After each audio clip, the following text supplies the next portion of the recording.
Prologue. The first incursion of the Nine-Star League by the Hive entities occurred at Deneb, where Jeff Raven and the undeveloped talents of his planet staved off a vicious attack by 3 alien scout ships orbiting Deneb 4. Calling for assistance from the Earth Teleportation and Telepathy Prime, Peter Reidinger, Jeff Raven encounters the Rowan, Callisto's prime. In a mind merge, 2 of the 3 invaders are destroyed and the 3rd sent back as a warning whence it had come. 3 years later, the mother Hive ship, a spherical leviathan, appears at Deneb Heliopause. The Talents once again merge to defend the planet. The Rowan, pregnant with her 2nd child Sarah, is the focus for the feminine minds, which then immobilize the many female mind that governs the Hive ship. The male merge, with Jeff Raven as focus, then teleport the Hive ship into Deneb's primary. 19 years later, while recuperating on Deneb, Damia Gwyn Raven, another T1 talent, and Afra Lyon, a Capellan T2, have dreams, which they realize are being implanted by the alien figures which appear in these dreams. Contact is made with these visitors, who call themselves the Merdini. Through dreams, the Merdini explain that they have been defending themselves and their colony worlds against the incursions of the Hive for centuries.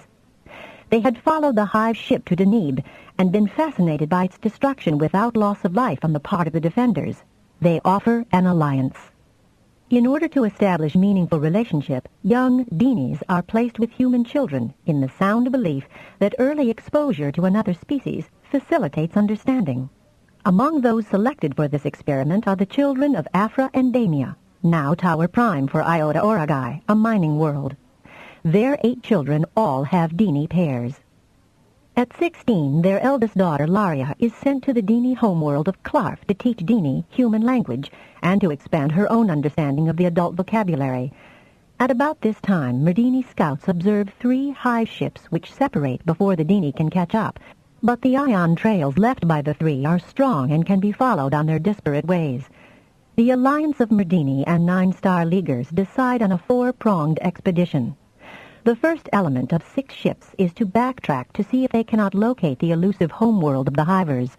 The other 3 elements are to follow the Hive ships to their destinations, preferably to destroy them if at all possible before they can colonize another world by first sterilizing all existing life forms. Isthien Lyon, Laria's next brother, is seconded by FT&T to the AS Vadim to act as prime, with the tracking mission of 5 ships, 3 human, 2 Merdini. It is his job to improve communications and relations between the Allies, and to receive supplies to keep the ships moving toward their objective. Theon has always been interested in naval matters, so he is well suited by the assignment. Theon is accompanied by his Dini pair, Mer and Dip. When the Vadim encounters a lifeless stationary derelict, it is identified as a Hive ship, thought larger by another 3rd than any previously encountered. It appears to have been destroyed by the heat of an expanding nova. 3 escape pods seem to have been used, though others were destroyed in situ. An exploration detail of both Dini and human is to examine the wreck. Encountering hostility from a crewman, Theon is nearly killed on the Hive ship where he discovers undamaged Hiver eggs. These are sent to be studied by the Alliance xenobiologists. Recovering from his injury, Theon elects to continue with the Merdini ship, the KLTL, as the Merdinis insist on being certain that a nova has destroyed the Hive homeworld. 2 of the ships in Theon's element are required to start the derelict on its way to a point at which both Merdini and human specialists can examine it thoroughly. The remaining 3 ships decided to track down the 3 escape pods. It is essential to capture the pod, for just 1 queen is sufficient to establish a new colony. While Theon continues with the KLTL on toward the site of the nova, the search for the 3 large ships, as well as the escape pods, continue. Attempts are also being made to reassemble from its shattered parts as much of the big Hive sphere as is possible to reconstruct, in an effort to learn more about the enemy. One of the escaped pods, bearing a live queen, is discovered by the Beijing and captured, safely on tow behind the ship. Afra and Roger are sent out to port the pod to the Heinlein moon station, where it can be safely examined in great detail. There is considerable debate and many factions, some wishing to summarily execute the queen, others wishing to approach it in an effort to establish communications and knowledge of a species never before captured. The Merdini are particularly against its maintenance. Roger, with his father acting as focus, easily transfers Queen and pod. Back on Earth, the captured Queen pod is secured with 24-hour surveillance. When she finally emerges, she is seen as a mantis-type creature, 8-limbed and egg-heavy. Since no one has had much luck in incubating the eggs discovered on the derelict ship, it is decided to deposit these with her. There has been considerable objection to keeping the creature alive, but those who insist that knowing more about the enemy may be a deciding factor in a final victory over its incursions manage to win the argument. She is kept alive. Food of all varieties is supplied, and she is seen to prefer vegetable or fruit. Her actions, when there are any, are monitored and shown to all interested. Zara, the 14-year-old sister of Laria, Theon, and Roger, becomes emotionally involved with what she sees as the Queen's dreadful plight and imprisonment. In a remarkable adventure, Zara arrives at the observation station and, distraught by the Queen's condition, ports herself into the facility and realizes that the Queen is freezing, being accustomed to a much hotter temperature in her parturitional stage. Zara's intercession saves the Queen's life, although, despite a hope that there has been some empathy between human and Hiver, this bizarre incident is not repeated, nor can Zara explain why she acted as she did. As her parents realize with some regret that Zara is not Tower material, even though a prime, Elazara, the T1 medic for whom she was named, and her great-grandmother Isthia decided she may have healing talents. Meanwhile, one of the escaping Hive ships has been tracked to a star system where it is obviously slowing down. Roger is sent to the Genesee to expedite messages for Squadron B, 2 human and 1 Merdini ships, which is hovering, undetectable, within an asteroid belt of the system. The crew watch as the arriving Hiver ship is attacked from moon bases and planetary surfaces. When its ammunition is exhausted, the Queens flee in escape pods which are disintegrated. This shocks those on the Genesee. As much as the Dini have observed of their enemy over the centuries, they are as surprised and stunned as their human allies. It is new territory for them, too.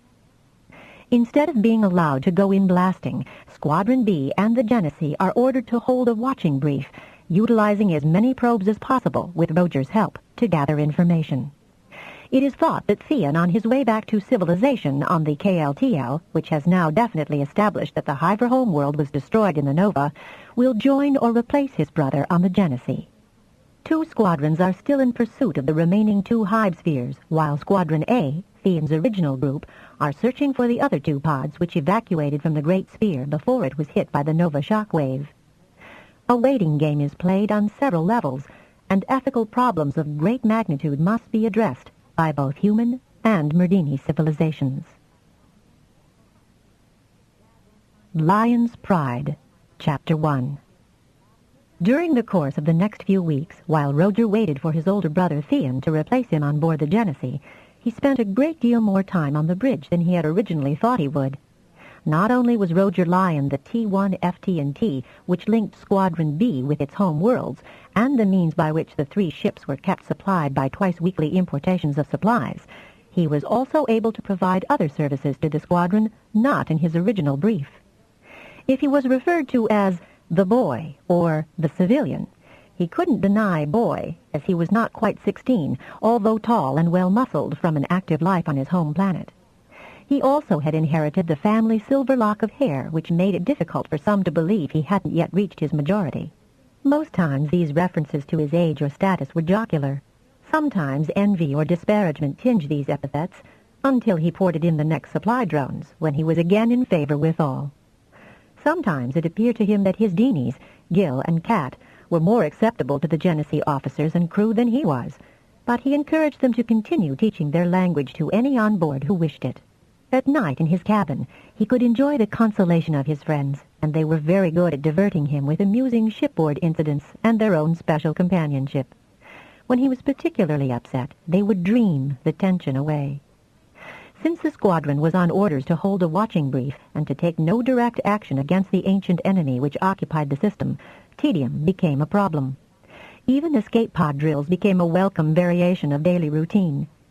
So, when Captain O'Sullivan asked Roger if he could port the newly developed and undetectable probes to discover what they could about the moon's defenses and the 3 spherical ships in docking orbit around the planet, he was quite willing to oblige. The activity was one he was well able for. In fact, it gave him no little satisfaction to know that the boy civilian had an ability no one else in the B Squadron had. He was also just as curious as anyone else in the squadron to learn as much as possible about the Hivers' world. He had discreet knowledge from Gil and Cat that Captain Prettiglim of the KTTS would have preferred direct action to surveillance, and had been extremely upset by the surveillance order from the High Council, which had originated from Human Supreme Commander Admiral Tol Necturian and Merdini Coordinator Glickmiglant. The squadron had been given a stunning display of the planet's defenses when they had observed the attack on the refugee Hive ship, which they had followed to this system. Their 3 ships would have been totally outgunned and unable to inflict telling damage on the planetary installations. It was a different matter entirely to survey as much as possible of this enemy planet. Roger enthusiastically entered into dispersing disguised monitors to the material clustering about the 3 sphere ships, which were in a construction-level orbit about the planet. Certainly any ground-based sensors wouldn't notice him tucking a few more pieces amid the clutter that spun in disarray round the world. Frankly, Roger thought such garbage was an appalling way to discard rubbish. Neither Captain Quacho of the sister ship, the Arapaho, or Captain O'Sullivan of the Genesee had expected that the refugee Hiver ship would be attacked by its own species, its queens driven to escape in the pods which had then been summarily disintegrated by the planetary batteries. Captain Prettiglim had announced that it was no more than could be expected of Hivers. Since Roger's first assignment was to inspect the 3 sphere ships in their docking orbit, tensions were diffused further when the monitors proved that only one looked to be space-worthy. Quite possibly it had been the ship which had transported the original colonizing group. One of the other 2 was near completion, though it had significant gaps, probably left open to receive equipment, while the other was only partly hulled. That gave rise to further speculation as to why the planet's defenders had holed the refugee ship, rendering it unusable. Somewhat reassured by that investigation, which he had Roger relay in his daily message to Earth Prime, Captain O'Sullivan requested Roger to make a geographical survey of the 8 land masses, the biggest one spreading from pole to pole. An opportunity like this, to gain first-hand knowledge of a Hiver world, should be utilized to the fullest extent possible. It also provided occupation during the tedium of a watching brief. The Hive culture appeared to be totally land-based, and every centimeter of land was cultivated. Roger's guided sensors showed that mountainsides were terraced up to the snow line with what Commander Metrios, the engineering officer, considered amazing techniques, and, although some fields were fallow, the majority sprouted with vigorous, if unrecognizable, flora. Narrow tracks bordering the fields provided access for the scurrying life forms involved in agricultural occupations. Their constant presence made it dangerous to attempt to port in a sample-collecting probe. Another variety of beetle-like creatures specialized in irrigation, trundling water held in body sacks, which was carefully dribbled along neat rows. What surprised Lieutenant Istvan Merkovic, the science officer who had made due note of the teeming marine life, was that the Hivers had not made any attempt to harvest nutritious seaweed and plankton so abundant and easily obtained.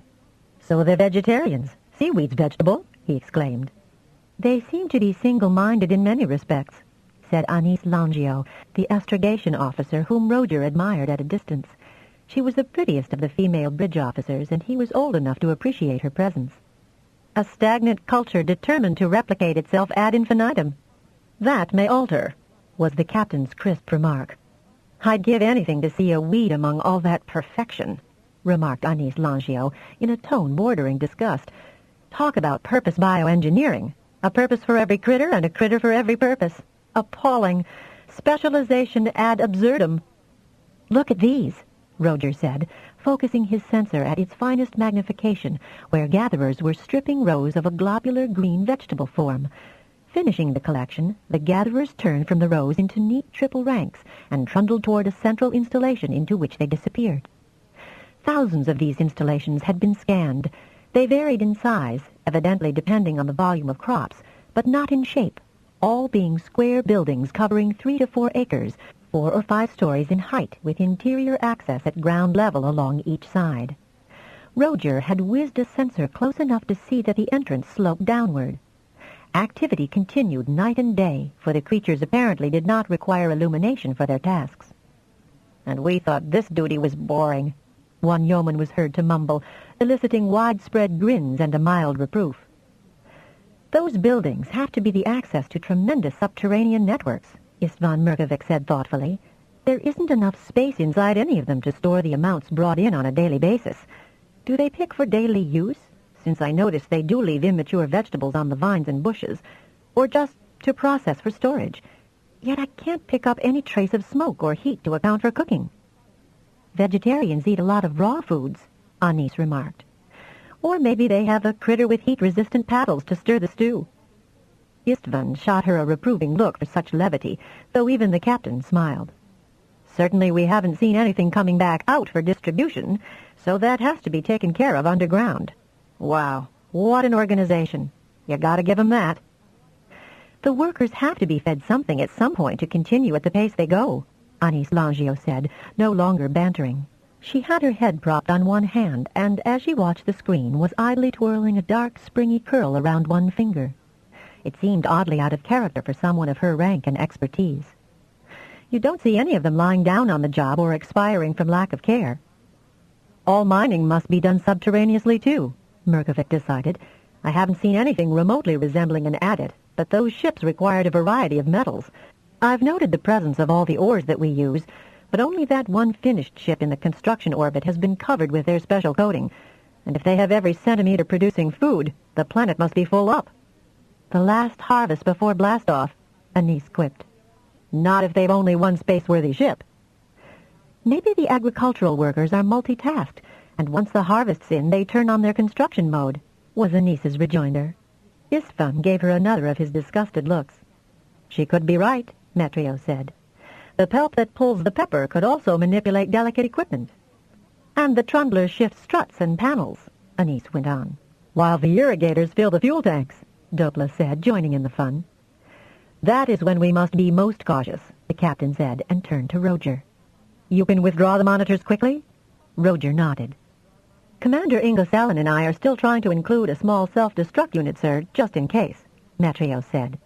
Small enough not to create much flare, but enough to fuse the innards to an unrecognizable slag. The captain nodded approval. Our relief ships are not that far away. Roger held his breath in surprise. Would he actually be in on the first invasion of a Hive world? He had heard the gunnery officer, Lieutenant Commander Ingosallen, and some of his staff discussing what would be needed to take out the moon batteries, but no one had sounded very enthusiastic about success in that direction. Despite all they had seen of this Hive world, there were many unknowns. From their Merdini allies, and once at first hand on Deneb, humans did know something about Hive colonization practices. The creatures preferred G-type stars, M5-type planets, worlds similar to Earth or Clarf, the Merdini homeworld, which meant that the three species were in competition with each other. The Hive method was to dispatch one of their sphere ships, managed by the many mind of 10 to 16 queens, with specialized workers doing whatever crewing was needed. Each mothership was equipped with scout vessels which it sent on ahead to investigate appropriate systems. The Hiver then cleared the planet of all life forms, using as a fumigator first one, then other viral infections, until the world had been cleared of its indigenous life forms. Then the mothership landed its queens and propagated its species until the new world, too, was overpopulated, when the process of exploration and colonization was repeated. But we've seen no activity at the ships at all, Anis said. Or has the arrival of the refugee caused panic? Hivers wouldn't know panic if it bit them, Metrios interjected drolly. Well, then a rethink? I don't understand. Why haven't they done anything to repair the refugee ship for use if they're about to send off a colonial expedition? They also haven't restocked their moon installations, Ingosallen remarked. They pumped out a bodacious amount of ordnance in that attack, even if most of it fell short. Surely they'd have to replenish it, unless they have almighty storage facilities up there. He glanced hopefully at Roger, who laughed. Sir, there's no way I can get a probe in those moon emplacements, not a niche or a crack, and I've no idea of what space is available inside. I can't port blind. No, of course you couldn't, Roger, the gunnery officer replied, but his expression remained wistful. Been no messages sent there, no communication on any frequency, Dopla said, glancing down at his control console as if it had capriciously malfunctioned. Told you the refugees didn't have the right password, quipped Metrios, a grin on his narrow, sardonic face. Then he suddenly sat up alert. Looky here. Activity in the shipyard. All attention was instantly focused on that screen. Can you hold that monitor stationary for a bit, Roger? Sure thing. And he complied, trying to see what had attracted Metrios' attention. A wide hatch had swung open at the end of the one uncultivated area on the whole planet, its space facility. "Douglas, magnify," Captain O'Sullivan said, and paused a beat before he added, "Pods. The units they're carrying look the right size and shape to be made into escape pods." "To replace the ones they blew up," Anise added unnecessarily, and glanced anxiously at the captain. His strong-featured face showed only keen interest in the surface activity as hundreds of low-slung, many-legged creatures, loaded with sections, trundled slowly across the flat surface and deposited their burdens at 16 separate places before they scuttled back to the aperture, which sank back into the ground. "Are the Arapaho and the KTTS receiving these transmissions, Douglas?" "Aye, sir, on automatic relay." Before the captain could ask Douglas to open a channel, both Captains Quacho of the Arapaho and Prettiglim of the KTTS called in. "They begin to refit," Prettiglim said. "Time takes. Talent informs alliance." "They don't seem to be doing any work to complete the other two ships," Quacho remarked dubiously, his heavy brows nearly bridging over his Roman nose. "Those are already fitted with escape pods," O'Sullivan reminded him. "Always queens are first," Prettiglim said. "Time takes." Roger dutifully made contact with Jeff Raven to report the activity and was told to relay further developments as they occurred. Once the ground entrance closed, no further activity was seen. Excitement waned, and Roger was allowed to retire from the bridge at the end of his watch. Rather than have to evade questions on this new development, he spent the evening quietly in his cabin with Gil and Kat, watching more of the Genesee's huge library of old Tri-Ds until the red alert had him porting himself and his friends to the escape pod assigned him. He and the others who occupied his pod were nearly asleep again when the all-clear hooted. The next morning he overslept and had to port himself to the bridge to be on time. Looking somewhat as grumpy as Roger felt, Commander Metrios duly noted his hurried arrival, but issued no reprimand. Casually, Metrios told Roger that no further activity on the space field had been noted. "Maybe they have to hatch out the assemblers," Anise Langio suggested, and then yawned, wriggling her fingers in welcome as Roger stepped up to his couch. He grinned back at her. "Any corrections needed, Commander?" Roger asked Metrios, gesturing to the screens and the roving sensors. "No, Rog," Metrios said with a wry grin. "They're where we need 'em right now. We're just lucky there's so much space flotsam that our sensors seem just like one of the boys out there." "You know, for a planet that's spotless," said Airy Gander, the morale officer who often dropped by Roger's station, "they've made a right mess of space." "Haven't developed a form to gobble up their garbage, that's all," Metrios replied. "Vegetarians get their iron and minerals from their food," Anise remarked with an overly innocent expression on her face.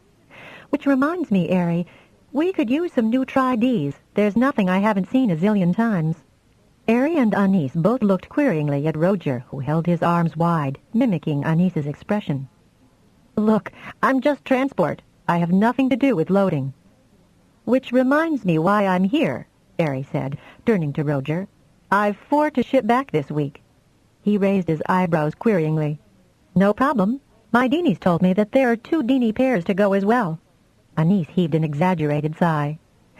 "I'm always glad to know they are not as po-faced and stiff-upper-lipped as Prettiglim pretends they are." "The Deanies are going to hibernate," Roger said, and grinned to diffuse any criticism as he added, "That's not considered a weakness in Deanies." "At least you save 'em from going on the line," Metrios said, nodding his head approvingly. Anise gave a convulsive shudder. "I don't care what euphemism they apply to the process. It's still cannibalism." "Term it exigency during long space hauls, and accept that interpretation," Merkovic said, but his expression indicated he was in complete agreement with the astrogator. "At least we have Roger here. Man and Merdini's best friend is the local FT&T talent." Roger grinned back, relieved that the subject of Deanie traditions was not pursued. On the bridge, at least, he wasn't quizzed to the point of aggravation by pruriently curious crewmen and women. He had to make the point that he might have lived closely with immature Deanie, but he didn't know much about the adults. "So what's to be done today, Commander?" he asked Metrios. close watch on the shipyard and those pod elements. We've got a little self-destruct package in the new ones I ordered up in case we need to put more in action." "Don't I just wish we did have some action," said Ingocellin as he stared glumly at the static scene on the screen. "Aren't they putting the cart before the horse? I mean, assembling escape pods when they haven't repaired the hole they put in the refugee ship. Never did understand why they plugged it, especially after they had already conned the queens into leaving in their escape pods." "Puzzling indeed," Metrios admitted, "since it damaged a perfectly space-worthy craft, which would have nicely increased their existing fleet." Because he now knew these officers well enough, Roger decided to voice his thoughts. "Commander, I don't think that torpedo hit a cargo or docking area," he said. "You don't?" Metrios's expression encouraged him. "No, sir. I think they holed the life support systems, because it was a hole, not a shattering blast." "Show me." Metrios was not the only one who perked up with interest. Roger ported one of the monitors into the appropriate position. Unfortunately, the entrance point was in deep shadow. What was visible were the clean edges of the torpedo's entrance. The damage would be easily repaired. At least it would be on any of the Alliance ships. "Maybe there was something in that torpedo they sent up," Roger added quietly, steeling himself for dispute. "Yeah, but what and why?" Ingocellin asked in a caustic tone. "We know from even the partial reconstruction of the Great Sphere, which A Squadron discovered, that they can seal off decks and areas just as we can." "Yes, but the Queens were evacuating, and there'd be no one to issue orders to the workers to close anything, I think." And Roger paused, so as not to sound as sure as he was of his theory. "This lot wouldn't want the workers spawned by other Queens. They'd want to get rid of them before they filled the ship with their personal workers." "So the torpedo delivered a gas or something noxious to fumigate it, huh?" Ingocellin asked, mulling over that theory. "Boy's got a good point," Metrio said, over Roger's head, but his tone was approving. "I could send a probe inside the ship to find out," Roger volunteered, since no one had discredited his theory. Although Captain O'Sullivan had not taken part in the conversation, he had been listening. "Then do so, Mr. Lyon," Captain O'Sullivan said, nodding to Ingocellin. "And program it for a full scan, Mr. Ingocellin. It's about time we learned what's going on in there, since Mr. Lyon's talents allow us to be discreet." Although Roger sent the tiny probe through ventilation ducts and up and down dark and empty corridors, nothing was going on inside the hulk. Nothing apart from a haze which still hung like a miasma in the interior, and especially heavy in the center of the vessel. "Could be a combination of gases," the science officer said, "because there sure aren't any workers of any description left, and signs of corrosion on the few organic substances the monitor identifies. The Hivers seem to specialize in lethal doses. I wouldn't want to send anyone in to investigate. Despite the hole in the hull letting vacuum in, the stuff's lingering. It's going to take time to flush all that out." "Sections weren't closed off either," Ingocellin said, tapping Roger approvingly on the shoulder. "Yep, and that junk even cleared out the tubes where larvae are stored. Clean sweep." Roger could not entirely suppress his delight that his theory had been verified, but everyone was smiling, so he felt it wasn't inappropriate for him to do so too. "Good thinking, Roger," O'Sullivan said to cap his moment of triumph. Nonetheless, Roger heard, not from the direction of the officers, less grateful sentiments from one or two of the ratings on duty. "It was only a theory, sir," Roger said, altering his grin to modest self-deprecation. It was awfully hard to please everyone all the time, no matter how carefully he conducted himself. "How long will it take for that gas to clear, Mr. Merkovic?" O'Sullivan asked. "Can't say for sure, sir. It's heavy stuff. All systems are dead on the ship. If they were activated—" and he shrugged. "With respect, sir, the Genesee doesn't have EVA suits on board that would protect us humans against a corrosive gas atmosphere." Nor did the Merdini when the options were discussed at a captain's conference. Although the derelict Great Sphere was being subjected to the most exhaustive scrutiny by both humans and Merdini, the emphasis had been on establishing what powered Hive ships, what fuel was used, and analyzing the peculiar composition of the hull material. Ventilation and life support systems were a low priority. "Captain Prettiglim would like us to figure out a way to get in that ship," Captain O'Sullivan reported to his staff officers. Roger was also sitting in as he had attended the captain's meeting as translator. "It has an idea, and O'Sullivan's smile was amused, of boarding and bringing a relatively undamaged Hive ship back to Clarf. I gather Prettiglim is to be retired at the end of this mission, and it would like to do so in glory, as it were. There were murmurs of understanding for such ambition. I didn't think Merdini did things like retire, Anise Langio remarked. O'Sullivan cleared his throat and smoothed back his hair. I believe it's a question of size. Yeah, it is the biggest dini I've ever seen, Ingersollin said thoughtfully. If it gets much bigger, it won't fit in its own ship. It has to bend over to walk our companionways, and this ship's built for tall. As the gunnery officer was just under the 2-meter mark, he was sympathetic. But you know, he went on offhandedly, maybe Roger could port a small boarding party directly into the torpedo hole. They're obviously waiting until the gas disperses. Of course, we'd have to figure a way of doing that first. What do we know about the Hive ventilation systems? O'Sullivan asked rhetorically. No more than what the probe could see, sir, Matrios replied. Any idea of where or what the controls would be? Everyone turned in Roger's direction. Me? I know as much as you do, but... But what, Mr. Lyon? The captain prompted in an encouraging tone. Well, sir, when I first came on board, I believe I mentioned that groups back on the homeworlds are trying to reassemble the innards of the Great Sphere. We know what the main investigative team is working on, the fuel and engines, but maybe somebody else might have a clue to the life support area. I could make a discreet inquiry. Of whom? The T-8 engineer at the Orgai Tower. Matrios looked considerably more receptive the moment Roger mentioned engineer. Please contact him then. Discreetly, of course, O'Sullivan asked Roger. Certainly, sir, Roger replied. He had determinedly not fallen into the habit of naval parlance of responding with the usual, aye, sir. That was his subtle reaction to boy and civilian. Matrios grinned. Would you need much power? Not for a query, Roger said, grinning back. Zexo would be as up-to-date as possible on what was being assembled, either by the naval or the civilian peace jiggers. And he might even have some informed guesses. Thing worries me, though, is that explosion might have also taken out the ventilation control system. That's a distinct possibility. Sure wrecked the area, Matrios said. Roger held up one hand, indicating he was initiating his query, but he sensed a definite eagerness in the atmosphere of the bridge. Clearly, Captain Prettiglim was not the only one who wanted to secure a trophy out of this encounter. Of course, the Genesee and the Arapaho would share any honors with the KTTS. Everyone in the Alliance would rejoice to have purloined a nearly operational ship from a Hive colony. He suppressed the chuckle that threatened to overset his composure and sternly focused his mind on the Gestalt to send the message. Familiarity with Zexo's mind made the pathing easier. Roger elected to make it an informal query because nothing might come of it, and there was no point in getting hopes up only to dash them down. Zexo was surprised to hear Roger. Come through loud and clear, lad. But shouldn't you... No, this is between you and me, Zexo, about our piecing. They don't have a set on board here, and I need your help on one aspect of the reconstruction. Oh, well, in that case... Zexo had always been more interested in the mechanical aspects of Tower than protocol, so he made no further objections. What do you need to know? What Zexo knew about the ventilation and life support systems was incomplete.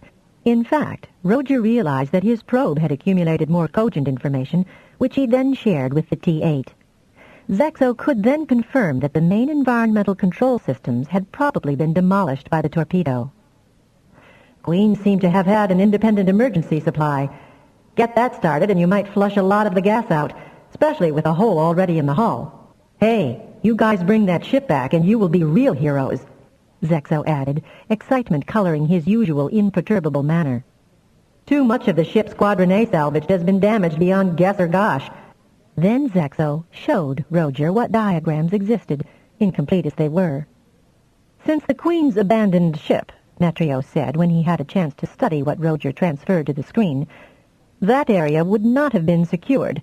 But it appears, and his finger wandered off the diagram, that one could flush the system of the gas quite efficiently from the main circulation point.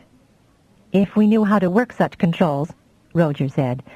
Dinis keep telling us that the Queen's developed specific workers for various ship operations. What would a life support worker look like? Matrios shrugged. That'd be a problem. They seem to produce all kinds of workers. The other officers on duty on the bridge had been following the conversations. The Dini records have reconstructions of some definite types from corpses that were found after space battles, Anis Langio said, and keyed in a program. They all watched as the sketches were assessed. Langio gave a snort. Take your pick. That queen they've got at Heinlein Moonbase, have her eggs hatched yet? Metrios asked. They're growing, and she's eating, Roger replied with a shrug. He was still of two minds about his sister Zara's interference, even if it had saved the queen's life from hypothermia. One of the 3 pods to escape the Great Sphere had contained a live and egg-heavy queen. Conveying the pod to the Heinlein Moonbase had been Roger Lyon's first official duty as a prime, though his father had been the focus of the kinetic energy of that teleportation.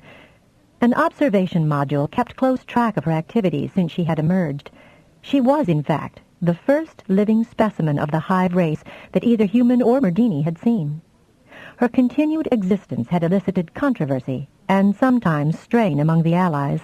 Fortunately, some of the more liberal Merdini leaders also felt that the need to know more about their enemy was of greater importance than a very public and summary execution, no matter how psychologically satisfying. Others found some beauty in her mantis-like appearance. The Maudlin were deeply concerned about her total isolation and incarceration. I've heard that each queen lays several different types of workers, Anis said. Maybe she'd been programmed for the type we need right now. She turned an impudent gammon grin on her audience. If we knew what sort we needed, Metrios said gloomily. He leaned forward across his panel. If we could somehow clear enough of the gas to put a salvage crew aboard. We're much too far away to use tractor beams, Ingocellin said, and then turned brightly to Roger. Hey, don't look at me. That's mass, Commander, Roger said, fending off that suggestion with raised hands. It'd take a whole tower crew to lift that one. Then it'd have to be a landing party. With Hiver ground batteries trained on it? Ingocellin asked sarcastically. They'd blast it out of the sky once they saw it moving away rather than let us have it. But they don't know we're here, Langio reminded them. And they're not supposed to, Metrio said, heaving a sigh. Roger, you couldn't just inch it out of their surface-to-air missile range? Langio asked plaintively. No, I couldn't. Not even to give Captain Prettyglim its moment of glory. Now, wait a minute, Metrio said, and turning to his console, accessed another program. To get the Great Sphere back, 2 Galaxy-class ships acted as tows, and a shuttle was attached to control directional thrusters. So, Ingocellin asked, if we could mount thrusters on the hull. That would mean we'd be seen from the surface, Ingocellin interjected. Oh, he added and turned, as Metrios had, to Roger. Roger shook his head. Look, sirs, and he paused to give the courtesy address emphasis, I'm glad to oblige with a lot of things, but if anyone, anything down there is monitoring space, and they sure knew when the refugee ship arrived, thrusters big enough to move it out of orbit would be very, very visible, even if putting them there wasn't. What do we know about Hiver eyesight? They probably have a specialist for that, too, Anis remarked in a caustic tone. Possibly, Metrios agreed, and then went on. But why would they be watching a ship they know is disabled and uninhabited? Clearly, he wanted to defend his strategy. They don't know we're here. They certainly wouldn't expect anyone to come robbing them of a ship. Surprise is a big plus. Our orders, gentlemen, and Captain O'Sullivan reminded them in droll reprimand, are to hold a watching brief. Then he gave them a wistful smile. The Council has not given us any latitude.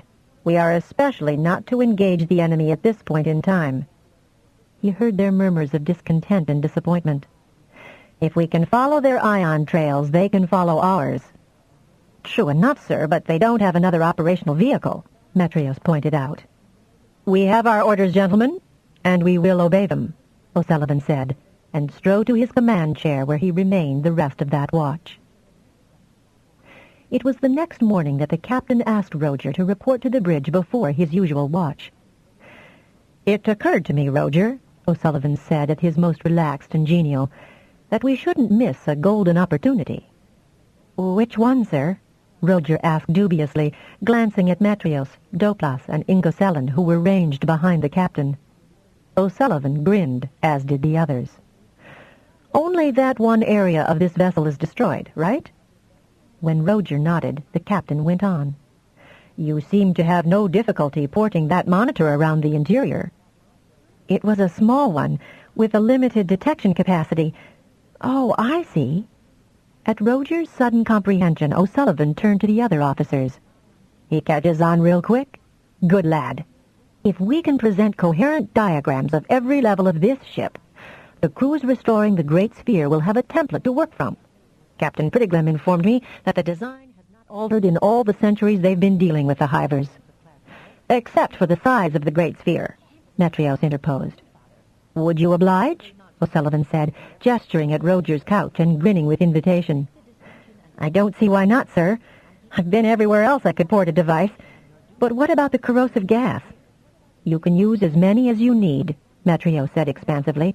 "When the captain made his suggestion, we found a coating that will somewhat retard corrosion. I think. I hope. First one you have to bring back, we'll run an analysis on and see if we can't identify the combo used." "I've altered the visual schematics," Doplas said eagerly, "so that we can get dimensional readout and identify any gross design alterations." Roger found the process more time-consuming than tiring, but he was very glad when that watch was over. 5 probes had been affected by the gas, and he had deposited them in a gas-proof container in the ship's lab. While not as large as the Great Sphere, his first day's investigations had delineated only a very small segment of the total ship. But there was enough to cause every science and specialist officer on all 3 ships to spend the rest of the day analyzing and rendering drawings. The gas had done its work thoroughly. Only such stores as had been encased in metal survived. As Roger ported the probes further inboard, printouts became blurred where the gas was thick. There came a point of no input. Sufficient had been gathered to give the squadron some idea of the interior layout of the vessel. Someone called it a spaghetti macaroni network of tubes, tunnels, and conduits. There were features in the ceilings and along the floors of the Queen's quarters, which gave rise to considerable speculation. Was each of the Queens responsible for one aspect of the ship's operations, or were the controls mutual? "The Rowan said she met a many-mind," Roger said, trying to sound impartial while reporting his grandmother's action. "A nexus of the Queens, which is what she immobilized when she was focus of her merge." "So it's likely the Queens moved in concert?" asked O'Sullivan. "That's consonant with the Hive mentality, all working for the same objective," the Zeno officer replied. Lieutenant Sadim Mehmet had been asked to sit in on a primarily engineering conference. "Those control panels are undamaged," Metrio said, switching the screen to that set of printout. "But I'd need a ladder to reach 'em, and which would control what?" "Don't seem to be any touch-type arrangement," Ingocellin remarked. "But perhaps when backlit we'd identify controls." "The Queen's palps are odd-shaped," Mehmet reminded them. "Palps end in different-sized triangular joints." "The problem," O'Sullivan said, "is not so much the shape as the function." On that they were all agreed. Captain Prettigrim seemed to sink deeper onto its stool, spreading its bulk noticeably. Roger thought it was depressed by this current impasse. Gill and Cat said their great captain had already achieved many battle honors, but had wanted one more significant honor to add to a career that had spanned over 100 human-length years. Roger could sympathize with that wish, knowing that Prettigrim's color would bask in glory for centuries more if it could bring back to Clarf an empty Hive ship. Roger and some of the lesser staff members were politely thanked and dismissed from the conference. Since it was likely he'd be called to send back a report at the conclusion of the meeting, Roger took the opportunity to grab something to eat. The sort of mental work he did made him ravenous. Rather than appear to eat more than was considered polite on shipboard, Roger often secreted food in his cabin for emergencies.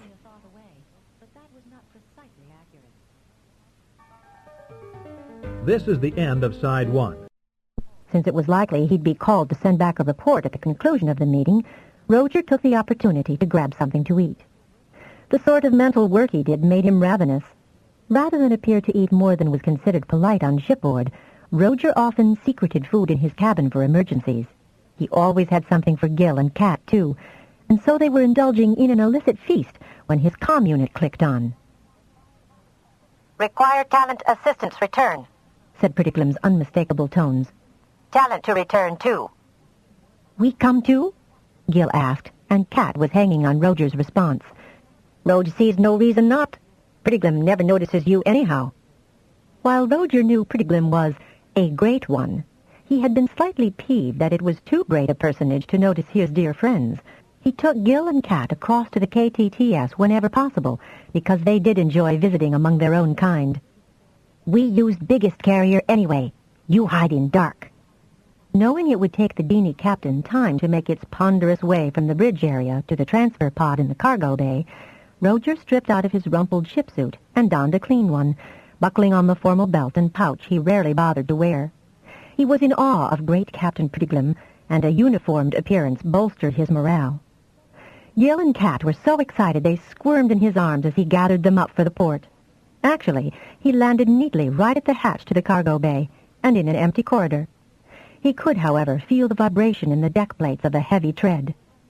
"Quick, you two," he urged, adding body language to his words, opening the hatch and thrusting the two warm, furry bodies ahead of him. "The Great One comes. Feel him?" His two friends scurried to the large pod that would be used. They opened it and were disappearing inside as Roger explained to the deck officer that he'd be taking the captain back to the KTTS. "You sure know when that biggie's coming, don't you?" Ensign Menburia said, as the vibration through the deck plates was even more discernible. "No disrespect intended, but it can barely get through that hatch. Oops!" And the ensign ducked back to her engineering board as the massive figure of Prettiglim appeared. The captain required time to settle itself in the pod while the cargo bay crew appeared extremely busy at their stations. Finally, Roger could enter. "Is power up, Ensign?" Roger called and received a thumbs up from Menburia. He closed the hatch and tried to compress himself so as not to touch the captain. A great one did not appreciate tactile contact. Roger picked up the pulse of generators he was now as familiar with as Exos at Oragai Tower. He knew where he was going and ported them on board the KTTS so lightly he was sure that Prettiglim wasn't even aware the transfer had taken place until the hatch was opened by one of its own officers, and it was officially welcomed back on board. Prettiglim rattled off several phrases so quickly that Roger didn't follow the sense of them. Something about new probes and decision. "Come," Prettiglim said curtly to Roger as soon as it had its back legs on the deck. Roger scrambled out to see Prettiglim making its way to an opening that led to the interior of the Dini ship, not to the bridge as Roger had expected. It was as well Prettiglim made its way without a backward glance, for Gil and Kat suddenly clung onto Roger's hands. "What's wrong?" he asked, but each made the sudden quick head movement that told him to keep quiet. He could feel their digits trembling despite the strength with which they held onto him. They were alone as they followed Prettiglim down the corridor, which was just wide enough to accommodate the massive body of the captain. Then a hatch slid back, and Prettiglim entered, pausing to gesture to them to hurry. Roger obeyed, despite the fact that both Gil and Kat seemed to impede his forward progress. "What's wrong?" he muttered, bending down to their ear holes. Kat managed a quavery noise and, taking the friction wing itself, stepped over the hatch and into the big hangar facility. Roger and Gil followed. Roger knew his dear friends were awed by any proximity to Prettiglim, but there was some new quality in their manner now that began to infect him with doubt and anxiety. The hangar was dark, but Roger could make out racks of long, slim shapes that had a metallic shine, many of them. Light came up, and Roger blinked to adjust to the glare. Gil and Kat audibly moaned. These were not probes, Roger instantly noted. They had a deadly precision of line that made their purpose unmistakable even before his horrified stare took in the deadly bulb of a warhead on the pointed end. And there were an awful lot of them. Prettiglim's digits flashed over a terminal, and the multiple screens above it flicked on, each with a different view. 3 depicted the orbiting sphere ships, another the flat surface of the space field, and the rest were split, sometimes in 3 separate scenes, showing the largest of the square buildings his probes had found. The sick feeling in Roger's guts developed rapidly into a certainty that was no precog. If he had not been so immobilized by fear and shock, he would have ported himself and his friends out of the hangar. But he couldn't move. He couldn't believe that Prettiglim would make such a devastating unilateral decision. Somehow he had to stop it from happening. "Talent!" Prettiglim turned, and it had never appeared so massive or forbidding in aspect. "Great One," Roger managed to say before he had to swallow convulsively to wet his dry mouth and throat. "You send many things to world below. You send these to these places. Then squadron takes sphere and returns with true honor." "Sir, these are bombs?" Roger forgot all Dini. "Of course." And the captain's body made the massive surge from bottom to top that was an angry reaction to the question, indeed to any questioning. "I am not permitted to destroy, sir." Roger concentrated on speaking clearly and firmly. "You port many things. Bombs are best." Most Dini voices expressed little emotion, but Prettiglim's intonations were rich with satisfaction and righteous vengeance. "I am not permitted to destroy, sir. My orders are strict." Roger fell back into Dini, hoping he could make his point better in that language. "Your orders are to watch, not destroy. Orders which came from Coordinator Glick Miglant, Admiral Tol Mecturian. This low person cannot disobey orders." "Low person, Rudge, obeys the order of Prettiglim now! Obey!" Prettiglim began to pulse and expand, a frightening aspect that rooted Roger to the deck, but did not alter his determination to disobey. "I am not permitted, Great One," he repeated, dropping to one knee in an attitude of respectful subservience. "Great One Prettiglim, Roger is forbidden by human Great Ones to destroy anything," Gil said, inching forward with the greatest respect it could display. "The human is to obey, or human will be on the line." Roger could not believe what he heard. "I cannot obey, Captain Prettiglim." Fury engorged the captain now, and, in a movement so swift Roger could have done nothing to intervene, Prettiglim's top arms descended on Gil's pole eye and smashed its immature body to the deck. "Obey!" roared Prettiglim, and, lifting its great gory forearms, began the downward swing that would have also killed Roger. "Port!" Cat cried, shoving Roger to one side and taking the blow meant for him, which crumbled it beside the mangled body of Gil. Port Roger did, out of the KTTS and to the one place automatic reflexes could take him without conscious thought. Chapter 2. "Where the hell could he get to?" Captain O'Sullivan said, scowling with annoyance. "He knows the time he's due here for the daily report." "Sir," Doplas said from his comm station, "Ensign Menburia says that Roger ported Captain Prettiglim back to the KTTS at 1130. She logged that and saw them depart."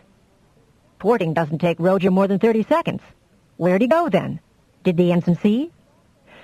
"Sir, log says that Roger accompanied the captain. At its request, evidently. He had his Dinis with him." "So?" "Comm officer of the KTTS says that neither the human Roger nor his Dinis are on board." "Is there a record of when Roger ported back here?" "According to their records, the captain's pod is still in place, and the human Roger has not approached anyone on the KTTS. The big pod did not return here." "Ah, now wait a bleeding minute," Matrios began in total disgust. "If the pod is over there on the KTTS, Roger has to be there. Talents don't generally port themselves about in space vacuum. Dangerous. And what's he been doing there for over 8 hours anyway?" "I should very much like to know," the captain said in a tight, controlled voice. "This isn't like Roger," Anise Langio said. "Damn it, Anise, I know that," O'Sullivan said, shifting about in his command chair, his face grim. "Matrios, any power use consistent with a long-distance port?" "No, sir," the engineering officer said, with only the briefest of glances at his station printout. "And there's no way Roger could port all the way back to Origai, or even Clarf, which is spatially nearer." O'Sullivan stared grimly at the digital time display as the seconds and hundreds turned over rapidly. His fingers rattled an agitated tattoo on his handrest. "Sound a yellow alert. Ship's crew to locate Mr. Lyon. This ship is to be searched stem to stern. Alert Captain Quacho. Doplas, I want to speak to Captain Prettiglim." "It hasn't been available, sir," Doplas said in a semi-apologetic tone. "It'll be available to me, Doplas." O'Sullivan's icy tone made Doplas's fingers skip over the touch plates. "Prettiglim is not available for speech," the Dini comm officer said. "Prettiglim is not available," it repeated in its own language to be sure the information was understood. "We search for Roger Lyon," Doplas said.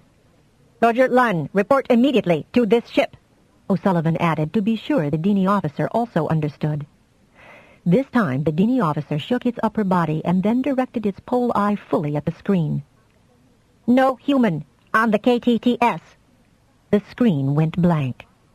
What's all this about young Lyon disappearing? Demanded Captain Quacho, his image illuminating the main screen. We've supplies to come in, and I've 2 crew needing to go back on the carrier. I've been waiting for Roger's signal to bring them over. A full ship search is underway, Quacho. I understand Lyon's disappearance no better than you do, and he's not on the Dini ship. O'Sullivan grimaced, and he rubbed his jaw. If the boy had gone to the Dini ship, why hadn't he come back aboard the Genesee? Sir? An excited voice immediately captured his attention. Sir, one of the escape pods is gone. Which? O'Sullivan snapped the query out in such a hard voice that even Doplas recoiled. 108 starboard, sir, and the controls were altered to make it appear to still be in place. No one on the bridge needed to remark that the 108 pod was the one assigned to Roger Lyon. Has there been any activity towards the planet? O'Sullivan demanded, when he received a negative reply. Or toward that damned empty hull? No, sir, and I'm scanning for a recent ion trail. The boy wouldn't have had to use the escape pod engine, Metrios, O'Sullivan said, puzzled, angry, and half despairing. He had grown quite fond of young Lyon. The boy had conducted himself extremely well and been as helpful as he could, way beyond the scope of his original assignment. Something happened while he was on board the KTTS, Metrios said in a quiet, intense tone of voice. His Dinis went with him? O'Sullivan knew that they had, but he grasped at that one possibility of finding out what had happened. Yes, sir, Ensign Menburia now reports that they slipped on board the probe before Prettiglim or Lyon did. They often went with him, Anise said softly. O'Sullivan waved his hand to cut off discussion. The boy had used an escape pod after a trip to the KTTS in Prettiglim's company. The Dini was determined to return home in honor. Suddenly, O'Sullivan jumped to a conclusion he did not like. Not any aspect of it, and not for any reason. Let us hope he can reach his family safely. Everyone on the bridge turned to stare at their captain, and then began to exchange shocked glances. Metrios propped his head in his hands and stared down at the lights running their normal patterns on his board. Just then, they gave him little consolation. Captain O'Sullivan, this is Jeff Raven. Why is my grandson not in touch with us? Etienne O'Sullivan had been expecting some form of contact from the FT&T Prime ever since the time for the usual daily call had passed, and still more seconds ticked by. Earth Prime, he is no longer on board the Genesee. We had hopes that he has made his way back to you or his home world. O'Sullivan spoke aloud so that the bridge crew would understand that he was communicating with the Prime. Surely you realize, Captain, that Roger is not able to make such a long-distance portation without assistance. What has happened to my grandson? We do not know, sir, and we are extremely worried. The captain then detailed the known sequence of events leading up to the discovery of the missing escape pod. Then he cleared his throat. Prime Raven, it is my belief, unsupported though it is, that Captain Prettiglim may know either where Roger is or why he left so abruptly.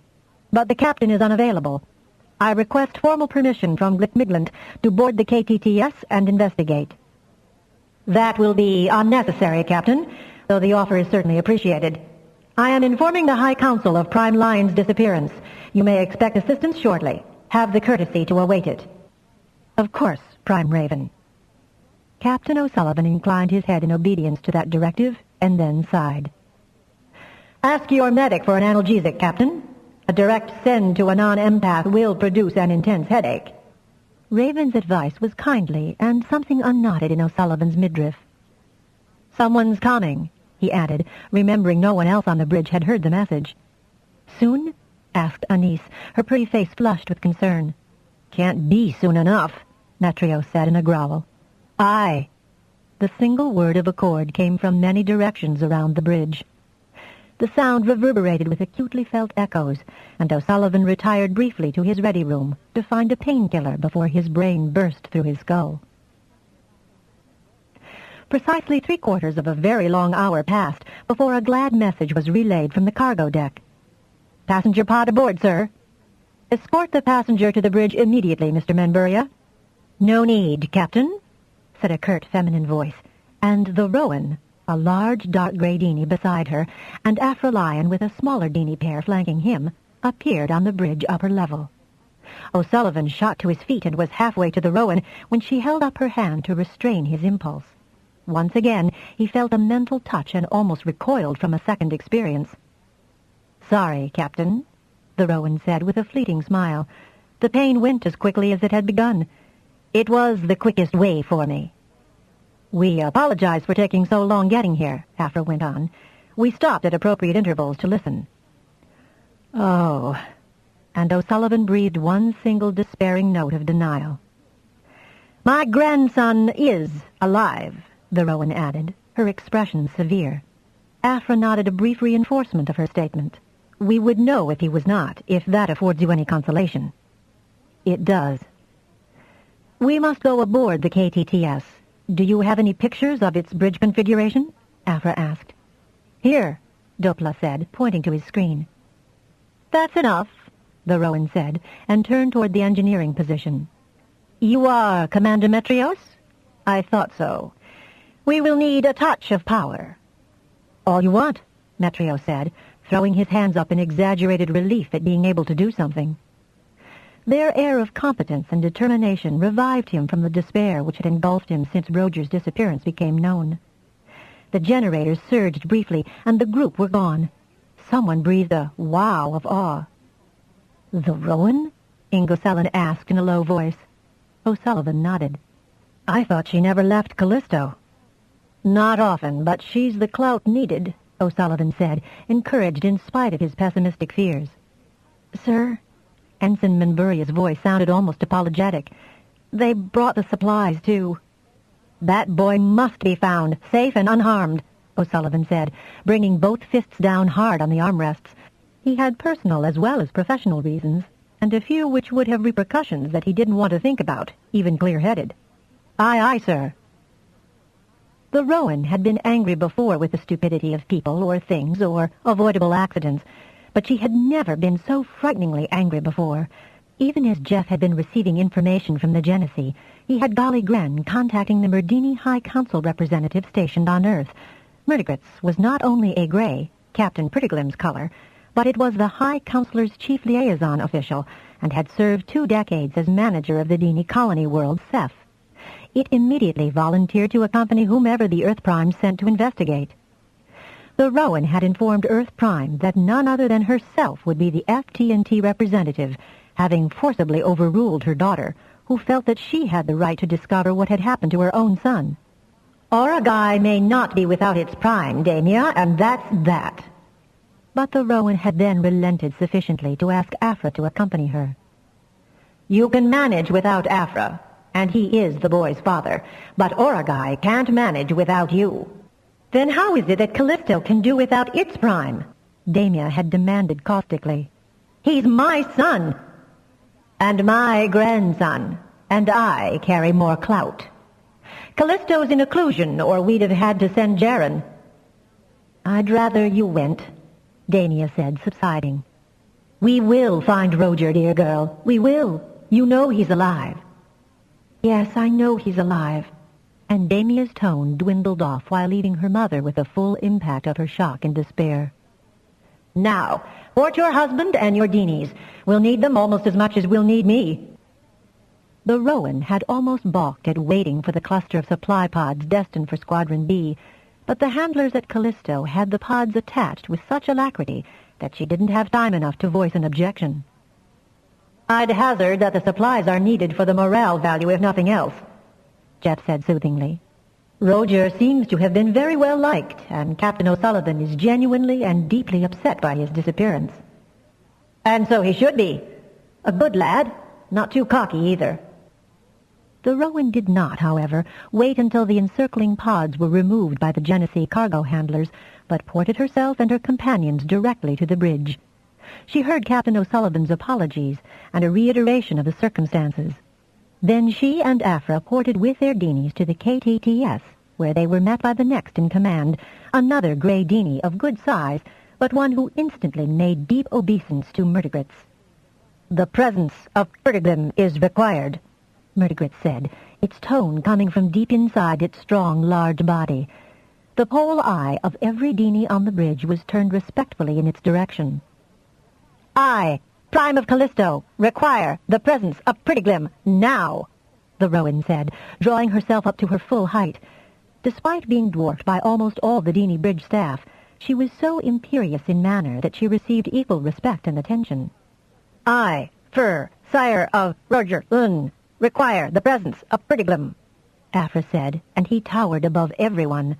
Though he knew the dini were not empathic, he allowed himself the luxury of radiating the anger and indignation that consumed him, despite all his attempts to suppress such unmethody emotions. Try and Folk, the dinis who had lived with Damia and Afra for the past 18 years, suddenly began to swell. We know, we go, said Try, and with no further explanation, it and Folk ran, as nearly as their body shapes allowed them, to a bridge exit and disappeared. That precipitous departure caused some of the lower crew members to moan and prostrate themselves. Murdigritz took charge, flicking one set of digits in a warning to the two humans. The Rowan bridled, incensed to be ignored. Don't, Rowan. Let Murdigritz handle this. I've never seen such behavior from dinis before, and we must be patient. Patient? When we don't know, we know that Roger lives if we can find out what caused him to run like that.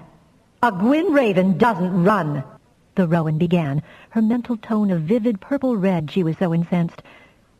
There has been a command failure, Murdigritz told them suddenly, and now it too made a humble inclination of its upper body to the talents. A what? Perdiglim has attempted unilateral action that would not be approved by Admiral McTurn or Glickmignant. Murdigritz bowed again, its color paling to exhibit a degree of embarrassment that Afra had seen only in very young dini miscreants. What sort of action? The Rowan demanded imperiously. The talent offspring of Afra Lyon became so deft at sending unseen probes that Perdiglim saw the opportunity to destroy the function of this world forever. Damn! The word exploded with ferocity in the Rowan's livid mind and included the actions which she desired to inflict on Perdiglim's person. How dared it! Afra's fury matched the Rowan's, and Murdigritz swayed back from them as if it felt the impact as a personal blow. That was not the assignment my son accepted, and that I, as his parent, approved, Murdigritz. I do not know what punishment can be meted out to a personage of Perdiglim's rank and color, but this is an unacceptable perversion of FT&T services and a gross affront to the pacific nature of FT&T personnel. All FT&T services will be withdrawn from... The Rowan began, suddenly white and trembling with reaction. Folk and Try returned, their pelts almost collarless. There are many punitive missiles in the cargo bay. Gil and Cat died on the line. The Rowan's face mirrored the horror both she and Afra felt. No wonder Roger disappeared, she said in the saddest tone Afra had ever heard from her in all their long association. She swayed, and he stepped close to support her. Escort me, Murdigritz told the bridge officer who had met them. Its whole body shuddering, it turned to another of the exits from the bridge facility, Folk and Try falling in behind him. The Rowan made a move to follow, but Afra restrained her and eased her onto the nearest stool before her knees buckled. Keeping one hand lightly under her arm to comfort her, Afra blanked out the flood of emotions she continued to broadcast. Far better for all if she dispersed as much of her feelings as possible where it could not be felt or heard before Murdigritz returned. Why would Roger's beanies be killed, Afra? Why? They were young, blameless. Roger would have refused outright to port weapons of any kind, Afra said wearily, for he now had a sense of what had probably taken place. He oughtn't really to have sent probes either, but certainly the knowledge that has been amassed is more than worth that slight deviation from his orders. But... Afra shook his head. We started these operations to clear the stars of Hive incursions, didn't we? The Rowan began, and Afra was relieved by the healthier indignation of her mind. It was also mutually decided by the Alliance not to promulgate any attack against an entrenched Hiver position, because we bloody well couldn't succeed.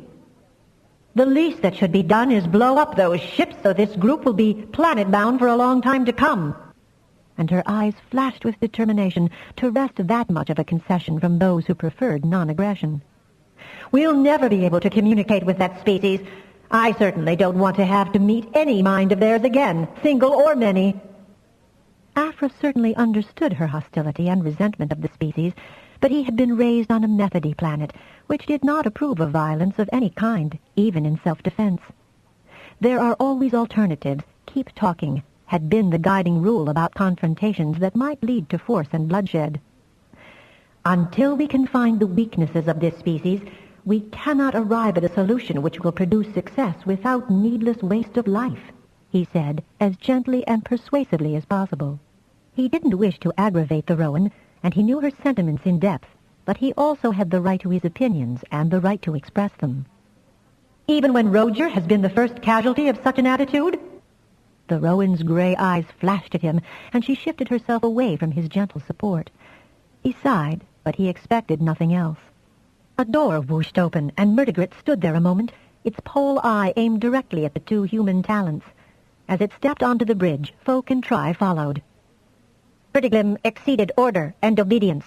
A carrier is currently available. It must be transported to Clarf, if such a task can be requested of talents, knowing that a young of yours has been basely abused. There will be no good grey dreams.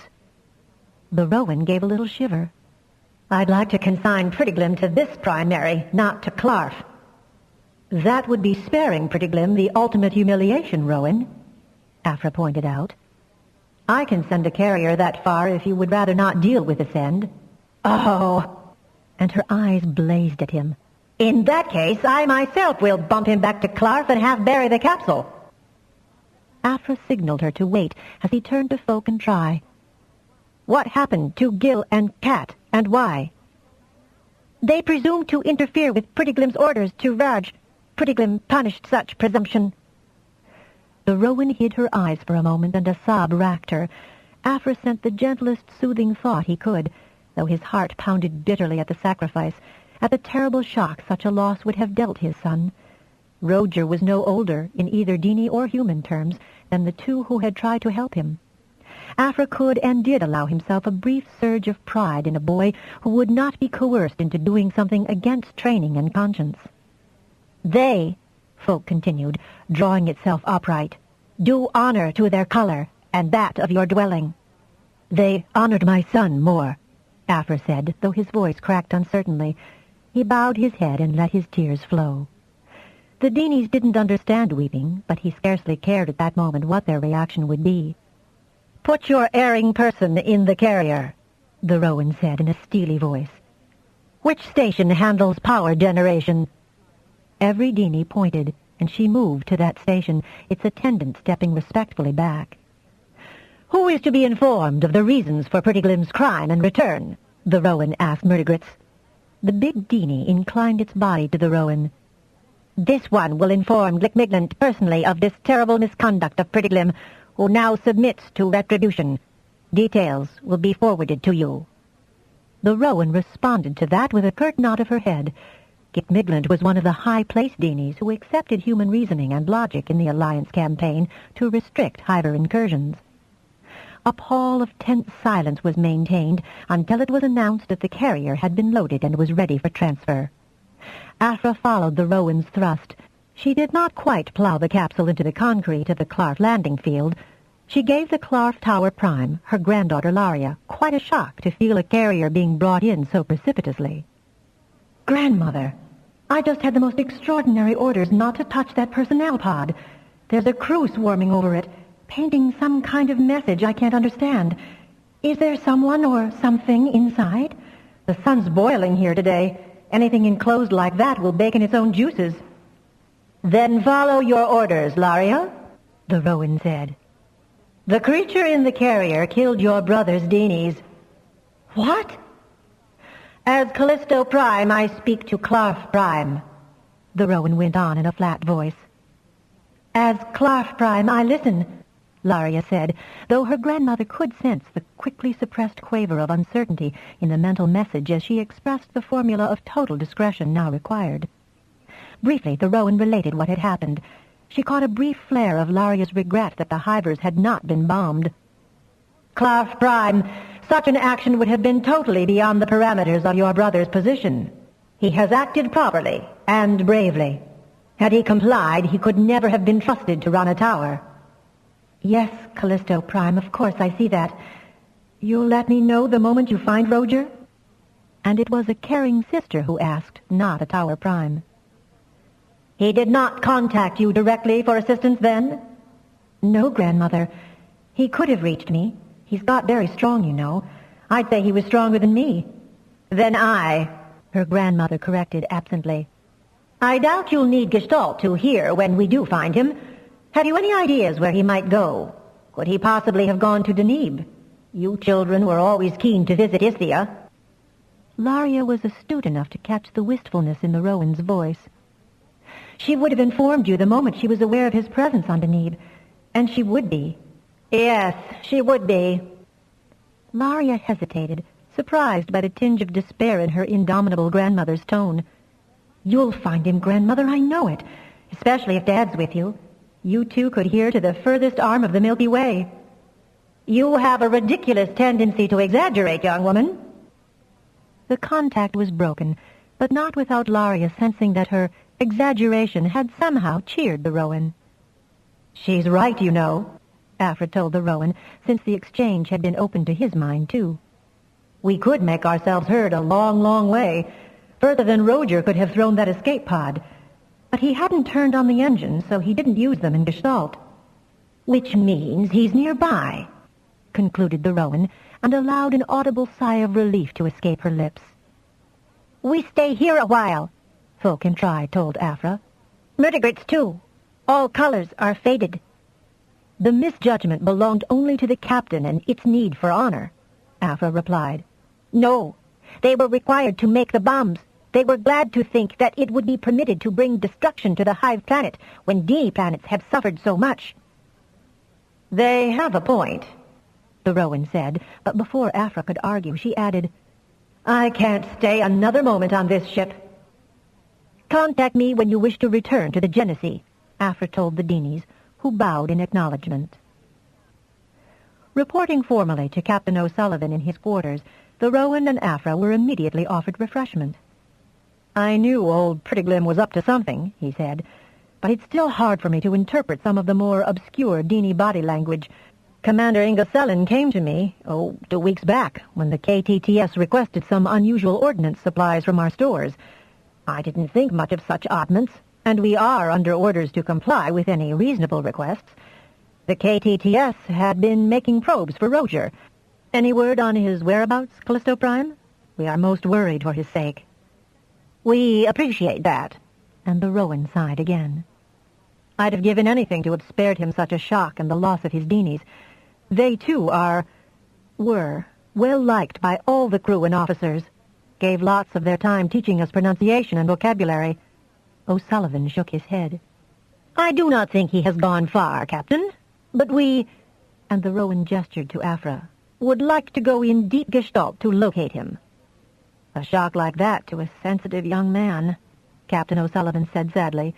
He may not wish to be found, and knowing what caused him to disappear, I can't say that I blame him.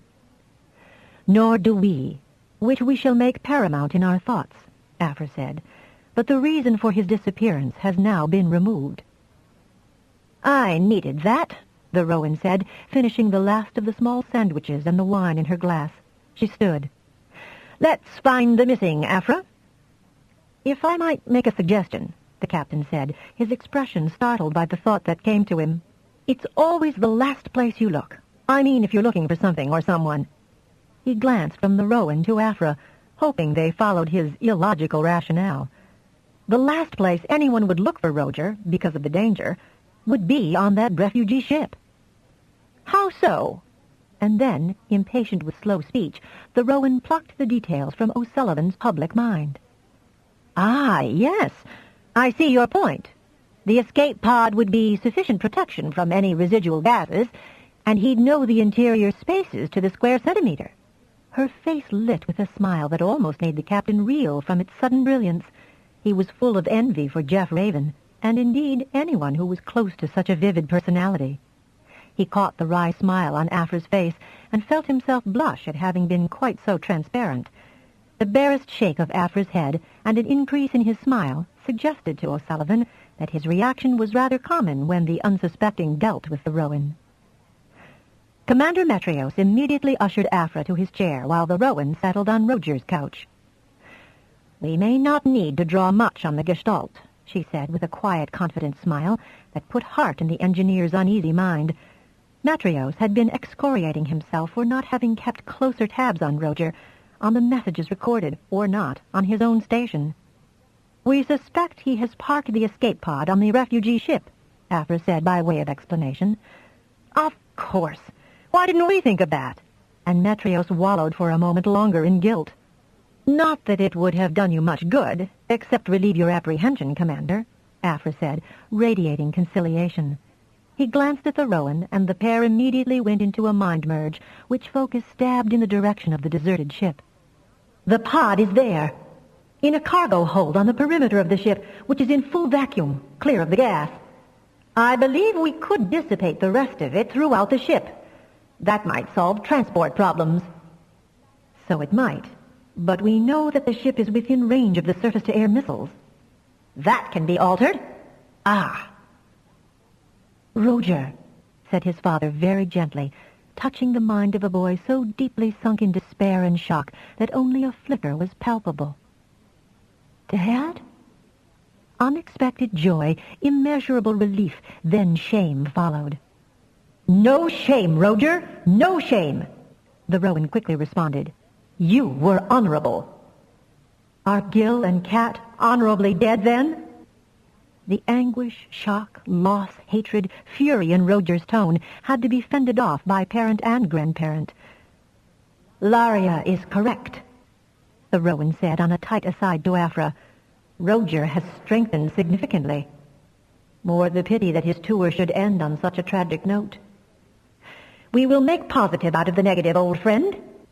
Swiftly, the Rowan told the boy what had ensued. "I could have, should have stopped Prettiglim.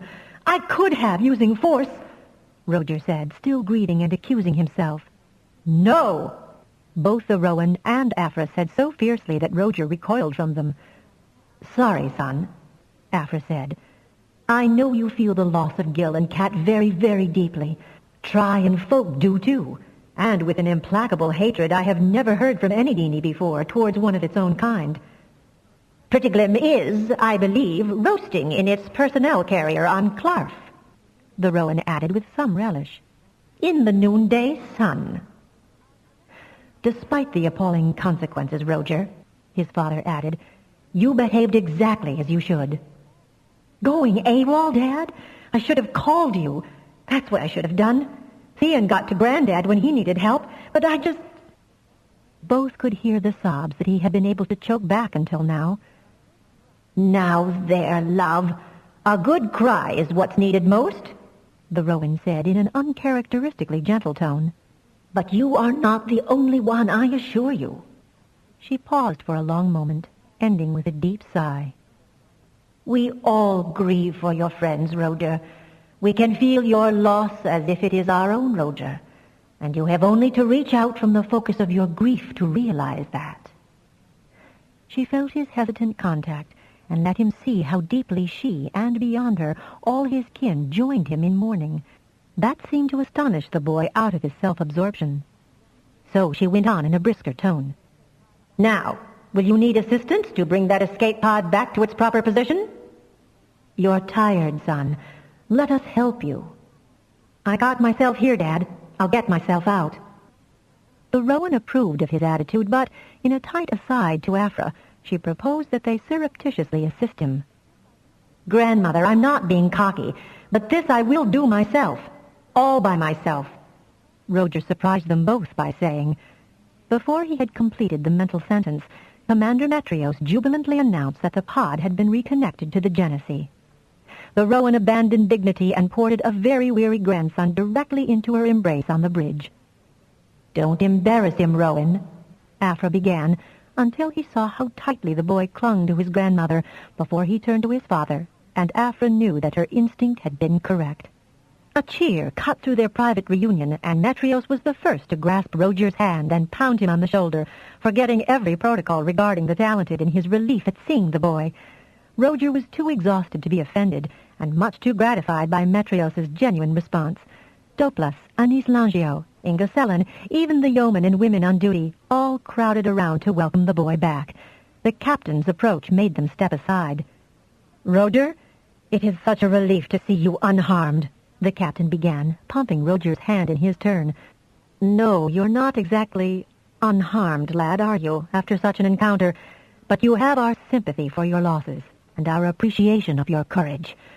I should have been hard-pressed to stand up to Pretty Glim when it was so obviously deranged." The captain's admission surprised Roger so much his mouth dropped open. "Close your mouth, boy. Learn to accept praise with proper modesty," the Rowan said, but her tone was kind. Roger immediately closed his mouth and managed to smile. "He's out on his feet, Captain," Afra said, putting a protective arm about his son's shoulders. "I'll take him to his cabin," which Afra did with as much tenderness and affection as he thought would not rob Roger of his new manliness. Then the Rowan indicated to the captain that she wished to speak with him privately, and he led her back to his ready room. "What Roger had no authority to do, I have," she said, gracefully seating herself. With no subtle prompting from her, he offered wine, which she accepted with relief. They both sipped, organizing their thoughts.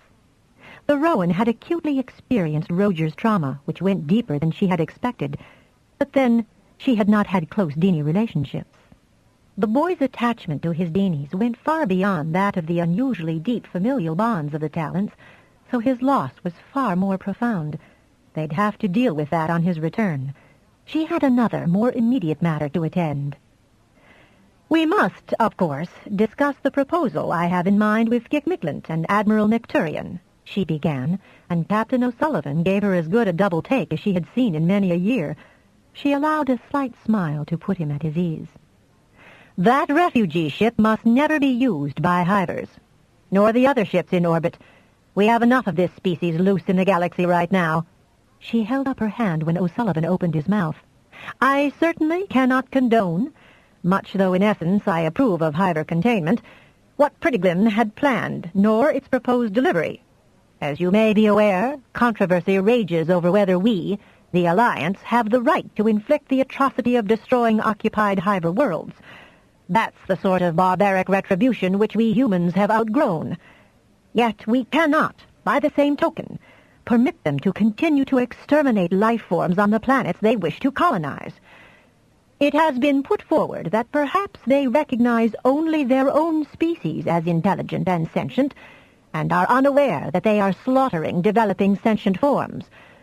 Be that as it may, certain actions have been discussed, and this situation here allows us some leeway. I will propose to Gickmicklent and Admiral Necturian, subject to their agreement, that Squadron B demolish the 3 orbiting ships to prevent the obviously imminent colonial expedition. I shall myself port the missiles so expediently available, an action in which T2 Afra Lyon cannot be expected to take part, since he is methody by training and choice." Now it was Captain O'Sullivan's turn to drop his jaw and stare at her in amazement, tinged with a certain equally gratifying relief and delight. "First, however, it will be necessary that the refugee ship be surreptitiously removed beyond the range of planetary missiles. Then it should be easy enough to tow it back to where the Great Sphere is being examined." She grinned with wicked delight. "How much more we can learn from an intact vessel than a melted hulk."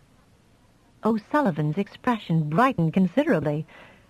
"Prime Rowan, it went severely against the grain to know that those Hivers would have 4 colony ships available to them." She chuckled, twisting the stem of her wine-glass. This is the end of Side 2. "How much more we can learn from an intact vessel than a melted hulk." O'Sullivan's expression brightened considerably. "Prime Rowan, it went severely against the grain to know that those Hivers would have 4 colony ships available to them." She chuckled, twisting the stem of her wine-glass, her gray eyes sparkling at him over its rim.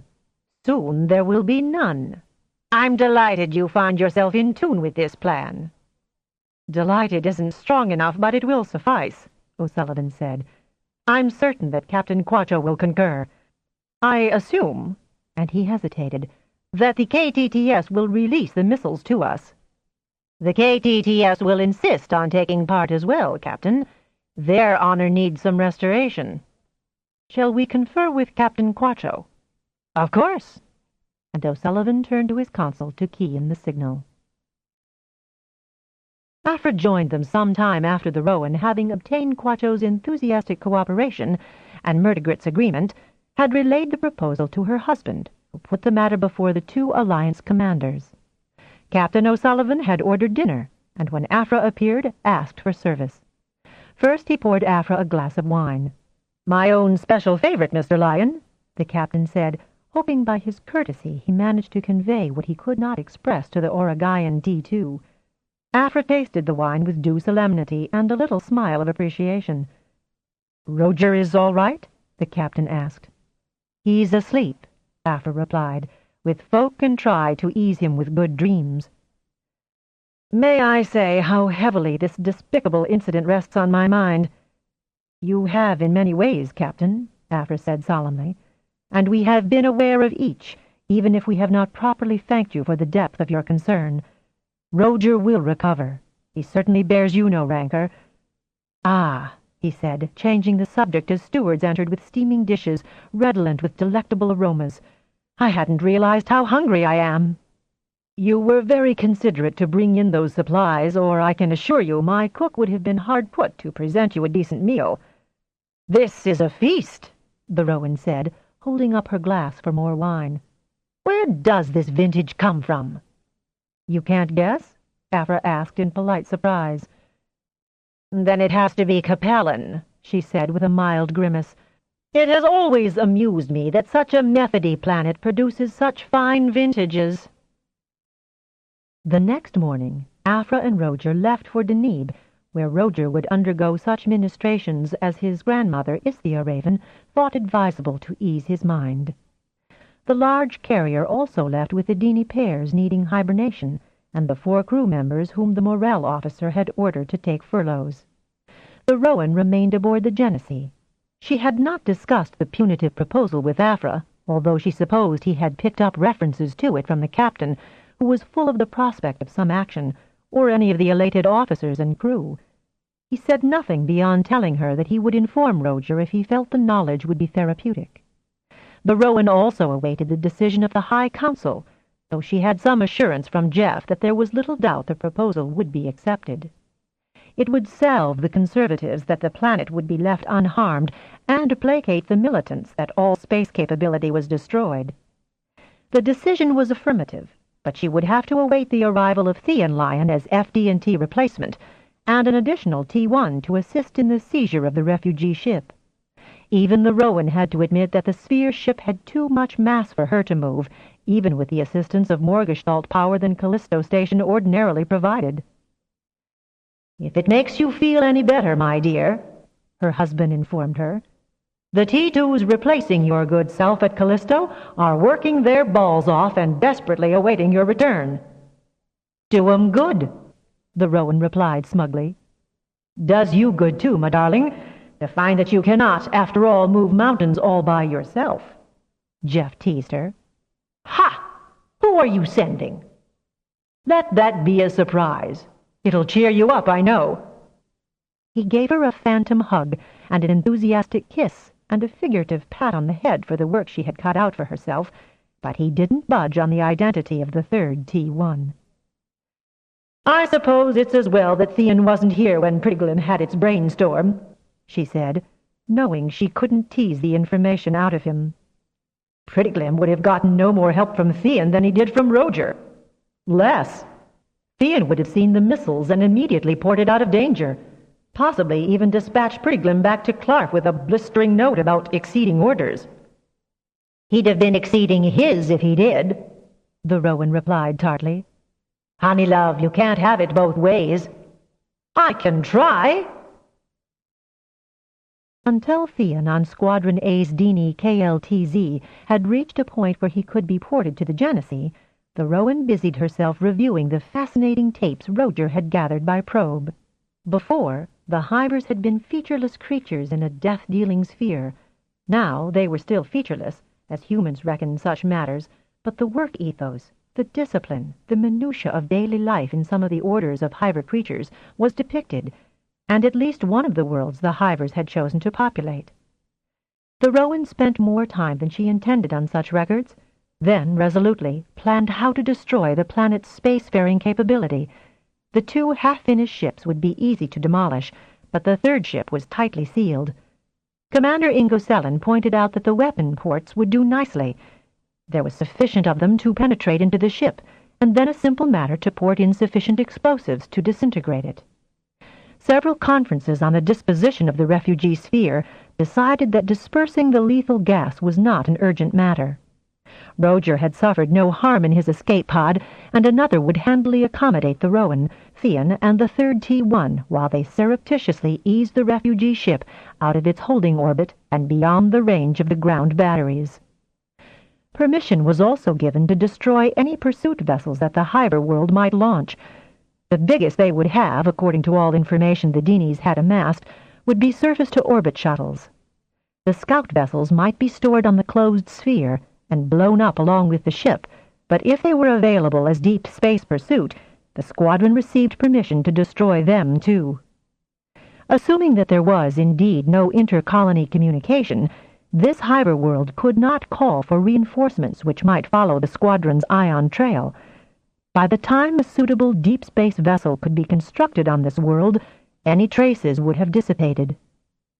With plans and materiel in place, Theon's arrival was keenly awaited. His grandmother thought he looked a trifle gaunt, but she caught a remarkable energy exuding from him once he had recovered from a stunned surprise at finding her on board the Genesee. "Where's Roger, then?" he asked, glancing about him, having looked forward to a reunion with his brother. His Deenies, Mur and Dip, were also looking about, for they had been eager to see Gil and Cat. He was perplexed by the minute shock he read from his grandmother. An indefinable sadness darkened her eyes. Then, with a nod of greeting to the Deenies, the Rowan unexpectedly hooked her arm in her tall grandson's and walked him from the cargo bay, Theon's Deenies following discreetly. As they moved slowly in the direction of the captain's ready room, she told him what had happened. She managed to time her report so that they were within the ready room by the time she had to relate the sacrifice Gil and Cat had made to protect Roger from Prettiglim. She soothed Theon with what mental easing she could, while he held his grieving Deenies tightly against him. When they had regained some composure, she explained what action was now proposed. Theon had no reservations about what he obviously considered necessary destruction, only determination and an eagerness to assist her in any way possible. She was well pleased with a mental attitude that did not emanate any vengefulness or malicious delight, feelings which she had sensed in some officers and many crew members. She preferred to think of their coming actions as deterrent rather than vindictive. "Know that your father is not of a militant disposition," the Rowan said, honor requiring her to mention the fact. "Dad won't find me a hardened militant for all my months on board a Deenie ship, but that would not be why I find this course of action justifiable, grandmother. Until we can communicate with the Hive species, that we'll never be able to do," the Rowan said flatly. "I know.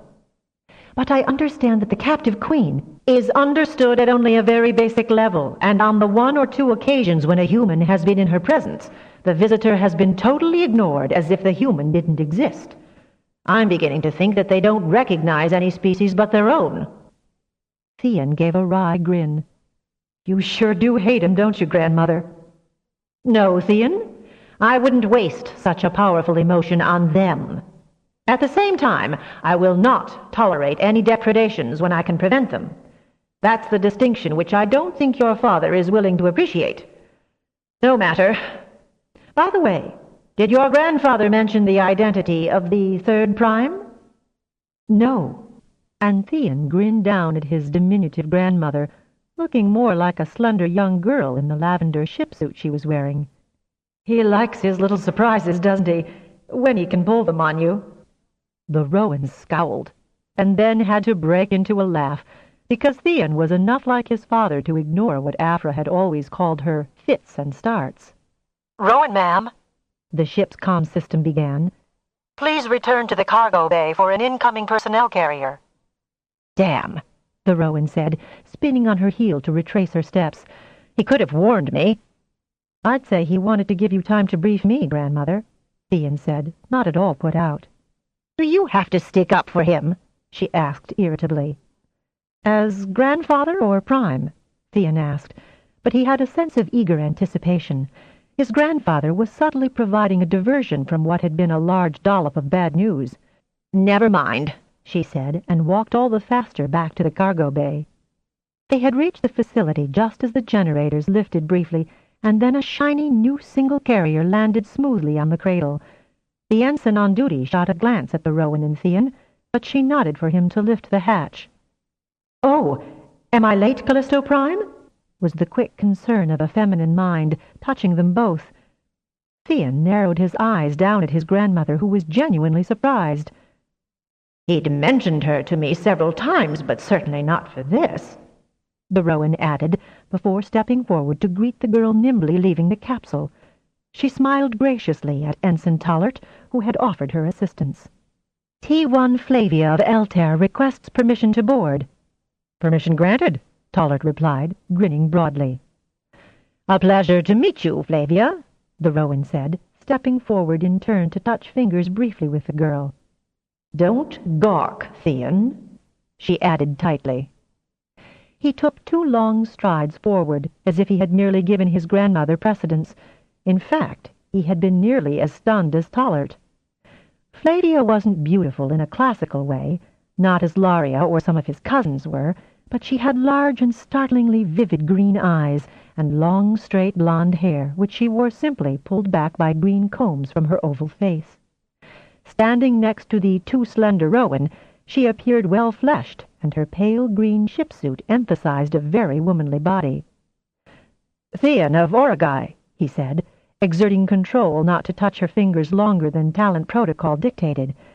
Mint green rose was her touch. "I believe Jeff said you are the grandchild of Bastion and Maranjani," the Rowan said. "I worked with them, Theon, in the tower on Altair." Flavia nodded briefly with a becomingly reserved smile. "The duty has been explained to you?" She nodded again. "It is an honor to work with Callisto Prime for any reason." The Rowan said. Tollert cleared his throat loudly. "Ma'am, the conference is waiting on the primes." "You have a carry sack, Flavia?" the Rowan asked, and when the girl nodded, Tollert cleared his throat again. "I'll take care of that, ma'am. Prime Flavia's quarters are next to yours." That's as well," the Rowan remarked obliquely. "We shouldn't keep this conference waiting any longer than necessary. We'll port once we reach the corridor," she added, and led the way. "How are your Deenies called, Prime Theon?" "I'm just Theon," he laughed, disclaiming any title. "And these are Myrrh and Dip." "Fliv trusts that your dreams have been good," she said in excellent Deenie. "Score one for the child," the Rowan said privately to her grandson. "And Granddad," Theon said with a sparkle in his eyes as he opened the hatch for the women. "Do your Deenies mind portations, Theon?" the Rowan asked. "Not any more," he said, and closed the hatch behind him. He clasped Myrrh and Dip against his legs, nodding to the Rowan that he was ready to port. They all did, arriving in the corridor outside the Genesee's conference room. The Rowan tapped the panel for admittance, and a yeowoman smartly opened the door. All within stood at her entry and throughout her introductions of her grandson and Flavia Bastian-Mangiani of Altair. Theon kept his expression bland as mixed comments reverberated from minds keyed up in anticipation of action. "He's bigger than Roger. That young slip of a girl's a prime. Quite a family resemblance to Roger with that same white lock of hair. Wouldn't mind priming with her. Carries himself well. She's a bit young for this sort of operation, isn't she? So this is the fellow who spent over a year on a Deenie ship alone. That took guts. Why on earth did he bother to save Hive larvae? Sometimes I don't understand these talented people. Too women and one male barely into manhood to move that mass? I wonder, will Roger turn out as well? And Theon identified the thinker of that remark as the pretty, dark-haired astrogation officer, Anis Langio. There was nothing subtle in his grandfather's seconding of Flavia to this mission, and she was certainly a lovely young woman, but Theon was not going to settle quite so quickly into the family pattern of an early marriage. Captain O'Sullivan formally made Flavia, Theon, and his Dini companions welcome. Then, with the Rowan on his right side, and Flavia on his left, with Theon seated beside her, he opened the official final planning conference. The captain was certainly not in on any of the grandfather's machinations, but Theon was extremely conscious of Flavia's proximity, aware of the delicate scent she wore, of the pulse of her very finely tuned and attentive mind. After a year on the KLTZ, he had mastered the art of concentration. This is, as I'm sure you're all aware, the first time the Alliance has taken action against a Hive world. You have all seen tapes of the kind of ground-to-air missile attack on the refugee ship, but we also know the extent of its range. However, we must not be for a moment lax in vigilance against any unsuspected retaliatory strikes. Murdigritz nodded in verification of that caution. As you also know, the Rowan has already ported explosives into the assigned positions to destroy the orbiting ships. Heat-seeking missiles are ready in each ship of the squadron for use in destroying Eddy shuttlecraft, lifting through the mess they leave in orbit around their planet. Operation Snatch, and O'Sullivan grinned, his gaze ending on Flavia's attentive face, can begin as soon as our primes are in position. Once the refugee sphere is out of range of surface missiles, the other ships will be blown. We will then seed additional space mines in case the Hivers do still have scout ship capability that has not been detected by Roger Lyon's intensive probing. He nodded briefly at Theon for his brother's accomplishment. Are there any questions? After a brief pause, Theon raised his hand. Grandmother, Flavia, may I escort you to our vehicle so we can get this show on the road? You may be mixing metaphors, Theon, but if Commander Metrios's engines are ready to support Gestalt... She turned to Murdigritz and Captain Quacho. Are you ready to return to your own ships? Ready indeed, ma'am, the engineer said, but his last word was spoken to empty air, for all five had gone. I wish they wouldn't do that, he murmured, giving a shake. Stations, everyone, Captain O'Sullivan said, rising. Red alert. This must be the captain's pod, Theon said, as the three T-1s made themselves comfortable in the escape pod. It's a lot roomier than the last one I was in. For three, yes, it's roomy enough, the Rowan said. Shall we? And she nodded at both young people. Of course, Flavia said, and Theon murmured consent. This would be a brief rehearsal for the longer, harder merge they would have to make. He'd never worked with his grandmother, but he was accustomed to merging with his parents, and was very pleased when Flavia deftly slipped in behind him as if she had similar hours of practice. The Rowan-Theon-Flavia merge did not need to touch the power available to it from the link generators of the three ships of Squadron B in this initial push. The cargo area to which they were porting could have held 100 escape pods. The slightest bump merely gave them notice that the pod had settled on its broad base in the Hive ship exactly as planned, close against the hull, facing the direction in which it was to go. They were immediately assailed by the most intense sting-bzzzt that emanated from Hive metals, a sensation peculiarly limited to the talented. Flavia gave a visible shudder, looking about her, a grimace marring her features. What is that? I do beg your pardon, Flavia. We should have thought to warn you, the Rowan said, casting an accusatory glance at Theon. Talent is susceptible to a resonance from Hive metals. Flavia worked her mouth, producing saliva and shuddering again. Unpleasant taste in your mouth, too? Theon asked helpfully. She swallowed.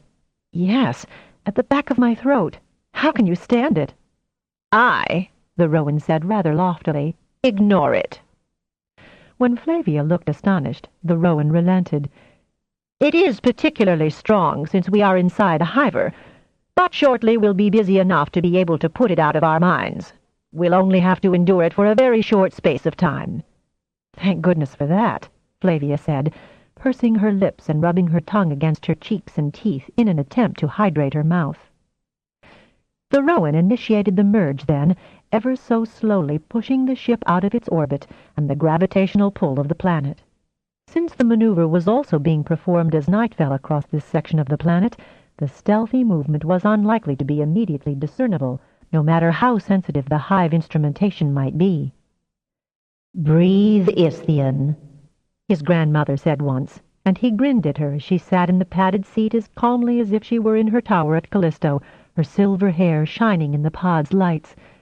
Gradually the merge increased its strength, 3 pairs of eyes also watching the special instrumentation installed in the pod that expressed speed and relative distance from the planet. Slowly they reached the mark on the dial when they had passed beyond the known range of surface-launched missiles. "Stop hunching your shoulders, you two," she added at a later point. "Any missile they could launch would have to penetrate the diameter of the ship to reach us, if, that is, they had any idea we are here."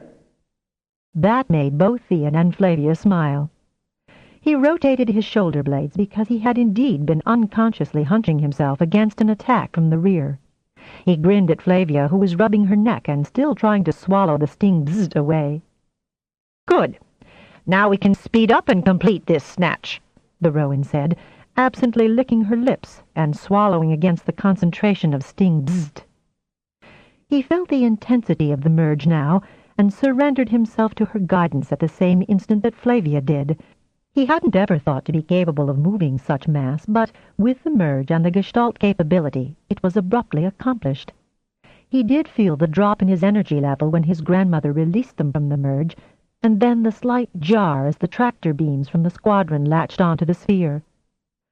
"I do hope something down there was watching," the Rowan said with a mischievous smile, more compatible to his sister Morag's age and habit than his grandmother's. "First the ship was there, and then—" her smile deepened with great satisfaction. "It wasn't." "Well done, Isthmian. You've been well taught, Flavia, and my pleasure to merge with such fine, strong minds. Now, let's get out of this Hive sink of contamination and put the pod where it belongs. Then we can find out what else has been happening." "I feel like I need a good long soak to rid me of that awful reek," Flavia said, making another grimace of revulsion. "Later, when our work is done, my dear," the Rowan said. "We will have time, however, for a drink to take the taste out of our mouths." "Something sharp, Grandmother, like orange juice." "Does this ship have something like that?" Theon provided the juice in long, cold glasses to Flavia's obvious relief, and his grandmother's only marginally less fervent thanks. "You were far enough away not to have felt any shock waves," Captain O'Sullivan said when they joined him on a bridge that was packed with officers and crew, and ringed with additional screens so that every view of the theater of operations was accessed. "Ah, that's our first casualty," O'Sullivan added, pointing to the screen which had just ceased broadcasting. "One of the probes Roger hid in the flotsam." "The ships?" Theon asked, rapidly checking the secondary screens. "Reduced to the debris you see floating in a band around the planet," the captain said with quiet satisfaction. "What the bombs you placed, ma'am, didn't fragment, the mines you sowed did. Mind you, there is a time lag between the event and our visuals of it." "Do any monitors need replacement?" the Rowan asked. "Now that we've completed Operation Snatch, we are at your disposal. Theon? Flavia?" The Rowan took the couch. Commander Metrios vacated his seat with alacrity to Flavia, and another chair was brought for Theon. "Well timed, ma'am," the captain said, pointing in turn to the 3 central screens which scanned the space field. "They may now retaliate." "Indeed," said the Rowan with an almost primitive surge of adrenaline as she recognized the tapered prow of a Hive scout ship emerging from an underground hangar. "Murdergrit's here, O'Sullivan," said the Dini's liaison officer's unmistakable voice over the squadron link. "Is the second wave ready?" "It is," the Rowan answered. "Isthmian, you will use the missiles on the KTTS as you're more familiar with Dini ships. Flavia, have you located the Arapahoes? Good. It's as easy for us to work from here as on the separate ships." She waited until she could feel the young talents reaching the missiles on the other ships, her eyes never leaving the screen as first one scout ship, then another, and a third became visible. 3. The normal complement of a Hive colonial ship. They'd be a much more interesting challenge if they changed their tactics, she added almost ruefully. Isthien, take the right-hand one. Flavia, the one that's just emerging, and I'll dispose of the one that made it to the field. I believe it's about to launch. At my count. 3, 2, 1. Each prime ported the heavy torpedoes easily to the recommended range. Then, before the Hyperworld's warning systems could alert defenses, launched them at the correct velocity for devastating strikes. There was, as Captain O'Sullivan said, a time lag before the screens would register the result, but all three talents had followed the missiles to their targets and knew their strikes had been accurate. Until visible proof appeared, Metrios toyed with the stylus, his eyes darting from one screen to the next. Though Captain O'Sullivan appeared completely at his ease, his fingers beat a tattoo on his armrest. Minutes later, the explosions were recorded. In what appeared like a leisurely fashion, each of the three ships exploded, parts arcing up and then showering down on the trundling hivers that had been massed on the space field. The debris fell almost gracefully to the now riddled surface and lay smoking and burning in a circle of destruction spread well beyond the perimeter of the space facility. "Someone's left the doors open," Theon remarked. "In that case," the Rowan said with a shrug, "let us take advantage of such carelessness." Even as additional missiles were armed and sent on their way by the three talents, more hangar doors punched upward out of the debris on the field, revealing the squat forms of shuttlecraft. These emerged at speed from the protection of the hangars, but not swiftly enough. "Fire as ready," the Rowan ordered Theon and Flavia, and they lobbed missiles at the shuttles and then into any aperture that could be seen through the smoke and raging fires. "Is this their only space facility?" Theon asked when no more targets were visible. "There are other substantial buildings on the planet." "They seem to be agricultural collection depots," Captain O'Sullivan said. "Such is not a target," the Rowan said, glancing sternly at Theon, who shrugged. "Did the probes not discover where the queens are housed?" Murdigritz asked. "No," O'Sullivan replied. "We were limited to observational probes, not reconnaissance." "The queens are effectively planet-bound," the Rowan said. "Further action has not been authorized."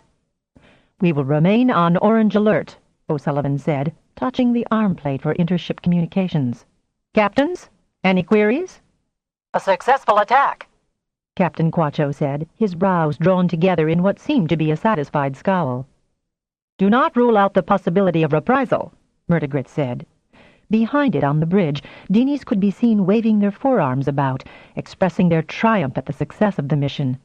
Only Murdigritz appeared dissatisfied and pessimistic. "Reprisal with what, Murdigritz?" the Rowan asked caustically, surveying the destruction on every screen. Then, putting both hands on the armrests, she pushed herself to her feet. "If we are needed, call us," she said to Captain O'Sullivan. Theon caught the surprised expressions of Langio, Metrios, and Ingosellen, but he too rose, indicating that Flavia could join them. He paused by the captain's chair. "Permission to leave the bridge, sir?" "Of course," O'Sullivan said, eyes widening at Theon's formality even as he shrugged as the Rowan disappeared. "She'd be the last to admit it, sir," Theon said, leaning confidentially towards O'Sullivan. "But Grandmother had to expend more energy as focus than we did." Yes, of course." "There is absolutely no reason for a T1 to apologize or explain any action, Isthien Gwyn Lyon." Theon, catching Flavia's startled expression as she also heard the fierce reprimand, grinned at the girl. "No, Grandmother, but it is only courteous to observe ship protocol, and you are tired." The bridge door whooshed shut behind Theon and Flavia. "I might be, but you are never to presume." "Grandmother, your husband gave me specific orders on the care and feeding of his favorite wife." "His only wife?" "And the only prime who can run Callisto, and you are tired." "Fighting a war at any age is tiring." Flavia's little gasp of surprise caught Theon unawares. "Was that a war we just fought?" Theon stuttered in surprise. "Well, a battle, certainly. What did you think you were going to do here?" "Keep the Hivers from leaving this planet." "And that's not a war?" "It's analogous to clearing out vermin." On a rather large scale, Theon said, wondering at her curious calm. We have to do so often enough on Altair when there's been prolonged and heavy rains in the swamplands. Otherwise the towns and settlements would be overrun, Flavia said quite matter-of-factly. Your grandfather did know what he was doing, said the Rowan in a tight tone to Theon, and added a snort of amusement. Chapter 3. Dad? There was the special note in his daughter Laria's voice that brought Aphra sharply to attention. He was alone in Oragai Tower, making some minor in-system shipments. Damia was out hunting with Morag, Ewain, and all the Deenies. Yes, Laria? Dad, just between us? The unusual note of exasperation and self-doubt was one Aphra had never thought to hear from the nearly 23-year-old, confident and poised Tower Prime of the Clarf FT&T installation. On completing her training at Callisto, Laria had taken up her duties with a competence that even her perfectionist grandmother couldn't fault. Yoshuk and Nasrin, the T2s who had originally run the Clarf Tower, had been shifted to Ceph, the most major of the 4 Merdini colony worlds. Laria had recently been assigned Clarissa Negeva as her assistant, a T2, who had been trained by David of Betelgeuse. Clarissa was replacing Steelman, who had not achieved the necessary rapport with Laria. She'd had no trouble at all with the other members of her tower staff, Van Tier, the T6 engineer, or Leonasha, the T7 station manager and expediter. Although there had been Deeni-human pairings on her home planet, Clarissa was unaccustomed to working with them, and never gave direct orders to the 6 paired with the other 3 station personnel, who happily doubled as cargo handlers, or whatever other functions could be done by non-TNT personnel. Clarissa's not working out either? Aphra asked. I do better running the station on my own, Dad, was the tart reply. She's been here 19 weeks, and she still turns pale when more than our Deenies are present, and you know that Deenies notice color changes, and she's been moaning about that carrier ever since it got here. Not, and Laria's mental tone altered, that I enjoy the sight, or more recently the stench from it. Prittigrim is definitely deceased. I'm beginning to think they don't intend to move it, leaving it there as a reminder that a human was responsible for Prittigrim's ignominious end. Laria's voice had a grim edge to it, then confusion colored her thought. There's ideographs all over it now. They're ancient ones, and I can't recognize more than the slashes for dishonor. Tip and Huff won't translate, won't even answer me when I ask what they mean. Yoshuk's a scholar of their ancient forms. What does he say? Or have you discussed this with him? I have, and he says it's too obscure for him, but he's still trying to find references. He does reassure me that they're not anti-human. This is one of those occasions, Aphra said firmly but soothingly, when you know that humans don't interfere with Deeni customs. The custom I can ignore if I wish, even if the reek is omnipresent, but I have to be very careful about transfers. Originally, Prittigrim's carrier came down, hard on the middle cradle. I was told not to move it to one side, but I didn't for 1 minute realize it was going to take up such permanent residence. I could have used that cradle 100 times. Once again her tone altered to one less assured. Dad, does anyone there know why it's being left? I almost don't blame Clarissa, but I also need to understand what's going on about it. Prittigrim, I mean, so I can deal with the reason it's been left there so long. Is it a subtle way of punishing me because I'm Roger's sister? I doubt that, Aphra replied stoutly. Deenies don't think in those terms. I sure hope so, Laria replied, exhibiting some of the distress she had been covering. I can ask Jeff. I already did, and he doesn't know. But he doesn't have Deenies. Do yours know anything? We never did get any more answer to queries about Merdini penal codes than that the miscreants were apt to be shipped out. Aphra paused, since Laria would know what that could mean on a long trip. The cynical said that saved time, space, and money, and was an admirable use of expendables, but the thought made him shudder. He forced himself to more positive thinking for Laria's sake. Remember, Prittigrim is, or was, guilty of several errors of judgment even in the Deeni lexicon, and certainly several against humans. They don't want a repetition, and that may be their way of driving home the lesson. When one's own son had nearly been a victim of Prettiglim's coercion, it was very hard indeed not to take a judgmental stand. Once Aphra knew that Roger was responding to the discreet therapy of his grandmother Isthia on Deneb, he felt less bitterness, a most unusual emotion for him, toward the misguided Prettiglim. The latest report was that Roger could now mingle with both humans and Dinis without the intense grief, loss, deprivation reactions he had initially experienced. He was becoming more and more engrossed in his practical engineering studies. His uncle, Jaren, Deneb's prime, was going to insist that when the Hive ship that had been appropriated by the Rowan Merge reached the investigation orbit at the Mars Space Facility, Roger would have a place on that study team. Of course, Roger needed to meet the qualifications, but that had given him a definite goal, and he was studying with good purpose and diligence to satisfy the requirements. "I know that, Dad, but to have that grisly reminder on my tower field—" Aphra could feel the anger flaring within his daughter's mind, an unfocused anger, and so ambivalent that it was no wonder that she was under great stress. "You feel that Roger should have obeyed Prettiglim?" "No, I mean, yes, but Prettiglim just ought not to have required Roger, who was the only one who could have carried out Prettiglim's plan. Prettiglim was an old and revered captain and should have been obeyed. That planet should have been just wasted." Her tone was riven with intense animosity. "When I know how much damage the Hivers could have done to Dini worlds and hundreds of others, that XH-33 really should have been—" When Laria could not find an adequate fate, Aphra couched his suggestions in an ironic tone he rarely used with his children. "Exterminated? Fumigated? Wiped of life forms? Scorched beyond use?" There was a long pause. "Something like that, so that that planet could never be able to colonize, to massacre innocent life forms on any other planet." "So, we must emulate their methods?" "Well, just look what they did, forcing queens of their own species out of that ship and then blasting them, without ever trying to find out why the ship came." Indignation now colored Laria's anger. "That's very much a Dini viewpoint, Laria." "It's not that I'm ignoring other opinions, Dad. Aren't I transmitting messages backwards and forwards every day?"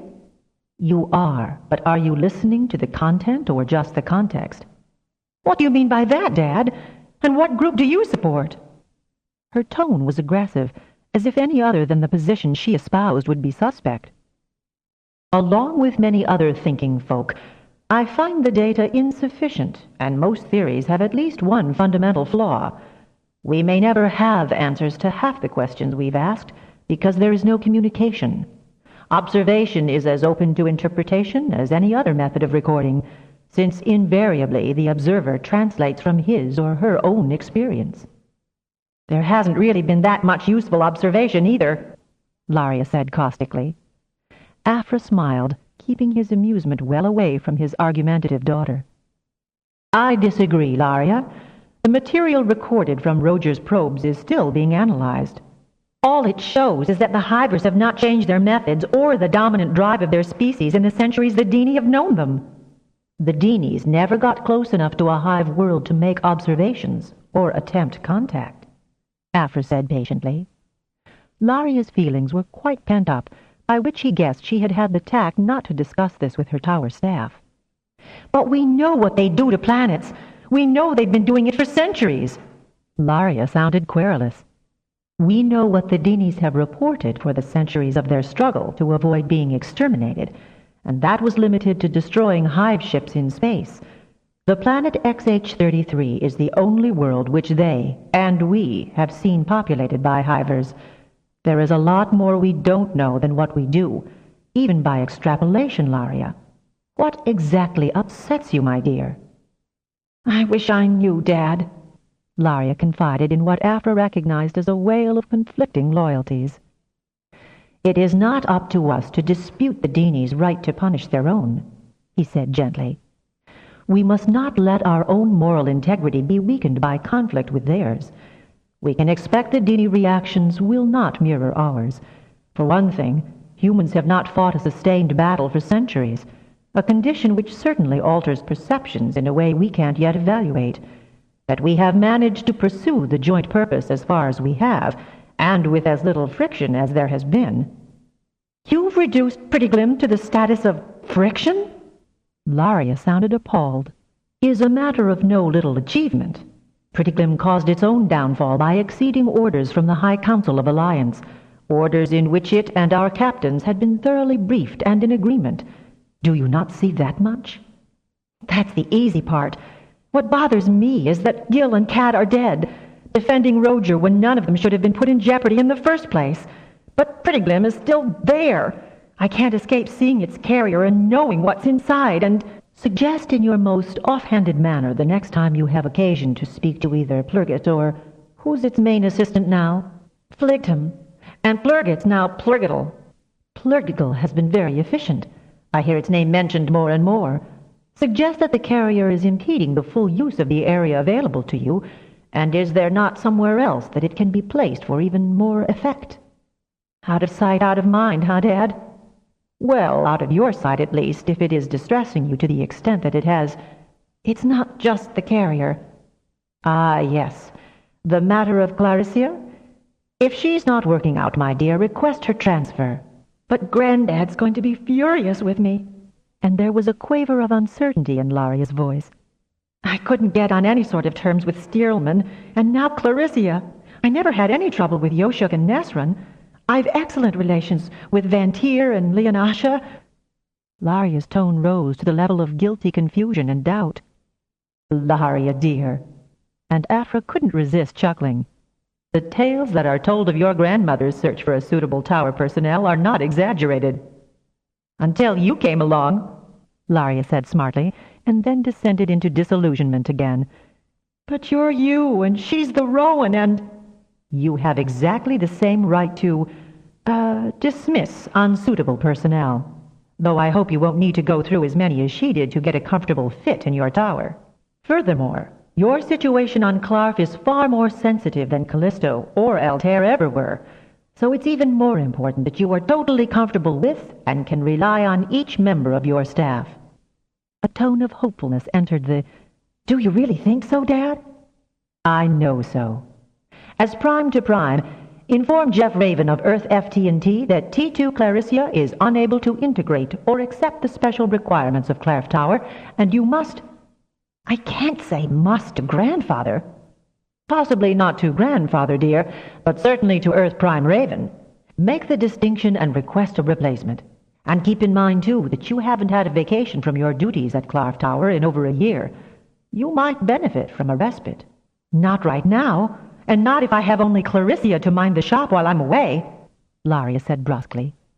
And when did you and Mother last have a break from Oragai? Ours is a slightly different situation, my dear child. We are not dealing with an alien culture. Teenies are not alien. I've known them all my life. Nor living on a planet where such a brilliant primary produces stress you may not realize until you are away from it. A little distance might help you resolve some of the ambiguities that bother you. You are not the only one, of us or in the human-settled worlds, to have them. Oh, Dad, I don't consider me unique. Her tone held the quaver of a laugh, but immediately altered. Sometimes I don't know what to believe. Then I do, and then something shakes me up again. I really ought to know my own mind by now. Your mind, you know, Laria dear, Afra said with an affectionate chuckle. It's your emotions and changing perceptions that cause problems. I'd hate to think your ideas were graven in granite at not quite 23. Briefly, Afra remembered instances of his Damia's captiousness, which her eldest daughter certainly had not inherited. And change is a constant we must all bear with. At least, and he let a grin color his mental tone, we are not locked immutably into a cultural pattern as the Hivers are. Gee, thanks for that, Dad. You're welcome, he said with equal mockery. But he also caught the steadier quality of her mental tone. She talked out some of what bothered her. If he and Damia had trouble rationalizing the matter, how hard it was on Laria, a prime who had not yet found a personal companion to sustain her in arduous and so often deeply troubling times. Now, inform Earth Prime of the fact that Clarissa's not working out and why. Either inadequacy is ample cause for replacement. Actually, Laria was as strong a T1 as the Rowan had ever been. A T3 or even a good T4 would be adequate support if they were compatible. One never knew until one tried different combinations. He'd always been slightly amazed that he, Afra Lyon of Capella, had been acceptable to Callisto Tower Prime Rowan. Maybe. He cut off that thought. He had had parents interfering with him.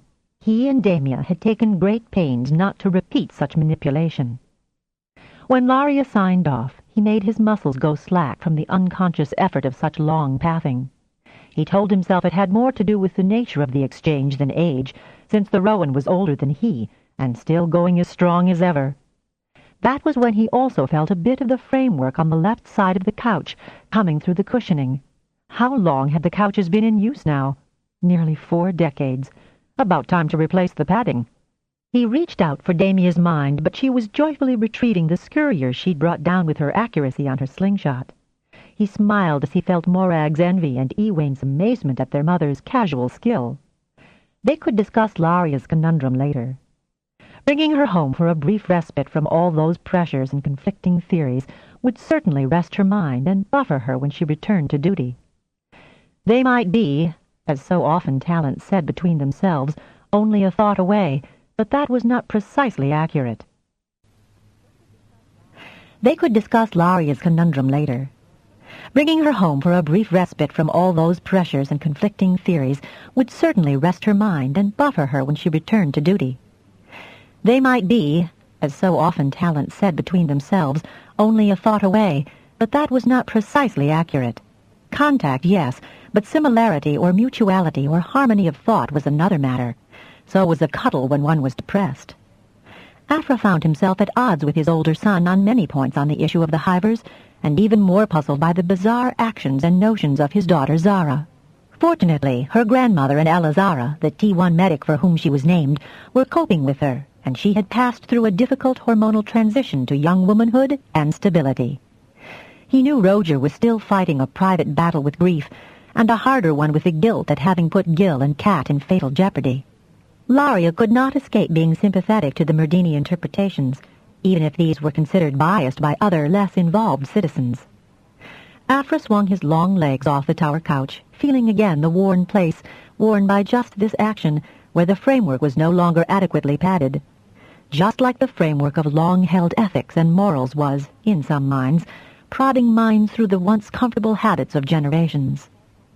Afra was also fully aware of other pressures at the highest level, for the Rowan and Jeff often used him as a sounding board, and often as not, followed his advice. The intransigence of Prettiglim and the deaths of Gil and Kat were having far more reaching effect on human Merdini relations than that carrier left on Clark's Tower field. A strong faction of high-ranking Merdini were of the opinion that, if Roger Lyon had been old enough for the duties of a prime, then he should have complied with Prettiglim's plan to devastate the planet X-33, regardless of the facts that Roger was a non-combatant, a minor, following the orders he had been given by his superiors. He had only been on the Genesee as a substitute until his older brother was available. The fact that Theon also would not have complied with Prettiglim's orders was irrelevant. But Theon already had hero status in Dini eyes, which would have given him the stature to reason with the Dini captain and helped him defuse the incident tactfully.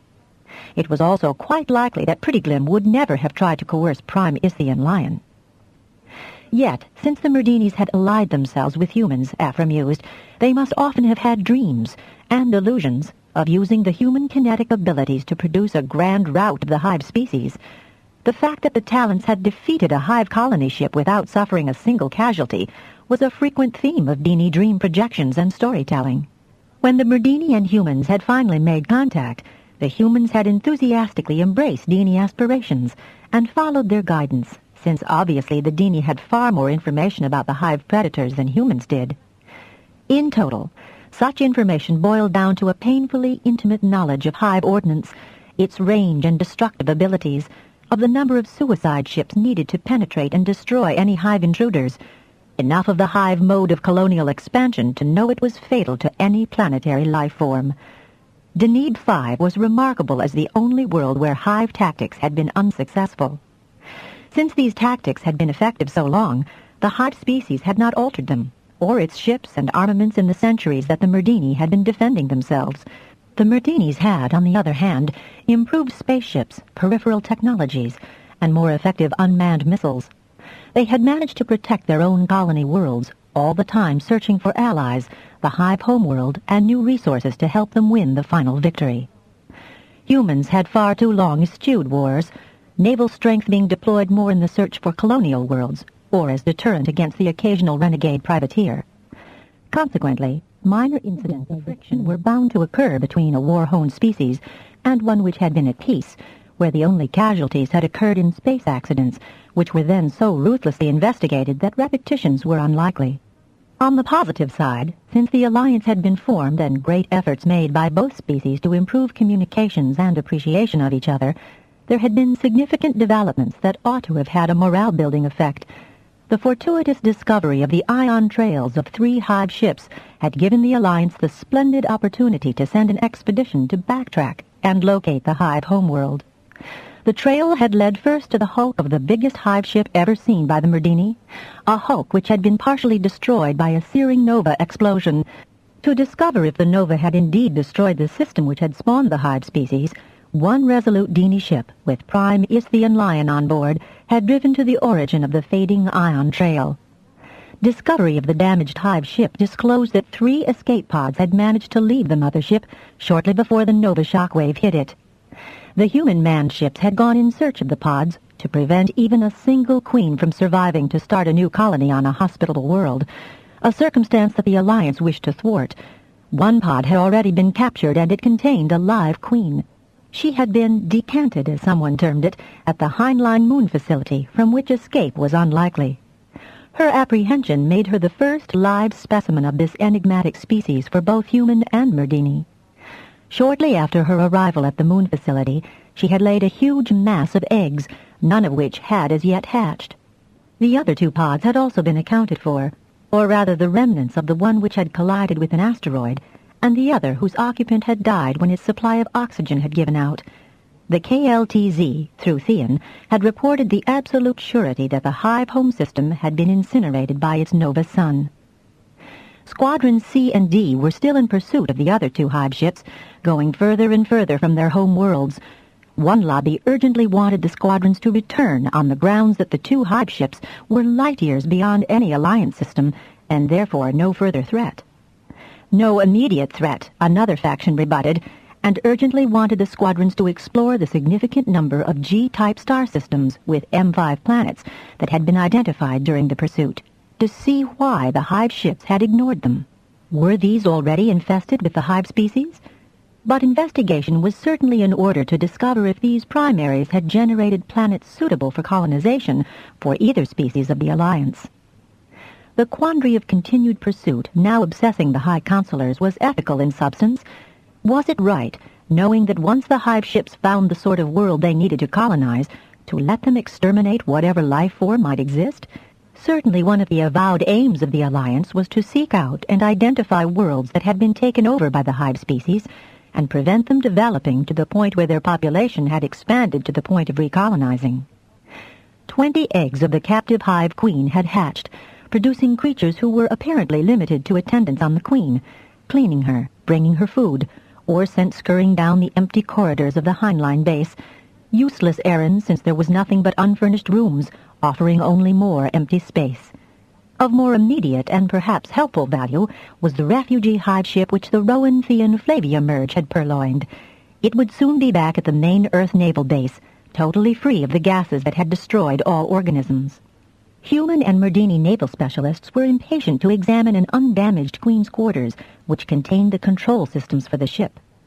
The most important discovery would be navigational records or star charts that might identify which worlds were Hive-occupied. Ever since the Rowan mind merge had subdued the many-mind on the Leviathan Hive ship attacking Deneb, it had been assumed that the Queens managed all aspects of control on the ship, formulating tactics and forwarding orders to their specialized minions. Whether the duties were equally distributed among them, or each of the 10 to 12 queens on board a colony ship had different responsibilities, had yet to be discovered, hopefully from the type of controls in each queen's quarters. Engineers, astronauts, and technicians, human and Merdini, were eagerly awaiting clearance to board this entire ship and begin their investigations. These positive activities of the Alliance had been somewhat eclipsed by the Prettiglim episode, such as the tapes Roger had taken, unique in establishing the culture, or rather agriculture, of the Hive species. Destroying XH-33's imminent colonization project was a controversial solution to the several that had been available. Most Denies would have preferred to see the planet devastated in retribution for those innocent worlds which had been fumigated by Hivers. Human opinion was virtually solid that destroying the Hive ability to go off that planet was a legitimate and the most acceptable deterrent. There would have been a massive human outcry had the affair been carried further. To reassure both apprehensive humans and the aggressively vindictive Merdini majority, Captain Quattro of the Arapaho had remained behind on sentinel duty until a discreet space facility could be ported to the nearest of XH-33's moons. Any activity in XH-33 space could be recorded. Should any occur, unlikely though that seemed, the Alliance could then vote on more lasting punitive action. Meanwhile, there were other enigmas to interpret. If there was no communication between Hive worlds or ship-to-surface contact, how could the Alliance hope to establish any interface with the Hivers? If no communication was possible, there was no hope of arriving at any mutually satisfactory, non-aggressive cohabitation of a galaxy which had sufficient M-type systems to accommodate all, with some control on overexpanding populations. Afra sighed. Being of a Methody upbringing as well as talented, he eschewed violence, didn't really know if he would even defend himself. He would, he thought, defend his children, but probably not himself, except that would leave Damia unsupported. So he might even defend himself, much as he would abhor the necessity. Humans had grown beyond that exigency. Association with the Dini had, unfortunately in Afra's estimation, revived war. If only there were some avenue of interface available. Every attempt to get the captured queen to communicate or notice that other intelligent beings were in her presence had so far failed. How his daughter Zara had known that the queen was suffering from hypothermia, on the verge of extinction, was a matter no one had been able to establish, especially Zara. She had also had no further empathetical contact with the queen. No one had. The queen had ignored any visitor, even a Merdini, even the very large Merdini which towered above her not in considerable form. That she could see and hear had been established by adroit remote testing. Various frequencies and combinations had elicited no more response from her than a twitch of discomfort.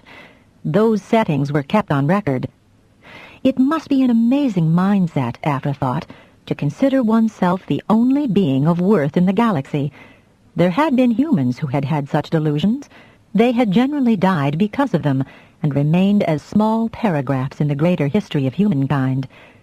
In an oblique fashion, it followed that, in the hyper-extermination of all life forms on any planet they had chosen to colonize, they were totally unaware that they were eradicating entities which might feel they had the inalienable right to live. The Hivers must also have been surprised by Merdini resistance, though only the most determined attacks by Merdini squadrons and fleet units had deterred the creatures. Did other Hivers know of Merdini resistance? If the Raven Rowan merge had not sent the one survivor back to the mother ship, would it have known that Deneb would resist? His musings solved nothing, and he could hear his family returning from a very successful hunt. He left a note for Kilarian, the tower's T6, to investigate recovering the couches, and went back to the house to start dinner preparations. Laria followed her father's advice immediately and contacted Earth Prime Jeff Raven that the T2 was unable to tolerate the Merdini, an essential requisite for duty at Clark Tower. She had been about to add an apologetic note when her grandfather cut it short. "All we need is unhappy Merdinis," Jeff said, but in such a genial tone that Laria began to relax and wonder why she delayed so long in broaching the problem. Nearly 5 months was a long enough period to allow Clarissa to integrate, and the girl hadn't. Laria did not mention some of the young woman's other, less admirable characteristics, which had enraged Vantier from time to time, and certainly annoyed Leonasha. "I'll have a word with Gali Gren and see if he's got any promising candidates, and stress Dini adherence. Of course, it would be best to have a Dini-raised kid like you. That solves most of the problem Clarissa posed." "How many Dinis were paired out, Grandfather?" "Gren's got such figures. I seem to remember there were about 1,000 in the first adoptions. Not all too talented families, of course, and spread about the old 9-Star League worlds. and then as many as the Deanies could spare for placement. There'll be someone. And mind you, miss, you keep after me until a proper match has been made. That's more important than you may realize, and it is certainly my function to make sure any prime has the right support group. Hear me? You put up with steelmen far longer than you had to. As my old mother used to say, if a shirt's dirty, it's dirty. What?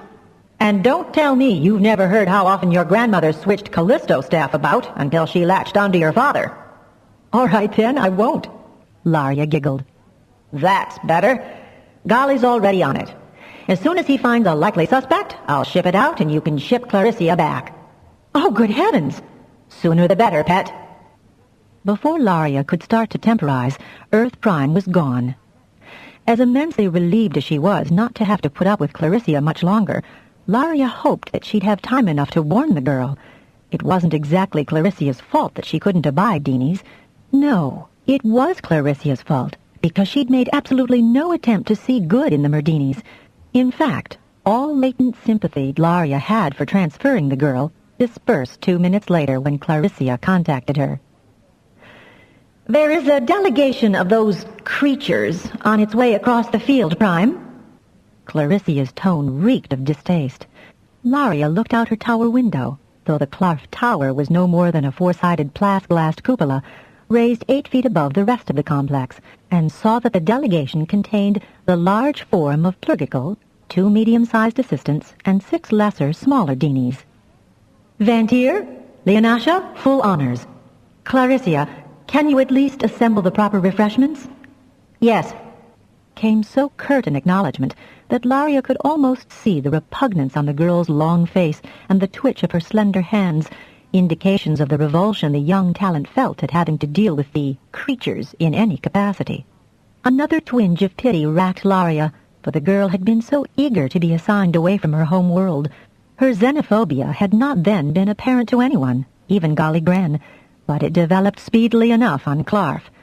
Vantir, a stockily built mid-30s native of Procyon 4, with the heavy bones of that planet's human adaptation, and the dark-eyed, dark-haired, dark-complected Leonasha, the Live, which was Laria's special designation for her T7 expediter, could be counted on to divert Deanies from approaching Clarissa.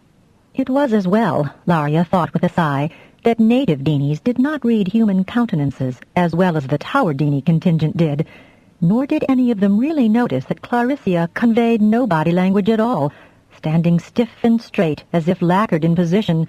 That was a mercy, since she would have made the true depth of her revulsion all too easily readable in movements. Once Plurgitgal announced its mission, Laria had no further time to fret over Clarissa's possible misdemeanors. Plurgitgal had a huge job for the tower, requiring it to organize and expedite the timetable for a considerable amount of cargo to be shifted to the other Deanie planets and to the satellite space docks. Without it being stated, Laria and her staff realized that a goodly portion of the Deanie space fleet was being refitted, resupplied in the shortest possible time. Such activity provided her with the perfect reason to remove Prettyglum's carrier. With so much to be shipped to different places, all cradles will be necessary, she said as she riffled through the documentation. The carrier which has rested on the field could perhaps now be moved to a southern location to display its messages there to good effect. She pretended total disinterest in Plurgitgal's reaction to the request and quickly moved to another topic, adding body language to augment the praise of her words. So much of this year's harvest to go off-world, too. A credit to the colors. Plurgitgal rolled its pole eye, attractively covered by a crown of lace which had recently become a Deanie fad. Laria was well accustomed to such scrutiny and continued to scan the cargo waybills to the red ones that indicated live portations. It will be good to see the KLTS, she added as nonchalantly as she could, since she was overjoyed to see the ship listed as an arrival.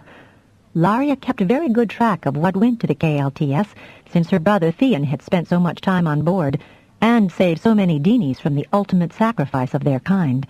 Theon was now TNT on board the Genesee, and they exchanged news whenever she had a shipment for the squadron. Yes, the KLTS has honored all Merdinis and every color that serves on it, Plurgitgal said, shifting its lower limbs, body language she had come to read as pleased. Theon Lyon has served the KLTS to the honor of your house. As she bowed in acknowledgment of such praise, Laria kept her expression neutral despite an intense desire to grin. Plurgitgal had used another human idiom. High-ranking Deenies like Plurgitgal were gradually sprinkling their conversations with more and more basic terms. If only that usage could also alter some of the Deenie minds and methods. "First things first," she said to herself. "Hey," said Van Tier, his expression bland though his voice was triumphant. "Another score for basic." "Keeping count, are we, Van?" asked Leonasha, whose eyes twinkled. "And thank whatever gods there be that you're getting rid of that monstrosity. If you're downwind, the stench is appalling." Van Tier added a flash of himself holding his nose and gagging. "Even my Deenies are complaining." Laria dared not react or even shoot him a warning glance. All her attention must be on Plurgitgal. She signaled for Leonasha to take the documentation and begin organizing a timetable for the portations. "There will be a great reception ceremony for the arrival of the triumphant KLTS," Plurgitgal said. "As there should be for a ship that has done so much," Laria replied formally and made the necessary body gestures that signified pleasure, honor, delight, and acceptance. She could carry on high-level communications now with just body language, though more and more Deenies had become fluent in basic and prided themselves on using it in the presence of humans. She flicked her eyes to where Tip and Huff were standing respectfully to one side of the great Plurgitgal and caught their approval of her expertise. "Is there time to refresh with cool drink?" Laria asked, gesturing toward the table and its array. Clarissa had, unobtrusively at least, backed herself against the wall. Tip, Huff, and the other Deenies, all too well aware of her dislike, took over the hospitality duties, bringing forward Deenie seating while Van Tier and Leonasha served the fruity juices which Laria imported from Terra, knowing how much Deenies liked them. "I'm not telling you your business as Tower Prime," Van Tier said on a tight private level. "But we're going to have more Deenies in and out of here, and she's becoming more and more of a liability." "We'll back your decision in that," Leonasha added. "Your Prime's already initiated the appropriate steps for her transfer, gang," Laria replied, focusing her thought to the two, though Clarissa was so tight in her xenophobia she wouldn't have been aware of a telepathic shout in her vicinity. "Hallelujah!" was Van Tier's response, in an archaic term that surprised both women. Despite Clarissa, the official visit went off very well, and Plurgitgal was so excited in its own fashion with such imminent traffic — Plurgitgal was rather possessive of the tower and its special project — that her reserve went unnoticed. "We'll be busy, kids," Leonasha said, having had a chance to estimate how much tower time and energy would be required for the material and animate object schedule to be ported and received. She grinned around the room, but her grin faded at Clarissa. The thin girl stepped forward then, swallowing convulsively. "I do not wish to abandon Clarf Tower at a time of maximum activity, Prime, but I request as immediate a transfer as possible." She swallowed again, and the others noticed that her pale complexion had turned yellowish. "Oh, you won't leave us short, Clarissa," Laria said airily. "Prime Raven has already promised us additional assistance. As soon as you like, I can port you back to Bundell." Both Leonasha and Van Tier were too self-possessed to show any surprise at Laria's abruptness, and were kind enough to make appropriate sounds of dismay. "No, really, I must go," Clarissa said, her fingers twitching at her sides, and without another word actually ported herself out of the room. "Well," said Leonasha, and turned to Laria, hoping for an explanation. Van Tier's grin got broader, and he winked at the Tower Prime. "As I said, I've been working on the problem," she said casually. "I just got the official permission today. We may have to work harder." "Not if you'll meet me halfway and bring me in," said a male voice that Laria did not recognize. She glanced from Van Tier to Leonasha to see if the path had been audible to them. Apparently not. So she continued her sentence. "But not for long, it seems." "So where are you so easily retrievable?" "Not precisely easily. I'm currently with C Squadron," and his spatial coordinates tagged on to the path. "T2ing on the AS Strongbow as courier and pack mule." Laria could almost see a wry grin on the speaker's face. She also caught the sense of terrible fatigue and ennui that his flippancy was trying to conceal. Pack mule? Well, that was better than stevedore. When can we expect you? I have my orders. I'm packed, and I'll get into the capsule as soon as you tell me to. You really aren't wasting any time, are you? Frankly, Clark Prime, I'll be very glad to leave this ship. I've been gone a long, long time. There was that in his tone of voice that touched an echo of deep empathy in Laria. "Tower generators up, please," she said, taking the stairs to her eyrie 2 at a time. "What is the squadron going to do about resupply?" she asked. "If you're here." "I've been reliably informed that my replacement will follow swiftly." "And you are—" Laria asked, suddenly realizing that although she would now recognize his mental touch anywhere in the galaxy, she didn't know his name. "Oh," and she heard him chuckle. "I have been on board too long. I'm T2 Kincaid Dano, Altarian bred." "You'll be very welcome, Kincaid." "Thanks."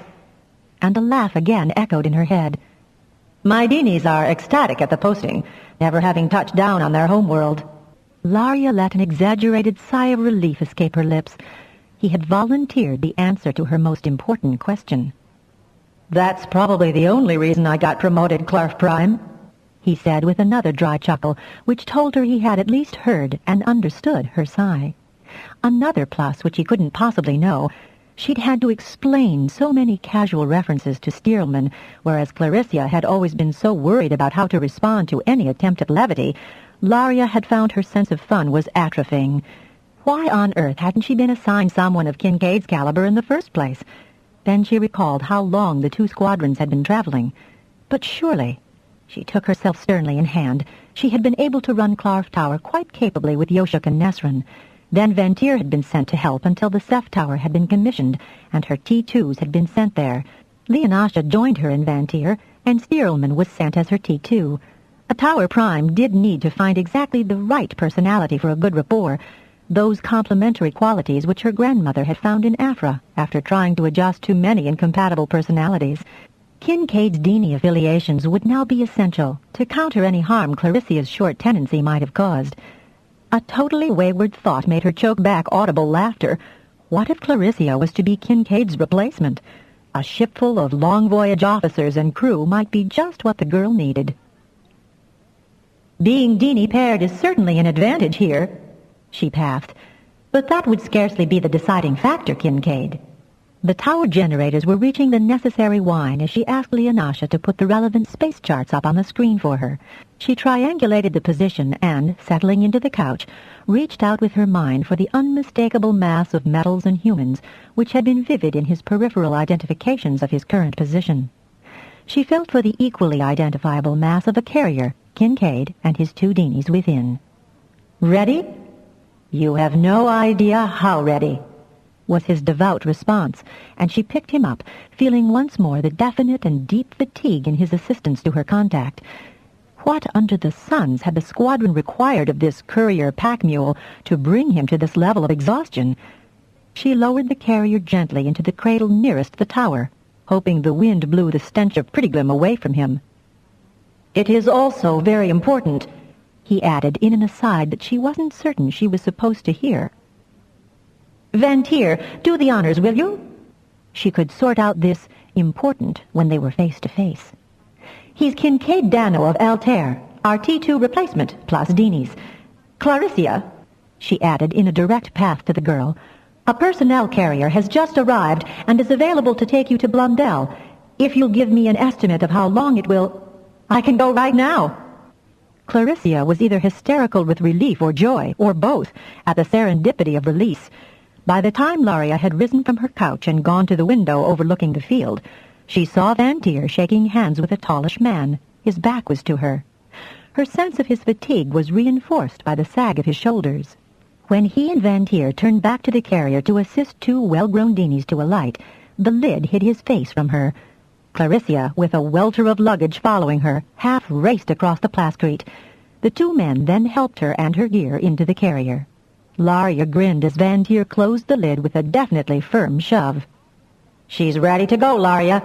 I'll bring Kincaid, Nil, and Plus up to the tower." Laria nearly ported herself back onto the couch. She was so eager to send the girl away. She could also feel Clarissa's assistance in getting the generators back up to launch. First time the girl hadn't waited for orders. I wish you well wherever you go, Clarissa. Don't be so magnanimous, Laria, the girl answered in a snarl. You know perfectly well you've been wanting to get me out of your hair since the moment I got here and you discovered I'm not a weasel lover like you. You'll soon discover that the popularity of you collaborators is on the wane, and your family will be replaced. That I can promise you. Laria stifled the dismay such animosity caused her. She refused to respond to silly mouthings and threats, and the service her family gave could scarcely be considered sinecures. She forced herself to respond with dignity. You are a competent T2, Clarissa, and as that I can recommend you to your next post with no hesitation. Goodbye. You haven't heard the last of me. Laria ignored the virulently delivered rejoinder, but she flipped the carrier as fast as she could back to the huge Earth landing field at the Blundell Cube. Golly! Open to you, Laria. Clarissa is a good T2, but watch her. I had that intention if she couldn't work out with you, Laria. In Golly's tone was the anodyne for Clarissa's parting venom. Are you coming down, Laria? Asked Van Tier in an I think you should tone. You bet I am. Clarissa launched a choice parting shot? Asked Leonasha with a trace of anxiety. Laria did not respond, but came down the stairs in a far lighter tread than she had ascended. She shouldn't be so naive, but she had hopes for the newcomer, if only because of his humor. Kincaid was tall, his Deanies nearly as big as her tip and huff. Despite being of different colors, Nil and Plus were being most affectionately ringed by the 6 resident Deanies, all wriggling and nattering in the most fervent of welcomes imaginable. Kincaid was whistling a very old tune that Laria only recognized because her Danebian grandmother had sung it to put her younger siblings to sleep on summer holidays. If you go down to the woods today, you're in for a big surprise. After the strains of the morning, Laria burst into laughter and knew that she couldn't fail to like Kincaid. He advanced toward her, his thin, very pale face alight with pleasure that she'd identified the tune. He couldn't ever be called handsome, not the way Yoshuk was, but he was attractive, despite a ship pallor and a dry skin that gave him more facial wrinkles than he ought to have. She didn't think him older than Van Tier. Rangily built, but far too thin for the big bones of him, he held out to her a big, blunt-fingered hand, palm sideways, so she could merely brush it with a touch that talents preferred as casual contact, or shake it.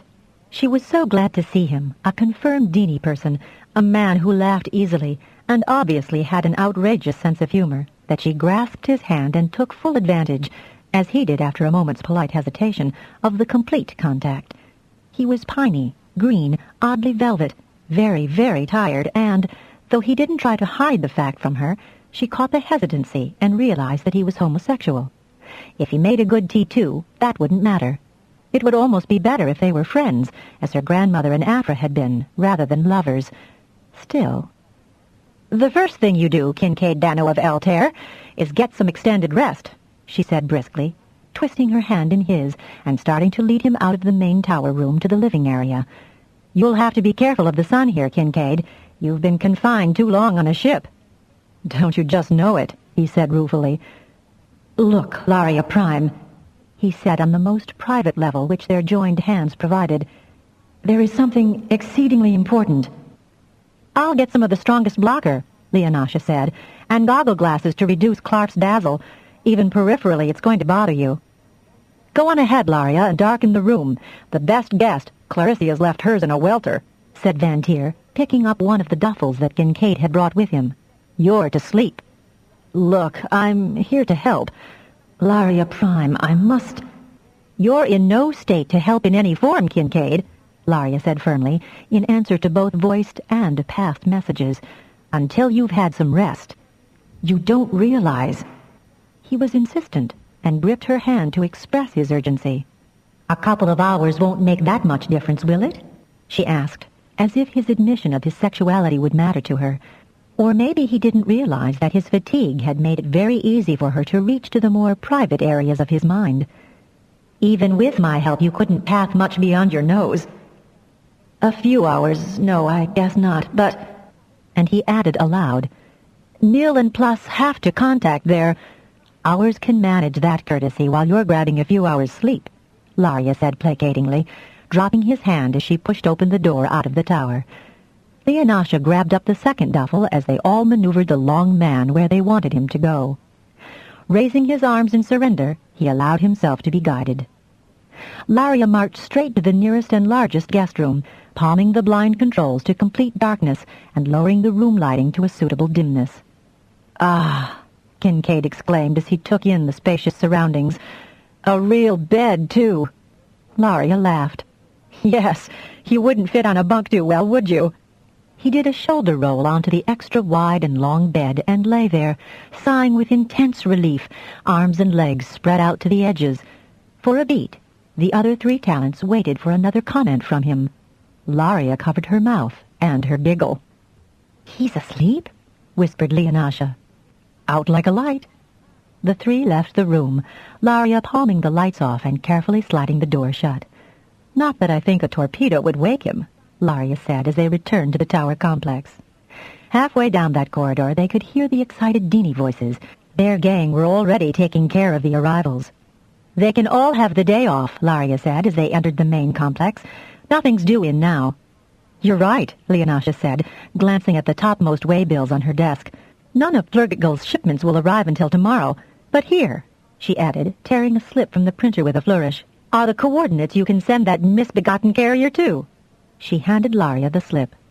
"Prayers have been answered all round today. Rev up the generators, please, Vantier," Laria said, and settled herself in the nearest chair. "I have the oddest feeling I've already done a full day's work with only one catch and one send. This one is the bonus." Printout in hand, she concentrated and, catching the rhythm of the generators, flipped Prettyglimm's carrier to the coordinates given. "And that is that." Vantier sniffed the air about him. "Yes, a definite improvement." "All round," Leonasha agreed.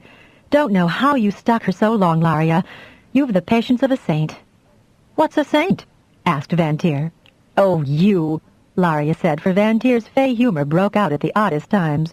This might be one of the times he was trying to catch her out. Leonasha had taken Vantier's query at face value and, being keen on history, explained the concept thoroughly while Laria listened.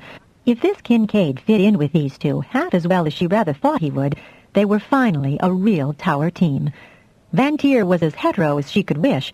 She could also wish for a bit more from Vantier, but there was no way she could initiate things, not with Van's personality and the fact that he liked spreading himself around, which inhibited her. There were several others in the growing human community who might find Kincaid companionable. "Tip, Huff, all of you. Please take Nil and Plus to see Clarf. Do not forget any of the sights they should see, and do not worry about reporting until tomorrow morning for work." The darker pelted of Kincaid's two sable-colored Dinis turned most politely to Laria. "Kincaid has tired with too much strain. You will let him sleep, Laria Lyon?" "Until he wakes, most excellent Nil." There was a moment of excitement between Nil and Plus, for neither had been formally introduced to Laria, and her being able to identify one from the other pleased both immensely. "Laria Lyon knows Merdinis well," said Tip, with as much pomposity as a Dini of its longevity could manage.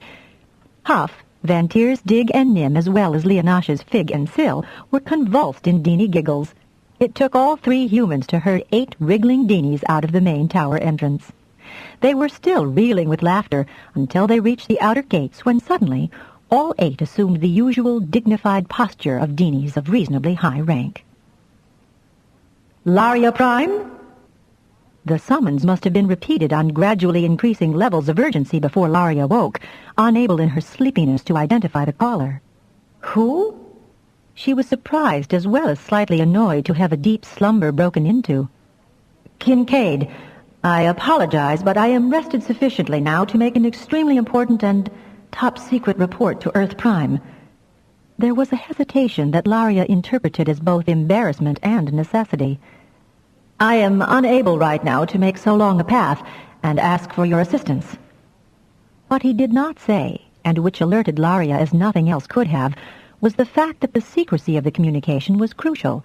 None of the tower staff must know of the portation. The generators must not be used. Kincaid might say he was sufficiently rested, but Laria knew by the edge on the words he spoke that he was by no means as rested as he would like her to believe. "I'll collect you on my way to the tower," she said, and slipped into the loose, light, long robe that most of the humans living on Clarf preferred. He was standing at his closed door, still wearing the ship suit he had arrived in, although he was barefooted. She nodded approval and led the way. It was 4 in Clarf's morning, and the floor under their bare feet was almost cool. She took the stairs 2 at a time and realized that he did so too. Another nice change from Clarissa, who had been prim to the point of the worst excess of methody. Laria pointed to the couch, which she also noted they would have to lengthen to fit his frame comfortably, but he sank onto it now without a murmur. "Have you merged often enough to be comfortable with the procedure?" she asked. There was a great deal she would need to learn about this man before they did many portations. "More with other T2s and T3s than with a prime."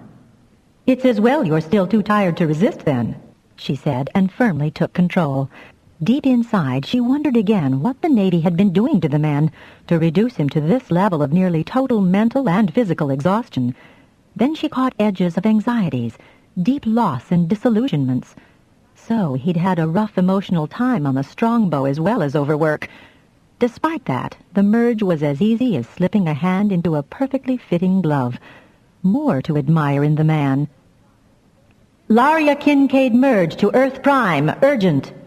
"I'm here, and I've been expecting Kincaid's contact, Laria. Just support him, will you?" That was surprise enough for Laria, and she immediately assumed the secondary position of the merge, deft enough with all the practice she'd had with her parents at Oragai Tower, bolstering the strength of the merge. "I had my orders, as you know, sir, but there were other ways in which I was asked to assist the squadron, and since there was no specific limitation, I used my own judgment when the matter was presented to me." "Properly done, Kincaid. Proceed." Laria tried to keep herself from tensing. This sounded suspiciously like what had happened to her brother. No specific orders against an action which had disastrous consequences. Judging by what she had empathed of personal distress, even Kincaid's maturity and a wider scope of experience had not prevented a trauma with which he was trying to cope. "I was asked to send the new design plastic probes to those M5 planets, which we were passing when at feasible distance for my ability. Captains Steverus and Siang were most anxious to establish some reason for such bypasses. The first had once," and Kincaid paused significantly, "been occupied by hivers, for the colony ship was in orbit, and sufficient of the now identifiable hive buildings and agricultural workings were visible, though the world did not show the same concentration of effort that was visible on the XH-33. No activity was observed during the 48-hour parabolic surveillance. The second world examined was completely devoid of life or vegetation, but there was a ring of debris which both Captain Steverus and Siang decided was similar to the one observed by Squadron B. The third M5 world was not yet dead, but in such ecological imbalance that only immediate action could reverse the process. I have the coordinates, and I suggest that an expedition be mounted, joint if that is politically sound, to save what could be a habitable world. Hivers were there. 2 small buildings remained, but in ruins. The fourth world is being colonized by hivers." "Was that probe seen?" "Negative." "Thank you, Kincaid. You've done more than you were required, and we very much appreciate your efforts. Prime Laria, you are to be certain this man is completely recovered before he is required to take his position in the tower." "You can count on me, Earth Prime." "I know I can, dear child. Now both of you get back to your beds, especially you, Kincaid." Laria, still merged with Kincaid, felt him starting to reach out with another sentence, and deftly, and as painlessly as possible, for even the merge had caused his mind distress, eased away. "You heard my grandfather. Enough is enough." Kincaid had swung himself sideways on the couch, burying his head in his hands, body sagging. "Glutton for punishment, aren't you?" she said, a trifle annoyed with such dedication even as every ounce of her heritage approved it. "You realize how important the messages are." "Yes, indeed. But now, my friend," and she paused just long enough to cause him to make eye contact at her use of the word. She smiled down into his tired eyes. "Friend Kincaid Dano of Altair, you're going to sleep yourself out." Then, without asking, she gently ported this long man-friend back to bed in his quarters, amused at her maternal attitude, but keeping that amusement well screened. He made neither protest nor resistance to such manipulation. Too exhausted to, she thought. When she passed his room on her way back to her own, she peeked in. He had turned on his left side, cradling his head on one arm. She flipped the light cover over him. Dawn brought a cool breeze no matter how hot the night had been or the day would be. She didn't want him coming down with a ridiculously humanoid cold. Kincaid roused late the next evening and was instantly served a nourishing meal which Laria and Leonasha had spent some time concocting. "Thanks, whoever sent this," he said when he had finished every scrap on the tray. He was asleep again before anyone working in the tower could respond. "Whatever did they do to the poor guy?" Leonasha asked. "More than a T2 should be required to do, I'd say." Laria replied with some asperity. "Like your brother, huh?" Van Tier asked. Laria shook her head. "For one thing, Kincaid is a T2, and didn't have the capacities either Theon or Roger have. But he did a lot more than he should have. Pretty far off even for just normal catch and shove." Van Tier looked up at the tri-D-galactic globe that was being updated almost monthly by the various squadrons, human and Merdini, exploring in every direction. "Yeah, he would have been dangerously close to his limit, even with the generators those Galaxy-class ships have." Leonasha gave a sigh. "We are going to need his heist soon, Laria," she said, patting one sheaf of the heavier materials to be sent to the moon space yards. "Those are big daddies." Laria had tested the state of Kincaid's sleeping mind and was reassured by the return of a healthy resilience. "Another 24 hours and he won't know himself. Then we can schedule the party for the day after tomorrow?" This is the end of this cassette. "Those are big daddies." Laria had tested the state of Kincaid's sleeping mind and was reassured by the return of a healthy resilience. "Another 24 hours and he won't know himself. Then we can schedule the party for the day after tomorrow?" asked Leonasha with just a hint of the eagerness she had for the project. Van Tier and Laria laughed, knowing just why she was eager. Since the early days of the Clarf Tower, when Yoshuk and Nesrin had managed however they could in the strange environment, many more humans had moved to take up administrative or consultancy posts on Clarf and on the 2 moon bases. Close to 3,000 humans, some with varying degrees of talent, though that was not a prerequisite, now formed a loose but agreeable social unit. Specialists came, integrated briefly, or stayed on as their work required them. The tower facilities had been enlarged several times and into several levels to accommodate transients. A large tract of land near the sea had been allotted the more permanent human colony. Lately, Leonasha had been seeing a young Danebian servomechanics engineer, Buzzbeth Hawk. While he was a T5, he was only just marginally empathic with humans. Leonasha didn't mind. She'd got through to him with no trouble.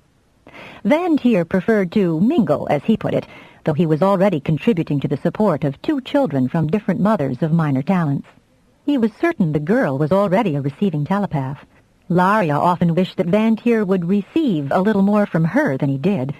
But you don't force human relationships, especially among talents. She knew that much from the story of her father and mother. 24 hours later, looking refreshed and certainly relaxed, Kincaid joined the tower staff for their early morning meal. He had obviously found time to discover the working schedule to know that Clarf Tower liked to get as much of its heavy work done in the dawn hours as possible. "Am I fit, Prime?" he asked as he pulled out a chair to sit opposite Laria. "Yes, or I wouldn't have allowed you out of your quarters," she said, passing him the coffee pot. Appreciatively, he sniffed the steaming aroma and grinned. "It's real. The Navy has some brew they insist is coffee, but believe me, it isn't. We do have certain perks in this tower that even the fleet can't manage," Van Tier said, passing him over the dew-fresh fruit which Dini farmers regularly left at the tower gates. "Clarf is certainly an improvement." Then he gave a sudden jerk to his shoulders and looked about him, frowning. "Where are Neil and Plus?" "Helping the others," Van Tier said, jerking his thumb over his shoulder toward the still shadowy tower field. "We got big daddies to move. They'd integrated so well you'd think they were the same color." Kincaid looked immensely relieved and began to eat his breakfast. "They've been, well, they were incredibly understanding on our tour with Squadron C." Leonasha leaned slightly across the table to Kincaid. Don't be surprised if they keep their pole eyes elevated a while. They've been given heroes' welcomes. Their colorkin mobbed the complex the first morning, and they've been out every night since. They need to be with their own. Both are close to hibernating. Yes, we noticed, and Plurgitgal made very prestigious arrangements for them, Laria said with a grin as she rose. Bring your coffee up to the tower, Kincaid. We've got to get started. He swallowed the fruit he was chewing, splashed more coffee into his cup, and made for the stairs. Refills whenever, Leonasha said as she settled at her station. You've worked a tower before? Laria asked. Hasn't my file caught up with me? Oh, it's in the banks all right, but I'd rather work with you, she said, with a slight emphasis on work. You had no trouble merging, even dead on your feet, and that's the hardest part of tower work. Some never get the knack. As she chatted to put him at his ease, she settled herself on the couch. Hey, this one's new, isn't it? He asked, running fingers along the suede-like covering and noticing the length of it. Well, you'd hardly have fit on Clarissia's old one. Well, and he mimicked her tone exactly. It's much appreciated, he said, sliding onto the couch and giving a sigh as his legs were supported beyond his long feet. With the stuff we'll have to shift today, Kincaid, comfort is as essential as placement. Leonasha? And she raised her voice. What's first? The Big Daddy for the moon base. Laria pointed to the placement Tri-D in the screens above the couches. We've more inter-system traffic than most towers. She saw Kincaid listening to the rising whine of the generators, then felt his mind touch hers. It's all of us today for one of these, Kincaid, she said, and took first Leonasha and then Vantier into the merge with the T2 as backup. The generators reached the required strength, and Laria pushed the merge to port the cargo carrier deftly to the cradle awaiting it on the moon base. Kincaid turned his head to grin at her. So that's how a real tower handles mass. The first of many. And thank goodness we've got 8 Deenies for ground handlers. They really are the best. Kincaid fell into the rhythm as if he'd been a part of the tower complement for years. Neither Vantier nor Leonasha would have commented on how easily he fit in, but Laria could nevertheless feel their relief. Almost before they knew it, they had swung the significant volume of outgoing traffic and were beginning to haul in the out-of-system. By the time Clark's sun reached zenith, Laria called a halt. Despite the air conditioning, the tower room was becoming uncomfortable. Hey! Came the cheery voice of Yoshuk from Ceph Tower. Anytime you want to send that guy here, he'd be welcome. That goes for me, too, added Nesrin. Don't either of you dare poach, now I've got someone who fits in, Laria said firmly. Yes, ma'am, no, sir, Yoshuk replied so cockily she could see the grin on his face. Kincaid was stretching and relieving the tension of the muscles which had been automatically responding to the day's lifts. His mind had lost the morning's resilience, and Laria hoped she hadn't pushed him too far. Lunch, and then with this sort of heat pushing down on us, we'll all take a siesta, she said, certain that both Vantier and Leonasha would fall in with her scheme. That gives the Deenies time to rest, too. And don't look out on the bride of the day without glasses, she added as Kincaid strolled to the windows to look down at the Deenies scurrying about. 2 were lagging somewhat behind the pace of the others. Nil and Pluss'll notice the difference for a while, but they all adjust more quickly than we do. Blinking vigorously with tearing eyes, Kincaid managed a half-sided grin. Who was it told me that Clark was an easy tower? Oh, it is, Laria said, on her way down the stairs. We're just a little busier with all the rearrangements. Next week we'll hardly have a snitch to switch. Sensibly, they ate as lightly at midday as the Deenies. Nil and Pluss needed some judicious eye care, but when Kincaid would have performed it, the other 6 Deenies pushed him out of the way and had a great time fussing over exactly how to effect the most result in the fastest time. The 3 long-term residents of Clark Tower smiled proudly at the concerted effort.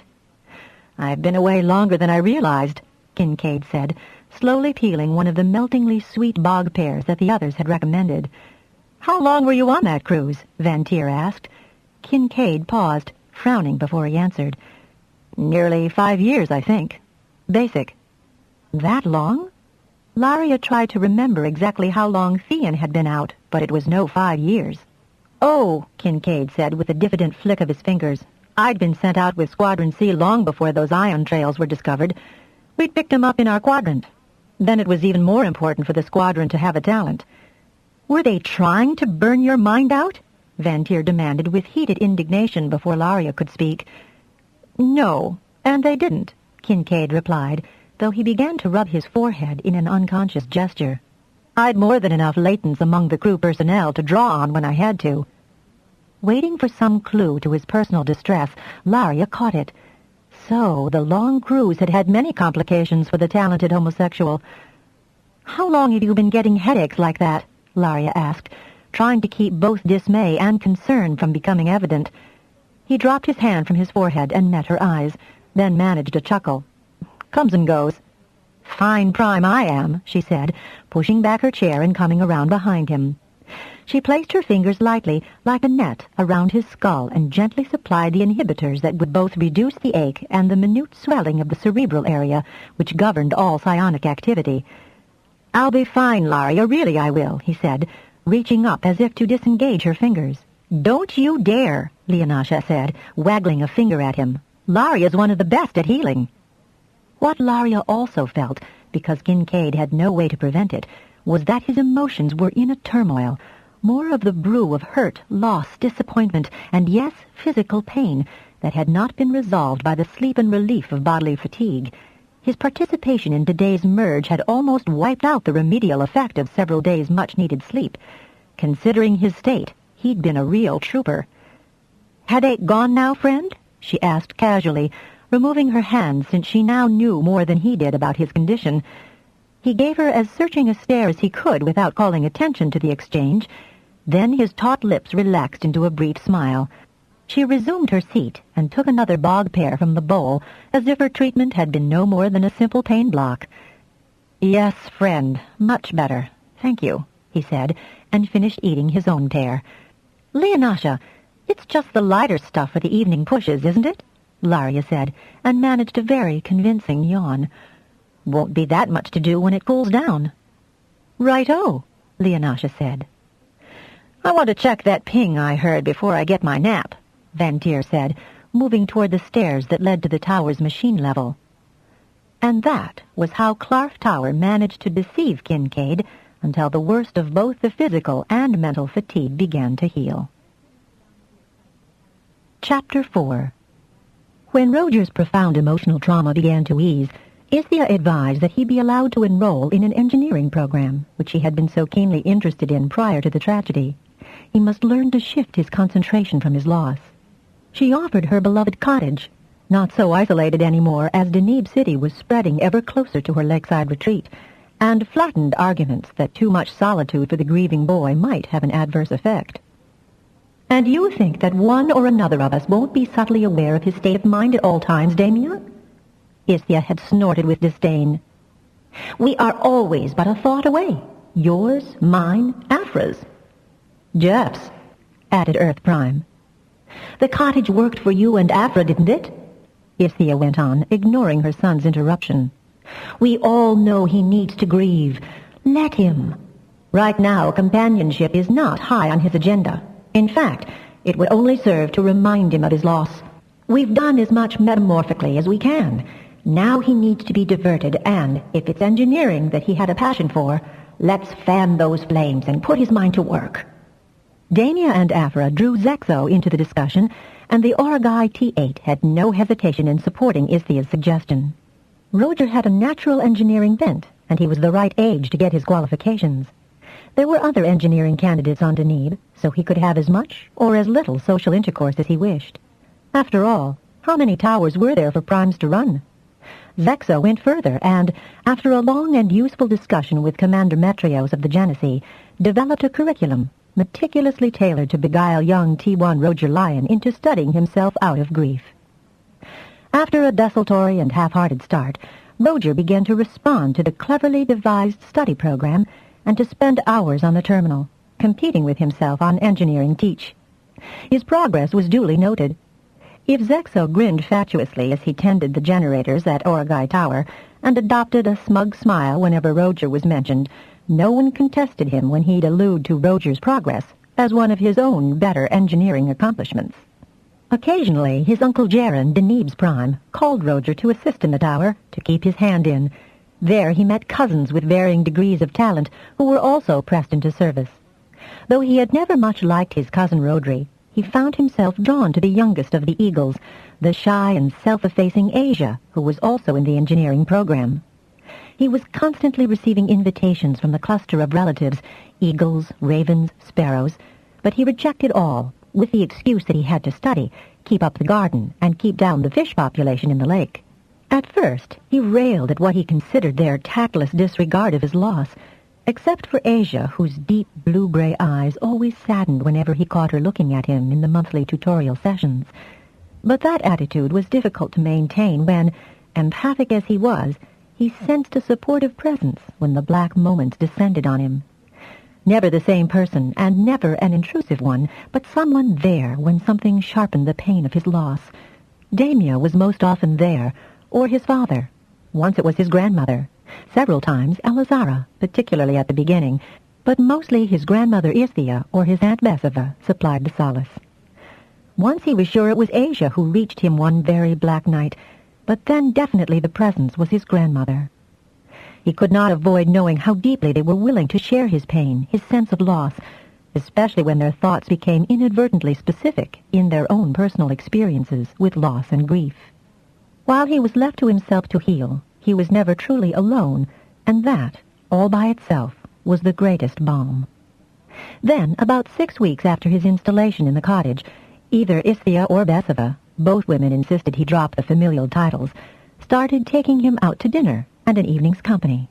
At first, he suspected some sort of kind conspiracy when he noticed no Deenies present, but his female relations, having so many homes to choose from, adroitly picked those which had no Merdini associations. He often rode with Asia to her house because she'd listen to him sounding off on engineering theories. She often had some very adroit suggestions. "Why don't you speak out at the tutorials? Anyone would think you were just being tolerated in the class," he asked one day when she startled him with her grasp of Joe junctions. "Oh," and she waved her free hand nervously, "I might be wrong, and then they'd all laugh at me." "You haven't been wrong once with me," Roger said, annoyed at her diffidence. "Yes, but you're different from everyone else in my family," she replied. "You listen to me." Roger kept his annoyance to himself, remembering all too well how much of a bully Roddy had been, probably the reason his sister wouldn't speak up for herself. "Would you care for a fish dinner? Say tomorrow night?" he asked her several weeks later. "Only," and he grinned broadly at her, "you have to get your own fish." She had a rippling kind of laugh, and rather than scuttling back into herself, she grinned back. "I am, however, a very good cook, so you don't have to cook it." "I really ought to study the quantums," she said, already retreating from that moment of amusement. "So do I. We'll make it a work evening. Catch fish, eat fish, and discuss quantums while we work." He knew Asia was a T4, she'd been tested, but it didn't hurt to reinforce her, and he was deft enough to do so. Like so many Denebians, she was lackadaisical about honing the ability she had. That made it all the easier for him to make a few adjustments, to help her think better of herself. "You understand the quantums better than I do." "We'll find out whether I do or not tomorrow. Right? Gotta get on home now," he said as they came to her turn-off. He kicked his pony, Koto, into a lope and waved one hand in an airy farewell. They got together once or twice during the next few weeks. By then his studies had begun to intrigue him into making voluntary forays into the various aspects of spatial engineering. Such problems were the best meat to feed a healing mind. Many ravens had been of an engineering bent, and Roger had caught his share of it, as well as a keen sense of spatial relationships. The maths were soothing too, and over the next 4 months he advanced as fast as the computer teach would let him. When he and Asia shared tutorials, he realized that her grasp of the fundamentals was as firm as his own, because she would volunteer answers if he was the only other student present. Some days, when he had worked a total mental fugue, his grandmother would suddenly require some item of hers from the cottage, and he'd have to ride Koto to wherever she was. He knew, and she knew that he knew, that either of them could have ported the item to her if she needed it urgently, but they both knew that he was the better for the exercise.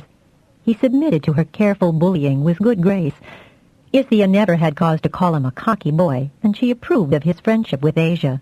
But oh, in the night, how he missed the feel of warm Deenie bodies snuggling against his, and oh, how often he was about to ask Gil's opinion or share a wry notion with Cat. He'd still wake to find his pillow damp, but Isthia insisted that tears were well spent. I'm over 5 times your age, Roger Lyon, and I still cry. Isthia had told him rather forcefully the first time he protested that he was too old for weeping. It gave him a headache, but he'd usually feel better inside. Then there was the morning when Jaren required help to bring in a large ship of Merdini specialists who wanted to prowl through all the bits and pieces that Danebians had found of the original 2 Hive scout ships. As Jaren had no Dini language skills, Roger had to perform the landing courtesies. That gave him his first contact since the tragedy, and, to his surprise, he slipped easily into the required formalities of body and language.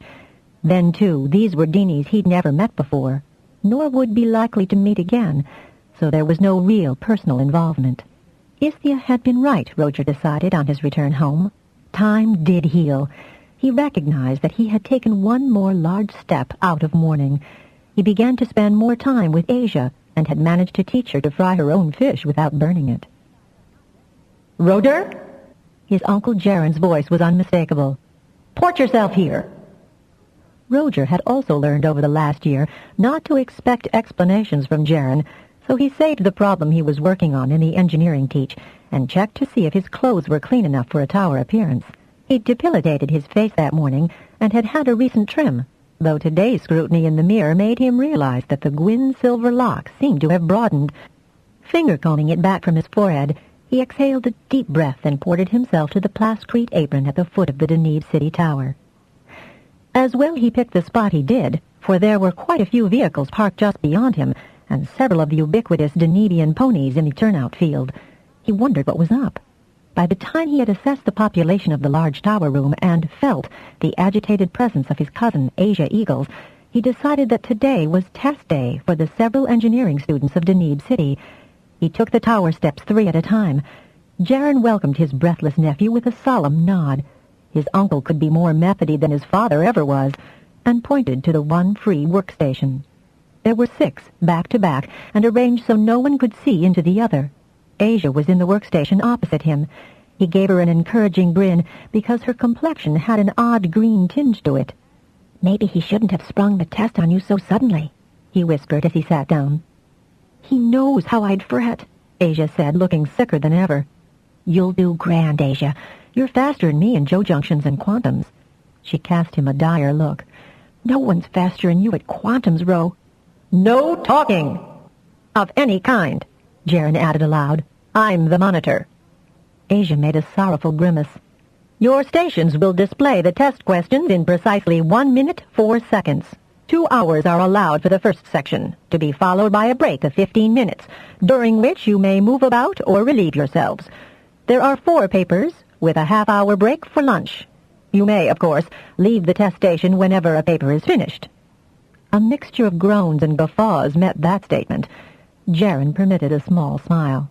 "It has been known to happen. Is everyone prepared?" Deeper groans greeted that query.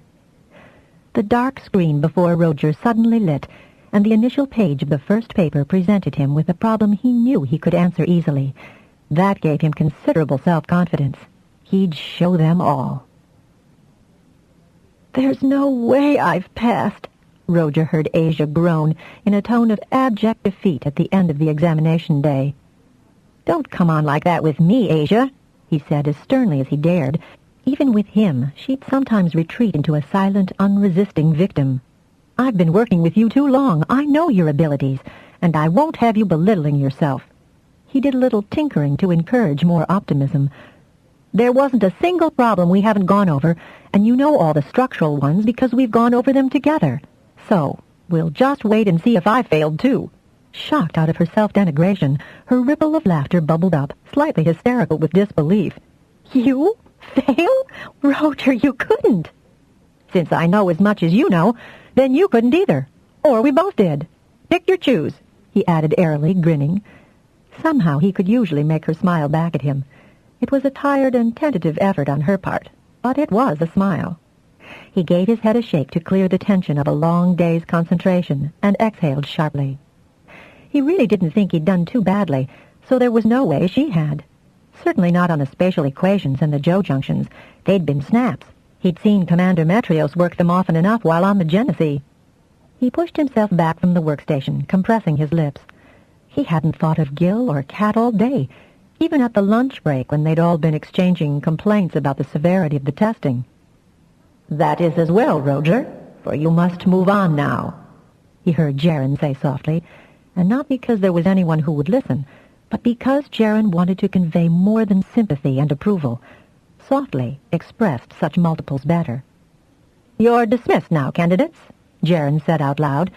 "The results will be tabulated and sent to your personal terminals later this evening. You've been diligent, and I am certain that all who should qualify will." "He says that every year," murmured one of the boys Roger did not know. "Roger," Jaren went on, though he surely had heard the cynical remark, "Rainey asked if you'd care to stop by before you leave the city." Roger grinned at the implied invitation to dinner. Jaren's wife was an extremely good cook, and tonight would be one when he'd appreciate having a meal he didn't have to prepare. He could even put up with the proximity of his cousin Barry's Deanies. Jaren also caught that, and nodded once again, his eyes so like Grandmother Rowan's, brighter with approval. "Not the fatted calf, but that casserole you're so fond of," Jaren said, after the others had departed. He was closing down the station, switching the messaging system to his house unit. "Can I help?" Roger asked. "This doesn't take long. Get a breath of fresh air, lad," Jaren said, and gestured for his nephew to leave. Just as Roger reached the bottom of the stairs, he was astonished to hear the generators turn on. "Find yourself a carrier, Roger," a voice told him. "You have 5 minutes to gather up any things you need from the cottage. Mother'll send on the leftovers under your bed." "Granddad?" "Speaking as such, let me congratulate you on the high scores you achieved on your exams. Honors, even." There was a chuckle. "Speaking as Earth Prime, you're to get your lazy butt to the Mars moon base. The refugee ship has just now assumed its assigned geosynchronous orbit, and the technicians are thronging to get inside it. High Council has insisted that I assign primes to assist in this venture into alien territory." "Father," Jaren interjected, "Roger's had an exhausting day, and you know perfectly well that we primes can't bear proximity to Hive metals. The reaction on a tired mind will be all the most intense." "Jaren, you fuss more than your grandmother over the boy, and it's Roger's choice. Care to come?" Suddenly, mental fatigue vanished as the adrenaline of challenge swept through Roger. Even the moon base had food dispensers. And sleep? At this moment? "I got honors, Granddad." If he had, then Asia had. "High enough to make Zexo impossible, according to your mother. And certainly Earth Prime wants one of his own there to keep an eye on things. You won't be required to go in the vessel. Just maneuver lights and rescue those who step into Hiver tubes." Roger wasn't certain if it was making Zexo proud or the challenge of investigating, even at a remote distance, the undamaged Hive sphere that was causing his elation. "Hell, Granddad, I could even manage going inside it, if I didn't have to stay too long," Roger replied. "Then move it, lad, or the post'll have to go to someone else." "Granddad, did Asia Eagles pass?" "Asia Eagles?" There was a pause. "Yes, but don't waste time." Roger did not consider it a waste of time to try to give Asia that reassuring news, but when he tried to reach her mind with the good news, she'd closed up tight as a pod in a misery of anxiety. Just like her, the silly clunch. She'd know soon enough, and he'd tease her, gently, about her lack of confidence. Then he focused his mind on his room in Isia's cottage and started porting tapes, discs, oddments, belatedly remembering to snatch a carry sack into which he dumped these belongings. "You'll need at least one change of clothing, lad," Jaren said with an amused snort, and himself plucked several items of clothing from the cottage, more neatly folded than Roger had left them. These were added to the carry sack. Closing it, Roger sprinted for the nearest single personnel carrier. As he stretched himself out on the narrow couch inside, he reached out a long arm to haul the lid down. He heard a brief second thump and grinned that his uncle bothered to check that the latches had caught. So methody of him. "Please thank Rainey for me, Jaren. I'm sure I won't eat as well.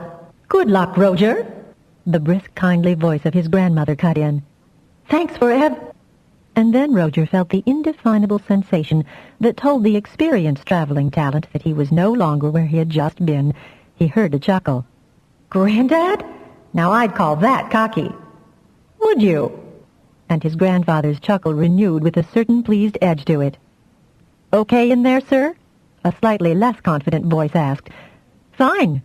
The hatch opened to reveal a double-domed darkness, well sprinkled with stars, but Roger was too familiar with Callisto to believe that's where he'd been ported.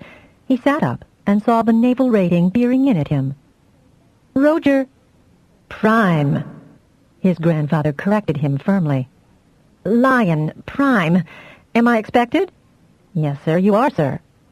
Roger grimaced a bit at the sirring, since it evoked memories which still caused him to wince.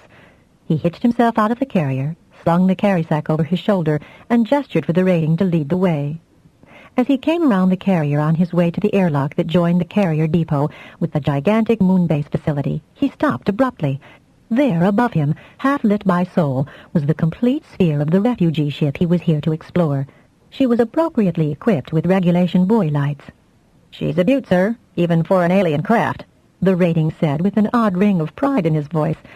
We were lucky to snag her at Mars Phobos base, even if now there's as many Deenies here as there would be if she'd been sent to one of theirs. Deenies bother you? Roger asked, bridling at the hint of intolerance in the rating's tone. Me, sir? No, sir, was the almost startled reply as they entered the first of several lift shafts on the way to their destination. Cute little beggars, most of them. Better manners than some I could name not too far from here. To starboard now, sir. A quick scan of the rating's mind showed Roger that the man was honest enough, so long as he was not required to be much in their company. Don't they keep that Hiver Queen here? The rating visibly flinched and shot Roger a nervous look. No, she's down at Earth's moon base, Heinlein buildings. No way she or anything she can make out of her eggs can get out of that place. Oh? Has she hatched more of the larvae? Surely someone would have mentioned it to him, Roger thought, if the matter had been noteworthy. A couple of oddies, small scuttling things. And the rating gave a snort of disdain. Vince got checked again, thinking she might be trying to send him outside. No way she can. The man had pride in his service's security measures. As they traversed several corridors and took one more long ride upwards, Roger wondered how soon he could wangle a chance to get down to the moon and observe her. If, as the experts were now fairly certain, the Queen's controlled all ship functions, he ought to see her for himself, as well as the attendants and other varieties that she had finally allowed to hatch. As far as he knew, his cousin Rodri was still on duty there. Here you are, sir, the rating said, stopping by a door and pointing to a palm pad. If you'll just do the necessary... Roger obliged by placing his hand on the pad and felt the tingle that registered the quarters to his imprint. Then the door whooshed open on a good-sized, attractively furnished lounge area, a good few notches above the usual naval base interiors. Peering about, he saw that he also had separate sleeping and sanitary rooms. The rating was more concerned that he knew how to operate the internal comm unit, where emergency life support equipment was stored, and which numbers to dial for which services. He had no sooner finished this briefing than the comm unit blinked a message light. I'll leave you to it, sir, the rating said, and with another smart salute, left. Roger depressed the deliver button. A mellifluous voice, much kinder to the ear than the usual service computer voice, informed him that Commander Enarit Del Falco would like to see him as soon as he was settled. A directional node dropped out of the message slot. Roger checked the digital on the wall and decided as he reset his wrist unit to the local time that, as soon as he was settled, included attending to the rumbling in his guts. It was mid-morning here, and he was far too hungry to wait till lunchtime. The dispenser unit was standard Navy. The menu that scrolled past Roger's incredulous eyes was anything but. Delighted, Roger watched long enough to discover many favorite and esoteric dishes before he ordered the most unusual item he saw, a high protein described as genuine beefalo steak, which tasted succulent enough to be genuine. Then he contacted the commandant's office that he was now settled in. Donning the button which had been forwarded by pneumatic slot to him, he let it guide him through the maze of corridors and lifts. He knew that the Phobos moon base was as many levels deep in solid lunar rock as above it, and equally as wide. He figured by the upward progress on which the rating had led him that he was housed in executive territory, but he made another upwardly mobile short journey to an even more prestigious level, encountering more and more officers of high rank as he progressed, inward now, he thought. Though he was an obvious civilian, he was more often accorded a salute than a smile. Then, as he turned to a set of wide double doors, the node informed him that he had arrived. The Commandant's suite of offices were imposing, on a par with his grandfather's level of the Blundell building. He sensed many minds not far away and wondered if stopping to eat a meal had made him late for an important meeting. The handprint pad was conspicuous enough to suggest that everyone put his hand there, so he did. One leaf of the door swung inward to a huge but empty foyer, walls and ceilings impressively decorated by naval ships, sea and space, down the ages. Damn, Roger thought. He should have made some attempt to find out this Commandant's status in the table of Alliance organization. "He's not quite as important as grandfather," said a very welcome voice. "But he thinks he is." "Where are you, Theon?" Roger looked at the many doors leading off this foyer. "Come now, brother, surely that's elementary." Roger chuckled and confidently turned to the right-hand one of two double-doored entries. It opened to a huge, well-populated operations area, dominated by screens wrapped round the walls, with horizontal plotting boards at various locations on the floor space, two transparent spheres, one of which was fitted out with some internal components. All around the room, workstations were occupied, and equations and displays flashed their messages to those seated before them. He spotted 5 with engineering configurations. The room was full of humans and Merdini, and no one paid his arrival any attention whatever.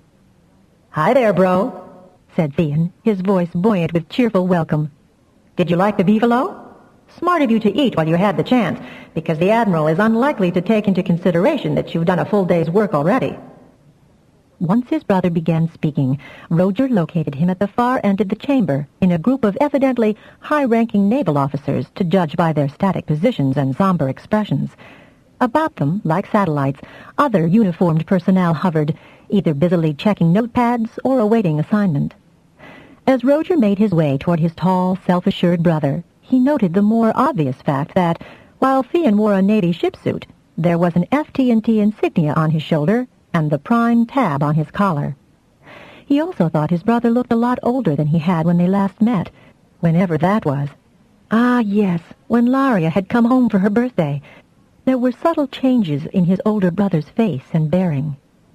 "Watch the one who's jabbering at me," Theon added as Roger made his way across the cavernous room, although Theon gave every outward appearance of total concentration on what was being said to him by a shorter, black-haired man with a strangely taciturn face.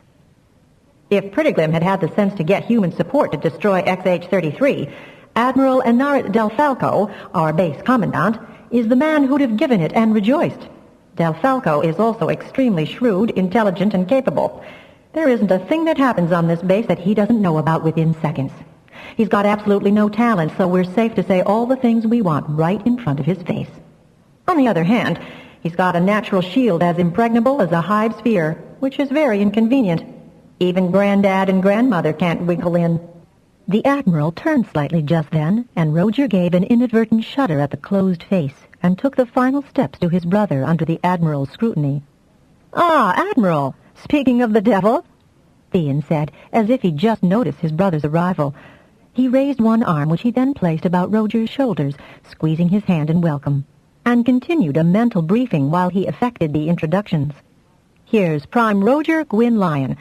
Engineer, mechanic, top honors." "Yes, you did get top honors today, which is exactly why you got snatched from the quiet of Deneve and Grandma's cottage and thrust into this situation without a chance for a day's rest." "Who's assigned along with me to help you penetrate the interior of the refugee." "That's her official designation, bro.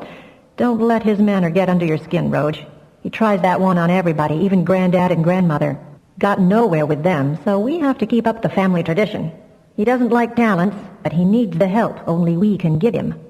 Fortunately, both you and I are independent of his authority, even if we are assigned to help." "Good to see you, bro." And Theon dropped his arm, smiling down at the Admiral in his charismatic way, much as their grandfather might have done in a similar situation.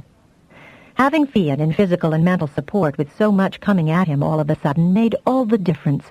So Roger could smile too, summoning up what Isthia had called the deplorable tendency of her male relatives to charm as easily as they breathed. Adopting a casual confidence, he inclined his head courteously to Del Falco. The Commandant did not offer his hand to the young talent. Instead, Del Falco gave him such a piercing stare He had the sort of large black eye that appears to see through to the soul, that Roger was very glad of his brother's warning.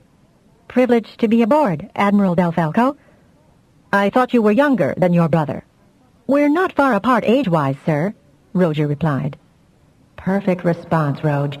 He hasn't had time to read your transcript because we had to wait to see if you passed the exams before we could snatch you here. The team that's going on board the refugee requires stiff qualifications. You got more than some, less than most. He won't take long to assess you. He's got an info plant, and he's assessing your file right now. His eyes flicker when he's listening to it. Updates on demand. Don't know why he isn't schizo. Oh, and our birth years are not given. Granddad's had dealings with this bird. Just as well you don't look 17. That last was said in a rueful tone, acknowledging Roger's bereavement and its tragic circumstances, and accompanied by an affectionate mental hug. "Steady on. He's coming up with the look." The Admiral was, and, in spite of Theon's warning, Roger very nearly rocked back on his heels at the intensity of that black and penetrating gaze. So he smiled as equably as he could until Del Falco broke the eye contact, having evidently heard sufficient from his info plant to place Roger in the pertinent category. "Dini coming up behind you, Roge," his brother said, his tone colored with apprehension, so Roger had just enough warning to be prepared when a Dini voice spoke. "Roge, Lyon, you will not mind to work with Grays?" "One of the good guys," Theon added, smiling at the newcomer. So Roger kept the smile on his face as he turned and almost committed a solecism as he began to drop his eyes to the usual Dini height. But the Dini who had spoken was nearly as tall as Roger, and not at all like the gray Prettiglim. "Gray has always been an excellent color," Roger said, using the body language that expressed honor at being in its company, while inclining from the waist with the bow deserved by a Dini of such size. The memory of Prettiglim, or its color, no longer had the power to distress him. "What name, please, is one to use in a dress?" "This one is known as Glimtimal." "I'm glad that you two primes have the chance to meet Glimtimal," the Admiral said, observing the exchange. "It leads the Merdini team that's going to reveal refugees' secrets for us." A smile that was not a smile but nearly a threat spread his lips just slightly. "Prime Lyon has just arrived, Glimtimal, so he hasn't been briefed." "Not that Roger needs it," Theon said in a bland tone and a shrug of his shoulders. "Straight transfers of carriers to the refugee airlock, and then we act as guiding lights, and we rescue when required. You know how many tubes a Hive ship has?" Roger nodded solemnly, while the Admiral, unaccustomed to being interrupted, hesitated for one beat before smoothly continuing. "Then there is no further need for delay, is there?" He turned to Glimtimal. "Your team is now assembled for transfer?" "All are," Glimtimal said, deferentially switching to basic, since the Admiral apparently was not fluent in Dini. "Then let us proceed with Operation Illuminate." And the Admiral turned his basilisk stare on the two talents. He snapped his fingers behind his back, and one of the waiting ensigns leapt forward. The very gesture raised Roger's hackles. Maybe an Admiral had prerogatives a space captain didn't, but the implied absolute obedience to such a discourteous summons rankled. "Why do you think I enjoy baiting him so much, Roge?" Theon said. "Escort the primes to their ready room, ensign." "No need for such ceremony, Admiral," Theon replied. "I know where we're stationed." And he shot Roger a mental picture of where they were going, a small room with 3 tower couches. The room already had 1 occupant. "More surprises, Theon?" Theon grinned. "This evaluation operation is going to take all 3 of us, and wish we were more. Let's go. I love porting away from him. He hates it, and there's not a thing he can do about it since porting expedites troop movement." "My compliments and best wishes, Glimtimal." Roger had only time for a similar courtesy before his brother ported away. He followed. "That Admiral had better watch himself," said the very pretty occupant of the room as Roger and Theon appeared. "He has female officers. Why do I have to creep about the place like an anathema, Theon?" "I told you that you should flaunt yourself, Flavia. This is, obviously, my brother, Roger, who will remember his manners when he stops gawking at you." Completely surprised by the sight of such a lovely woman, Roger willingly held out his hand to touch hers. Green, minty, velvet. Flavia smiled quite gently back at him, and then turned with a businesslike attitude to Theon. "They've got the right sort of beams now, and I think every single Marine and Merdini are festooned with more light cells than Noel trees," she said as she slipped gracefully onto her couch. Theon directed Roger's attention to the huge, transparent, three-dimensional screen that dominated the wall facing their couches. At the point which Roger also identified as the main hangar deck of the refugee, there were 3 colored globes, blue, green, and yellow. Concentrating briefly on that area, Roger also sensed a large number of humans and Deenies. "Roger, I'm supposedly in nominal charge of our part in this operation," Theon said. "That board'll light up with each centimeter we cover, so we'll know where we've been. I know you had a little look around the refugee. Through a glass darkly, bro, since the inside was still fogged with gas. Since you're so full of engineering honors, you get to hunt for the engine room. I found it before, I think. In the southern hemisphere, yes? Good. My priority is the life support system, which the boffins think might surround the central axis." "Are they suited up?" Roger asked. "No. The Navy flooded the ship with enough oxygen to fill a volume of enclosed space equal to the size of the Great Sphere, and there's an auxiliary system as backup, stuck off in the corner of the hangar. Plus, everyone's packing an emergency breather. The sooner we get the integral life support system going, the better. The other priority for you is finding out what sort of fuel the Hivers use, but that'd also be stored in the southern hemisphere of the ship. Flavia," and Theon grinned at the girl, "is going to penetrate into the Queen's quarters, and we might need you to switch there too, Roger, to figure out how to turn the power on. Mostly, we gotta keep track of people who get into trouble, slipping off into tunnels and getting stuck in the small tubes. Like you did on the Great Sphere, huh?" Theon gave his brother a mock scowl. "I was following orders when I found the larvae." "Still comes down to babysitting," Roger said with a spurious groan. "I wouldn't let any of the Marines hear you put it like that, Roger," Flavia said in mock warning. "Marines can break legs just like anyone else," Roger replied flippantly. "Not with this Admiral," Theon said tartly. "Everybody comfortable? Good then." And he pointed to the red light blinking on the comm unit. "The boffins are all loaded. Let's hoist 'em up there." Roger turned his attention then to 3 large carriers, each filled with excited men and Merdinis, cradled and waiting to be ported up to the ship. "Okay," Theon said, looking from one side to the other. Flavia and Roger both nodded, and simultaneously the 3 primes lifted the carriers and deposited them in a neat line on the refugee's hangar deck. This is the end of Side 1. Roger turned his attention then to 3 large carriers, each filled with excited men and Merdinis, cradled and waiting to be ported up to the ship. "Okay," Theon said, looking from one side to the other. Flavia and Roger both nodded, and simultaneously the 3 primes lifted the carriers and deposited them in a neat line on the refugee's hangar deck, where once the deadly Hiver scout ships had been housed. "What in hell is that? A smell or an emanation?" The voice was female, the tone disgusted and uneasy. "They've sent talents up there?" Flavia asked in surprised indignation. "Admiral doesn't believe in the sting bzzzt," Theon said, "although I explained it quite carefully, and so did Granddad and Grandmother." "So who's the speaker? Can we reassure her?" Flavia asked. Theon had closed his eyes briefly. "I think that's Lieutenant Commander Semirami Clue, head of the Naval Exploration Team. According to her file, she's a T-5 sender with little or no training. She opted for a place in the Naval Academy." "So we don't know if she can receive?" Roger asked. "Commander Clue?" "Huh? Who?" "Prime Theon speaking. You are experiencing what we talents call the sting bzzzt of Hive metal." "That wasn't in my briefing." She sounded both relieved and annoyed. "I don't believe the Admiral accepts this reaction as valid. As you are currently surrounded by Hive metal, you'll be pleased to know that such a reaction confirms the possession of latent talent." "Thanks," was the droll response. "Anyone else in your team seem affected in a similar fashion?" "So far, I'm the only one complaining, Prime Lyon." And her tone was resigned. "Theon, please, Rami." "How'd you know my nickname?" "Never mind, of course you would. How do I get rid of this sting bzzzt sensation? Or reduce its effect somehow or other? It's rather disconcerting." "It won't hurt you, but continued exposure might make you rather short-tempered." "Ha! I've already got that reputation, so now I've a good reason." So long as it doesn't bite me, I'll just get on with the job. Shall we? My brother, Roger, is your guide, Ronnie. He can dampen the reaction to some extent. Let him know if you notice anyone else affected, or if it begins to affect your judgment. Thanks. Hey, that's better. And hey, I didn't know I could receive.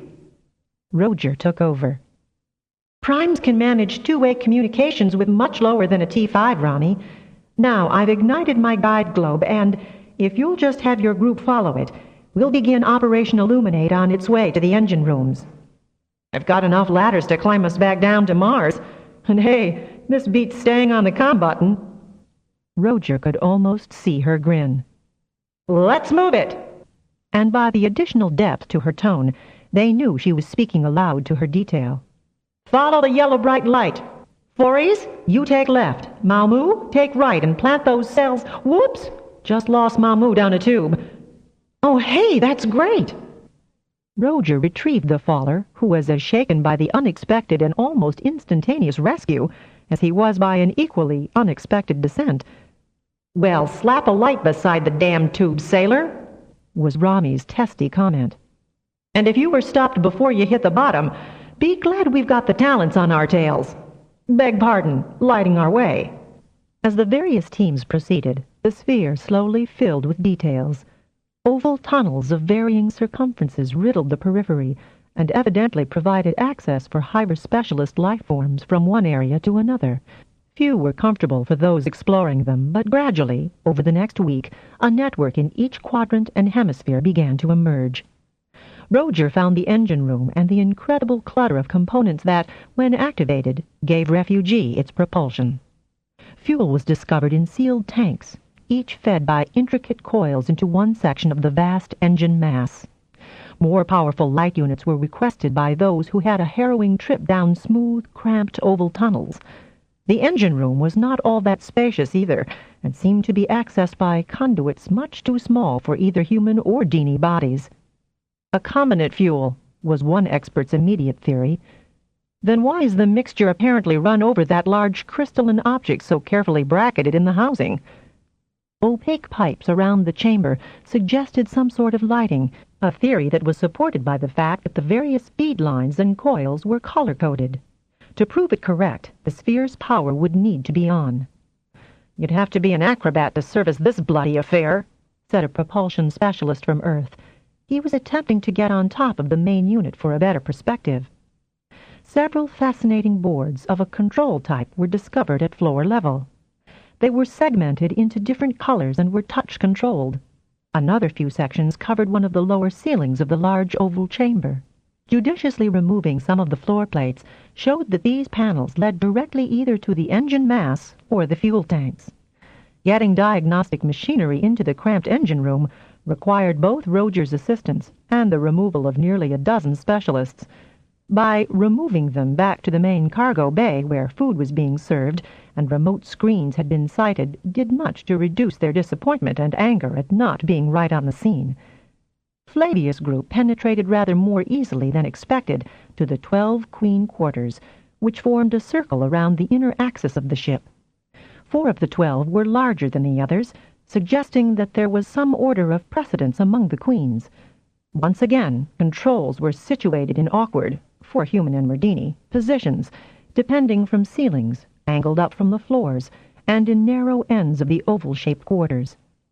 "No one's found the starting button yet," Roger remarked to his companions. He was halfway to canceling a random thought as too ridiculous when his brother started to laugh. "They may yet have to do just that, Roge."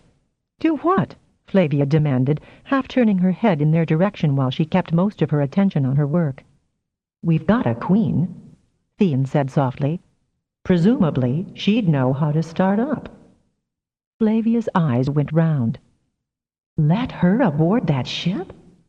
"She can't take it anywhere, but if all the king's horses and all the king's men can't figure out how to turn the power on," Thean said, and shrugged without adding the obvious conclusion. "Oh." Flavia mulled that problem over. "Surely someone—" "Hope so," Roger said, but he couldn't be very encouraging as he watched his group clambering over the machinery, following colored leads, attempting to fathom the unusual composition of the Hive drive. It was apparently much more efficient than it looked. There were only so many viable forms of space drive, or so humans and Merdini were agreed.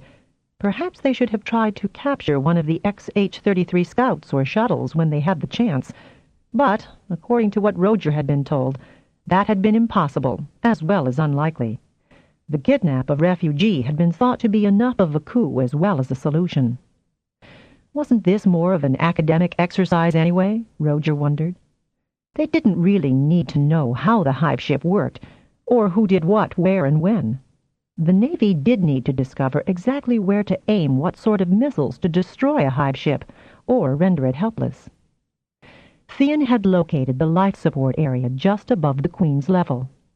The gas had destroyed whatever plant types generated oxygen, although emergency supplies in tanks were carefully racked in adjacent storage space.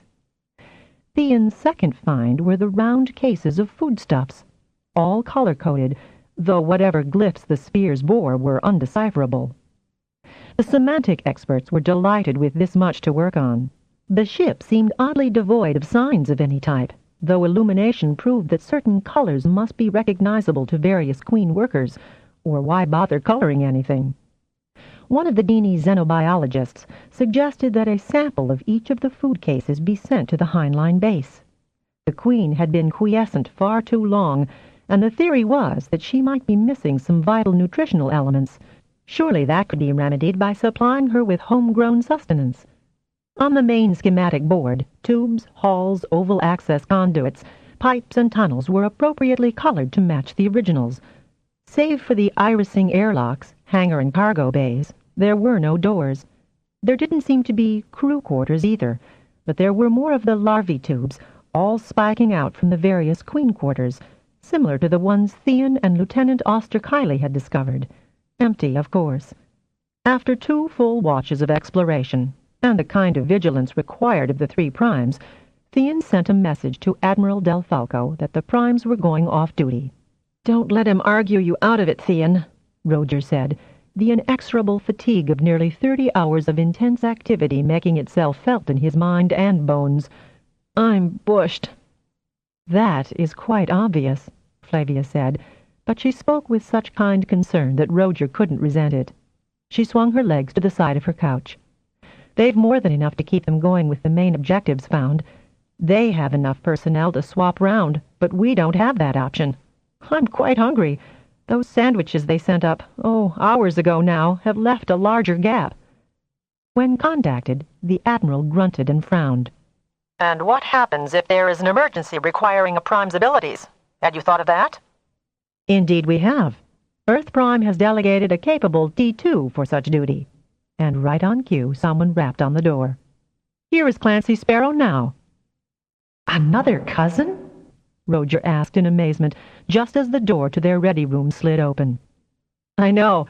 I keep trying to live it down," Clancy replied with a grin which widened appreciatively when he turned to Flavia. Then he noticed the sphere and whistled. "Boy, you guys lit the Great White Way." He swallowed then, eyes rounding in concern. "Let's just hope I don't get more than one emergency at a time with such an area to cover." Theon laughed and gestured for Clancy to take his couch. "Call on Beva Margellus if you do get pushed. She's a T3 healer, but she can port independently or in merge. You met Beva, didn't you, during the briefing?" "Yup, got her touch. See you, and hey, Roge, congratulations." So much had happened that day that Roger couldn't remember why Clancy would be congratulating him. "Oh, yeah, thanks. How did Asia do?" Clancy grinned. "Little Cuz was only 2 points below you." "I told her she'd passed. Asia's not stupid." "Oh, hey, I know it," Clancy said, recoiling from Roger's fervent partisanship. "We all know it back home on Deneb. We just can't seem to get her to know it." "Go to bed, Roge," Theon said, and Roger wasted no more time, using the last of his energy to port himself to his quarters. He took time for a shower and a nutrient drink. When he gratefully stretched out on the excellent and comfortable bed, he had time for one guilty thought. He'd have had plenty of room for Gil and Cat in with him. "Those are emergency repairways, and it's the scuttling critters that were used for 'em," Theon was saying the next day when Roger reported for duty. He was speaking on screen to a scowling, grizzled naval officer with commander tabs on his collar. If you've plumbed them with remotes, that's the best that's available. Doesn't that help? Or do you want to borrow one of the scuttlers the Queen hatched? Hi, Roj. Boy, do you feel 100% better this afternoon. You shouldn't have let me sleep so long. You needed it, and we need you alert. Permit one of those vermin into the refugee? The commander turned brick red with outrage. Flavia waggled fingers at Roger as she lay on her couch without turning her head about. Roger could see that she was directing a remote node down one of the narrower tubes. To judge by the colors that crisscrossed the sphere map, the internal investigation of refugee was proceeding well. The vermin, Commander, were designed to maneuver in those spaces as mobile repair units. The wiring seems to be coded by an embedded design, since there wouldn't be sufficient light to see color. Since neither humans or Dini come in the appropriate size, it was just a suggestion. And totally unacceptable. Totally. You may be a prime, but you're here to do just one job. Now stick to that. As a prime, let me remind you, sir, that I would be in complete control of the critter, Theon replied, and Roger had no trouble pathing how much Theon enjoyed the present exchange. No one's found the power switch, Flavia said, her mind alive with laughter, though her expression was serenely polite. The Navy's having knicker attacks. The Dinis are sulking, and it's all our fault. Sipping from his third cup of really fine coffee, Roj sat on his couch to listen to both levels of Theon's conversation. Interesting that his brother had had much the same notion that had occurred to him. The only beings who could operate that ship were those for whom it was designed. For all the consultants, advisors, experts, and technicians swarming about in the refugee, not one of them had the shape, height, or digital equipment that was required to power up the ship. Until then, no complete investigations could be essayed. Just forget that asinine suggestion, Prime, and I'll forget you made it. Theon shrugged. As you wish, Commander, but I feel obliged to mention that there would be no risk. The creatures are purpose-built, as it were, and can do no more than they were designed to do. Run those small access ways to make necessary repairs. Repairs are not the problem, Lyon. If, and the commander's pause was significant, and when you come up with any more such bright ideas, use the proper channels. The screen went blank. Flavia then doubled up with a fit of the giggles. You were marvelous, Theon, she pathed, since she was physically incapable of speaking intelligibly through her laughter. Oh, Roj, that man's been impossible since we came on duty. To begin with, he doesn't like talents and resents having to work with us. And the stupid things he wanted Clancy to do. The only one on his watch with any sense is Rami Clue. She thinks we should make a device like the palps of the Queen and see if the board can't be activated by using those. Pressure operated? A sequence needed? What? Which? Theon had turned away from the blank screen, his facial expression one of disgust and frustration. Okay, engineer, you got any ideas? I sure would like us primes to start up that bloody ship of theirs. Hell, we've done all the work on it so far. Following it, capturing it, stealing it, and bringing it back. Lighting the whole damn thing up so they could see where they were going. And now we're supposed to turn it on. They're the naval experts. We're just lousy T&Ds. Then Theon let out a long breath and apologized to them for sounding off. You've got the right, bro, Roger said, and then cocked his head. You got the right idea, too. Only putting one of the Queen's scuttlebugs isn't going to solve anything. If I remember correctly, Grandmother Rowan was under the distinct impression that the Queen's gave all the orders, so if the scuttle hasn't any orders, it'll just sit there. Theon regarded his brother, flicked his gray eyes to Flavia, and a smile started to curve his lips. Now, just a minute, Theon, Roger said with more intensity than he intended. I got in trouble. You didn't get in trouble, Roj, Theon said. His eyes sparkled with sudden anger as he corrected his brother. And you had enough smarts to recognize big trouble when you saw it. So did Gil and Kat. The unexpected reminder brought tears to Roger's eyes. This was the first time anyone in his family had spoken so bluntly about the incident. But Theon was wound up, and Roger forced himself to ignore that painful reminder and concentrate on what his brother was saying. But I think we all have the same idea. Flavia? She nodded. I'll clear it with Granddad, Theon added. Besides, we'd need his help, and Roddy's at the observatory. But it could be done. The Navy'd have apoplexy, Roger began, although the idea was taking firm root as the only way to many objectives, not the least of which was confounding people like Admiral Del Falco, who fundamentally did not like talents, and made their distrust and hatred as obvious as the commander had. Okay, Theon, how would we go about it? Roger asked. Theon crossed his ankles, dangling them off the side of his couch, his hands clasped between his thighs. Well, it'd take a fair amount of timing. 1, getting Roddy to falsify the recorders in the observatory so no one knows the Queen is gone. 2, we gotta have the Queen's chambers on the refugee cleared of people, and right now technicians are crammed into them, each thinking he or she'll find the switch on. 3, we need the right sort of personnel on duty, both dini and human, so no one panics when the ship turns on. How can we be sure the Queen will cooperate, even if we could get her there? Flavia asked. If you'd been locked up away from all that was familiar to you, and you were suddenly in a ship you could operate, wouldn't you try to escape? Theon asked. I would, being a human, Flavia said. A dini would too, Theon. But would a Hive Queen? I think so, Rog, Theon said thoughtfully. You said they didn't waste any time scramming from refugee when they were threatened. I think survival is the highest priority of queens. But if it takes 12 queens to crew a ship, Flavia put in, and that's what even our experts believe now.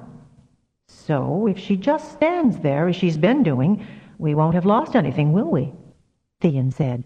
But look how survival-oriented she is, hatching attendants to tend to her needs first, then the tiny ones she obviously hoped would be able to get out of the facility. She hasn't done a thing since they failed. Common sense suggests she'd try. And that's all we need her to do, isn't it? Try, Flavia said. Show us how to start that wretched ship up. Then we can leave this installation and do something more appropriate to our rank and skills. Theon and Roger both regarded Flavia with surprise. I'm tower-trained, Flavia said with a touch of asperity. And while I've certainly enjoyed a break from my usual duties, I do not appreciate being belittled by persons like that commander. She pursed her lips and regarded the brothers with a slightly defensive expression, as if daring them to reprimand her. Theon smiled, and Roger rolled his eyes as his brother soothed Flavia. Yeah, it could get under your skin, but then you have every right to be annoyed at the treatment we've been getting. I've been serving on Navy ships, so it doesn't bother me as much, but that commander's attitude needs adjusting. He winked at Flavia, and then Roger. They'd been reasonably sure that their ready-room conversations were being recorded, a standard operating procedure. So, do we put this bright idea through the proper channels? Granddad? What if he doesn't like it? Conflicting emotions, which obviously didn't worry Theon at all, besieged Roger. But then Roger canceled that line of thought. So, we get our heads handed back to us by one more authority. Theon shrugged. I think it'd be kind of fun to try. Hell's bells, Rog. It was your notion to begin with. Yeah, but... Then Roger stopped to ponder the ramifications. Yeah, but... And Theon dared him.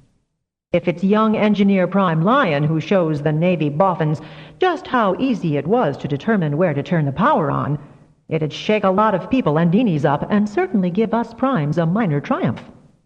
I'm game, Flavia said with a laugh, her eyes twinkling as she was caught up by both mischief and a possible triumph. Then her expression sobered. Can we transport a Hiver? We've never run across anything we couldn't port, Theon said. And both Rog and I have handled some pretty odd packages. Hell's bells, Flavia. You were in with me and Grandmother stealing that sphere. We just steal the Queen for a few minutes. Okay? And before his fellow conspirators could restrain him, Theon sent a finely tuned message to Earth Prime. Are you available, Earth Prime? To you, Theon, always.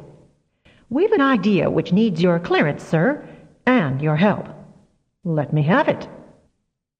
When Theon finished the explanation, all three young primes held their breath throughout the seemingly endless silence from their superior. As the naval operation seems stymied, obviously an unusual step must be taken to break the impasse. Yours makes more sense than any others I've heard, and certainly poses no danger to anyone. Of course, the Queen might not be docile once she realizes where she is. Can you cope with that possibility and be able to restrain her?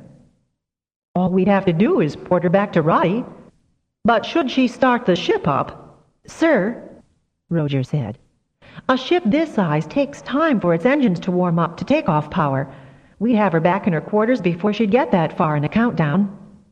Look, I'll hedge that possible problem with a little safety net of my own, Jeff Raven said. I'll contact Roddy myself to see how we organize the, excursion from his end. I gather she's in one of her immobile states now. Lieutenant Rhodri Eagles was only too happy to conspire to loan his prisoner to the scheme. I've kilos of recordings I can set in place, but you are sure she can't just scuttle out of the Queen's quarters and get loose in the ship? That possibility's being handled, Theon assured his cousin.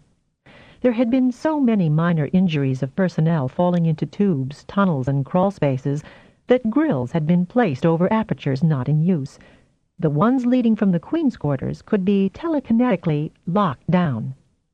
Sort of mean of us, though, isn't it? Giving her false hope? Roddy added, showing an unexpected sympathy for the Hiver Queen. Hey, man, you need a change of duty if you're starting to think like that, Theon replied. Well, you know, maybe I ought to apply for a transfer. This duty was exciting, for a while, but the glamour has long since worn off. Any chance of you guys speaking up for me? Roddy asked. Sure thing. Who to? Earth Prime or your CO? What sort of duty did you have in mind? Anything. I've even learned enough Dini to get along with them. We'll tell you when to switch tapes. Get one picked out and ready to substitute, because we'll have to move fast when we do. Getting a chance to speak privately with Lieutenant Commander Semirami Clue might have presented some problems, but she solved that by appearing at their table, tray in hand, during the next meal break. They had chosen this end of the officers' mess room because the next table was empty. Can I join you? Or are you off naval types? Why would we be? Theon said, surprised at her query. Baldwin, she said succinctly, sliding her tray onto the surface and seating herself. I heard how strong he came on today, the xenophobic pea-brain. He hates having to work with mixed crews, and that means you as well as the Deanies. He also wants to take all the credit for any progress made on his watch, as he's a little overdue for promotion, you see. Theon grinned at her. This mess hall bug-free? Rami Clue rolled her eyes and grinned at Theon. Sure is. What you got to say? While her eyes began to sparkle with curiosity and her body tensed ever so slightly with anticipation, she started on her meal, acting in a perfectly normal manner. But remember to say something out loud so no one'll wonder why this corner of the room's gone silent. So Theon began one of the double-talking conversations he was becoming adept at. Chow's good today, and we sure need the break. We have an idea that we could get the Queen to show us how to power up the refugee. So it is. And Rami chewed with evident relish. Tell me more, you delightfully devious man. All three talents took turns explaining the plan, sprinkling innocuous comments now and then. When all was made clear, Rami looked wistfully down at her empty plate.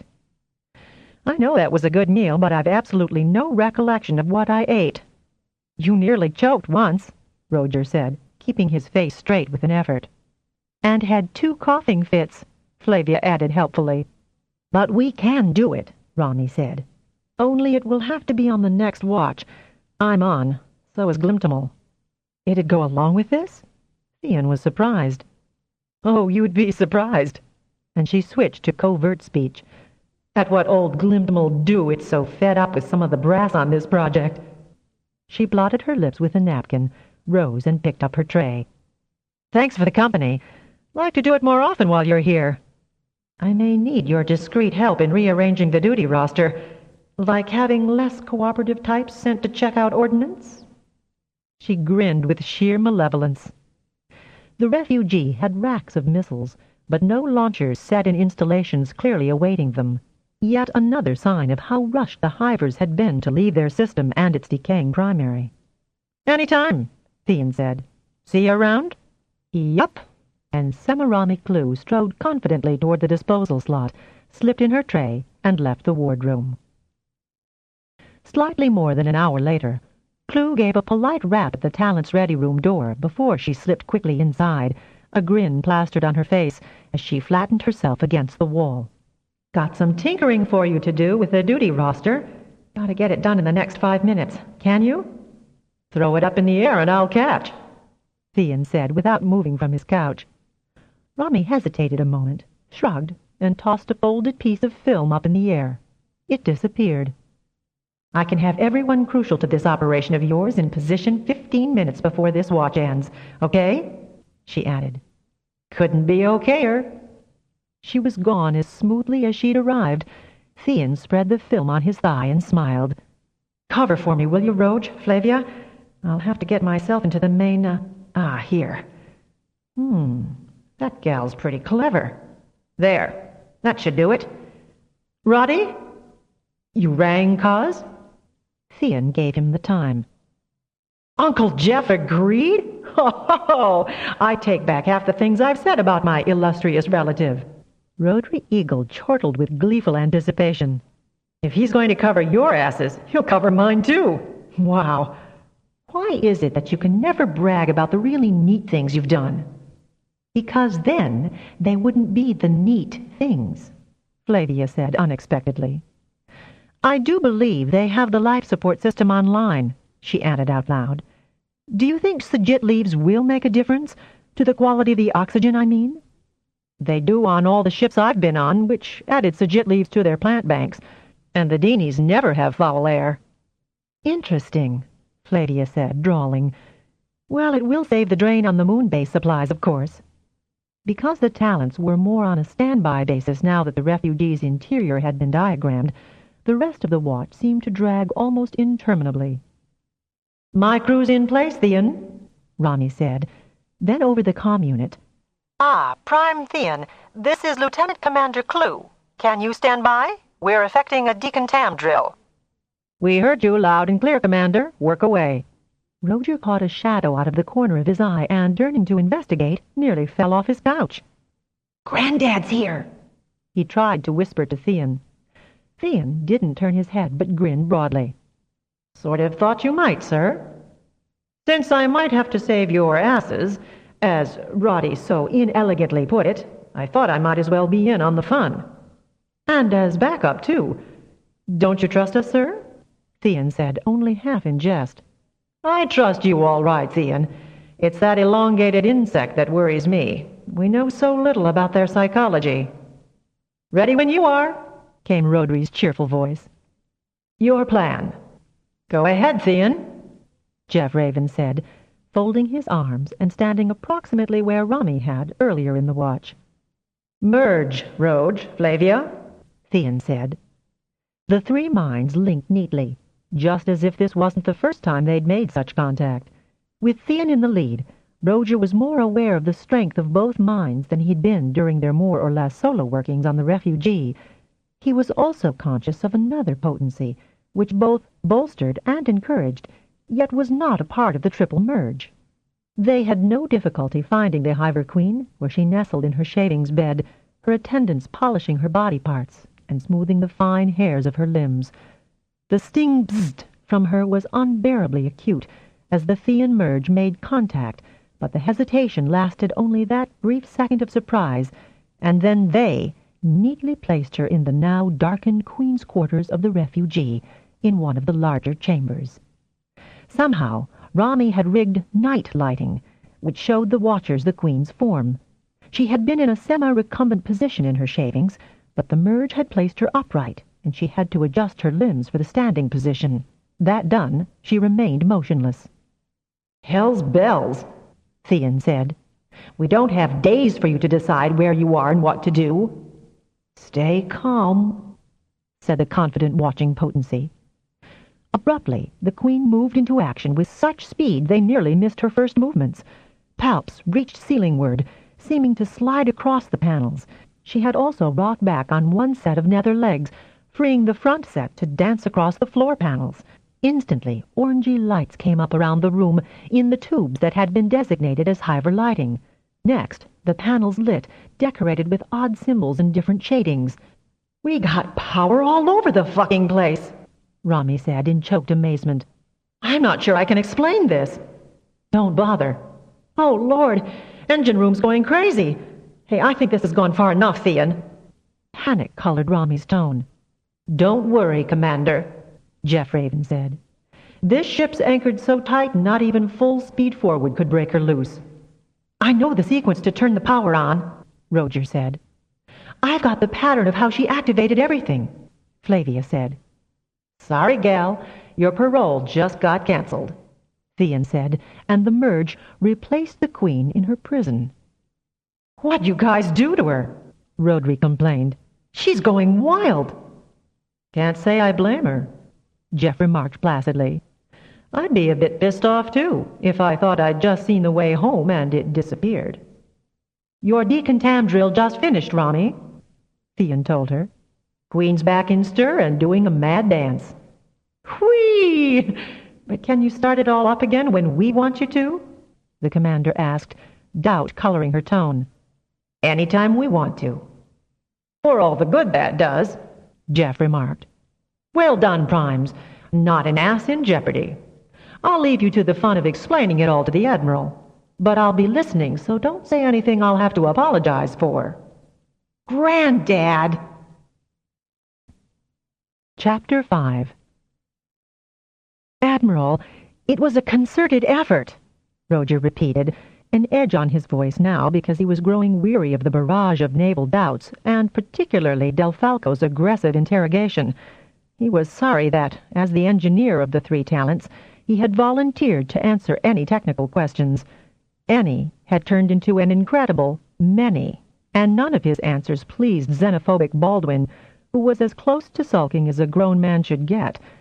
All three talents had been particularly careful in answering his stabbing questions, since his suspicions were so clearly heard in his public mind. "Given the height of the Queen," Roger explained patiently, "the positions of her manipulative limbs and her optics, the upper panel was the logical main control, while she received status information from the lower one. The three of us merely fiddled with variables until we hit the right combination. I think it was Flavia who actually got the lights turned on." "The Queen's upper limbs have triangular-shaped palps," Flavia said, her voice falling into a rote pattern as she repeated her part of the explanation. "So that was the form of pressure I used." "Why did you call a decontam drill at that time, Commander Clue?" Baldwin demanded, abruptly switching to the other culprit, the duty officer. "Sir, if you will remember, you yourself suggested that we start emergency drills on the refugee due to the fact the life support system was only just online," Semi-Rami said in an earnest tone, leaning slightly toward him, not quite apologetically, but with an air of gentle reminder. "Actually, he gives so many orders he'll never remember he didn't.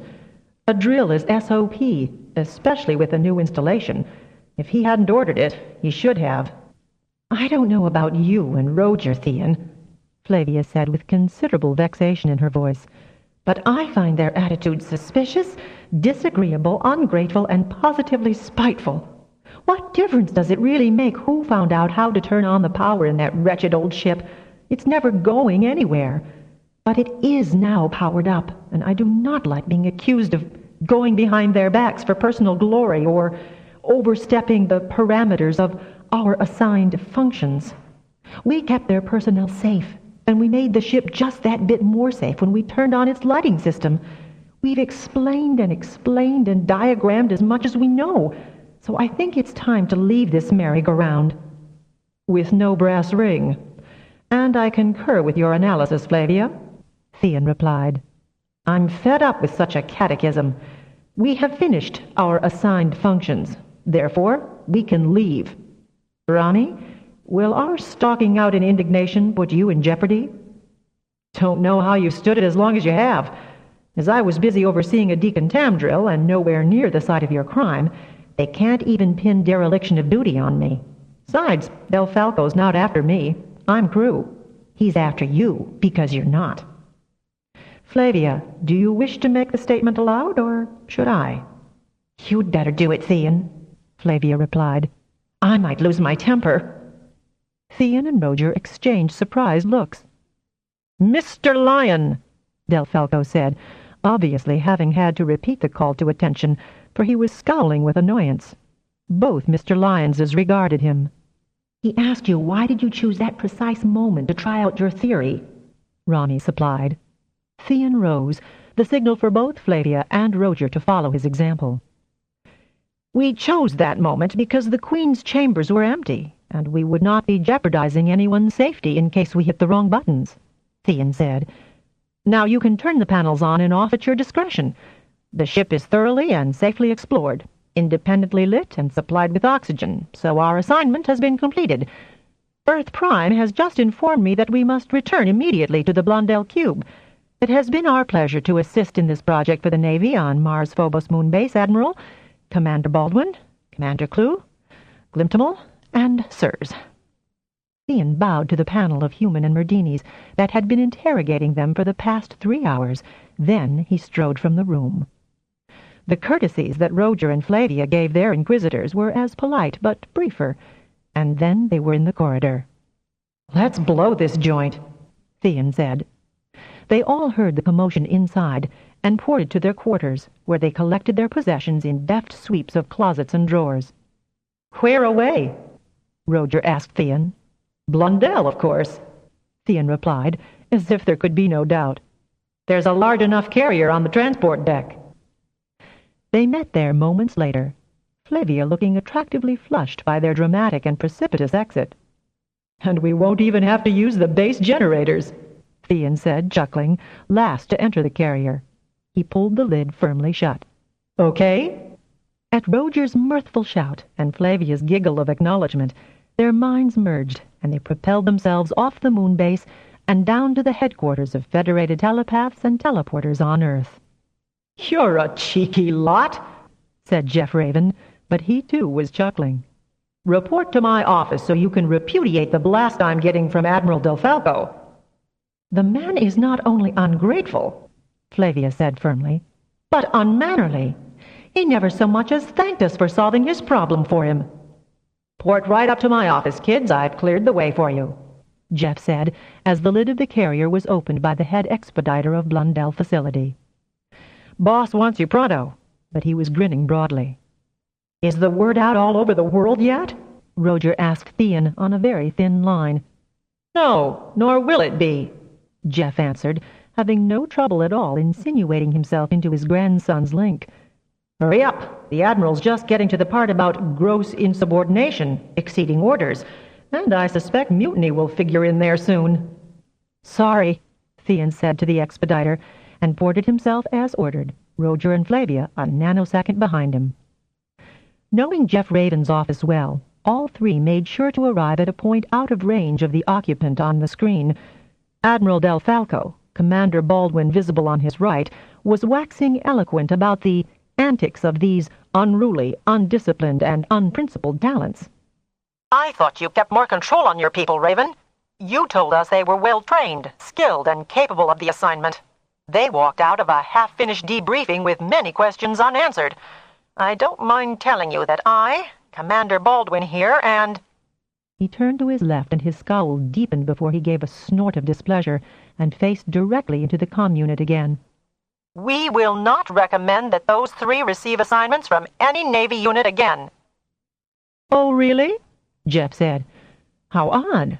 Because I've had 20 urgent requests. And he lifted a pile of message flimsies from his desk to plain view of the Admiral. From naval exploration groups, Squadron C and D now refitting at Clarf, and from Captains O'Sullivan, Ascient, Chessman, Quacho, Plur, a priority urgent one from Captain Spictum of the KLTS, and another top security assignment which I don't believe you are clear to know. Hey, Grandad, that's a low blow, Theon said, chuckling. Hit him again, harder, Roger suggested, delighted. Admiral Del Falco glared, and his impassive face settled into an even more threatening blandness. They may change their minds when they see the report I shall insist be attached to their NE-440 forms. Really? That they prevented serious injury by rescuing 75 crew members, human and Merdini, during the course of your exploration of refugee, which was completed in less than the scheduled time, that they were also able to discover and turn on the ship's independent power system. That, by the way, was not in their assignment's parameters, but talents pride themselves on doing more than they are required to do. Part of the dedication of our personnel, Admiral. And don't go filling out any 440 forms on FT&T personnel. A waste of time, as they're not under your jurisdiction. Thank you for your perceptions on this mission, and good luck with your operational enemy ship. With a peremptory wave of his hand, Jeff blanked the screen.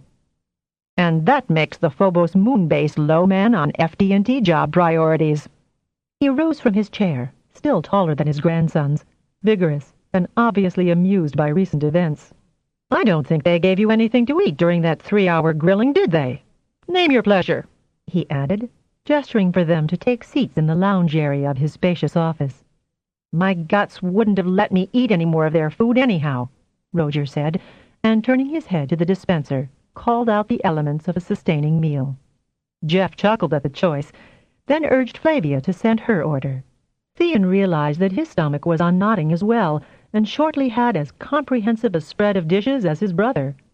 Hope you haven't taken a dislike to Navy life, Flavia, Jeff said when he had ordered a salad, and all were sitting about the beautiful Altarian fruitwood table, now laden with succulent comestibles.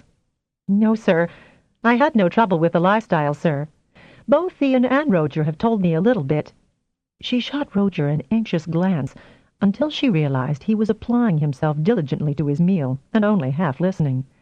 The services they performed, I'd have no apprehensions of serving as a talent on a ship. Taking an objective viewpoint, I did feel that Admiral Del Falco's internal conflicts and ambitions were the source of much of his behavioral pattern. Well said, Jeff murmured with a laugh and roguish grin at his grandsons. Were you considering another naval assignment for me, sir? She asked. Watching Flavia delicately consuming a pasta dish, managing a neat twine of strands of hot cheese around her fork, Theon could well imagine the impression she'd make on any crew. Maybe he'd read more into Granddad's choice of her as a mission member than existed. Except he knew Jeff Raven wanted his grandchildren to marry into talented families, to produce yet another generation of gifted children. Several situations have come up for T1s, so I'll spread the lot of them on the table, Jeff said. Squadron C's been brought back for refitting and resupply, as well as a change of personnel. C's been out longer than D.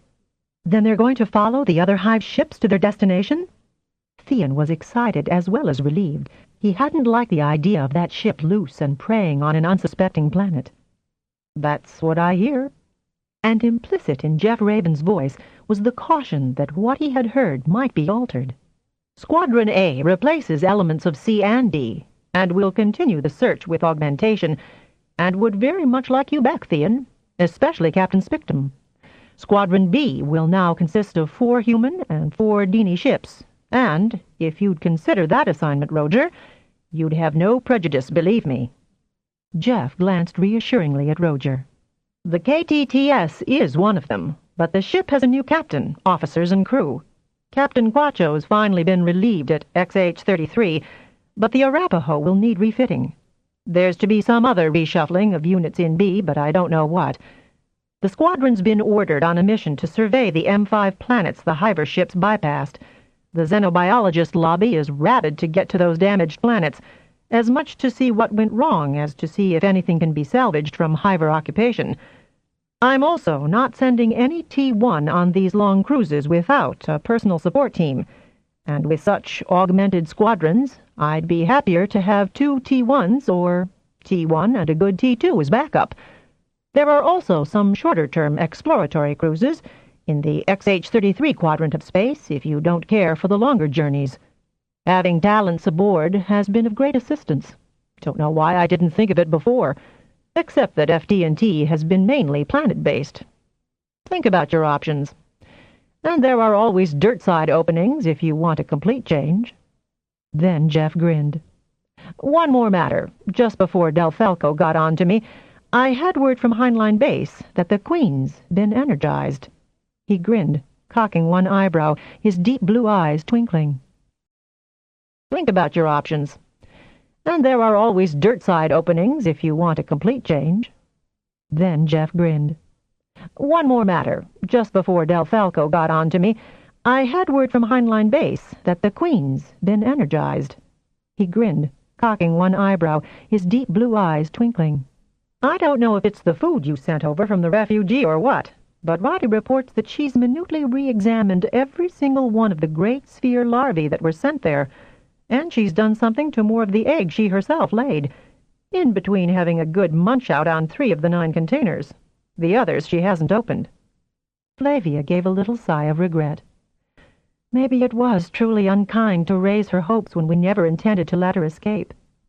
"I don't think the Hive psyche has evolved sufficiently to recognize kindness," Jeff said gently to Flavia. "They've sure shown none," Roger said, remembering the destruction of the queen pods by their own species at XH-33. "Isn't it a good thing that she's active?" Thean said to Flavia. "Better for her." "Samples of what's in those food containers have been sent to the Heinlein labs for analysis, haven't they?" Jeff asked. "Sure did," Roger said. "There were more than enough containers with the same markings to allow us to port 1 each to every biology and xeno group active in Hive's study. That didn't even make a noticeable dent in the amount still in store in the cargo holds." "Good thinking," Jeff said, nodding approvingly. "Wasn't me, sir. Roddy suggested it. He thought her own sort of food might contain basic elements she isn't getting in the diet they've provided her." Thean grinned broadly. Now, wouldn't the right food cause the Queen to activate? Jeff's grin was just as broad, with just the slightest hint of malicious delight about it. "I think that will certainly be the official position, and supported by the resident Xenobes." "Granddad," Roger began, "backtrack a bit, would you? You mentioned M5-type planets where the Hivers didn't make colonies work." "Ah, yes. You wouldn't be up to date on that, would you?" Jeff said, tossing his napkin to the table before pushing his chair away. Cocking his knee against the edge of the table, he leaned back. "We'd T2, Kincaid Dano. Name's not familiar? No matter. It was fortunate that he was with Squadron C. I'd only just initiated the program of talents on long cruise missions. When the Hive ship C was chasing didn't investigate any of the M5 systems they were passing, the High Council asked me if probes similar to the ones Roger used couldn't be deployed to investigate. Clearly those 2 spheres were looking for a place to colonize, so why did they keep passing likely systems by? We shipped Dano probes. He'd enough other low talents on board to help him port them on a parabolic course. In and out. Rather interesting details emerged. Of the 4 planets investigated, 2 had obviously been colonized by Hivers because there were the ruins of the sort of installations the XH-33 has. "Ruins?" Thean asked.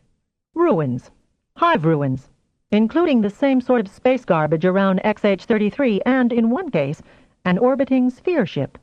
Another planet is ecologically on the point of ruin, presumably because the Hiver extermination policy eliminated something vital to its ecosystem. The point is that there are more M5-type worlds out there that the Hivers never bothered with. Why is one of the questions asked. Do they have records of all the systems their species have colonized? Another question is obviously, can one of the Alliance species use any of these abandoned worlds? And there are more out there, as we've always known there were, to be investigated. C Squadron is being recalled. While the expanded Squadron A picks up where they left off, Squadron B will do evaluations of the abandoned colony worlds." "And knock out the inhabited one the way we did the XH-33? Thean asked with a certain eagerness in his voice. Jeff gave him a long look. "I've no specific directions as yet. I'd rather one of us didn't start another battle. The Navy feels that that's its prerogative." Then he grinned. "Even if certain talents do seem to lend a helping hand when least expected. However, I've had my wrist slapped by the High Council, so orders are to be followed this time." Each one felt him gently prod their minds. "Granddad," and Thean waggled a finger at Earth Prime. "Sorry," Jeff said, lifting his hands in a gesture of compliance. "Force of habit." His grin had not a vestige of apology in it. "That means, sir, that the squadrons will continue to hunt down the remaining Hive ships?" Flavia asked. "I repeat, that's the current," and he lightly emphasized the word, plan. "These chasings off into unexplored regions of space keep lasting longer than anyone anticipated." "A lot that's happened couldn't be anticipated," Theon said, thinking of the great sphere and the dead star that had once shone on the Hive homeworld. "You can say that again," Roger murmured, remembering the unexpected events in which he had taken part. "Where are your Deenies, Theon?" he asked suddenly.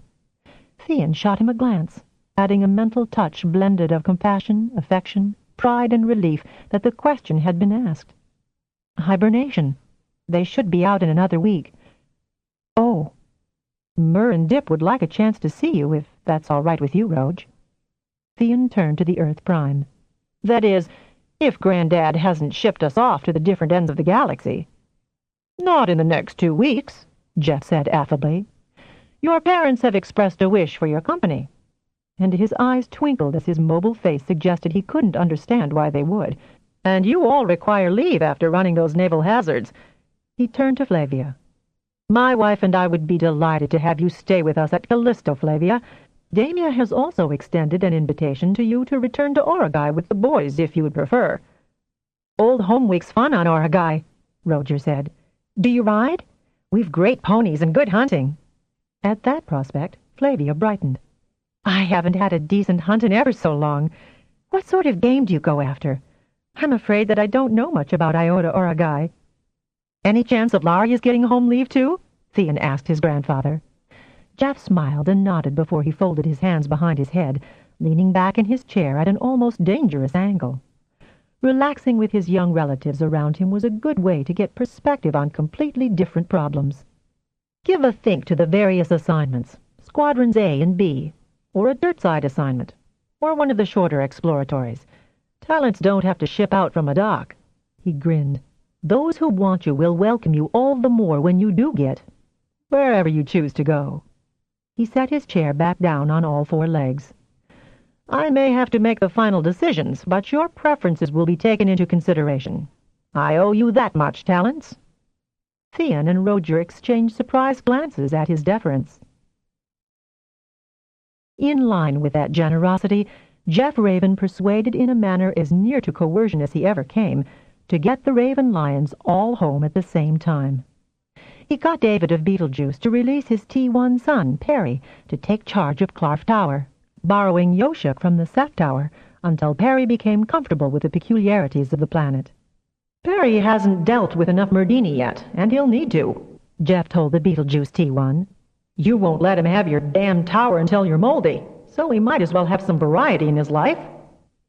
Jeff then made extravagant use of pressure to get Clancy Sparrow and Rhodri Eagle's leaves of absence and had Damia invite them to Origai. He also suggested to his daughter that Asia Eagle could use some tower engineering work experience with Zexo, and wasn't it time for Zara to get a break from her arduous training under the T1 healer Elazara? Damia was so eager to have all her children home again at once, especially Roger, that she would have struck a deal with a hiver. "You're matchmaking again, Jeff Raven," his wife accused him. "How can you say that when all these young people will be porting off to distant star systems and not see each other for years? That doesn't matter if they are only a thought away from each other, does it, Jeff Raven?" Jeff grinned and firmed up all the private arrangements before he called in his administrative assistant, Golly Gren, to see exactly which talent suited which of the many other assignments he had to fill. At least, he thought gratefully, he had more available options than Peter Ridinger, his predecessor, had ever had, with all the new generations of kith and kin growing splendidly and strongly into their talents. Now, if the High Council would get its joint act together, he'd know where he needed the heavyweights of his corps. Once again, he thanked the ghosts of all the Earth Primes who had managed to keep federated telepaths and teleports autonomous and apolitical. "Eh, what?" asked a laughing voice, and Golly Gren, his dark, close-cropped hair showing a sprinkling of silver, entered the spacious office. "I always do what's best for my talents," Jeff said in a gruff voice, mimicking his predecessor Peter Ridinger so perfectly that Golly grinned even more broadly. So what's best for whom this time, Jeff? Jeff steepled his fingers briefly, pressing them against his lips. Neither mimicry nor laughter was present when he answered, I hope we'll see that they've been able to make the proper choices. By the time Damia had settled all her guests, she almost wished that they could have come singly, with a good day between arrivals, so she could fully savor each return. She'd worried most of all about Roger returning without Gil and Kat to a house full of Deanies. The moment the capsule arrived with the brothers and Flavia, she reached out for Roger. He was steeling himself, but foremost in his mind was an eagerness to be home. No sooner was that carrier down than Laria, Tip, Huff, and Kincaid Dano arrived. The dust in the tower yard hadn't settled when Zara, with Pal and Dis, ported in. Morag, Kaltia, Ewain, and Petra, plus their Deanies, were dancing up and down with the excitement of having their famous brothers and sisters back on Oragai. Zexo and Kilarian were trying to keep order, but the tower yard was in minor chaos as the younger children kept running from one to the other older sibling, Deanies dizzy from following. Like a hard knock on a painful bruise, Damia felt Roger respond to energetic greetings from Kaltia's and Ewain's Deanies. They were so caught up in the general elation that none of them remembered to give Roger the time or space to initiate contact. Damia was all set to abandon protocol and port down to intervene when she felt the sudden shift of emotion in his mind. Then he was lifting Petra up in his arms. Roger had got taller all of a sudden and muscled up, Damia noted, testing the strength of him, while Big and Syl affectionately flapped against legs which surely had got longer. Any reluctance or hesitation dissolved in the warmth of affectionate kisses and pats showered on him by his totally unself-conscious youngest sister and her friends. "He'll be fine, Damia," Afra said gently. This was perhaps the best way to get over that hump. He held her briefly in his arms, kissed her tenderly, and released her. He peered out the tower window, and a fatuous grin spread across his face. "A bit overwhelming, even if they are all ours." "Mostly ours," Damia corrected him, as she noticed that Flavia and Kincaid Dana were being introduced and as warmly welcomed. She hurried down the stairs to add hers. Parental embraces were perhaps more restrained, but just as heartfelt. Damia tried not to hug Roger any harder or longer than she did Theon, Laria, and Zara, but she had to know. "I am all right, Mother," he said on a very thin line to her. "Really, coming home is going to work out." "Good to see Tri and Folk once more," and Roger bowed to his parents' Deanies. Surprising everyone, Tri and Folk bowed very low to Roger, their pole eyes almost touching the ground. Then each held out one upper limb to him, which he obediently grasped. Silently, as they began to lead him toward the path to the house, all the other Deanies, even Petra's, fell into step behind. "I'm still all right, Mother," Roger said. So she turned to speak with Flavia and Kincaid and introduce them to Zexo and Kilarian. "Shall we all move up to the house, then?" Damia said. "Don't hang on your brother, Ewain. Yes, Petra, Zara can certainly see how much you've grown. Come on now, all of you. We'll adjourn to the house." "Noisy lot. No manners whatever," Afra said, staring hard at Kaltia and Morag, who were determined to monopolize their oldest sister. Then he turned to Kincaid. "Earth Prime told me that there were some unusual aspects to your recent tour of duty with Squadron C. Even if you had help from other talents, it was asking a great deal too much," Damia said, having deftly assessed the young man's fatigue. "The Navy treats talents far too offhandedly. We are not stevedores," she added with some heat. "Mother," Laria said on a very thin line. "let Father handle him as T2 to T2. What Kincaid doesn't need is another brain-browsing D1. "Oh, were you a little clumsy, dear?" asked her father. "No," Laria continued aloud, "but we're suckers when someone asks us if talents can do this or that, in just that tone of voice that forces us to prove we can. Frankly, the labels performing bear or pack mule are becoming more appropriate than stevedore." "Laria!"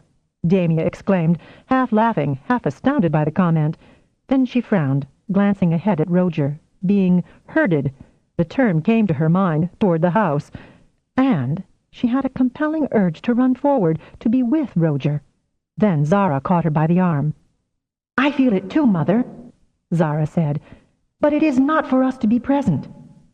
What are you two talking about? Afra asked. I'm not at all sure, Damia replied, trying to rationalize the Deanie's odd actions with the growing sense that some extraordinary event was about to happen. This morning when I told folk that everyone was coming, it asked if I meant Roger also. Then it muttered about suitable reparation and an apology for the length of time it had taken. Laria strode up beside her mother and Zara, her face twisted with concern, one hand absently rubbing her diaphragm as if to relieve a tension there. Mother, I've the oddest sensation. I too, Flavia said, equally puzzled. Well, folk and Try have been cooking up something, Mom, Morag said. They've been acting funny, and I can't get why out of Fip and Kim. But all the Deanies are almighty pleased with themselves, whatever it is they're doing. Every one of the talented family by now was touched and wondering about the strange imminence. From the puzzled, almost wary expressions of Flavia and Kincaid, the atmosphere was affecting them, too. There are moments when I wish I had a touch of prescience, Damia said, lengthening her strides just short of a run. And what the hell do you think this is, then? Theon asked, grinning at his mother. She shot him a reproving look. It's too nebulous to be useful. They were in sight of the front terrace of the house, Roger already halfway up the steps, surrounded by various sizes of Deanies. Then he halted. A blast of totally unshielded, astonished emotion stopped everyone mid-step, but this was followed by such joy that everyone also broke into vicarious smiles, until Damia, Laria, Zara, and Morag began to cry. The four of them ran forward so that they could see what prompted such a cascade of feelings, followed by the remainder of the family and its guests. The Deanies had ranged themselves on the top step, their colors bright with their own joy.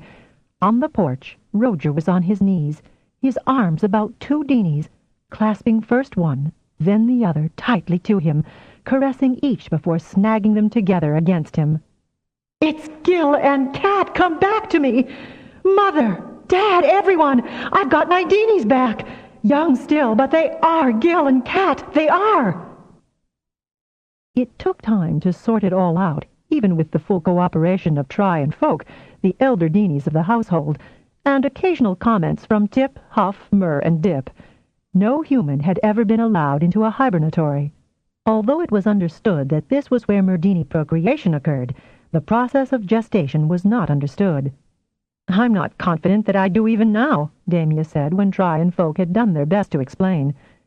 Like the amoeba, splitting apart, Mother, Zara said. Or like a human placenta splitting in two to form fraternal twins in utero. Not quite like... Thank you, Zara, Damia said. But she patted her daughter's hand to apologize for stemming a xenobiological lecture. Zara didn't take offense. The time problem had been taken up by the necessity of checking back through hibernatory records to discover which pairings had originally produced Gil and Cat. They were not from the same split, for a split only produced one new Murdini, so that both sets of original parents had had to be contacted and brought to the Oregon hibernatory at the appropriate time, and a new split of the same elements as the original Gil and Cat had to be programmed, which, folk said, was an intense form of meditation to urge similar traits to occur in the new form. With this sort of procreation, no worthwhile persons were totally lost, but could be retrieved by encouraging a split by the same two Murdini which had produced the original. Those who had gone on the line to preserve their elders on long voyages were therefore not lost, but their living deferred. "Oh," Laria said at one point during the explanations, "so that was why Prettyglim was... So nothing of it would come back into the procreative cycle. Wow, what a punishment." "That also explains why the Murdini grieved so when ships were lost to the Hivers," Theon said. "No, Theon," Folk said. "Those on the suicide ships were specially chosen because their components were available for recreation. Murdini are not wasteful." "Then that also explains why Murdini can be braver than humans and make the sacrifice of death," Theon added, nodding with relief at his comprehension of this facet. "Murdinis do not really die. They can be replicated." "Not replicated," Falk said firmly. "Not the same process. Merdini lives are not replicated. They are reproduced. Whatever, Damia said with a shaky laugh. But could not you have told Roger that he had not lost Gil and Kat? He has mourned them. That, too, is necessary, Try said without apology. Merdini make a special dispensation for Roger. Honor required it. And time. What has been said remains within this family. Of course, Afra answered, inclining his whole body forward in acceptance of that requirement. A signal honor for us all. Truly an inestimable honor. Speaking as a healer, Zara said, it certainly does clear up a lot of crazy theories. Then she sighed. Well, I know, and while it is privileged knowledge, it is a privilege for me to know it. She stroked her Deenies, Pal and Dis, who were wedged in on either side of her. Just see that it doesn't happen to you two. Not likely to, replied Pal, waving its forearms and wriggling its digits. This whole family is high, Damia said with some asperity, but her grin broke out again, and once more she had to brush tears of joy from her eyes. Just seeing the radiant look on Roger's face was enough to set her off again. Now, let us all try for some decorum. Afra rose with an air of renewed vigor. And resort to a few practical matters. Hunters are needed to fill the pots for tonight's feast. Who'll go out? They were all willing, so Damia showed the guests to their rooms, while her children found their own as much as they had left them and changed into riding gear. When all reassembled, Afra told them off into smaller groups, excusing Roger so he could spend uninterrupted time with his Deenies. Theon chose Flavia to come with him, Ewain, and Kaltia. Afra and Damia took Morag and Petra, who proudly informed Kincaid that she was a crack shot with her slingshot. That left Laria, Zara, and Kincaid. Ever ridden? Laria asked Kincaid. Ridden what? Kincaid replied uncertainly. Ponies, small horses. Oh, animal riding. Yes, somewhat, he said, and Laria beckoned him to follow her to the stables. Can I join you too? Zara asked. Sure, Laria said without hesitation. Saki's mine, she roared after her siblings, who were already in the stable. Who dare take her with you around? Laria thought that muffled response came from Roger, for it had the ring of an elated personality. Is he yours, sister? Zara asked on a thin line. Kincaid? He's not for either of us, dear. And you a healer to miss it. And careful, Zara, 'cause I know you can't resist a healering look. He was as near burned out emotionally as I've ever touched. What does Navy do to the empathic? Emotional burnout? Zara asked sharply, her healer's instinct alert. Plus considerable strain on a T2's abilities. I think he's healing, but if you could, at your deftest, slip in and check, I'd be relieved, Czar, Laria said gratefully. I'm speaking as Kincaid's prime. Zara nodded as she slipped the headpiece over her pony's ears, while Laria found a saddle suitable for Kincaid's size. She found it very good indeed to be surrounded by ponies, grateful to see that the oldest were still vigorous, and whinnied anxiously against being left behind. The entire complement was needed to mount the hunters, with 3 spares taken on lead ropes in high hopes of bringing back much game. Kincaid eschewed slingshot and bow and arrow, choosing a small bore rifle and ammunition for it, as if he knew what he was about. Laria was rather surprised to see Flavia take bow and arrow. She also saw the grin on Theon's face. As each hunting party was armed and mounted, they moved off in preferred directions. Laria decided on an eastern route to the foothills. With only her parents, the 4 younger kids and the Deenies, there wouldn't have been much call to go too far from home for scurriers, rabbits, and the small, plump-breasted avians that nested nearer by. Although Laria had thoughtfully chosen a steady mount for him, Kincaid's somewhat was near enough to the level of her own abilities that her respect for him went up another notch. She raised her arm, signaling a faster gait, and kneed Saki into the ground-covering canter, a rocking gait that required little more than balance for a rider. She heard the other 2 ponies pick up to the same gait. A second, surreptitious glance showed her Kincaid easily sitting into the canter and grinning with pleasure. He was also a good shot, as he proved when their approach flushed a covey of avians from their hedges. He got 2 brace of them, each neatly shot through the head. Zara had also chosen a rifle, but she went after the scurriers, breaking cover when Kincaid's shot startled them. Laria got 3 rabbits, 2 scurriers, and even 1 avian hen in that first stop. "No one's been hunting this way in a long while," she said to her sister as they bagged their catch. "When was the last time you were home?" asked Zara with a bit of a snort. "This always was the route you preferred." "Yes, but you'd think someone would have tried to keep the game down all over the hills." "Do you always hunt for your table?" Kincaid asked, handing over the birds he had retrieved. "Uh-huh," the sisters said in unison, and all 3 laughed. "When we were younger, we used to take our Deanies with us," Zara began. "They were small enough to ride pillion then," Laria continued, "and didn't consider it beneath their dignity to grab a stirrup ladder to get up the hills." "Ah," Kincaid began tentatively, "what did happen to your brother's original Deanies? I've only caught snatches, and I'd rather not misinterpret." Laria and Zara exchanged glances and begged his pardon. "Apologies, Kincaid," Laria said, taking the initiative. She related the incident quickly, trying not to let her emotions color the facts. Neither sister expected his bitter reaction. Bad enough to try that sort of coercion on someone of full age and your own species, but to subject a kid— He flushed, thinking he might have belittled their brother's abilities.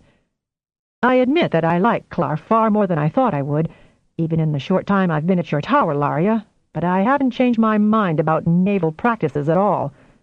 He looked down at the ground, at the pattern he was scuffing in the thick moss. "You'll never know how grateful I was to be transferred back to the company of civilians."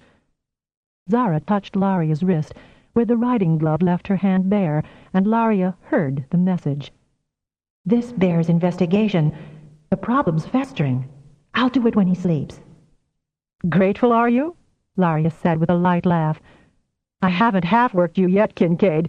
You may wish to transfer back to the Navy."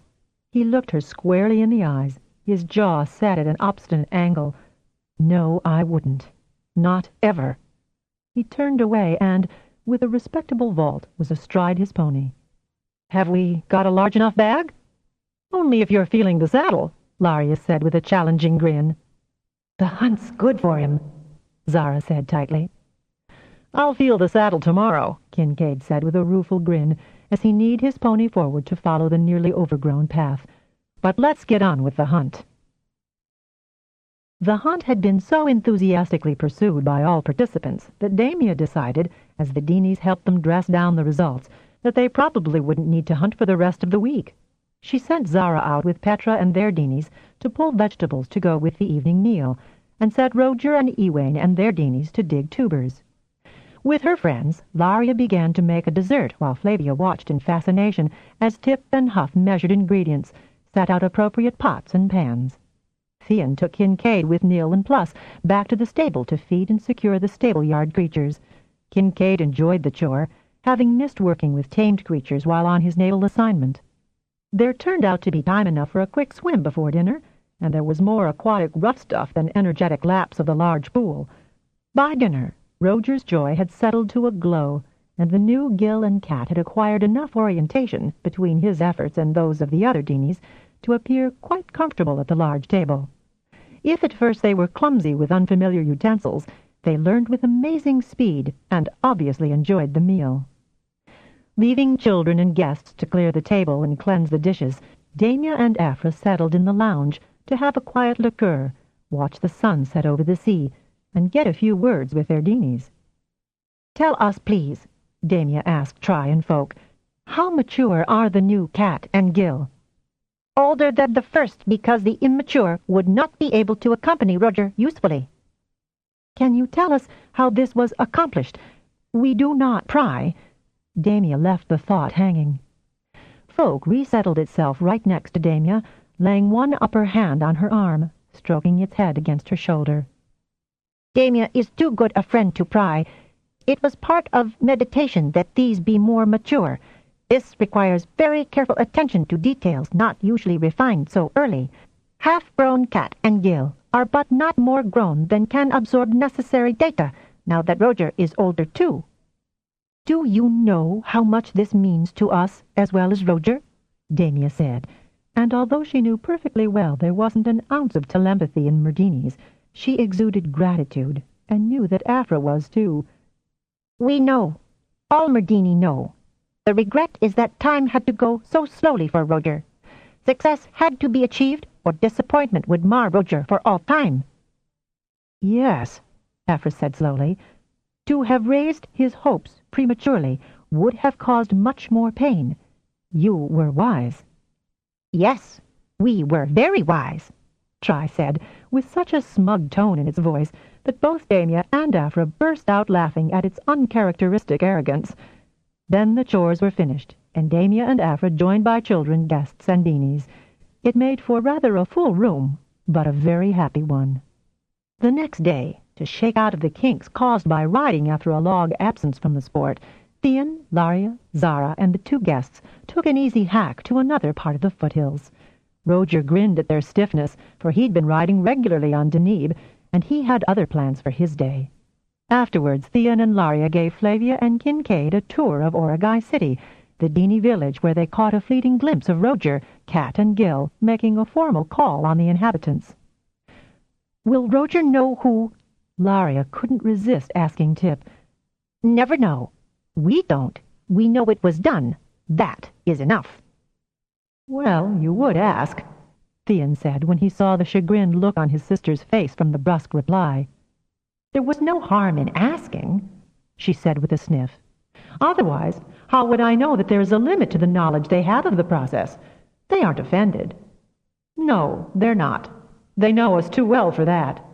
"Thank goodness. Sometimes—" And Laria halted, closing off her thought. Theon nudged her. "Hey, it's me, your brother." Laria gave him a sideways look. "If I could analogize the nebulous, I would, but I can't. When I can figure out the question I need to ask, I'll bring it to you and Zara." There was a sad and perplexed tone to Laria's mental voice that Theon had never heard before from his practical, sensible sister. "Not Mother or Dad?" Laria gave a little laugh. "When I know enough to ask, I might, but I think you and Zara might know better." "I'm highly complimented." Theon tousled his sister's hair. She was tall, but he had centimeters on her. "Hey, what gives you the right to mess me up?" she demanded in mock outrage. Their mental exchange had taken so little time, their guests could not have been aware of discourtesy, or such a tight colloquy. "Hey, I'm bigger'n you now, sis. I got the right," Theon said, grinning back. He noticed Flavia and Kincaid exchanging amused glances. "Where to now? A view of the open mines? A fascinating scenic tour of the river? Ah, I know. Breakfast was a long time ago, and there's a great place where they've fresh crustaceans I'll bet neither of our guests have ever had a chance to eat." "Gotcha!" "I'd rather you didn't use that word around me, sis," Theon said, having had to catch his breath at the shaft of remembered fear and terror the innocent vernacular phrase produced in him. "Oops. Sorry, Thee," and Laria was full of remorse. Once again they inadvertently excluded their guests and smiled apologies. "Maybe if you spoke of it to us, who will understand as others can't?" Flavia asked, peering up into Theon's pale face. Theon knew himself to be tempted by Flavia's obvious concern, but he also caught the wariness in Kincaid, a rigid seizing of muscles in the man's body that made him loath to add to whatever burden Kincaid already coped with. For Theon was as perceptive as Zara about the T2, so he made himself grin. "You would understand, Flavia," he said, lightly and briefly touching her shoulder. "And so would Dano, but at another time. Laria just caught me unawares." They ate fish of all kinds as well as the fresh crustaceans, and Laria put in an order for 10 kilos of frozen shellfish to be sent on to Clarf. "I forgot how much I liked them," she said, as they turned back toward the tower. She took a meandering course, turning the sled just beyond the main mining complexes and into the next level of hills. "You wouldn't know there was a highly industrialized city just a hill away," Flavia said, as Laria slowed the sled so they could all enjoy the panorama. It was late summer on Oragai, and the ground vines were beginning to turn color, rivaling what flowering shrubs and plants still bloomed. "This is a pretty time of year, too," Laria said with a sigh. She was now accustomed to Clarf's heat, but the crisp air of Iota Oragai 4 and the softness of its primary's distant light were subtly soothing, relaxing. But then this was home, and all that the term implied: familiar, safe, comforting, pleasant. Even Kincaid seemed easier in himself, his attitude languid. Flavia, on the other hand, was eagerly absorbing all the views, glancing all around her, or peering down as they passed over some particularly lovely setting. Theon had a droll smile on his face as he watched the Altarian. "She is lovely," Laria said on a thin line. "No question of that," Theon replied easily, and his smile broadened a trifle. "Grandfather? I'd hate to surrender easily to his manipulations. Is that fair on Flavia? I don't know. She's pretty cool. I can't get past her public mind." "Have you tried?" "Ethics are involved, Lar. In love and war, all's fair, isn't it? This is neither love nor war, sister dear. Speaking of which, how come Kincaid Dano got posted to Clarf? As to that, I couldn't get on with that wretched Clarissa. She was even worse than Stearlman, and proved Dini-phobic to the point of acute embarrassment for the Tower. I can't keep breaking up Yoshuk and Nesrun." "They are a pairing, then?" "Far as I know." "How's Kincaid working out?" "As well as he could be expected with someone as mentally fatigued as he is, but he's improving." Laria had been skimming quite low and had set the sled's speed at almost a walking pace so that Flavia could enjoy the landscape. She was ascending a shrub-covered hill when all of a sudden a large flock of avians sprang up in front of the sled. In an effort to avoid unnecessary slaughter, Laria hauled the sled sideways, but, in doing so, unbalanced her passengers so they slid to the port side. What with the sled's slow forward speed and the proximity of the hill, the imbalance tilted the sled out of control. The humans grabbed at the lighter Dinis to keep them from tumbling overboard, but they were, in turn, overbalanced and fell over the side. Laria caught Tip's arm, saw that Kincaid had Huff, and had to leave Theon and Flavia to manage his Dinis. They all ported safely away as the sled plowed its nose into the hillside. Setting Tip down on its feet, Laria regarded the sled, its motor still running, with stunned surprise. "I didn't think I was that out of practice," she said, shaking her head. "After all, I do a great deal of sledding about on Clarf, and Ventir prefers me to drive him." The motor cut suddenly, with a loud discharge from its exhaust tubes which blew back a noxious smell. "Whew!" and Theon waved the reek off. "Everyone's okay?" Laria asked, looking about her. "I must say you lay on unusual entertainments for guests," Kincaid said. Laria flushed. "I probably did overcompensate for the flock, but they make such a mess if they get sucked into the intake." Kincaid laughed. "Don't get me wrong, Laria. I'm not objecting. A relief to know that emergency reflexes are in working order." Theon, followed by his Dinis, walked over to the tilted sled, peering at the underside. "How bad's the damage, Thee?" Laria asked, not quite sure of Kincaid's jest. "You did a lot worse when you were learning to fly." "Yes, Theon Lyon, I never put a single—" Theon laughed, and suddenly the sled backed out of the trench it had dug in the shrubs and soil and settled on as even a keel as the rough ground permitted. Flavia and Kincaid joined him, so that Laria broke out of her outraged pose and sprinted the few meters to join them. "Shouldn't have overbalanced like that," Theon said. "No, this model isn't supposed to, is it?" Kincaid said, and opened the access panel. "Do you think it'll restart?" Laria asked. "Probably," Kincaid said. "But I think there's something wrong with the fuel lines, or there wouldn't have been that backfire." "I'll check the intakes," Theon said, and levered himself down for a good look at the hooded opening on the starboard side of the sled. "Good heavens, Theon, why not just look?" Flavia asked. "More fun to tinker when I have the chance," Theon said, his voice muffled by his position. "Yep, flight pinion's clogging this one. Check the other one, will you? Laria? Flavia?" Flavia made a sound of disgust, totally out of character to her elegant exterior. She deposited a bloodied clump beside the mess Theon had extracted. "Couldn't we just port back to the tower?" she asked. "What?" Laria asked, "and admit that we came a cropper?" "Any tools on board?" Kincaid asked, holding up a very greasy-looking object. "I doubt it," Laria said. "This sled's only used for short hops. The big sled has a full kit, of course. No one's using it today, are they?" Theon asked. "I don't think so." Laria concentrated, found the mass of the big sled in its garage, located the toolkit, and ported it to a spot by Kincaid's feet. "Thanks," he said, and opening the metal locker, began to search for the tool he needed. "No rags?" he asked querulously. "Here." Laria dumped a pile, scavenged from the bin her mother generally kept them in, beside the toolkit. Flavia watched another moment and then, turning leisurely, began to venture from the scene of the crash to examine the clumps of little blooms. "Any toxic plants I should be aware of?" she asked Laria. "None," Laria replied absently, more interested in Kincaid the mechanic, for he went about cleaning the component with a competent air.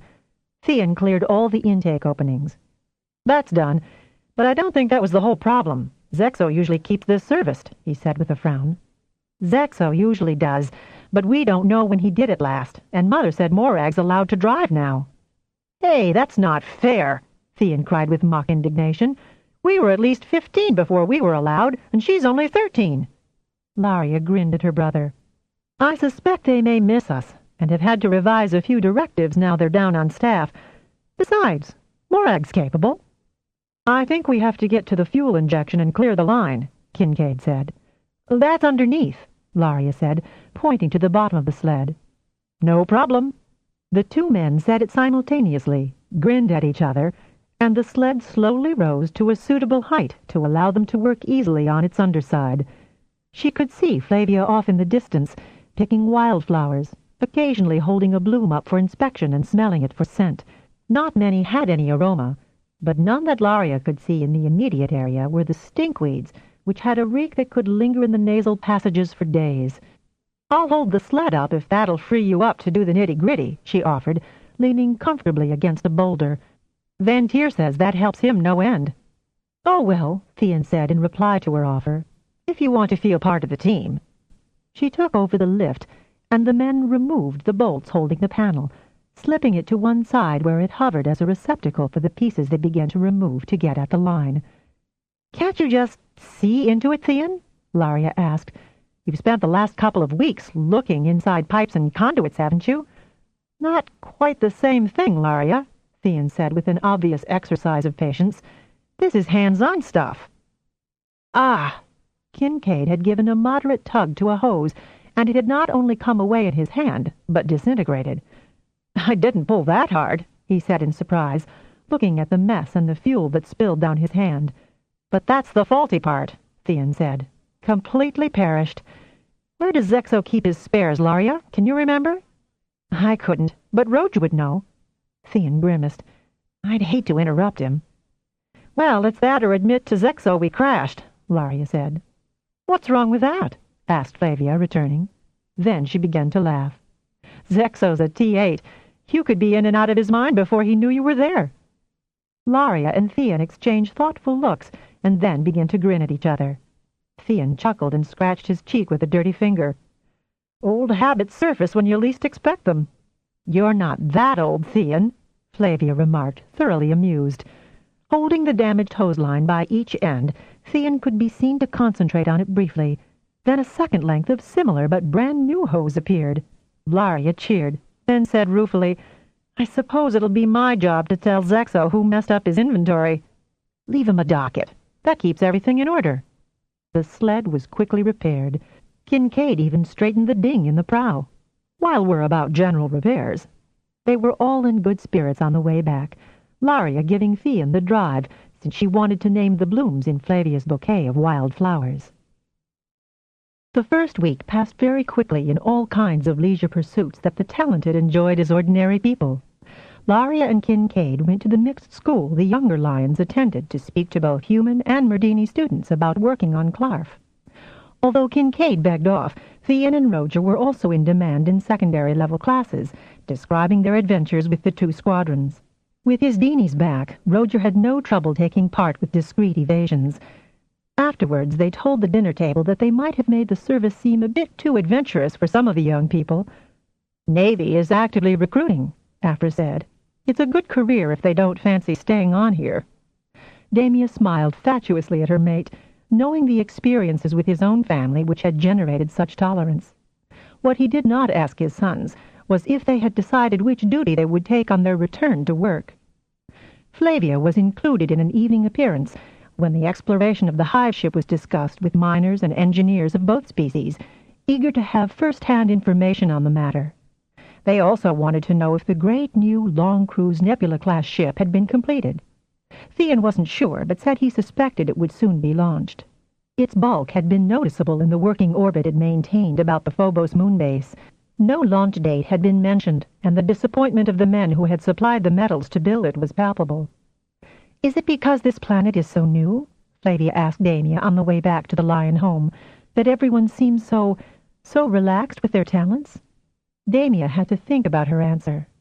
"Well, the tower is perhaps more important to Oragaians, since it's still mainly a mining planet, and so much is imported.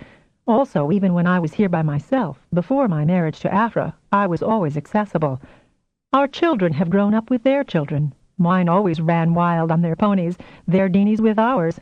She gave a sigh.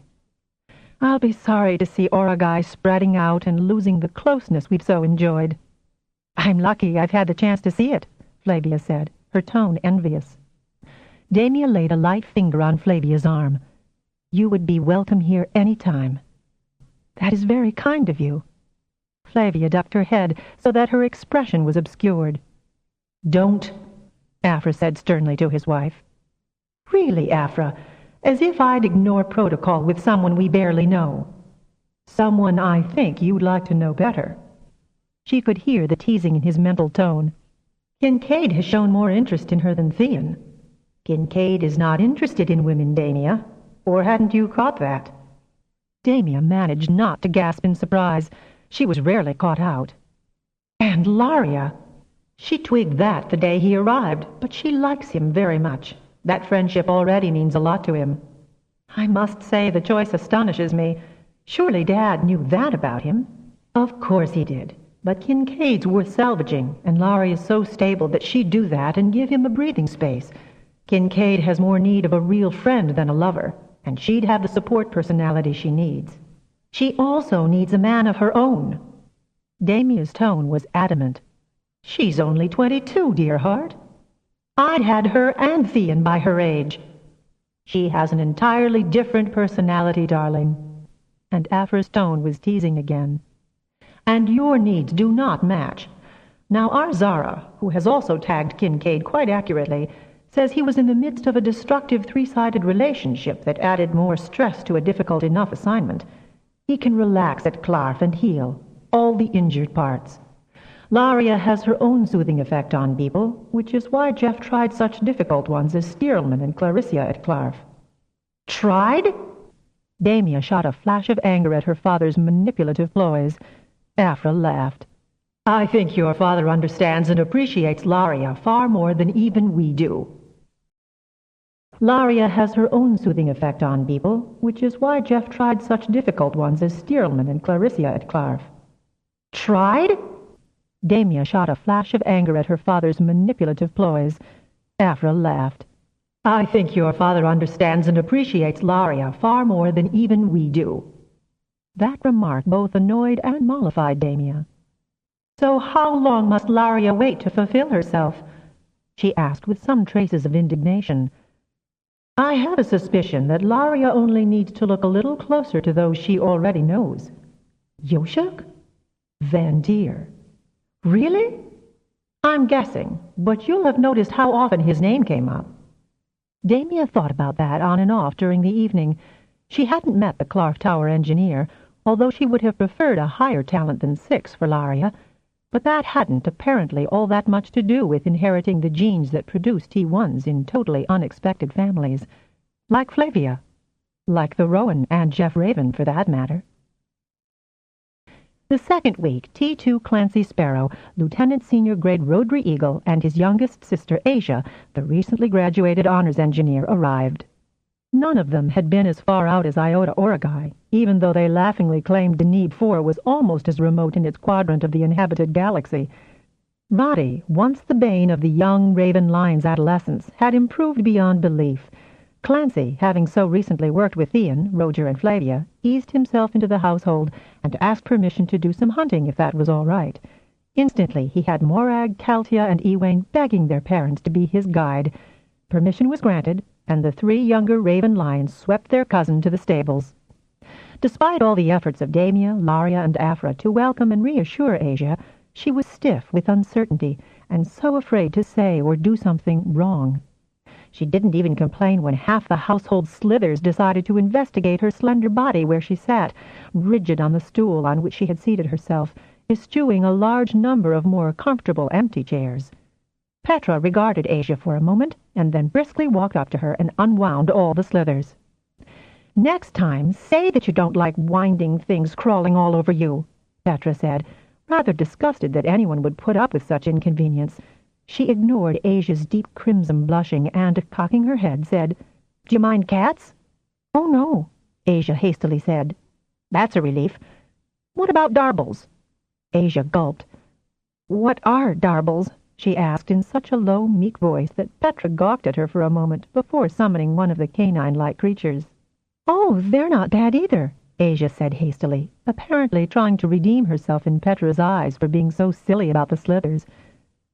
"I'll tell the coonies they're to watch out for you," Petra said with all the brash authority of a confident 6-year-old.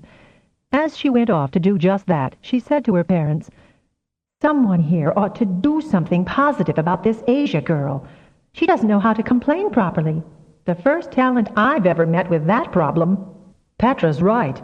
That one needs some major sorting out," Zara said to her mother, though her mental tone dripped with disgust for such abject self-effacement. Why on earth didn't she peel the slithers off if their clinging was so abhorrent to her? "And why didn't we notice her distress before Petra did?" Damia responded, annoyed with herself that she had misinterpreted Asia's quietness for courtesy. "She's used to being ignored, isn't she?" Zara said after a moment's thought. Being the 10th of a big and noisy family that could produce Roddy would result in that posture, Damia said, and sighed. "None of you allowed yourselves to be ignored for any length of time. Asia might be soothing company." Zara gave her mother an odd glance to see if Damia was teasing or serious. "A bit of both, dear." "She's pretty, too," Zara remarked. "If you look at the bones of her, though, that outfit is not the best style for someone with bones to show off. Well, that'd follow the personality problem. However, if she'd do a little something with herself—" "You're right, she is pretty, though I doubt she's as delicate as she appears. The Eagles are a physically strong family. Afra, we must do what we can with this child," Damia told her husband. "She's got some talent, but she's even locked that up as tight as a hot-weather seed pod in snow." Before any of them could step in, Roger walked up to Asia, took her by the hand, and hauled her shrinking self up from the stool. "I want you to meet my Deanies. I got the new improved models when I got home.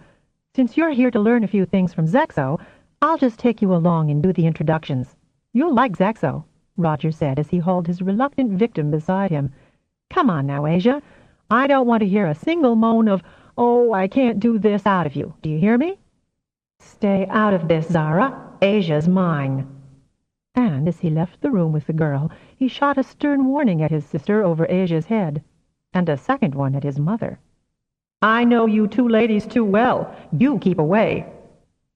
Paraded from such an unusual source, Zara and Damia exchanged bemused glances and grinned as they heard Roger telling Asia all about the puzzle and how many pieces he had part credit for fitting together when all the engineers on Alliance worlds were trying to reconstruct the Great Sphere.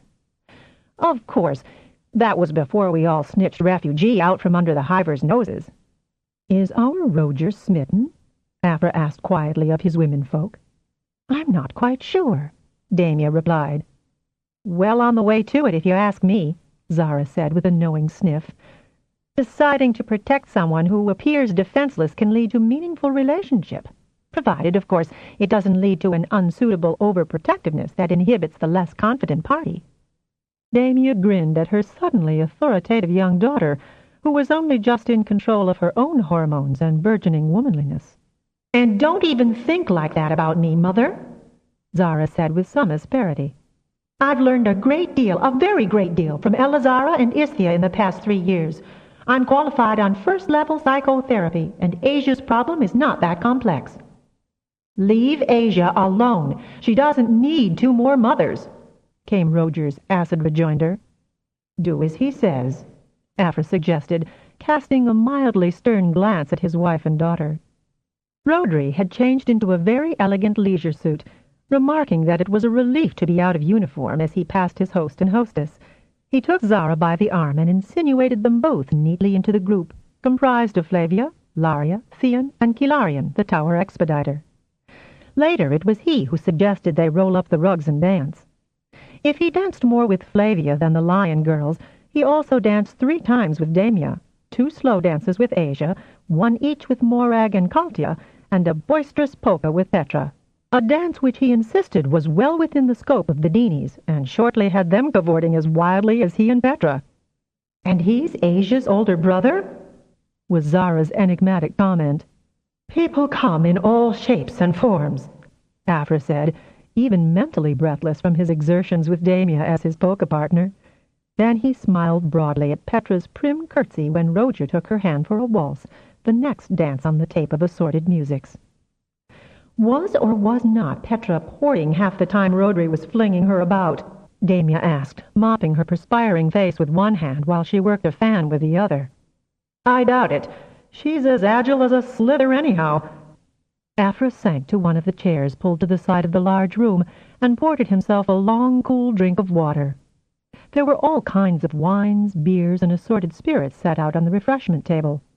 While a medium-strong, cold Uruguayan beer would have been appropriate, Afra was already charged with the heady ambience in which young, high spirits devoted themselves to fun dancing.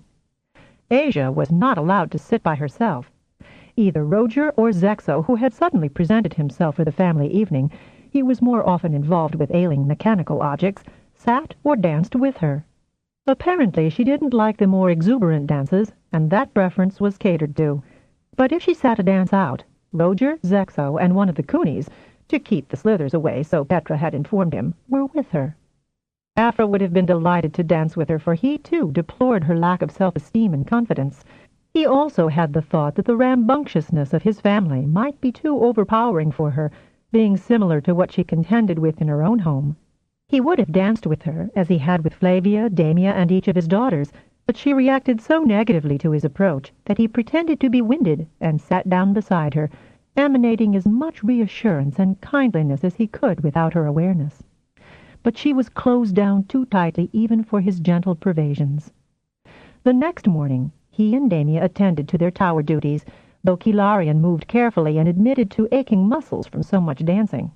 Zexo was all businesslike, announcing that Roger and Asia were with him, learning more about tower requirements.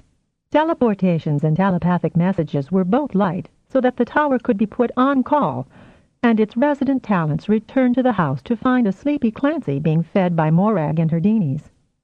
Roddy had asked for a bucket of coffee, which Petra had insisted she was able to bring him with her Deanies carrying cup, sweetener, and milk. The Nebians were known to drink quantities of milk even in their mature years. "Clancy?" Damia began on a tight line to the T2. "Are you awake enough to talk about Asia?" Clancy gave his hostess a quick and not at all sleepy look before resuming that pose. "There have been times when I've suspected that our Asia puts on an act." "That's no act, Clancy." "No, it's been borne in on me that it's for real. And how could I let such a thing happen to my sweetest cousin?" Clancy sighed, took another sip of coffee, and smiled gratefully at Morag, who presented him with a cooked breakfast of gargantuan proportions. "It just happened. You know what Roddy's like. Well, there were 13 others in the house, too, and I suspect Aunt Alicia was relieved to have even one who was quiet and content to do things on her own, and responsible enough not to need much supervision. Asia's always been responsible and quiet and self-effacing. It's only after not seeing her for a while, and hearing how Roge has been going on about negligence and deprivation, that I realized that she was deprived and neglected. Only what's to do now? She's smart as she can be, got enough talent to get along most places. She used to repair all the machinery at our place, as well as Aunt Alicia's. We kids used to tease her that she'd rather play with machinery than play with us." He grimaced. "Doesn't it taste good, Clancy?" Morag asked anxiously. "Breakfast tastes real good, Morag, my darling. It's my feet are killing me from all the dancing last night." His grin reassured Morag. "Are you really my cousin?" she demanded, half of him and half of her parents. "Second or third cousin, I believe," Clancy said, plowing his way through the eggs, potatoes, beans, grilled tomatoes, and fungi on his plate. And do you really have to report back to Blundell in just 6 more days? Clancy, she's 13, Damia said on a tight line as she recognized the adolescent symptoms in her daughter. Don't think I don't regret that, Damia. You've mothered a brood of heartbreakers, so you have, and it's not fair on poor mortals like us Danubian backwater boonies. Backwater? Boonies? Then Damia burst out laughing, knowing that Clancy would handle Morag's crush gently. Don't ever let my father hear you say that. It's your father I learned the words from, but I'd never have the gall to repeat them near your mother. Roddy appeared next, and it was his intention to swim off the exertions of the evening before, and that seemed like such a good idea that the heated pool was crowded by the time the last lion arose. Thought you'd like to hear what else happened, Roddy said to Roger, Theon, and Flavia after brunch, when they found themselves more or less alone in the lounge area. Like what? Theon asked. Roddy grinned. Our queen's hatched up a lot more specialty creatures, and, while I don't know for sure, I'd say she was assembling a crew to help her fly refugee out of her vile durance. He paused, waited a beat, and then went on. She's a lot more active, too, and sends the scurriers out on all kinds of errands. Some of the new hatchlings are the kind that would go down the conduits and pipelines I understand connect the refugee, and she's got a couple of big bruisers we couldn't quite figure out the need for. They're not true males, so it isn't a mating she's after. She's also started planting, of all things, the seeds and pips she saved from her food. Used her own dung to plant 'em in. Got herself a trio to take care of the garden, too. What sort of things is she growing? Flavia asked. Broad-leaf plants, said Roddy with a significant wink and nod. That's going to be one disappointed female, Theon said with a thin smile. Counting on hatched eggs isn't wise, Roger said. No, you mean don't count on eggs until they're hatched, Theon said. Roddy put in, waggling an index finger. You've both got it wrong. It's putting all your eggs in one basket. What are you talking about? Laria asked, joining them. Each one answered simultaneously. Eggs! Chickens! Expectations! Roger looked about him, concerned. Where'd Asia get to? When no one knew, he went to the kitchen. Mother, you seen Asia? Zexo has her, Damia said, and added to Roger's disappearing form.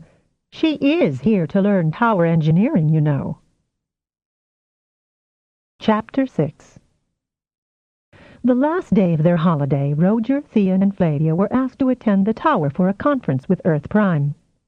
Theon wondered if Roger felt as odd as he did to be sitting on their own, on their parents' couches. The generator silence, too, was unusual, but then a link between primes did not require the use of the Gestalt. That fact gave Theon a certain glow of satisfaction, probably about to be blasted by whatever his grandfather had in mind for him. Theon Lyon, Roger Lyon, Flavia Bastian Mangiani, Jeff Raven said, stating the official nature of the interview. I know I offered you choice in your next assignments, but there have been some unusual developments. I heard that groan, Theon. Yes, sir. So what's happened? They've canceled the pursuit? And Theon felt a wave of almost prescient dread that was what Jeff Raven would say, and he knew that to discontinue the search right now could only have serious repercussions in future generations, when the Hive Imperative sent yet more sphere ships forth from their colonial fastnesses, looking for more M5 worlds to colonize. The Washington? The who? Theon thought he was familiar with the names of all the major Alliance ships.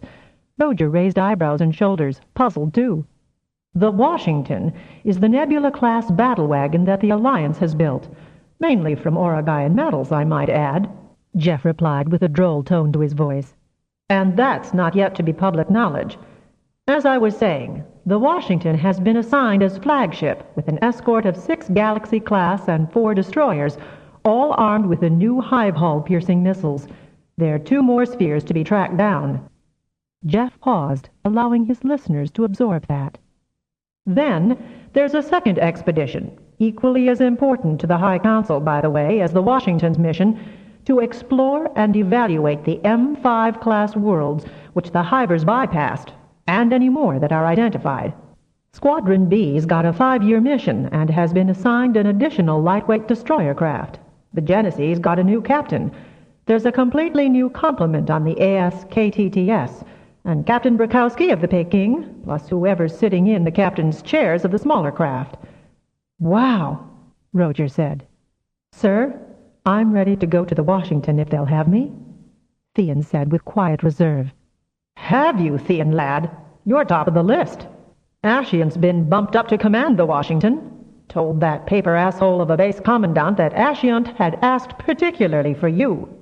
He did? Theon could not restrain his elation and had a foolish grin of utter delight on his face. Captain Spictum also implied that it would not budge the KLTL out of orbit unless you're on the Washington as prime. Wow, Roger repeated, amusement at his brother's reaction turning to respect.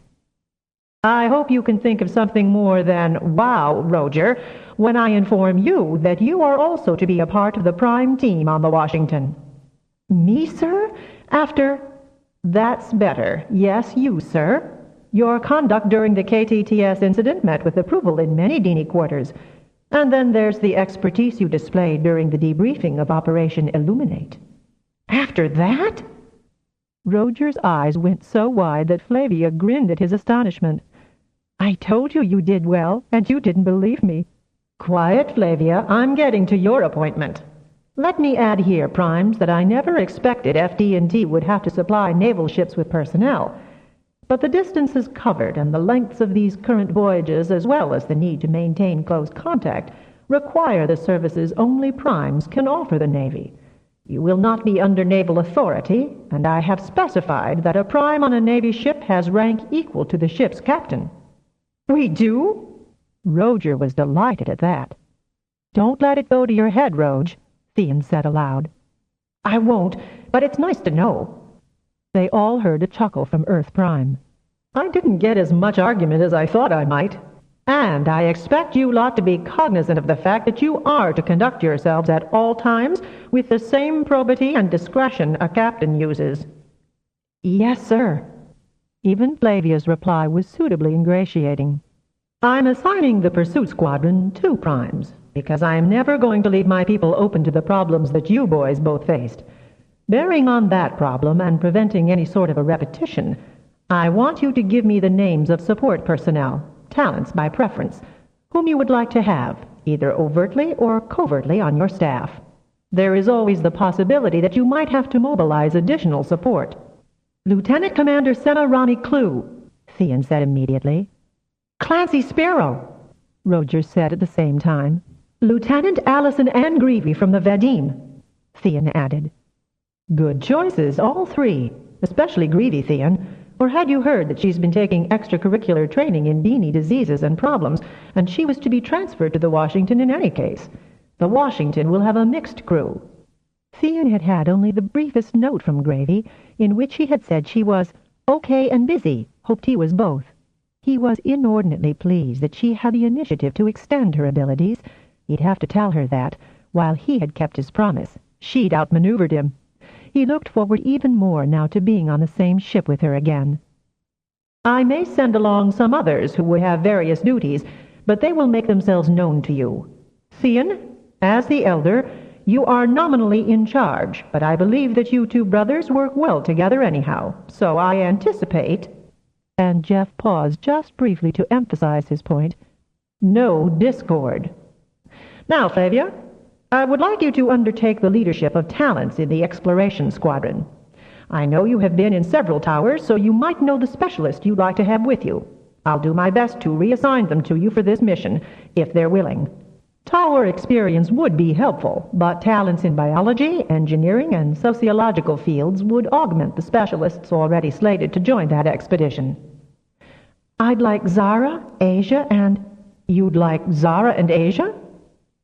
Theon and Roger managed to suppress their glee that Flavia had totally surprised their grandsire. Yes, Earth Prime. Zara has first-level therapy qualifications, which would be invaluable on a long cruise. She can undertake further medical education with whatever medical personnel is aboard. Asia took honors, you know, in mechanical engineering, just 2 points below Roger. Travel would be invaluable to personal development and self-confidence. She would be the responsibility of both Zara and myself. I would also like Rhodri Eagle, whose talents as a liaison officer are wasted on a queen who's going nowhere, and Morgelle of Beetlejuice, because she's got archaeological credits. I didn't know that. And there was still a slightly bemused tone to Jeff Raven's voice. That doesn't surprise me, considering her situation. And Flavia's tone was terse. Your selections are excellent. Well thought out, Flavia. And I don't think those appointments will cause much trouble, Flavia. His mental tone held more than a tinge of amusement and satisfaction. The newly appointed captain of the Vadim, which is Squadron B's flagship, is one Vestapia Soligen, and while her crew is as usual mixed, she requested a female prime if that was possible. There are also 2 men of my acquaintance who would be most helpful, a T3 and a T6, Flavia said in a bland tone, but her eyes sparkled at Theon and Roger, who were grinning broad encouragement at her. Their names? The T3 is my brother, Malin, and the T6 is my cousin, Jesper Ornico, who has Deenies and is keenly interested in alien civilizations, though it has been more hobby than practice. Understandably. Both are Altarians and currently in positions which could be filled by anyone of the same talent rating. Never let it be said, Flavia, that I stood in the way of someone else's nepotism. I beg your pardon, sir? Family joke, Theon and Roger chorused, while Jeff repeated it telepathically. That set them all laughing. There is a serious aspect of this initial briefing, my young friends. I have laid down certain conditions on your assignments that must be upheld no matter what the circumstances. Your duties are strictly outlined in the FT&T Charter, and you are definitely aboard as civilian specialists and non-combatants.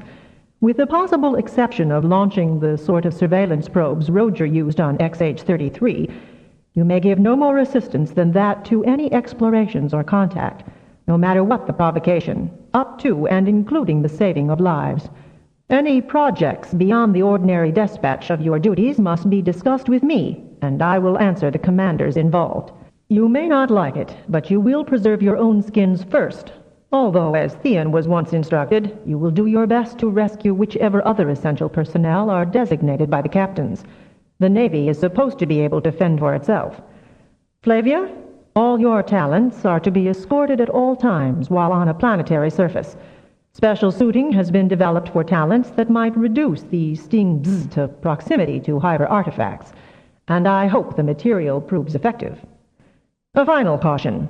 The launch of the Washington has already taken place, and she is well outside our system at this moment. They were afraid of demonstrations, sir? Theon asked. Around the biggest holograph ever attempted. And Jeff's voice was both amused, but with a grim edge. So common sense prevailed over ceremony, and should you hear that the Washington was blown up by isolationists, ignore it. You are, however, not to discuss your assignments with anyone, even your parents. Orders are being cut for the additional personnel requested. Rhodri and Clarence will receive ordinary tower-hour communications, as will Zara and Asia. And the others will be contacted through proper channels. You 3 will report for transport to your respective postings at 0800 Oregon time tomorrow. Enjoy your last day dirtside. Before any of the 3 could even thank Jeff Raven, his contact was broken. That's just like him, too, Theon said with a grimace of chagrin. He plops exactly what you've dreamed of in your lap and bounces off before you can thank him. Maybe, Roger suggested with unusual ambivalence, we won't thank him in the long run. That damned Operation Illuminate ought to have been a snap, and it turned out to be a hangover from the Spanish Inquisition. The what? Asked Flavia. I thought you knew all about saints, Flavia, Roger replied, grinning. And I want to thank you for wanting Zara and Asia along. I really didn't fancy them on a pursuit mission. I'll work their butts off, Flavia said, being quite serious as she rose from her couch. Then she grinned. I thought it was worth a try, but I never believed Earth Prime would let me have them. And Malin and Jess. They're both in such stultifying jobs, and I know they're capable of much more. And if that's nepotism, I really don't care. She gave her head a sharp nod. Good on you, Flavia, Thean said. And now, let's assume slightly lugubrious expressions and try hard to enjoy these last hours before the booms of hard work and long separation fall on our innocent heads. Roger made a derisive noise. It is going to be hard work at that, Flavia said, and started down the tower steps. The two brothers rolled their eyes at her pragmatism and, taking the steps 3 at a time, reached the ground level before she did. Roger opened the door while Thean waved Flavia through it, with an exaggerated flourish of hand, arm, and leg. "Great stars above," Roger said, stopping so short that Flavia nearly bumped into him. "What do we tell the parents?" "What's to tell? Our leave of absence is over. Grandfather is having us report to Blundell Cube at 0800 tomorrow," Thean said in an airy tone, and started down the outer tower steps. "Hi, Asia. Has Zexo let you get your hands oily yet?" "Yes, he did," the slender girl said with an air of startled delight on her face. "I greased and lubed one of the backup turbines. Zexo made me do it by myself, though I had the manual open all the time." "As you should when working with unfamiliar machinery," Roger said, but grinned so proudly down at her that for once she didn't retreat into her usual shyness. "Which one? The 832XR or the 184QJ?" "The QJ," she said equably. "It's not that great a model, but Zexo says it's given very good service with a minimum of trouble." "That's all to the good when you don't have easy access to spare parts." "You know very well that you'd have to make spare parts for the QJ," she said, tilting her head up to Roger with a grin for his forgetfulness. "And have done, now you mention it." Asia cocked her head at him, a smile wanting to appear on her lips. "Did you have good news?" "Yes." And Roger turned to both Thean and Flavia for support, since her question took him a bit unawares. "I guess you say we have." He heaved a resigned sigh. "But vacation's over. Back to Blundell Cube in the morning," Thean said in his easy fashion. "Done your lesson? Let's all go swim." If occasionally their parents regarded them oddly as departure preparations were undertaken, the newly gazetted trio managed to keep shields up and excitement down to an acceptable level. There had been a bit of a flurry from Damia to know that Asia as well as Zara and Clancy were to report to Blundell. Rodri was surprised but delighted to get orders from his superiors to report to the Navy base for reassignment. A last long ride at sunset brought what Afra jokingly called the Raven Lion Cavalry back with appetites capable of dealing with the masses of food that had been prepared. Even Petra was allowed a sip of the sparkling wine that was served as a special accompaniment to the feast. The evening was so convivial that even Kincaid appeared totally relaxed and smiled more often. It was, of course, possible that Roger filled Asia's glass more often than necessary, but she, too, beamed happily about and laughed at every joke, even the one she didn't quite understand, which Roger would then explain quietly in her ear. During the week, her willingness to relax the tight control she held over her mind had verified her T4 status. Toward the end of the evening, though, as she realized this was the last night of such a marvelous holiday, she began to brood with such intensity that Roger very privately told her that the best was yet to come, and she'd have to be patient until tomorrow. Between the unaccustomed wine and reassurance, Asia fell asleep, leaning against Roger's shoulder before anyone, even he, noticed. "I'll take very good care of her for you, Roger," Flavia said, when she noticed him sitting unnaturally still so as not to disturb his sleeping companion. "Am I that obvious?" Roger asked. "Well, not obvious to her at any rate," Flavia said with a ripple of laughter. "Right now you're good for her." "And when she gets more confidence and finds herself?" Roger's tone held a cynical and skeptical note. "I know it's trite, but she'll only be a thought away. You certainly can reinforce your position. If the relationship is to grow, it will. And I personally think it will. She's already improved 100% since she came to Oragai." As far as everyone was concerned, 0800 came earlier than usual to Iota Oragai the next morning, but all the travelers were fed, packed, and gathered at the personnel carriers minutes before the appointed time, and the generators were up to maximum. "Dad says he has something special in mind for you, Thean and Roger," Damia said as her sons and Flavia made themselves comfortable in the carrier, the boys' dinies secure in their smaller slings. "He loves to have something special for us." Theon said with a resigned groan. "If you're born into this family, you're likely to tour the galaxy." "You're only ever a thought away," Aphra put in. "Ready? Steady, go!" Roger couldn't resist saying, and heard his parents laugh as his go was perfectly timed with the port. Theon and Roger were only allowed to help Flavia out of the capsule before Earth Prime announced they were to be sped to the Washington, where it had already passed out of the Sol system. Jeff Raven, bringing them up to speed on the so-called Washington riots, said that the scope of the demonstration had proven the wisdom of all the precautions. There had been numerous attempts to damage the hologram, missiles exploding on target but doing the massive hull no damage because of its unusual construction and tough design, which proved that it was advanced enough to go against even a Hive sphere. Adherents trying to protect that launch had been as numerous as the protesters, and nearly as cunning in their attempts to protect the great state-of-the-art ship. "We managed quite a show for all when the Washington was duly christened by Kit Miglant and Admiral Necturian, down to the firing of thrusters to disengage from the building gantries, and then the inner rockets to begin its majestic voyage of pursuit." "Grandfather, I didn't know you were poetic." "I'm quoting, Theon," replied Jeff. "Who staged the effects?" Roger wanted to know. "Everyone got in the act," Jeff said, slightly smug. "Haven't had that much fun since your grandmother and I took on the Hiver Scouts over Deneb more than a quarter of a century ago. You'll like the Washington, once you learn your way around her. Your first task, however, is to get her the hell out to the poor destroyer the Maine, who was left behind by C Squadron to keep on the Hiver's trail. D Squadron left her behind because the two Hiver ships split up. You'll have to bring the other ships of Squadron A in one at a time over the next 24 hours. Even with all the help the Prime Merge can give you, that's going to be an exhausting task. Flavia, Zara, Asia, and every Prime in the family is ready to assist, so don't hang about. You'll enjoy your luxury quarters, though Washington's quite a beauty." "Grandfather wasn't kidding, was he?" Roger said to Theon as they climbed out of their carrier into a hangar 4 times the size of any other one, including the commodious one on the refugee. "Permission to come aboard, Captain," Theon said, nudging Roger sharply with his elbow, because he'd seen who was in the welcoming committee. Ashiant himself! Brother, are we getting the treatment? "Permission to come aboard, Captain Ashiant," Roger blurted out. "Permission granted, Primes, and very glad to have you two aboard," Ashiant said, stepping forward as Theon and Roger stood on the deck. He then helped the Deenies scramble out.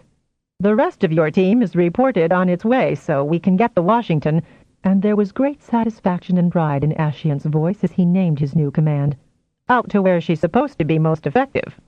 "Great pleasure to serve with you again, Captain Spictum," both Roger and Theon said to the large Deenie, to whom their friends were making proper obeisance. "This one asked for you, Theon, Roger. With your help, we will overcome," Captain Spictum replied, bending its pole eye in a complimentary, flattering fashion. "Prime Theon, you will notice a few friendly faces have followed me to the Washington, but we'll leave that until dinner, when we've made the initial push," Ashiant went on. "He can't wait, can he?" Roger said in private amusement to his brother. "Nor can we," added Earth Prime. "Work now, play later, boys." Another carrier was deposited in the cradle beside theirs. Clancy Sparrow sprang out, repeating the traditional request to board. Ashiant welcomed him, and Clancy's Deenies made their courtesies to Spictum. As Captain Ashiant nodded to Ratings standing nearby to handle the duffels of the new arrivals, he gestured for the Talents to follow him and Captain Spictum, Clancy bringing up the rear. "You'll want to learn the intricacies of the Washington's many decks and facilities, Primes," and he gave Theon a long look. "I was afraid you'd hold that against me forever, Captain Ashiant," Theon said with a broad grin. "Well, it made naval history," and Ashiant turned to Roger. "Has your brother ever told you how much protocol he shattered the first hour he was aboard my old command?" "Sir, you should have heard what my dad had to say about it, and he's not even Navy," Roger said mendaciously, but with a broad smile. "It's good to know you will not try to outdo him." "Me, sir? No, sir. That's not what I do best." "And what do you do best, Prime Roger?" "Classified, sir." Ashiant regarded Roger with the same cynical look he had once leveled at Theon. "I see that this trip is going to be instructive for all of us." And there was warning in that mild remark. There was only the one short walk to a turbo lift, and then another dogleg down a carpeted corridor clearly in officer territory before Ascient stopped at a double door, guarded by 2 Marines who immediately braced to attention. These accommodations were specifically designed for the use of talents, Primes, so if you'll press the palms, and Ascient nodded to the security pad. Theon, Roger, and Clancy laid their hands on it. Sir, you will need access too, Theon said. She's your ship. Ascient nodded and placed his palm on the pad as well. I appreciate the courtesy. Then Theon pressed once again, and the double doors slid apart. With considerably more poise than they were inwardly feeling, the young man walked into a large lounge, the captain's following. This is sinfully luxurious, Theon said, glancing around at the appointments of the room. Doors, slightly ajar on either side of the lounge, showed sleeping accommodations, but there were 2 doors in front of them that were not open, and one set catter-cornered on the left-hand side. Now Ascient strode across the lounge.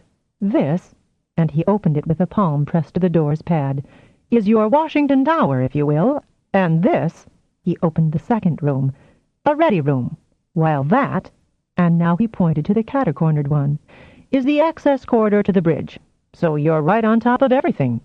This is all much more than we had any right to expect, Captain, Theon said, making a bow of appreciation. Earth Prime's orders, Ascient replied, with an expressionless face which altered to a smiling one. No more than you deserve for the services you supply an entire fleet. If you'll assemble the rest of the team you have aboard immediately, and he gestured to the intercom system in the tower room, we can get going. Right, sir, Theon said. Just leave those duffels there, lads, Clancy said as the ratings arrived with their luggage. If you'll proceed to the bridge, sir, Theon added, opening that door, we'll organize the advance. Oh, sir, who's the Washington's engineering officer? Ascient regarded him with surprise. To Kelly, of course. He pointed to the screen. When you've the chance, check the roster. I brought as many of my officers with me as I could. Captain Spictum followed Ascient, murmuring that it would join its own ship when the Primes were free to port it there. Roger can oblige you right now, sir, as I imagine you'd prefer to be on the KLTL on her jump, Theon said, giving his first order in his new position. Sure can, Captain, if you will be good enough to return to the hangar and your carrier, Roger said, and strode to the tower room. Boy, have we landed in gravy, bro? What? And Theon ported in beside Roger, peering around the place. Enough nonsense, said Earth Prime, his tone slightly peevish. Roger slid onto the couch beside him, which happened to have been made to his height, so he settled comfortably in it.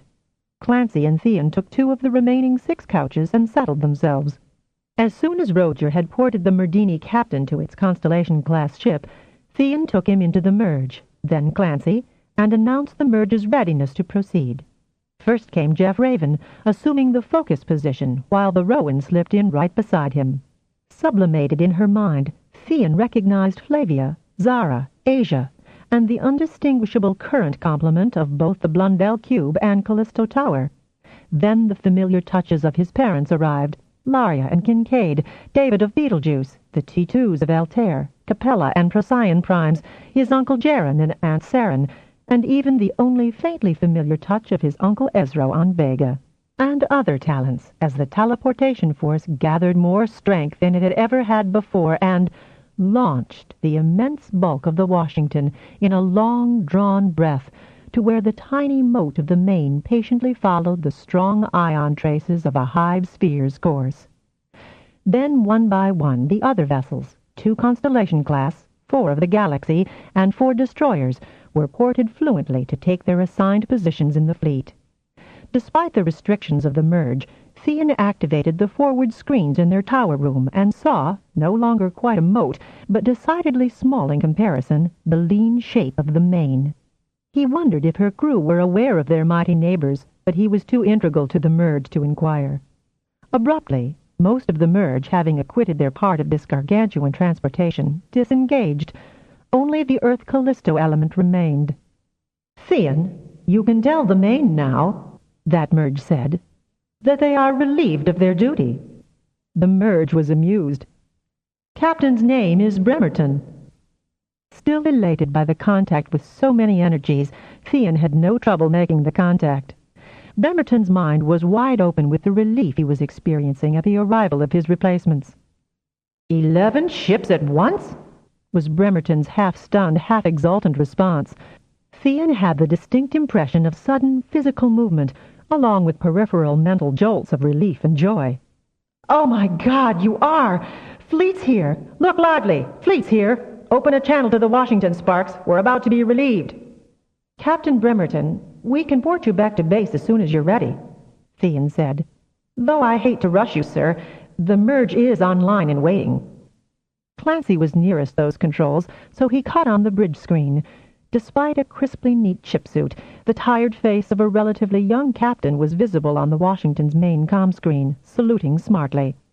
"Clark Bremerton, Captain Ashiant, and my respects." His face developed a broad smile comprised of respect, awe, and amazement. "I'm sending my log over for your records, but I can't say that anything unusual has happened, sir. No deviation is noted in the Ion Trail since the split-up 3 weeks ago, and the Hiver we're following hasn't altered speed." "Good work, Captain. I won't keep you, as I imagine both you, the crew, and the Maine are looking forward to home." "Indeed we are, sir," was the heartfelt response. "Your log's been transferred. On your way, Maine." Ashiant saluted smartly, and it was being returned by an obviously grateful Bremerton when his image on the forward screen faded. "Your turn, Primes," Ashiant said into the chair-comm. "And about time," Theon heard the unmistakable voice of his grandmother, Rowan. "All this naval pomp and circumstance is time-consuming."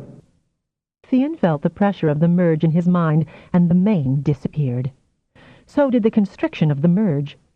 Beside him, Roger gave an exaggerated sigh of relief, while Clancy stretched until his sinews cracked. "Do we know where we are?" Clancy asked. "Since I'm the engineer," Roger began, and slipped off the couch and over to the console. It was so shiningly new, not so much as a scratch on any surface, but it was also familiar, and he had their main screen showing the vista before them, an expanse of stars of all variations in color and pulsation. "Far, far away from every star we know and recognize," was Clancy's thoughtful comment. All three were startled at a discreet rap on the door. "Come in." "Lieutenant Senior Grade Greavy reporting for duty, Primes, and I've taken the liberty of ordering peppers for you." Allison Ann was appropriately solemn-faced as she advanced with the tray of tall drinks which she presented first to Theon, managing a sly wink, before she served his brother and Clancy. "Good thinking, Lieutenant, and congratulations," Theon said formally, then grinned. "Allison's taken courses in Dini healthcare, Roger, Clancy." "Yes, while waiting for you to perform your first duties," Gravy said, still very much in a dignified naval attitude. "I've had the chance to meet all your Dinis. So has Commander Clue."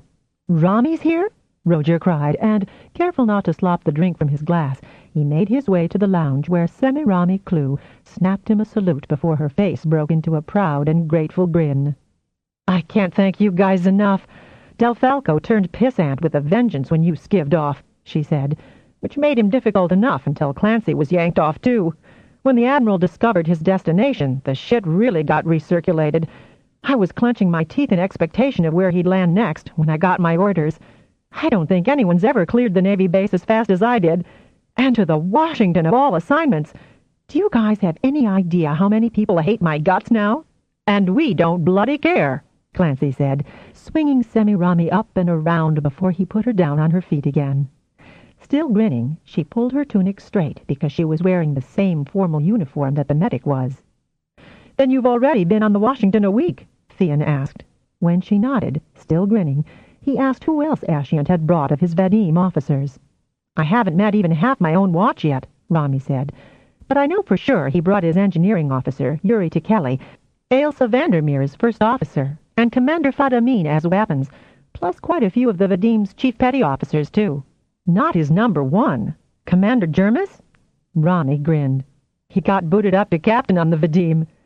"Commander Exeter's here in sickbay," Allison Greavy said, "and we've a Merdini unit because this is a mixed crew and I'm liaison." She added that with a grin of pride. "I always said you were cleverer than you knew, Gravy," Theon said. "And you kept your promise." "Only because you added an element that made it absolutely possible." With due ceremony, Rami then handed a disc to Theon. "I'm told you're officially the head of the talent facility, Prime Theon, and I personally received this from Earth Prime Raven with instructions to give it into your keeping. It's for you three only, a listing of all the talents in this fleet. A handful are known to their superiors as possessing some talent, but mostly higher than the grade they're listed as. Some have come aboard in minor capacities with T2 and T3 qualifications. I respectfully suggest that you either port them in this lounge privately, or allow me or Lieutenant Greedy to make contact. A code word for all talent to open their minds to you has been set up throughout the fleet. That's in the orders, too, and every one of us has been primed to response, though Earth Prime told me that we don't know what the word is. On an open frequency, the code word Saki will alert us to be on guard for you and whoever else is named after that code. A code word for all talent to open their minds to you has been set up throughout the fleet. That's in the orders, too, and every one of us has been primed to response, though Earth Prime told me that we don't know what the word is. On an open frequency, the code word will alert us to be on guard for you and whoever else is named after that code. Now," and Allison took a step forward, "Pepper notwithstanding, Misters Prime. Or is that Prime Misters, or what?" "I'm not a Prime," Clancy said with a grin. "In here we're informal, but if you've got to use titles, Prime'll do," Theon said. Allison cocked her head slightly. "I heard, scuttlebutt mind you, that you got captain's rank." "I," Theon responded with a broad smirk, "was told that, humble civilian though all talents are, T1s are considered as holding a rank similar to that of a ship's captain." "But that doesn't mean we're captains," Roger said, finishing the explanation. "So a T2 like me would be equal to a lieutenant commander?" Clancy asked. Theon shrugged. "Why not?" "You did well, Clarence," Semiramis Blue said, arching her eyebrows. "I've got the talent, kid." "What I started to say," Allison began in a stern tone, "is that Pepper's not with you Primes get some rest. That was a big push you just made. Even Rami and I felt it, didn't we?" She looked toward the shorter commander for verification and got an answering grin. "We're fine," Roger said negligently. "That's because you've never been to a captain's dinner, cuz," said Clancy, and glanced around at the half-open doors. "Which is mine?" Rami shrugged. "Whichever, since you're informal here." "Haven't you—" and Clancy stopped, gesturing vaguely at the room doors. She shook her head. "I'm quartered nearby, but Allison's down in sickbay. Now, you guys sack out. Come on, or they'll never stop talking." Gravy managed one more sly wink at Theon as the door slid shut behind her. "Eeny, meeny, miny, mo!" And Roger's finger ended up pointing at the middle door on the port side of the lounge. Theon grabbed his duffel and made for the top room on the other side, as Clancy made for the nearest starboard one. Theon noted with approval that this was a proper bedroom, though there were storage units under the double bed and wardrobes, as well as private shower and toilet. He didn't feel fatigued at all until he had dutifully lain down. Almost as if there'd been a subliminal command, he fell instantly and deeply asleep. Chapter 7. The captain's dinner was every bit as formal as Theon, Roger, and Clancy dreaded. Captain Asciant made good use of their fluency and acquaintanceship with Merdinis, and each had a Dini on either side. Opposite them were humans, and it was permissible to talk across the table from time to time. Captain Asciant sat at the head of the table, with Spictum, now captain of Dini constellation LSTS, on his right, and Theon on Spictum's right, with the Dini First Officer Miggle from the galaxy KLTL as his other partner. Roger was across from his brother with the Dini Galaxy Class Commander Kitful of the KLTS on one side, and ASLSTS's First Officer Tilpul on the other. All four Dinis were quite conversable, so there was no problem for the brothers. They both passed messages of encouragement to Clancy, who was seated at the bottom of the table between the Dini destroyer captain and a Galaxy Class Number 1. But Clancy was also seated across from one of the three women, a very attractive commander. The captain of the destroyer Athene was seated beyond Roger, and the third woman, another first officer, was beyond Theon by 2 places. Clancy quipped back that he was better off than they. The food was good, and each species treated to specialties designed to satisfy different palates. The wines were excellent, and Spictum obviously relished the yellow beverage it was served, though the first officer, Tilpul, drank only water. The dinner went on, with numerous courses and much conversational time between each. Then Theon began to appreciate the ulterior motive of such a lengthy and seemingly formal affair. By the end of it, every one of the top-ranking officers had had a chance to assess each other and the primes, either by direct conversation or by observation. When the final course of savories had been finished, and after-dinner beverages had been replenished, the stewards withdrew, the double doors swooshing shut, and Captain Asciant rose. "Captains, primes, and commanders, while we are still far enough away from the Hiver's objective, wherever that may be," Asciant began and received a few chuckles, "I suggest that you take advantage of the lull to personally inspect the new facilities aboard the Washington.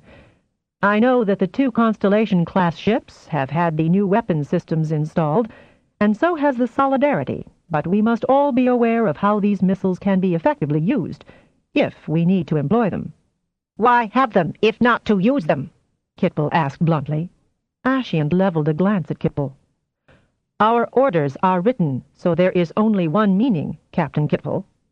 He glanced around to be sure that all the humans had understood his Dini reply. While Theon noted that Asciant's command of the Dini language had improved in accent and fluency, he wasn't surprised when the captain continued in slow and well-enunciated Basic.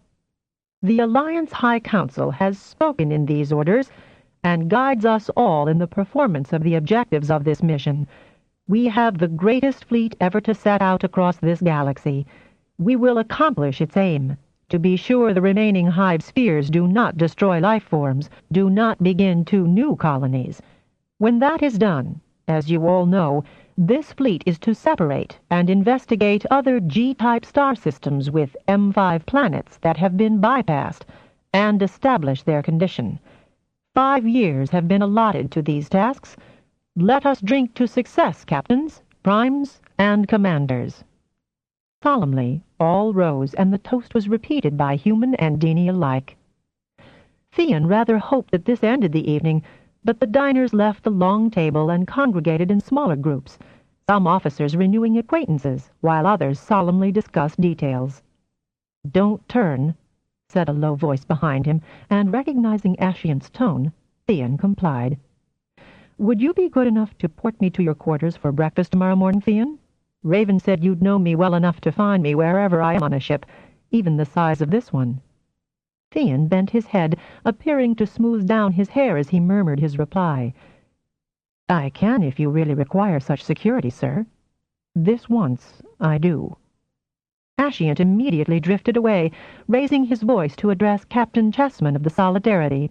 Theon was still puzzling over that request when Clancy wandered up to him to say that they could politely leave any time now that 2 of the captains had bid Asciant a polite farewell. Theon told Clancy about Asciant's request. "Why should a captain, a fleet admiral, have to resort to such tactics, Clancy?" Theon asked, uneasy about the subterfuge. "Doubtless he'll tell us tomorrow morning at breakfast," Clancy said, not at all perturbed. "And that's going to come soon enough," he added, glancing at the digital watch, which flashed 0235 at them. "At 0645. "I'll just secure this door," Roger said, waving his hand across the inner door pad. "I never knew a dinner could last this long, and everyone, well, nearly everyone, still be stone-cold sober." Having set his internal alarm, Theon was awake at precisely 0630, showered and dressed by 0642. He found Clancy in the lounge ahead of him with a table for 4 loaded with covered dishes. "Thanks. Know my way about a ship's galley better'n you would." "Nonsense," said Roger, yawning as he joined them, his short hair still wet and soaking the neck of his fresh ship suit. "You took a good few peeks into those stewards' minds last night, so you'd know the exact layout and when not to freak 'em out of their minds porting stuff up here." Clancy dismissed that accusation with a wave of his hand. "Theon, time," Clancy said as the digital went from 0644 to 0645. Theon easily located Captain Asciant, whose quarters were on the same deck and not far away, but the man had had no warning to set down the cup he'd been drinking from when Theon transported him. He glanced quickly to be sure the liquid hadn't spilled from the cup, and seemed mildly astonished that it showed no ripple of its recent transplantation. "Damned smooth, Theon lad, damned smooth," he said, and then gestured for Clancy to stand down from attention. "In these quarters, Sparrow, talents don't stand on ceremony." "Thank you, sir," Clancy said with one of his irrepressible grins. "Have some more breakfast, Captain?" Simultaneously, a chair was pulled back from the table, and covers whisked off the hot food they had concealed. Ashiant remarked with a wry smile for each of the young men. "Breakfast in here could get to be a pleasant habit." "Any time, sir," Theon and Roger chorused. Ashiant laughed. "I doubt you mean that, lads, so I'll give advance notice." They were all seated when Ashiant handed Theon a slender 4-centimeter square. "From Jeff Raven. It's his authorization for you lads to keep your minds' ears on general, and I do mean general, morale." Trying to hide his distaste for that aspect of a talent's ability, Theon carefully placed the square in his breast pocket.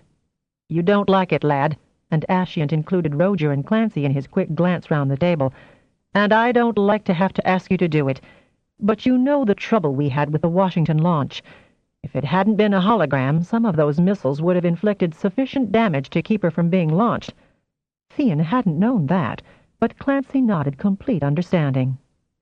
"There are dissidents aboard, then?" Theon asked, beginning to appreciate the need for talented surveillance. Ashiant gave him a sardonic grin. "We know who most of them are.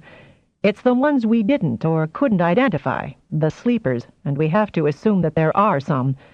You wouldn't have had any reason to know that the subversive elements have tried to sabotage the Washington from the moment her keel plate was laid, as much as you can lay anything in space. She was built in sections, you know, as if she were 4 smaller ships of a revolutionary new design." Ashiant grinned. "By the time we had those sections connected, we could then mount the sort of security so that her outfitting could be completed without too much risk of implanted remotes. Now, I'm not asking you lads to spy in the old-fashioned melodramatic way.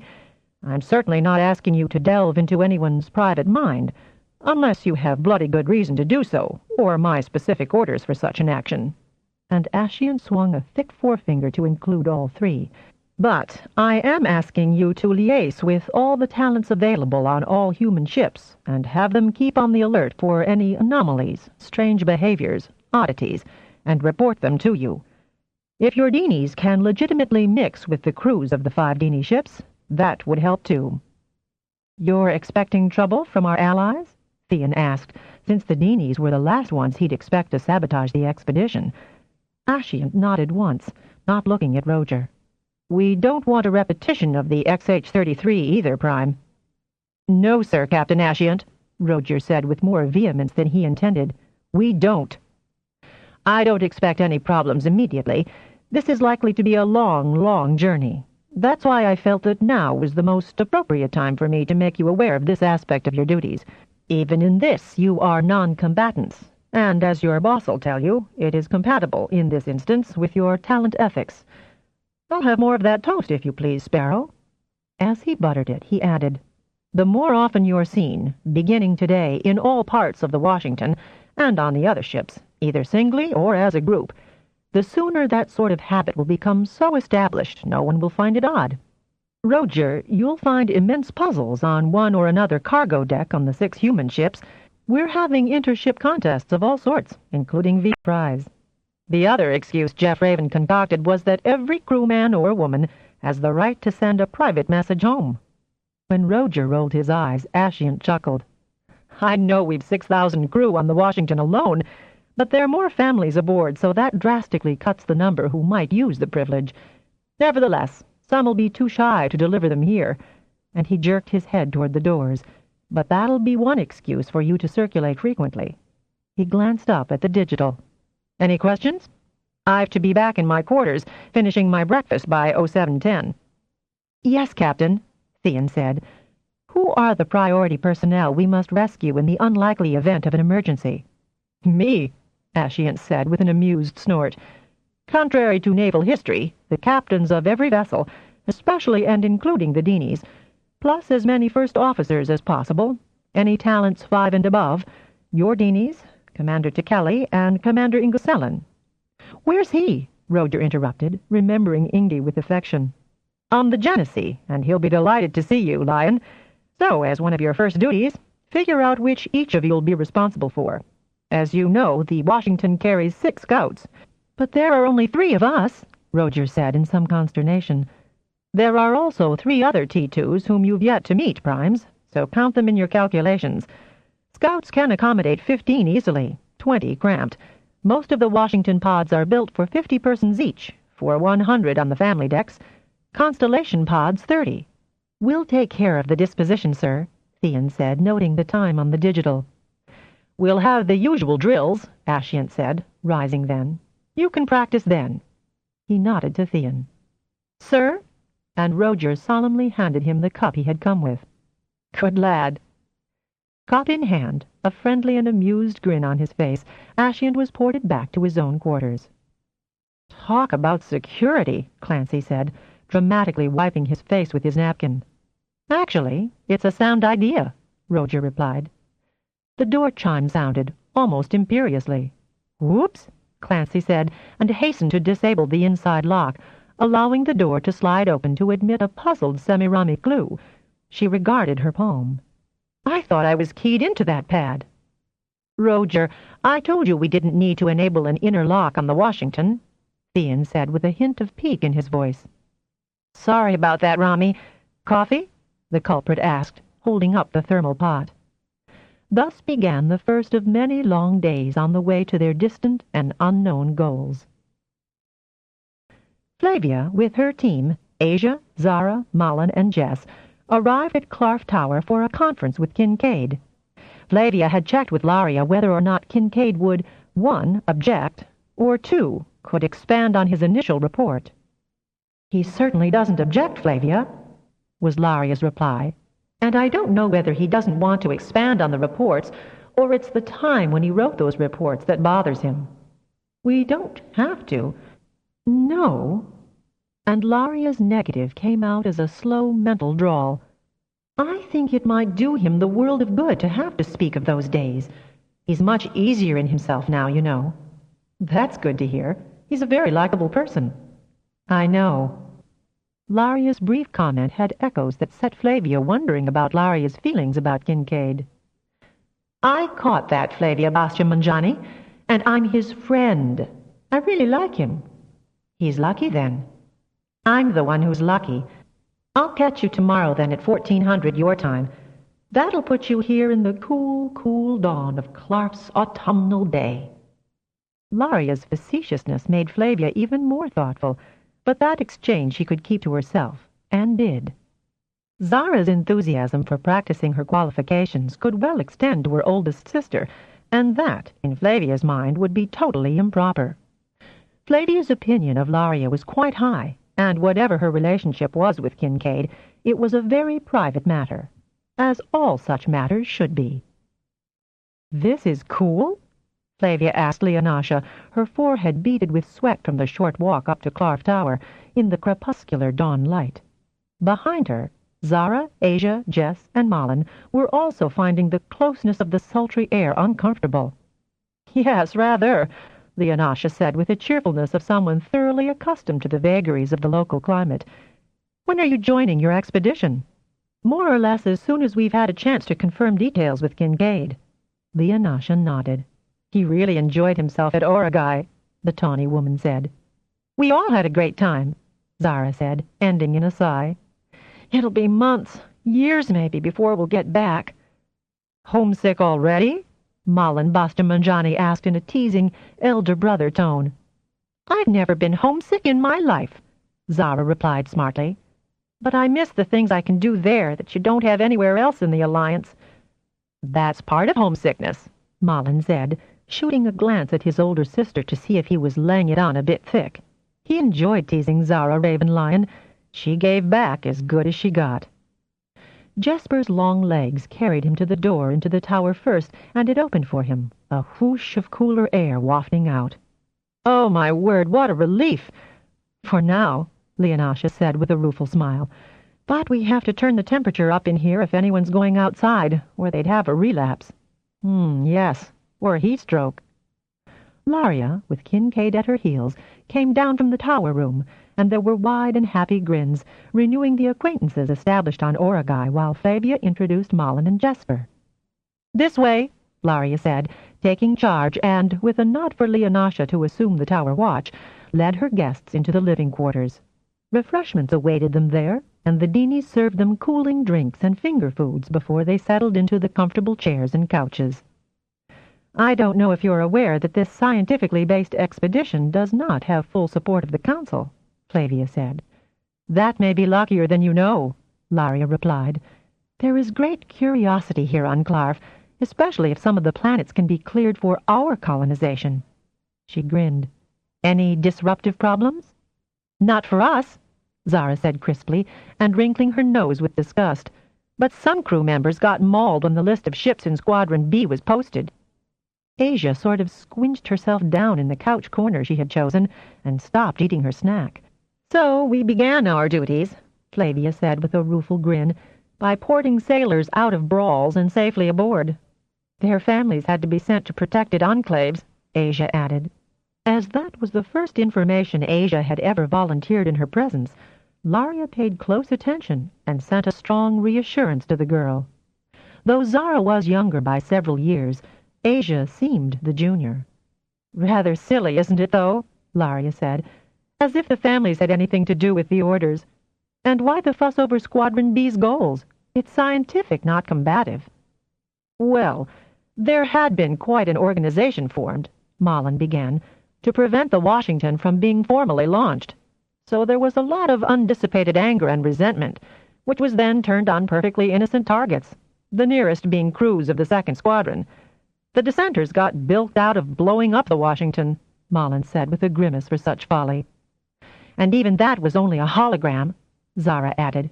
Biggest one ever attempted. So's the Washington. Ship, that is, said Malin, who'd been impressed by the cover operation as well as the immensity of the newest fleet addition. So, what can I do to help your, scientific venture? Kincaid said with a wry smile, looking from one expedition member to the next, his glance sliding quickly away from the shy Asia. I'd have thought the probe files would be sufficient. They show what you saw, Kincaid, Flavia said slowly, but everything we see we interpret from our own experience. As you're telepathic, did you have further reactions that wouldn't have been taped? Kincaid regarded her for a moment with a very blank expression, but then tension left his long frame and he smiled ruefully. There isn't any empathy possible between humans and the Hivers, and little between humans and Deanies, no matter how close we are to our Deanie friends. His Nil and Plus were busy talking to the visiting Deanies, their low voices an almost melodic descant to the human conversations. Zara smiled at him. Tell us what we don't know, Kincaid. Zara, Flavia called her to order. What were your impressions, your reactions to what you saw, particularly on the deserted planets? I deplored the waste of valuable colonial property, Kincaid said, slightly flippant, then leaned forward. The first one. Marengo? Is that what they ended up naming it? Ah, well, it had once been reasonably successful. Agriculture not quite as extensive as I understand it was on XH-33, and I think I was surprised that there wasn't more. He paused and regarded Flavia. Is this what you mean? Yes, exactly. Why? I don't know, she answered honestly. It just seems sensible to gather as much information as possible from available sources. You're it, Zara said, grinning. I wasn't the only talent in the merge that searched, Kincaid said in a voice gone suddenly harsh. But you're down as the only T2 and the merge focus, Zara began. Surely, I can only give you my impressions, Kincaid interrupted her. Leave it, Zara, Laria said on a tight line to her sister as she spoke aloud. Even those would give some insights. For instance, you've never mentioned any detritus in the buildings you scanned. Detritus? Kincaid gave a snort. You mean bodies? Not on Marengo. Too old. That's another fact I needed to know, Flavia said, grinning with relief. So many people assume, and that's a major problem with the dissenters who are sure our interference is going to make them the next victims, that all Hive colonies have been successful, ipso facto. We have to find out why those that failed, Zara said, and why Hive Central didn't know, or didn't care, or what. I mean, you said the second one. Waterloo, Flavia supplied. Oh, thanks. The Waterloo planet looked as if it had started out okay and then was abandoned. So what happened? Kincaid frowned slightly. Yes, I wondered about that one since the Hive colony ship was still in orbit. Even with the plastic probes, I approached both ship and planet very carefully. Spatially, the Waterloo system wasn't far from Marengo. Had the Marengo group merely switched to the Waterloo planet? We don't have all that much substantive detail, Malin said, but the Dini do maintain that the Hivers haven't changed their modus operandi in centuries. Comparing the installation on XH-33 with those on Marengo and Waterloo show that they use the same general structures and agricultural schemes, at least on those 3 planets. And on the other 2 I probed, Kincaid said, relaxed enough now to lean forward, elbows on his knees, hands clasped together. They pick sites well inland, as if they don't like or maybe are even afraid of large bodies of water. They irrigate fields, Zara put in. I want to see what sort of hydro-pumping units they have, Asia put in. Did you see any? Kincaid smiled at her. Asia, I wouldn't know a pump unless it had a big sign written all over it, pump. But where agricultural activity had been started, there were irrigation ditches which I can recognize. On the ecologically poor planet, the 3rd one, Talavera, these were just straight gutters of some material, full of leaves or dirt and sand. Very sad to see, very desolate. But nothing to show why the planet was so ecologically slain? Kincaid shook his head. If the Hivers fumigate every planet they want to colonize, they may not restore the necessary ecological balance. If it can be saved, it'd be a lovely place. And his face took on a wistful expression. We'll damn well try, Zara said, and made a face at him when she saw Jesper regarding her with a slightly supercilious expression. Just you wait and see. Are you going there first? Kincaid asked with a hint of eagerness in his voice. That's the plan, Flavia said. He leaned forward more urgently. But that system's very close to the one the Hivers are active on. Don't worry, Kincaid, Flavia replied with a confident smile, sending him a mental reassurance as well. With an impatient gesture, he waved that off. That planet's dangerous. They've a ship, and you'd be in range of their scouts. Squadron B is armed with the new missiles, Kincaid, Malin said, though he did not dismiss Kincaid's obvious alarm. And the complement includes one of the fast Dini destroyers. What bothered you so about that planet, Kincaid? Laria asked in a conversational tone. He glanced over at her, took a long breath, and expelled it.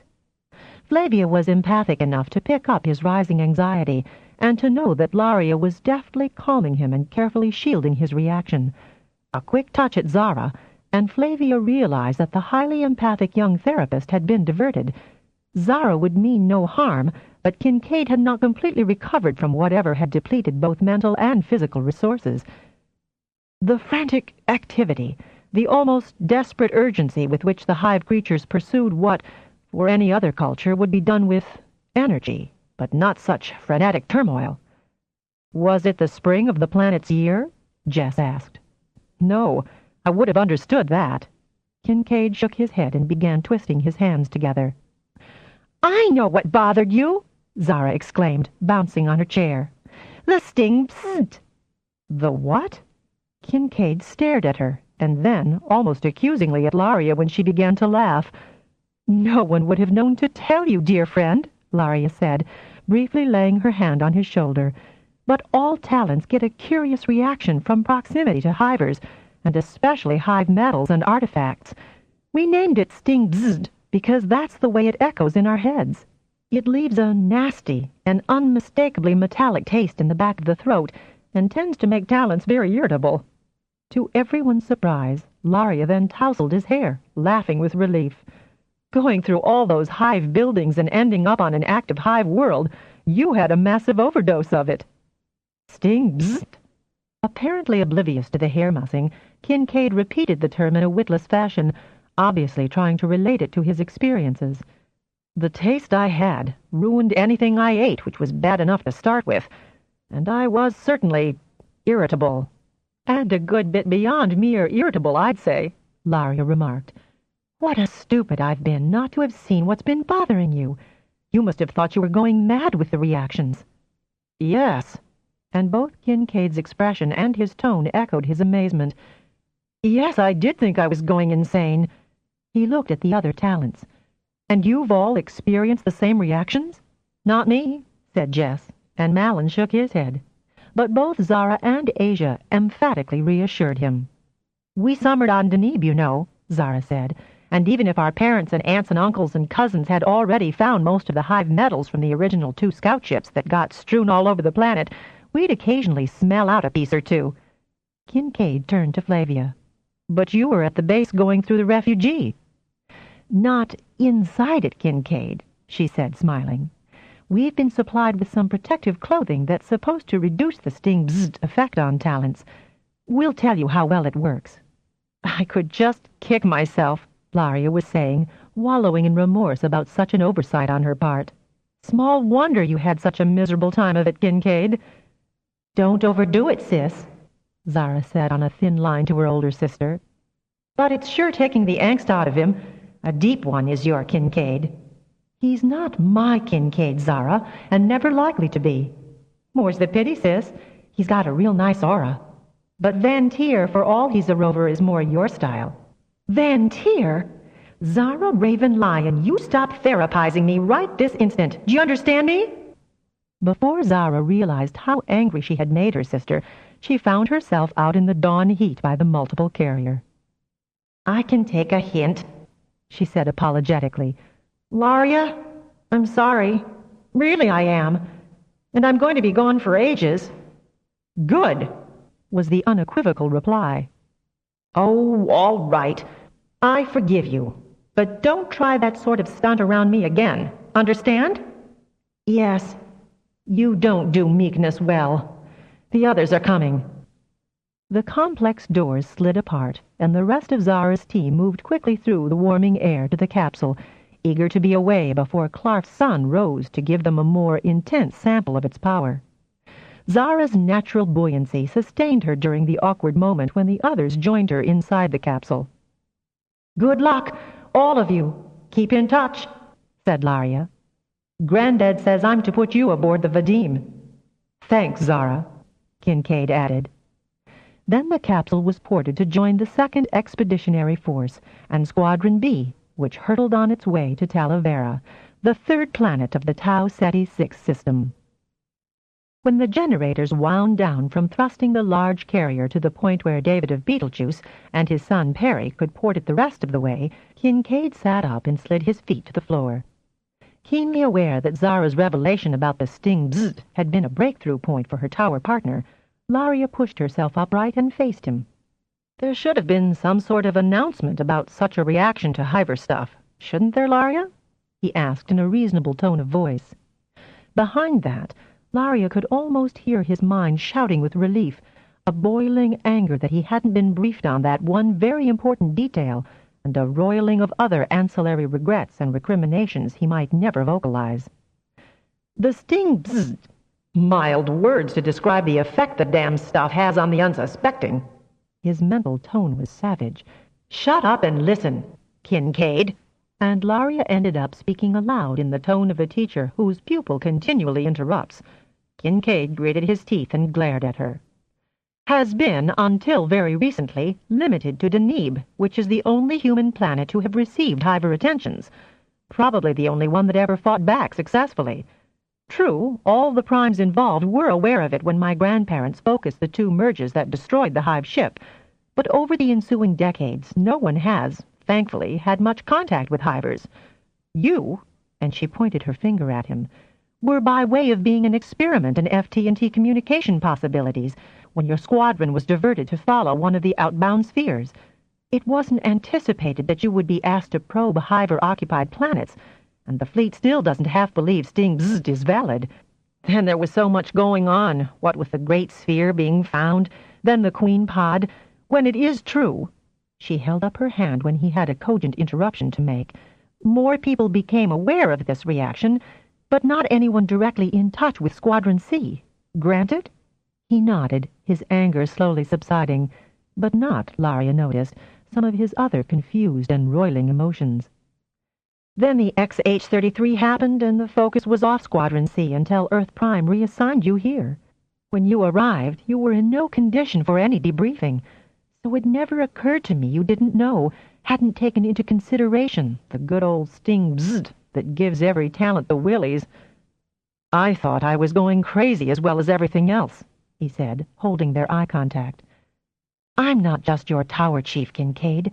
I'm your friend. So are Leonasha and Van Tier, because we're already a team. Much more so than we were with those two misfits my grandfather thought I'd be able to work with. Laria gave an indignant huff. I'm not a misfit? Kincaid asked drolly. You can be as gay as Dick's hatband in your private life, but you fit so much better with me, Leo, and Van that we've done everything we can to ease you in. Even to taking me to Oragai? Laria caught the thread of indignant suspicion and made a face at him. You needed a change, and were well enough to enjoy a vacation. It was Granddad's idea, not mine, and he was trying not to be too obvious with his matchmaking. Kincaid sat straight up in protest. He knows I'm homo. Laria laughed. Sure he does. We all do. But he wanted Flavia paired with Theon, and I could have told him she was far more interested in Jesper Ornigo. Wry humor caught the edges of Kincaid's thin lips. I figured she already had calculated on someone other than Theon. Flavia's calculating? Kincaid grinned at her surprise. In a nice, quiet way, Flavia Bastiamongiani knows exactly what she wants, and she'll find the best way to achieve it. But you'd want that in a T1. I need it in my T2, Kincaid Dano. Do I have it? Will you give me the friendly support I need to do my job on this stinking hot planet amid aliens I mostly admire and sometimes fear, because sometimes their alienness overwhelms the human in me? Will you grab me and shake me out of doing something stupid? Will you be my good friend? Kincaid rose to his feet, held out his hands to her, and lifted her to her feet. As he looked down at her, Laria saw flickering emotions, incredulity, surprise, gratitude, and something less definable, but which made her feel grateful and quite humble. I can be your friend, Laria, he said, oddly sad, and I could wish there was more to share with you. Surprising her even further on a day of many unusual events, he embraced her, one hand pulling her head to rest against his cheek. Then she knew the full story of what had happened to him during the voyage, how he had been emotionally abused in a contest of two very strong-willed men who had thought more of denying the other of his company than how their passion battle was racking him who admired them both. She tightened one arm about his shoulders and, with the other, pressed his head into her cheek. She doubted even Elazara, for all her skill, could completely heal Kincaid's wounded and tormented psyche. But she was here, and he was wide open, so she could try, and did. They released each other by degrees, for the rapport had been a complete sharing. Van Tier may be a rover, Laria, and love many women fervently, but not forever. But he would come back to you time and again because you would never hold him. Now, if humans could do a Dini split and produce a male you, it would be the best of all conclusions, Kincaid went on, finally slipping his fingers out of hers. But we haven't even figured out how to clone, so I will continue to admire, respect, and love you as my very good friend. The generators began to spin, recalling them to the day's duties. Damn sting bzzzt, Kincaid muttered as he stretched out again on the couch. It really is the most appalling nuisance, Laria idly agreed, aware of the new tranquility in her partner, and much relieved to know that he was finding balance. 1 constellation, 2 galaxy, and 2 speedy destroyers now comprise Squadron B for Backtrack. Captain Vestapia Soligen was squadron commander, and captained the Columbia. Heiner Steverus, the Valparaiso. Li Xiang, the destroyer Valiant, while Captain Hyptimal had the KMTM and an unusual bronze-collared Merdini, Krimmel, the Dini destroyer equivalent, the KVS. Captain Soligen, her science officer, and 2 more of the specialists welcomed the talent contingent aboard with proper ceremony. The Columbia's captain was not what Flavia had half expected, considering her request for female primes. Flavia told herself to find out why at some convenient moment. Now she found herself instantly liking the woman. Soligen's face was unlined and pleasant, though certainly not a pretty one. She had wide-spaced light eyes, which seemed to alter between blue or green under sharply arched dark brows. Her figure in the ubiquitous ship suit was trim and athletic, without losing essential femininity. Flavia recognized behind the pleasant expression a strong personality and a shrewd mind. She grinned, without showing her teeth, as she acknowledged the introductions to Asia and Zara, Rodri Eagle, Malin Bastiamanjani, and Jesper Ornigo. "Glad to have you aboard, ladies, gentlemen, Lieutenant. Let me introduce my science officer, Mr. Wayla Gagarian. She's also my official Dini interpreter. I've never been able to advance from garble to greeting." "Captain," Zara said instantly, her hands on the sloping shoulders of Pal and Dis, "my Dinis are top-notch tutors. There's nothing they like better than a real challenge to their abilities." "We teach you," Pal began. "You understand all you need to hear," Dis put in. "More important, all you need to say," Pal finished. Her science officer smothered a cough, and the captain raised her eyebrows, her light eyes sparkling bluely. "I like personages who accept challenges," she replied. "And," she pointed a finger at Dis and Pal, who wiggled with pleasure, "I warn you, I'll be a challenge, but I'm determined to try. There's—" Flavia caught her about to say something else and veto it. "There's plenty of time, despite the almighty push we got out this far, for me to learn a few phrases and understand more." Then the tall, lean man who had been rocking impatiently from side to side shoved a hand at Flavia, which she gracefully ignored by dropping her carry-sack, which he graciously retrieved from the deck and handed to a yeoman, obviously on hand to manage impedimenta. "I'm Dr. True Blerick, team biologist. This is my assistant, who's the team archivist as well, Miala Evshank." "I keep telling True that talents don't make casual physical contacts," Miala said as she smiled and bowed slightly from the waist to acknowledge the introduction. "There are more of us, but you'll have plenty of time to get to know which is who. We're delighted to have talents to help. Not that I'm likely to be much, but I thought I'd see if you can hear me. I'm not strong."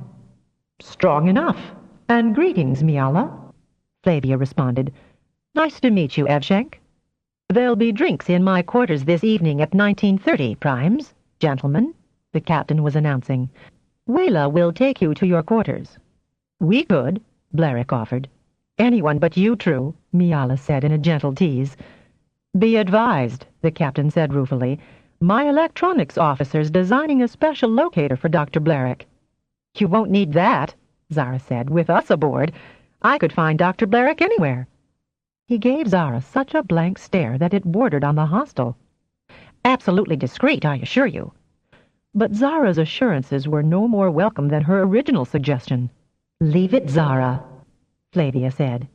"In any case, locators should be available for use on any planetary excursions. Indeed they will, considering the number of experts and guards needed to do any significant exploration," Captain Soligen said briskly. "The distances to be covered and the fact that your talents," and she smiled to show she was making a play on the word, "cannot be spread too thin."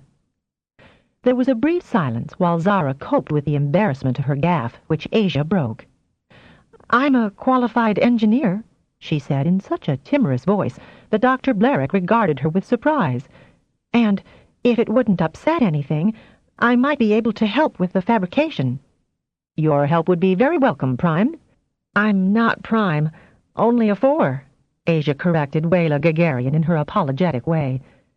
4, 3, 5, or 6. The chief will welcome a qualified engineer," Gagarian replied heartily. "So I'll leave you in Mr. Gagarian's capable hands, then," the captain said, and departed in a brisk fashion. "Sakers? Pearlie?" Wayla said, gesturing toward the luggage which was quickly gathered up even as Wayla led the party from the hangar bay.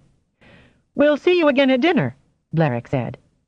"We're all rather pleased," Wayla said as they made their way to a lift, "with the way Columbia's been refitted. Done up in jig time, I'll tell you. Almost didn't recognize the old tub," she went on with the affectionate insults of a fond and long-term association. "We heard there was trouble," Flavia began tentatively. It wouldn't have taken much talent to hear the fury and indignation that came out as a blast from the science officer. The emotions were quickly controlled before Wayla Gagarian answered calmly enough. Whole thing was stupid and badly handled, by the shore police, too. Good thing we have Marines. We'd only minor injuries, and the families who had come to see us off got the worst of it. Despicable, useless sort of violence. Didn't change our leaving, though I devoutly hope they'll be gladder to see us return. Here we are, just down this corridor. The odors of fresh paint and the dyes of new carpeting were unmistakable. "Is blue the captain's favorite color?" Zara asked. Her ebullience returned. "Actually green," Wayla said with a grin. "But blue's traditional for officer territory. Here we are." And she had all of them register their handprints on the door pad. "We haven't taken someone else's place, have we?" asked Asia uneasily.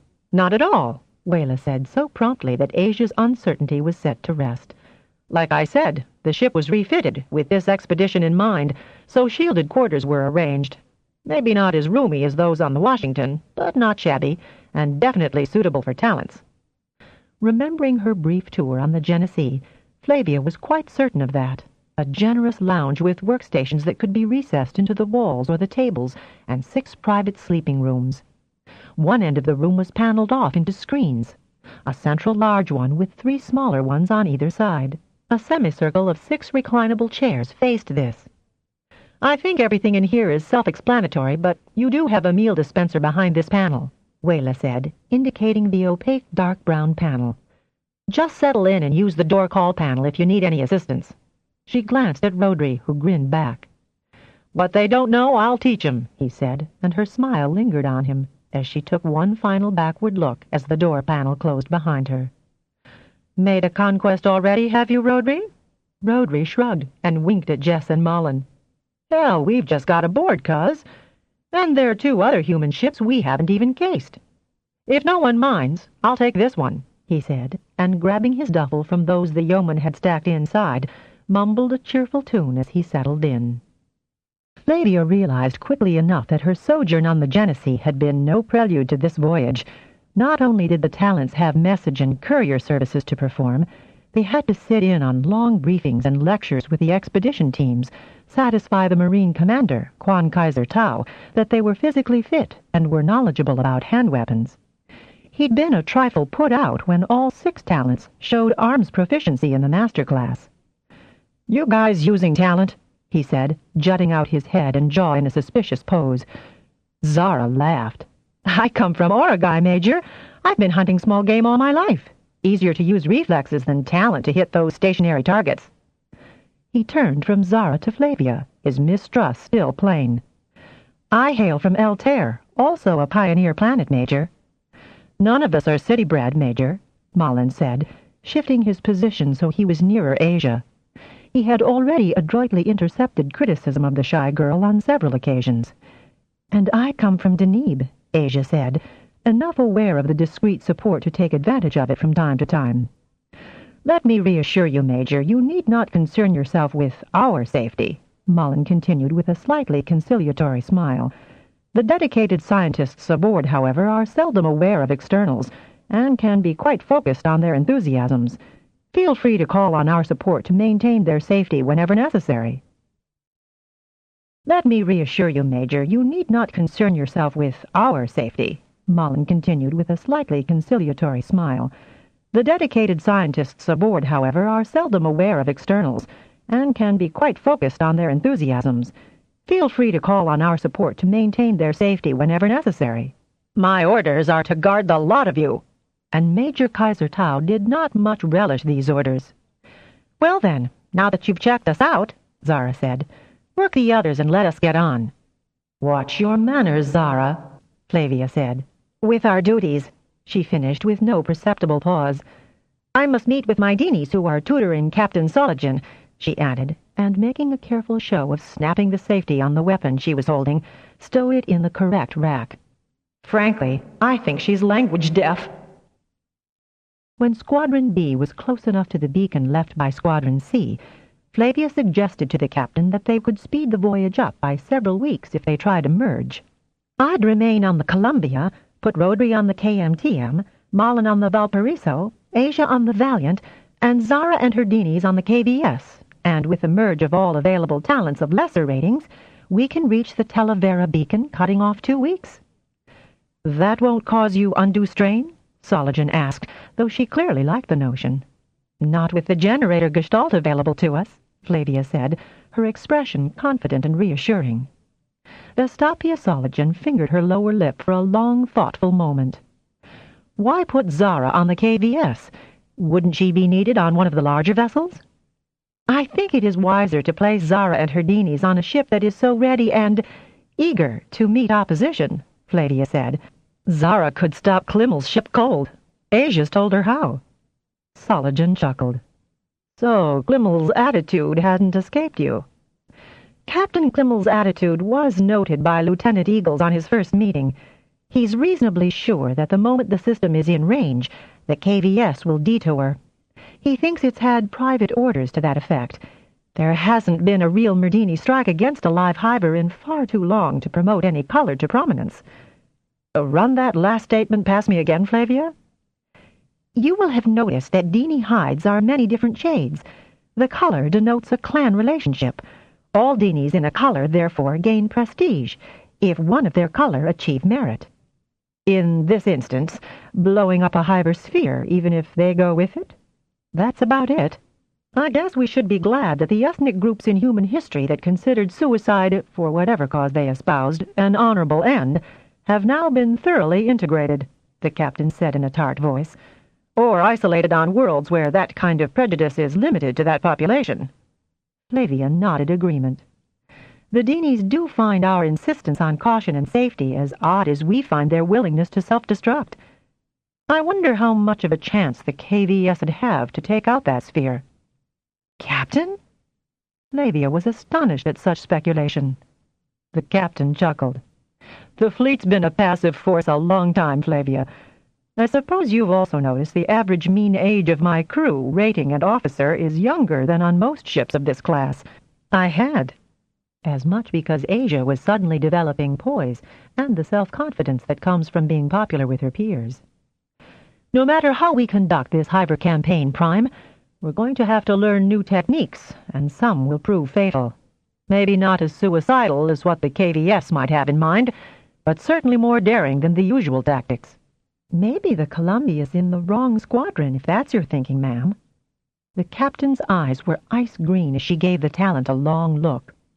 Where do you, personally, stand on that ground? I come from a planet that is barely settled. I'm used to hunting to feed my family. There are times when aggression is required, but certainly not courted. However, I would feel privileged to serve with you on one that might test my theories, too. Theories? The captain leaned forward with obvious interest. Flavia smiled and dismissed the question. Right now, let us pass the immediate danger point, keeping the KVS with the squadron. I am obliged to inform you that this sort of maneuver is not specifically mentioned in the parameters of my assignment to Squadron B. I didn't think it was. I'd call it bending to exigencies myself, and it will be noted in my log as a means to the end of saving a planet.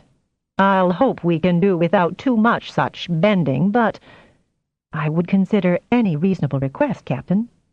I appreciate that, Prime. So let this portation be duly authorized and executed. I'd rather explain this than how a valuable Alliance ship defected. How soon before you can effect this bypass?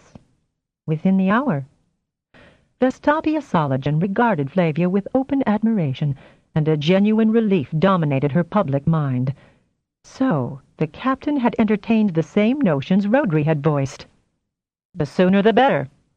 Transferring the talents to their designated ships, revving generators to their highest effective performance level, and alerting every talent on the human ships was all done within the specified hour.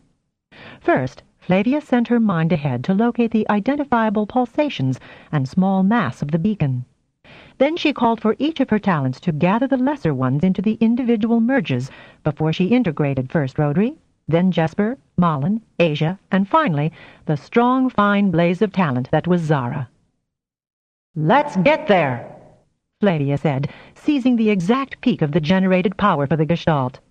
"We've got here," was Zara's exultant response a second later. When Zara was ported back on the Columbia, she made straight for Vestapia's ready room and requested an interview. "Ma'am, Captain Klimmel definitely would have defected. It's a bit upset at being where it never expected to arrive in the first place, and in the second place, isn't too happy to have been denied honorable action. Klimmel's words. My Deanies say that it's raging that it has been assigned to such a... well, there isn't really a basic equivalent, but... Zara shrugged her inadequacy. Bunch of spineless slugs? Vestapia suggested. That's close, she replied, though there was little levity in her tone. So I took the liberty of reminding Klimmel that this planet had the priority. I get the distinct impression its orders differ from yours. In that, Prime, you demonstrate an astute understanding of a classified situation. Do I make myself clear? You do, Captain. See that it remains classified. And, by the way, Flavia has seen the matter clearly, but I would rather the others do not. They already may, but they won't talk about it. We should make an appropriate orbit in 3 days max. I shall require Captain Klimmel to make the initial landing, hopefully diffusing a lot of pent-up resentment. I don't think there's a chance there are any Hivers left alive down there, but you never know. And since Klimmel is so eager to meet the enemy, let us give him first go. Zara hesitated, then grinned. You did know that your Marines would prefer to claim that distinction.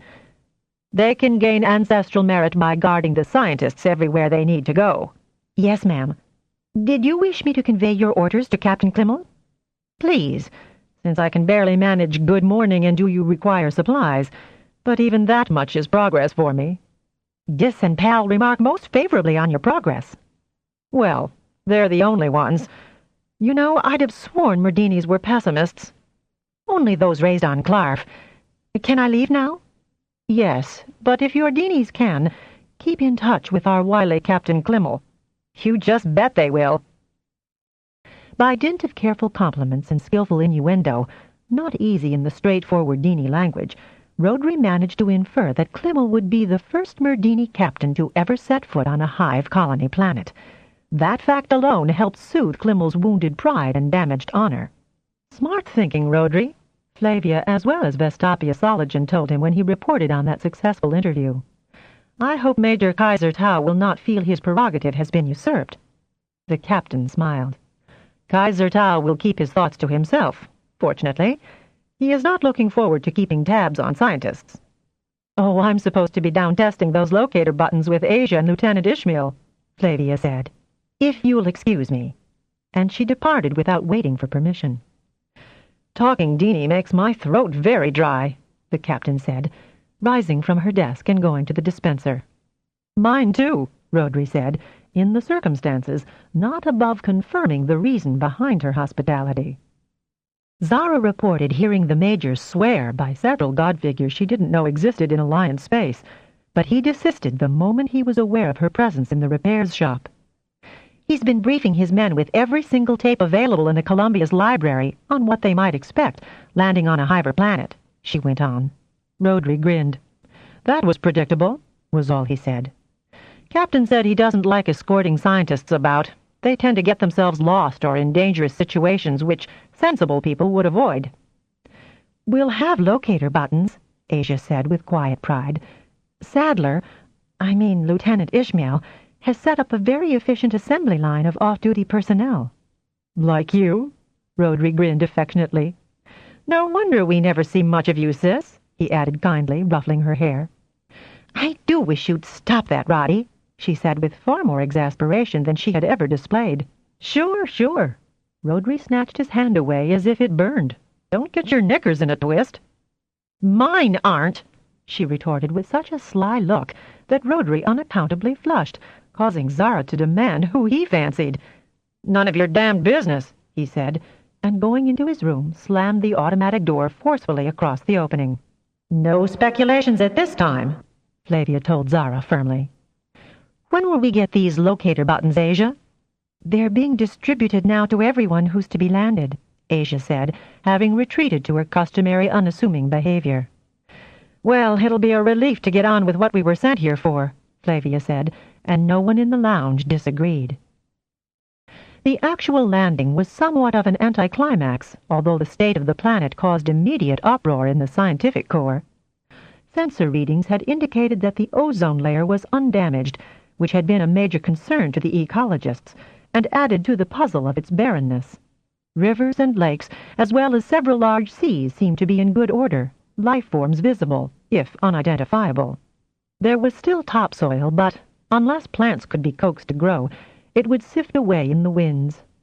On the higher ground, erosion was already obvious. Avidly watched on remote relays, the Dinies landed in smart array and secured the main Hive installation. Its huge expanse, covering over 3 acres, was found to be empty of everything save wind-blown debris. Kimmel had its crew mapping the site and measuring both interior and exterior, plotting the different levels and sections, and sending the results up to the waiting teams. When the tunnels were discovered, Kimmel itself led the exploratory team.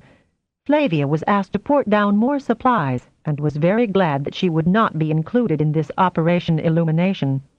All but one tunnel dead-ended, and the completed one was connected with a smaller building 10 kilometers from the original, and probably headquarters building. Between the two, there were signs of attempts to cultivate the land, even plastic-lined reservoirs for water and several hundred meters of irrigation channel. When Captain Kimmel was satisfied that no living enemy was apparent, it allowed others, meaning the humans, to come down. Despite Flavia's offers of teleportation, multi-purpose shuttles were used, as these would provide ground transport, not best accomplished by portation, which tended to go from point A to any designated point B. The Talents were asked to port down sensitive instrumentation once the base camp was established. Where the Talents were undeniably indispensable was to see if the panels in the Queen's quarters, which Kimmel had located, were still operational. Flavia, Rodri, and Zara slid down the connecting links in the main building, while Asia, assiduously accompanied by Lieutenant Ishmael and a detachment of Marines, went off to the second building. Malin and Jesper Ornigo went with whichever group thought they might require talented help. "They really don't alter their structures much," Flavia said, when the 3 Talents picked themselves up off the dusty floor of chambers that so closely resembled the Queen's quarters on Refugee. Dust had filtered in a thin film over the foot panels, but the upper ones had been installed high enough to be covered by only a light layer. Rodri and Flavia were tall enough to brush this off. "First left-hand panel's exactly the same," Rodri said, peering at what his hand light revealed. "But these are different." "You'd expect that, wouldn't you?" Zara asked with some asperity. "This is a ground operation. So what do we do now?" "Try to start it up. That panel's the same, and I brought muck-ups," Rodri said, removing from his thigh pocket a handful of triangular-tipped wands, which approximated the shape of a queen's palps. He handed some to Flavia and Zara. "I'm not damn tall enough," Zara muttered.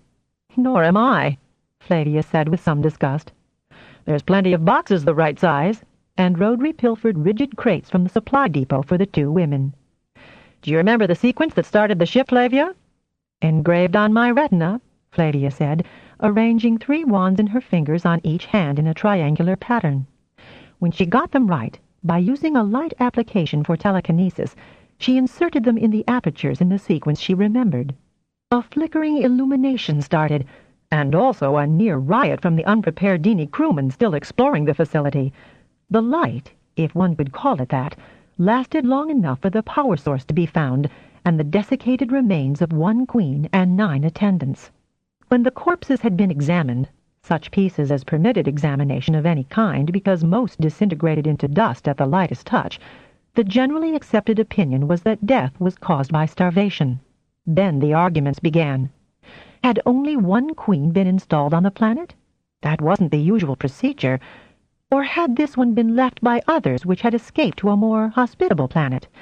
Had she died before or after their leaving? But fields had been plowed and seeds sown. A second building had been prepared and a tunnel connecting it, a tunnel large enough for a queen to transverse. The enigmas quite outweighed the matters confirmed. Only the queen seemed to have special quarters, though tubes and tunnels connected with what appeared to be large spaces where harvests were processed and stored. Egg tubes opened into each of the queen's quarters. "Work, work, work, work," Zara muttered under her breath when the Zeno Yakamasura went into a long explanation of the possible societal structure of the Hivers. "No other ethic but work. And conquest," Rodri murmured back. "Don't forget conquest. A change is as good as a rest." Continuing an orderly investigation, the scientists sampled and examined everything from the dust to the underlying layers of clay and stone to the desiccated fragments of vegetation that were found and brought in. Then they moved further away from the now sizable base camp, inspecting the dying vegetation, tree-like as well as ground cover.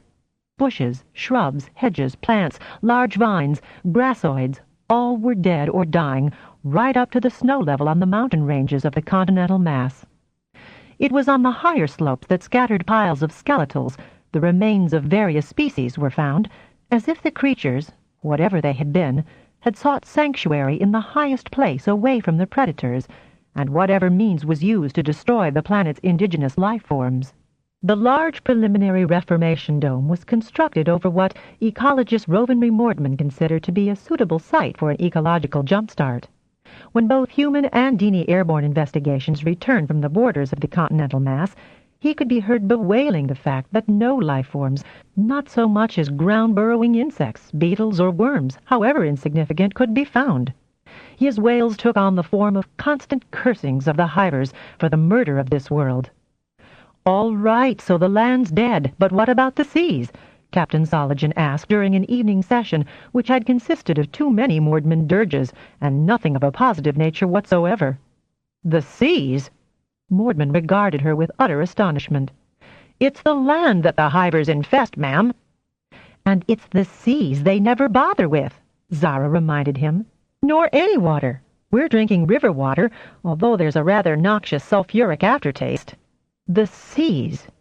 The waters." Without a single backward glance at the meeting he was precipitously leaving, Mordman departed, and very shortly all heard an air sled taking off.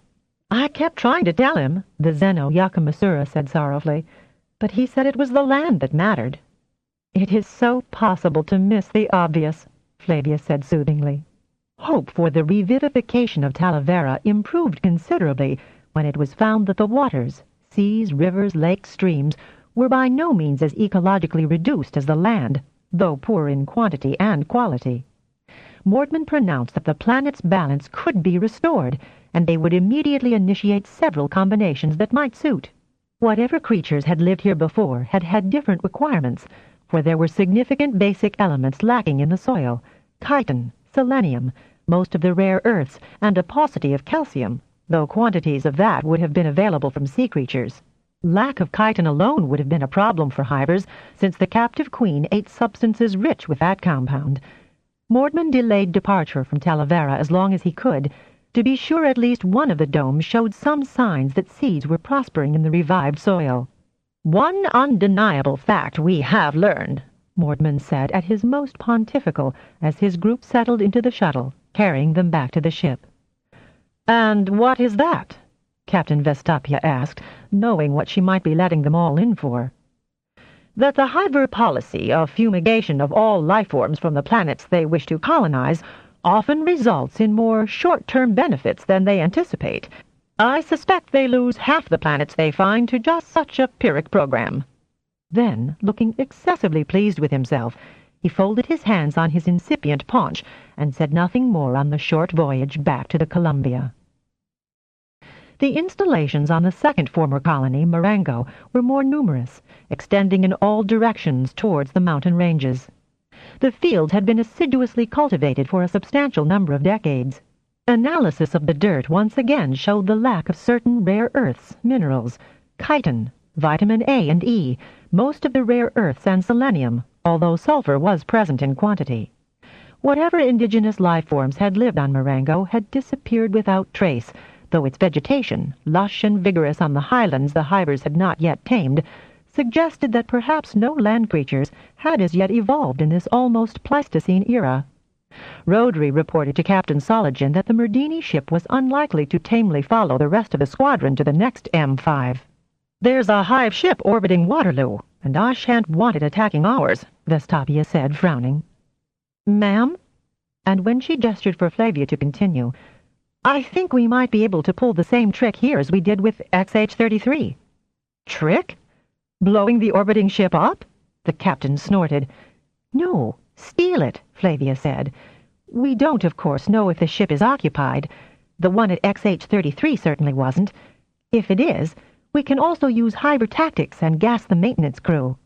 "As I remember the report," Vestapia said in what Rodri now privately termed her captain's tone, "the gas was so corrosive it took the entire voyage back to Phobos Moonbase to clear the stuff." "There are other gases available." "You know that Klimmel's out for Hiver blood." "What would be on the ship would be the specialist types, maintaining cables and conduits and such like. Only queens control the ship. It's a queen Klimmel wants to fight, not her workers." "I doubt we can supply Klimmel a queen," Vestapia said sourly. "But I sure wish we could end that problem. I didn't realize. No matter." And she broke off what she'd started to say with a dismissing wave. Rodri heard what she didn't say because her mind had been vivid with it. How bloodthirsty Merdinis really are. Quick contact with Flavia told him she'd caught that too. "Klimmel," Vestapia continued, "will get another first, the chance to invade a Hiver ship, and that ought to give its color some sort of glory, shouldn't it?" "It'll help," Rodri agreed. He was seated on the edge of her desk, hoping to get this planning session over with so he could enjoy another sort of planning.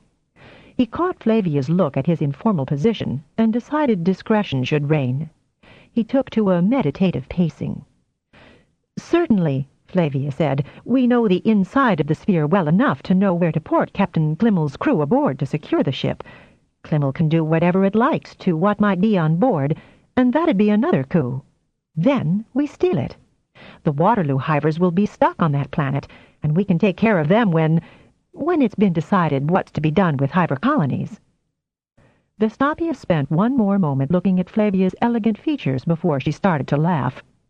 "Think of the honor Klimmel's color would gain by bringing back a Hiver ship under its own power."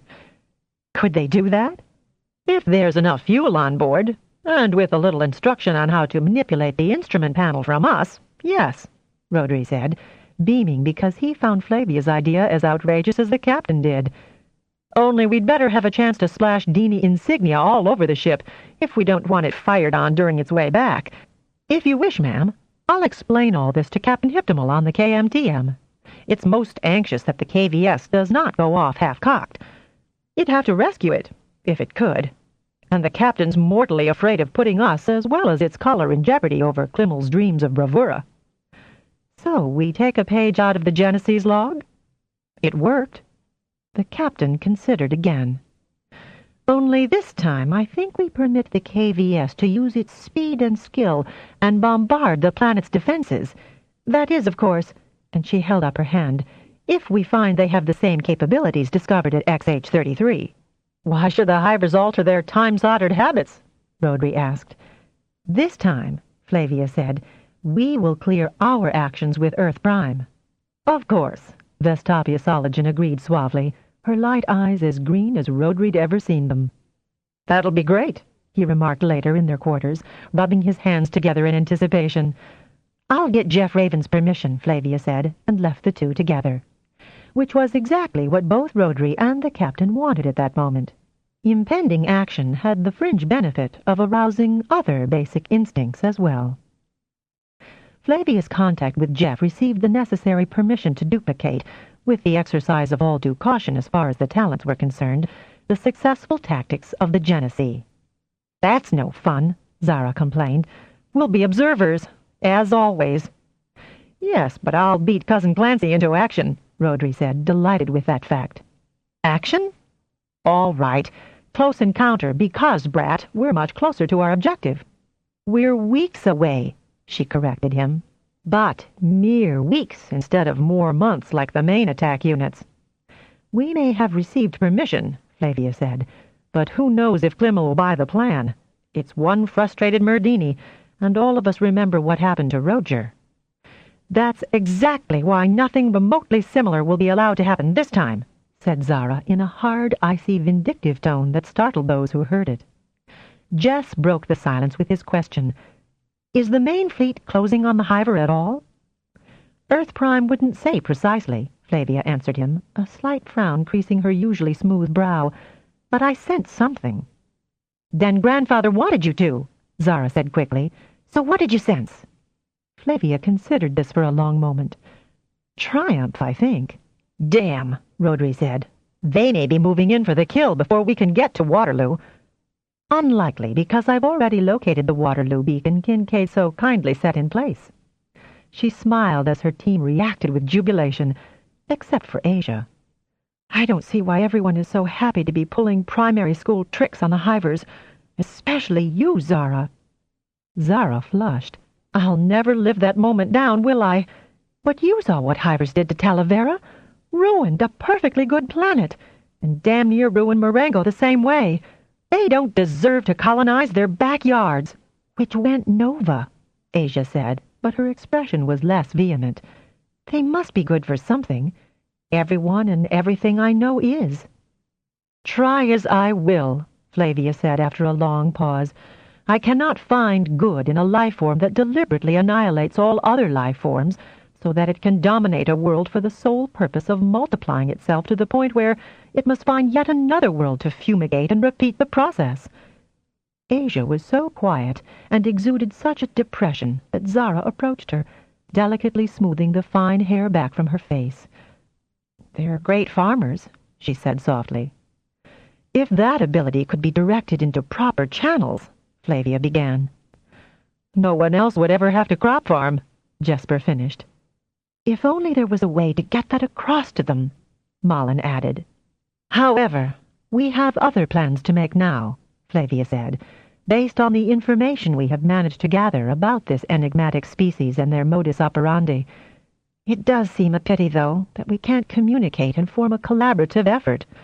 That'll be the day. Zara managed the last words. Chapter 8. The weeks had moved into months as the main fleet continued to follow the increasingly strong ion trail of the Hiver 2. Squadron D plodded on along after Hiver 1, which had diverted spatially down and towards the arm of the Milky Way. Clancy Sparrow proved to have many inventive ways to keep boredom at bay, such as a lottery to guess the particle strength of the trail at the end of each week. It also gave him and Roger the chance to meet most of the other talents, covert and open, on the Washington. We've got quite a few T3s on board, they told Theon, and ran down their mental lists with descriptions. All will answer to the code word now, said Roger, who had done most of the implanting. One way or another, and Clancy grinned. Another notion was to give names to the G-type systems which the Hiver ignored. An official name was drawn later from those that had been sent in from the squadron-wide competition. Clue joined Clancy and Roger porting over to other ships to explain the procedure and, in that way, managed to meet more talents and pick up a few new ones. I don't know how much help I'd be to you, a T4 chef said to Roger in the captain's galley of the Genesee. To my knowledge, the only things I have any control over are professional problems. What, for instance? Roger had asked, propping one hip on the corner of a worktop and eyeing cakes the chef was icing with deft movements of his spatula. I never cut myself, and he paused to regard his handiwork. Fat never spatters on me. I've never dropped a hot pan or baking tray, and I've handled plenty without so much as a burn blister. That's why they call me Lucky Louie. Amused and intrigued, Roger leaned back against the counter behind him. Anything else?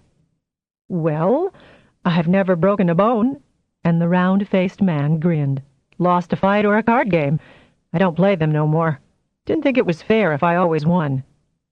Roger took that opportunity to grip the man's shoulder in an expression of approval for such probity, and caught the unmistakable touch of Lucky Louie's mind, so that he could bring him to emerge should that be necessary.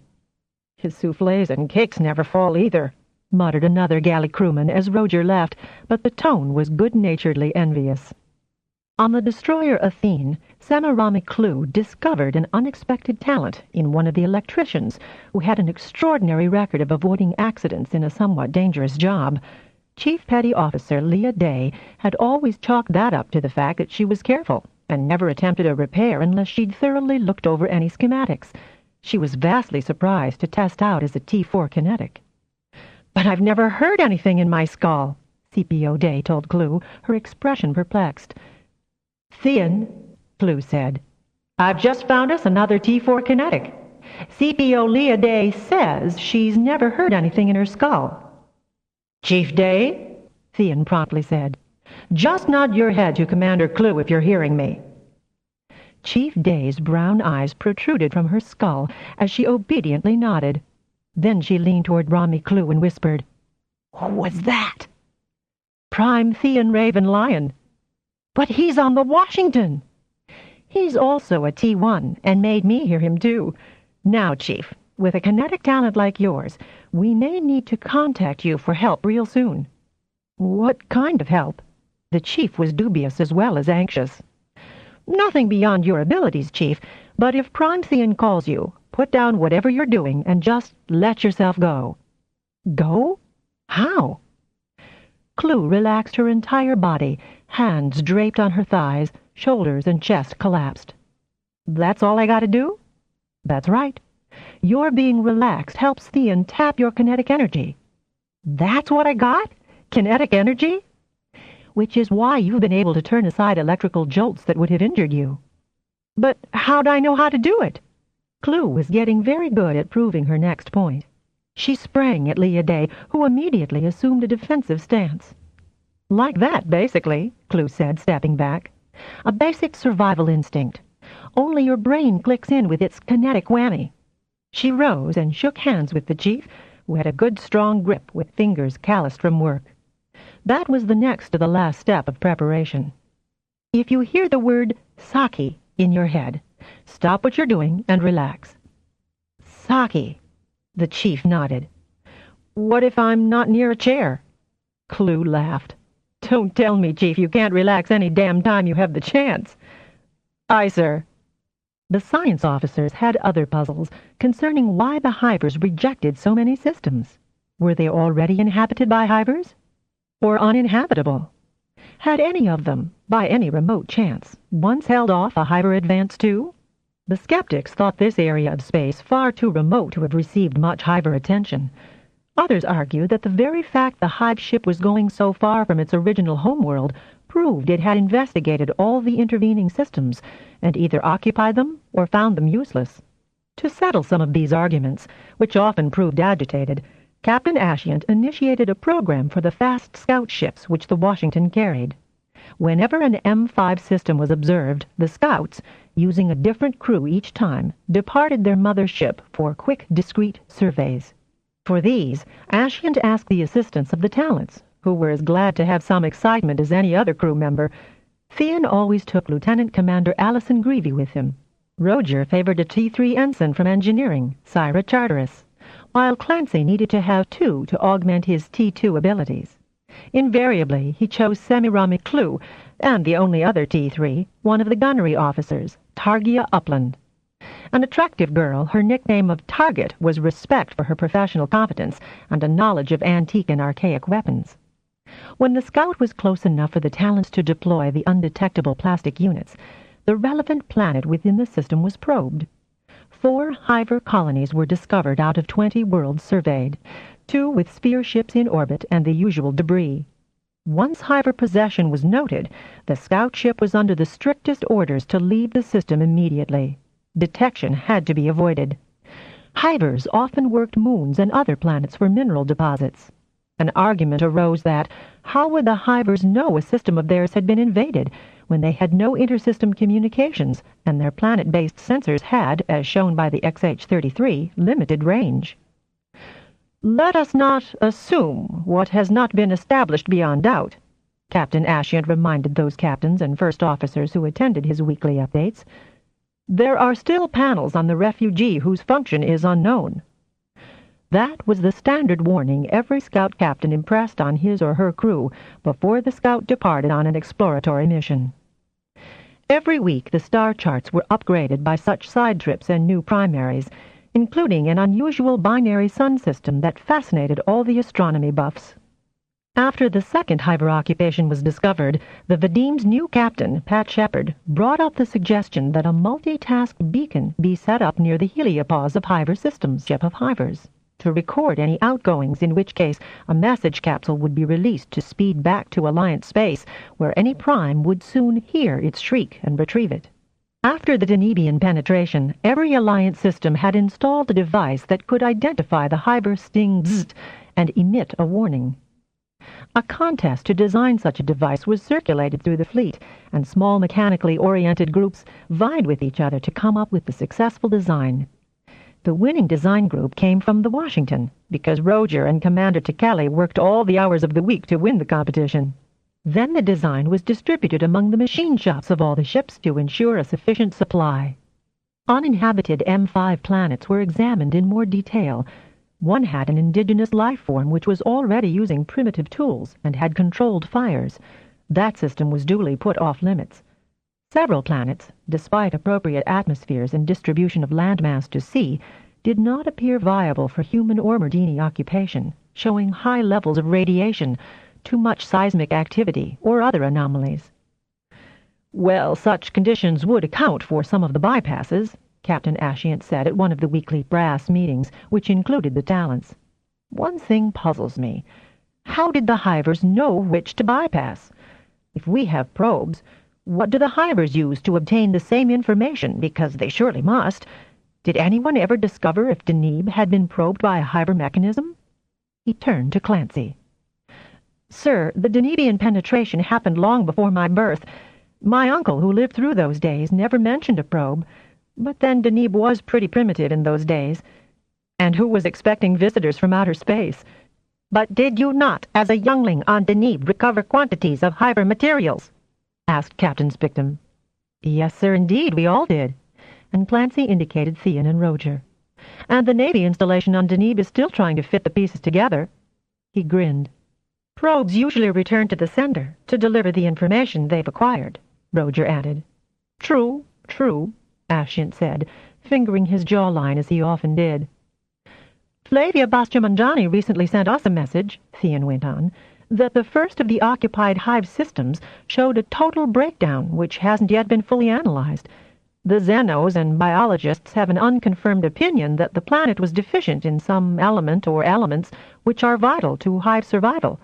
So if they do use a probe, it doesn't tell them all they need to know." "So there are discrepancies in their colonial program," Captain Jermis of the Genesee remarked in his dry fashion. "That's encouraging." "And they avoid some planets that are fine for us." "But if that colony failed, what sort of information do the Hiver probes seek?" asked Jermis's first officer, Bekin Watusa, a very tall and very dark-skinned man. "Well, one we saw was mainly islands. Some good size, but no large land masses," said Selig Deranek of the destroyer Comanche. "So perhaps that's one of their criteria. Large continents." "They probe for suitable atmospheres as well, since two they've bypassed showed hydrogen-nitrogen imbalances," Vandermeer said. "No," Captain Perlum of the KLTL said emphatically. It's usually smooth fur ruffling, a sign of agitation. "The probe finds out how much and what kind of life had to be fumigated." "Then let us be thankful for whatever limitations their probes, if they use them, report," Ascient said briskly. "We can at least propose a few colonial sites for the Alliance." "So far nothing we have discovered explains why they have ranged so far, especially now," Spictum said in an almost lugubrious tone, echoing some of the pessimism Perlum displayed. "I would have thought that obvious, sir," Ascient replied courteously. "Their homeworld was lost to the Nova. They must be seeking an alternate." "That must not happen," Spictum said, bringing both upper hands hard down on the table, the percussion felt by everyone touching it. "That is the purpose of this squadron, Captain," Ascient said as resolutely, "and especially the reason the Washington was conceived and built. And the Hivers built their great sphere to establish a new homeworld," Theon said. "Could it be in all the volume of space they and we have explored, they have not yet found a similar one? And that's why they have ranged so far and looked in as many directions as they have?" "You give the Hivers credit for emotions which they do not have," Spictum said, its pole eye swiveling to give Theon the full glare. "Now, a moment, Spictum," Ascient said, raising one hand. "The Prime has a valid point.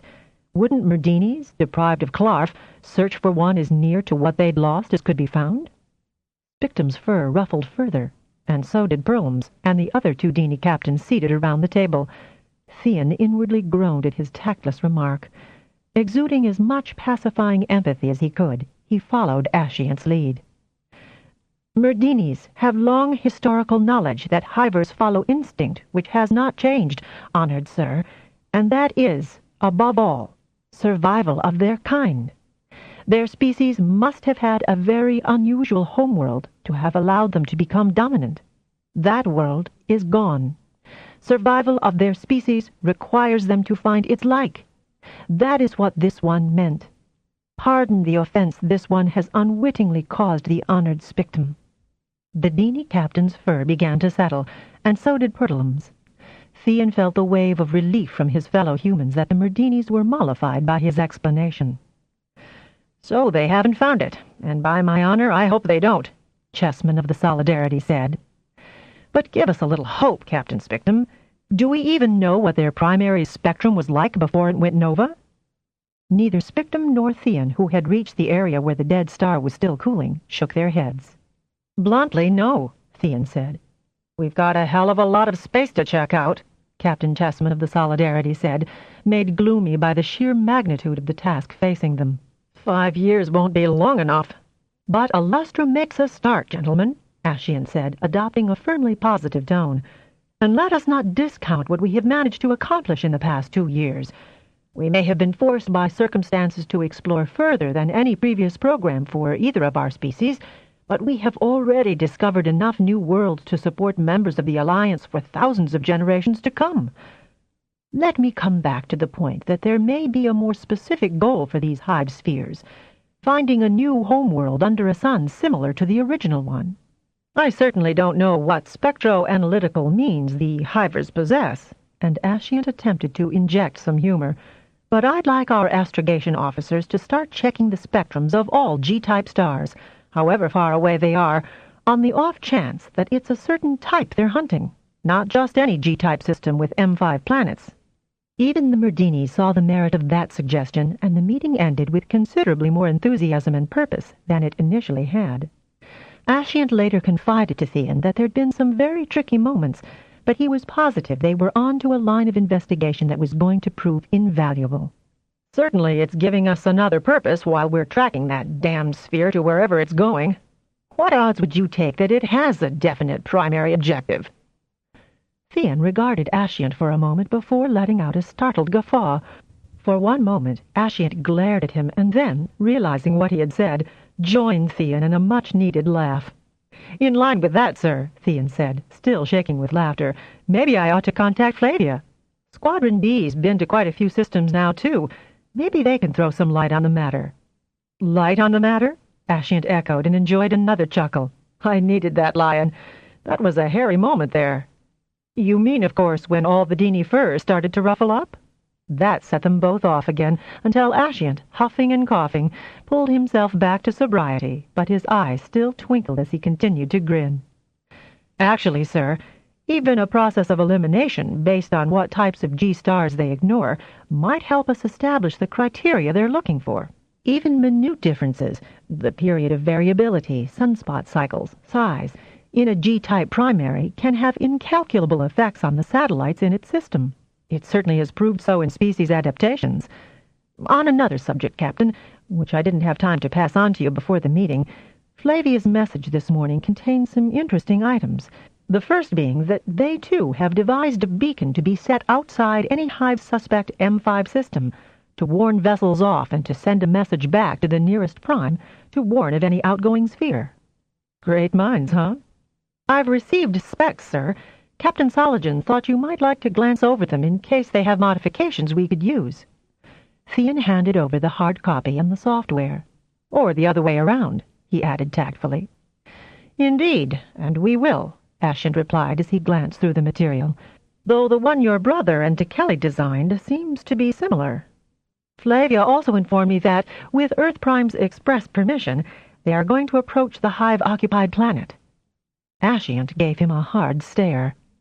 "There are good reasons to take the chance," and Theon grinned. "The main of them being to give the KVS under Captain Klimmel the opportunity to pull the Genesee ploy." "Steal another Hiver ship?" Ascian said, almost exploding. "Whatever do we need with another one?" Theon chuckled, as much at the captain's reaction as the one which would surely await the triumphantly returning crew aboard it. "Captain Klimmel is of the new Merdini generation which hasn't seen much direct contact, of the kind that allows a color to gain prestige.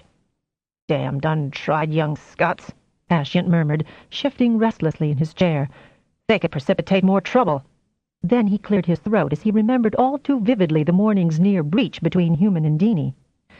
Well, I suppose it's more recent in their culture than... Is counting coup the action, I mean? I've heard the phrase, Thean replied, not remembering where or in what connection. Go on. Tell me how this Dini plans to gain prestige so I'll know how to prevent it in this squadron. First, Flavia got Earth Prime's permission, and I assure you, as Flavia did me, that Captain Soligen would not contemplate such a move unless she was very sure of success. Well, and Ascient simmered down, Vesta's one hell of a fine captain, even if she does have some odd ideas of opting for young and virtually untried crew. I assume all you primes are restricted by the same rules? Yes, sir. Then let me know the outcome of the, what did you call it? The Genesee ploy. O'Sullivan must be pleased by that. Well, and Ascient simmered down, Vesta's one hell of a fine captain, even if she does have some odd ideas of opting for young and virtually untried crew. I assume all you primes are restricted by the same rules? Yes, sir. Then let me know the outcome of the, what did you call it? The Genesee ploy. O'Sullivan must be pleased by that. Too bad he's stuck at a desk now. And how is Captain Klimmel intending to get its prize back to our occupied space? Flavia seemed to feel the captain would be able to do so under the ship's power. We were able to establish the disposition of certain controls on the panel. She's known them, and we know what fuel is used. That's fine until the damn thing gets in more traveled space. Thean nodded, grinning. I believe the plan is to decorate the sphere with Dini designs, to let all and sundry know who is bringing this one in. Do ask your prime to send out an all-ship warning. Wouldn't do to have a trigger-happy missile crew trying out the new weaponry on a friendly, hostile vessel. And can you get on to the proper authorities to forward all documentation on known G-star variations, whether the planetary systems have been explored or not? It may well be that the tedious process of elimination will provide the information we need. When Thean, who had always prided himself on his eidetic memory, found himself confusing figures of the very complicated spectroanalysis of G-type stars within an hour, he traded off with Roger. Clancy was about to have to take a turn when Jeff Raven decided his T1 and T2 staff had better things to do with their time than mentally transfer such complex data. So the rest of the material from human astronomical files was ported out. Laria ported even more from the Merdini libraries. Everyone's pretty excited about the theory here, she told her brother. You sounded good form, Thee. Things going well for you, Roach and Clancy? Why, do you miss us? He asked teasingly. Oddly enough, I think I do, she said. How's Kincaid? Kincaid is in fine form too, brother. Then there was a ripple in her mental tone that signified a giggle. Fantier, too. Then she signed off, leaving him to digest that information just as the cargo officer announced the arrival of a small pod from Clarf Tower. The comparative analysis of G-type stars continued until a special board had to be set up for that information alone. Each ship in the fleet wanted to access files to support their own theories, and constant, lengthy ship-to-ship conversations were interfering with necessary operational messages. Over the next few weeks, although neither Thean nor Ascient had mentioned the Genesee ploy, most of the fleet knew that it either was about to happen or had happened. The news that the maneuver had been successful, that the KVS had destroyed the space field of the Hivers at Waterloo, as well as the 3 scout ships that had tried to launch from the planet, was anticlimactic, but gave an excuse for considerable celebration on all 11 ships. Barely had they recovered from that than the Washington censors picked up readings that suggested the Hiver they were pursuing had sent out its scouts. The target was a G-type sun which the Alliance had first thought the Hiver would, once more, pass by, since its spectroanalysis didn't seem that promising. Instantly, crews were scrambled to the Washington's fast scouts, and Thean ordered Roger to accompany the Revere, commanded by Lieutenant Burgoyne. You'll get yourself in a pod the moment there's trouble, Thean told his brother. Ah, Thee, Roger began, and then, remembering his grandfather's stern warnings, subsided. Yeah, I will, but what about the destroyers? Who's going to keep Hurlem and Kitpel in check when they get close to the Hiver? Captain Spictum. It's transferred its command to its first officer and is on board the KLTS. Spictum does mean business. We all mean business. Thean sent Clancy with a similar reminder about saving his talented skin to one of the 2 human-crewed destroyers. All 4 larger ships were ordered to shift themselves at top speed after the lighter, faster vessels. The Nebula, the 2 Constellations, and the 4 Galaxy class would need much more time to attain the requisite speed to catch up and support any action. "We're ahead of the Hiver scouts," Roger told his brother several days later. "And they didn't even see us coming in on the ecliptic." His tone was one of high good spirits. "Are those Hiver queens so utterly oblivious to anything but their goals? Are they so arrogant they think they're totally invulnerable?" "Until they came to Deneb, they were," Thean remarked drolly. "Have the astronomers come up with any more data on the primary?" "Checking sunspot activity and running another one on UVL and IRL emissions, and naturally probes have been released on orbital sweeps. Lots of lush vegetation is reported, and some clearly visible seismic activity. Good blue seas and a chain of large lakes across the main continental mass we've already identified on the night side. Smallish ice-covered polar regions, but that's normal. So's the ozone layer. Can't find any signs of civilization. No large habitations, no fires, apart from a forest fire raging in the Midwest. But indigenous critters running straight for the nearest body of water. At least that's what the science officer says such a cloud of dust could mean." "Could the fire have been set by the Hivers?" Thean asked. "Doubt it. Their scouts are just about inside the orbit of the 5th planet, your typical ringed giant." "Your brother's reporting in?" Ashiant asked from the seat he had taken behind Thean's couch. Thean gestured for the captain to come around. He hated reporting to thin air and repeated verbatim what Roger had said. "Too much potential to leave to the Hivers for any reason," Ashiant said, which was Thean's opinion as well. The captain opened communications with the bridge. "Primary's spectrum matches to within .0356 of Sol?" Thean pondered that as well as Ashiant. "Hivers never came near Earth, sir. They did try to colonize Seth, though, and Seth's primary is very much like Sol." "Enough to make it the sun system they're searching for as a new homeworld?" Ashiant shook his head. "I'd hazard a guess that they might just need to replenish supplies. They haven't stopped anywhere." He bent over the comm unit. "Ailsa, based on the examination of the supplies stored on Refugee and the estimated size of those Hiver crews that the Deenies extrapolated, tell me if they'd be running close to empty." "You suspect this might be only a supply run?" "It's a possibility, but I'll need the figures first." Ashiant grinned, rubbing his hands together in anticipation. "How long before the main fleet can intercept the sphere?" 7 hours, sir, but she appears to be slowing down. That would be consonant with a resupply action. We know Hiver scout ships have plenty of range, but they may also want to conserve fuel if they're still in search mode. The KSTS just confirmed that speed reduction and has asked for battle dispositions of the destroyers. Thean could hear just the minute pulse of excitement in the first officer's calm voice. "First, order all ships to be alert for any sign that the Hiver has detected our approach. I have never quite believed the Deenie report on Hiver's sensor range. Anyway, Prime, ask your brother to pass my order on to Captain Burgoyne to release low-level probes. We might as well establish if it's just animals or potential sentients we're about to save from Hive attentions." The bridge rang through again. The KLTL, the Vadim, the Solidarity, and the Genesee are asking for you. "I'll be right with them momentarily first." When the channel was closed, Ashiant inhaled a deep breath. "I almost look forward to discovering if those new missiles will be effective against a Hiver." He gave Thean a wry grin. "Do I let the Deenies do the honors, Thean?" Sensing in that rare moment of Ashiant's candor more than the simple question, Thean smiled reassuringly. "I don't think 'let' is operational, sir, but it'll be a triumph for us all.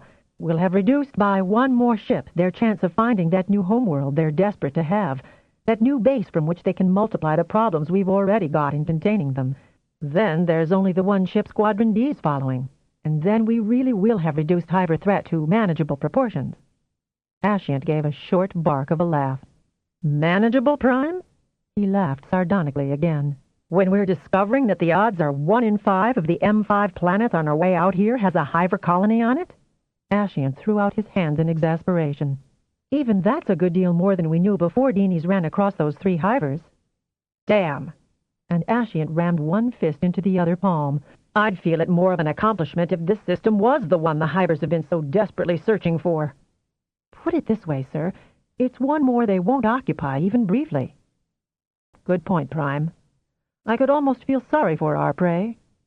I won't tell anyone I heard you say that, Captain, Theon said with a grin as he prepared to pass the new orders to his brother, as well as a warning of the Hivers slowing. The Hiver scouts never got closer to the lush planet than its outer moon. Nor were they quite so unaware of an opposing force as their directness suggested. As the Washington scouts moved out of a planetary orbit to intercept them, the Hivers split in a well-calculated distraction even as they initiated a terrific barrage at the scouts before the larger destroyers could move into firing range to shield them.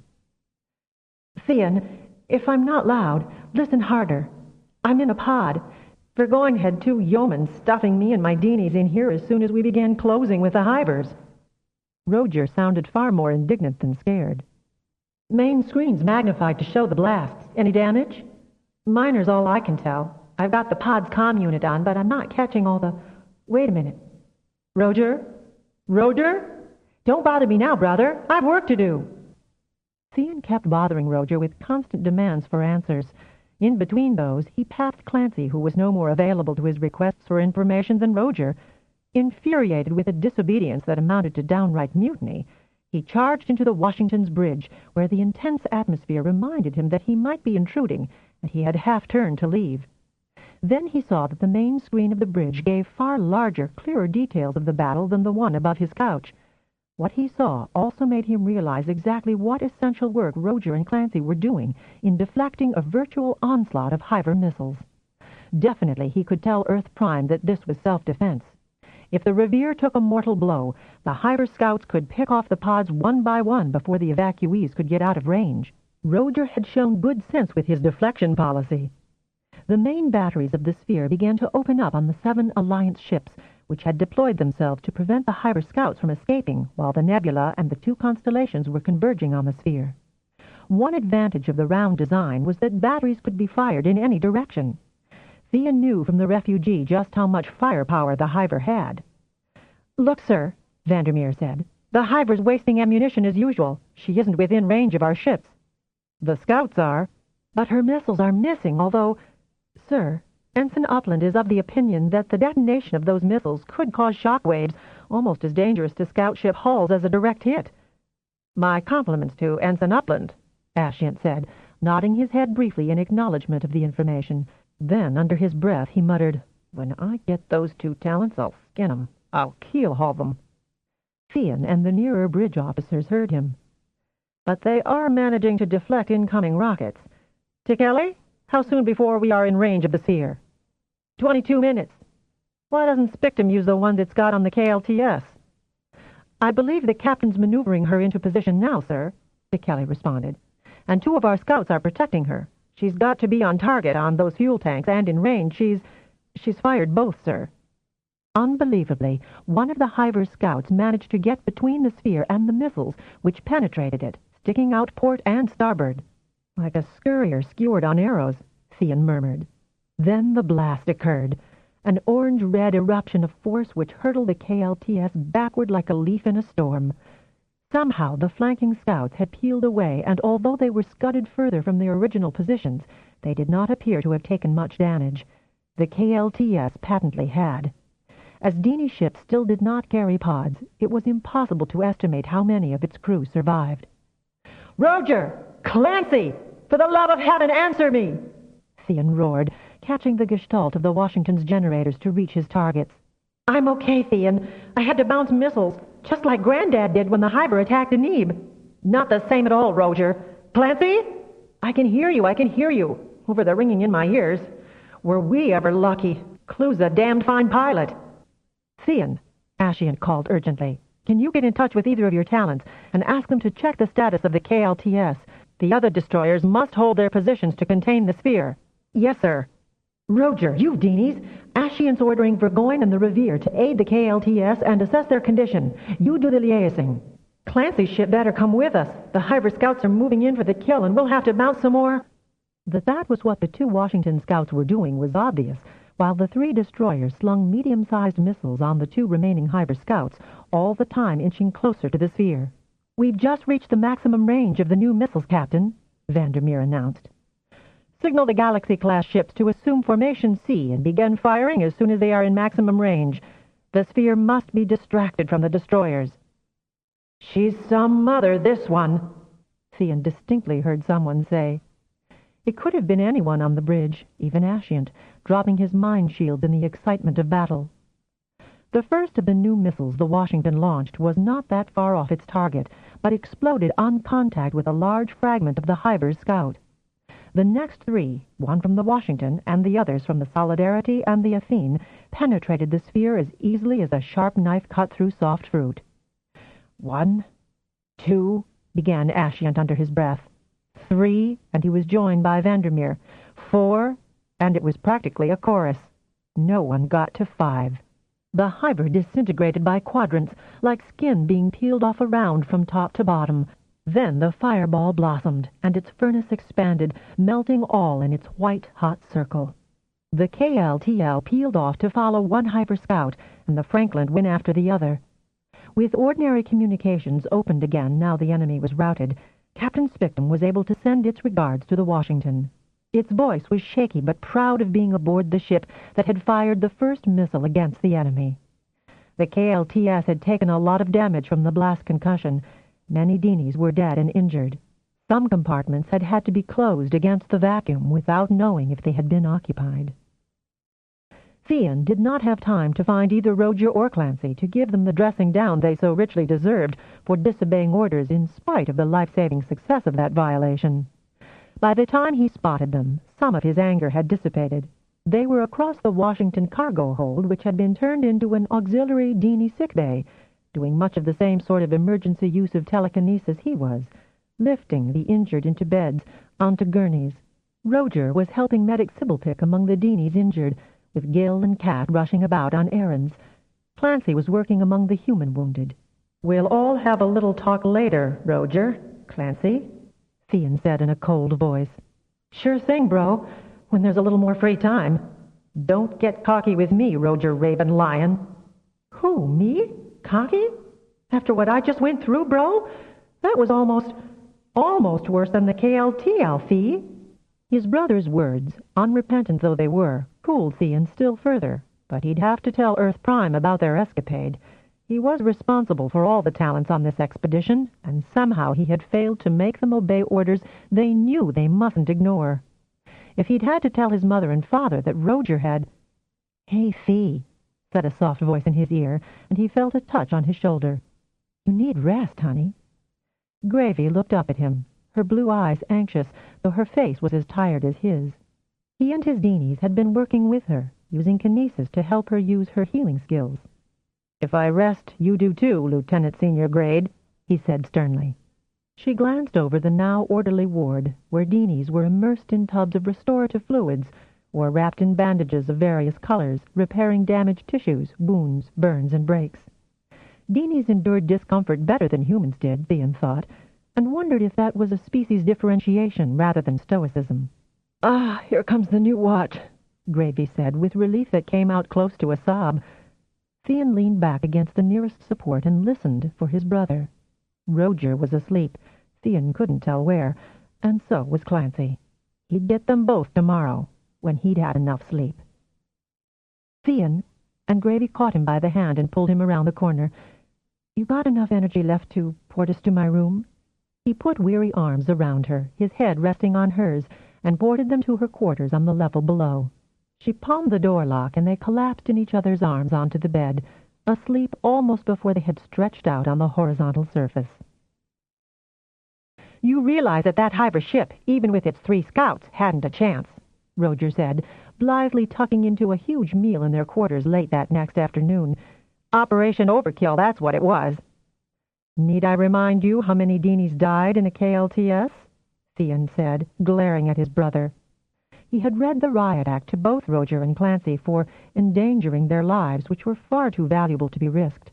He could also point to the minor cuts and contusions which both had suffered when their respective ships had maneuvered abruptly or suffered concussive buffeting. Those could as easily have been mortal wounds. "I'm not that slow, Theon," Roger replied indignantly, "even if I didn't manage to keep my balance through all the bumps and grinds the Revere did. But you should have seen some of the others. I ported when I could." I got most of mine, and Clancy fingered the long pro-skin dressing down one side of his face, the splint on his left arm, the sealed wound on the right, and managed a benevolent expression. Buffering someone else's impact. Besides which, big brother, Roger said, hands on his belt and an immense frown on his face, if either of us had made use of the escape pods, you'd really have had bad news to send home. It only occurred to me when I was stuck in it that the damned pod was the most dangerous place to be. I was at XH-33, remember, and I watched the Queen's pods get blown out of the sky the way we'd pick off avians. Any one of the Hiver scouts could have made a real killing of pods. We also saved both the Revere and the Franklin from being made into sieves, Clancy reminded Theon, or smashed flat. Shielding the ships shielded us, and it's really only a very minor variation of our standing orders from Uncle Jeff. He grinned engagingly. Just a larger escape pod. I'll have to tell him what you did. Theon was not about to let them get away without reprimand. Go right ahead, Clancy said, his grin broader. But I heard that both Spictum and Ascient are mentioning our defensive action as the main reason casualties were minimal. Although I do now appreciate why the Merdinis had to consider suicide attacks. There can't be much room on those scouts with all those heavy missiles they fire off, and that sphere wasn't going to give up short of total destruction.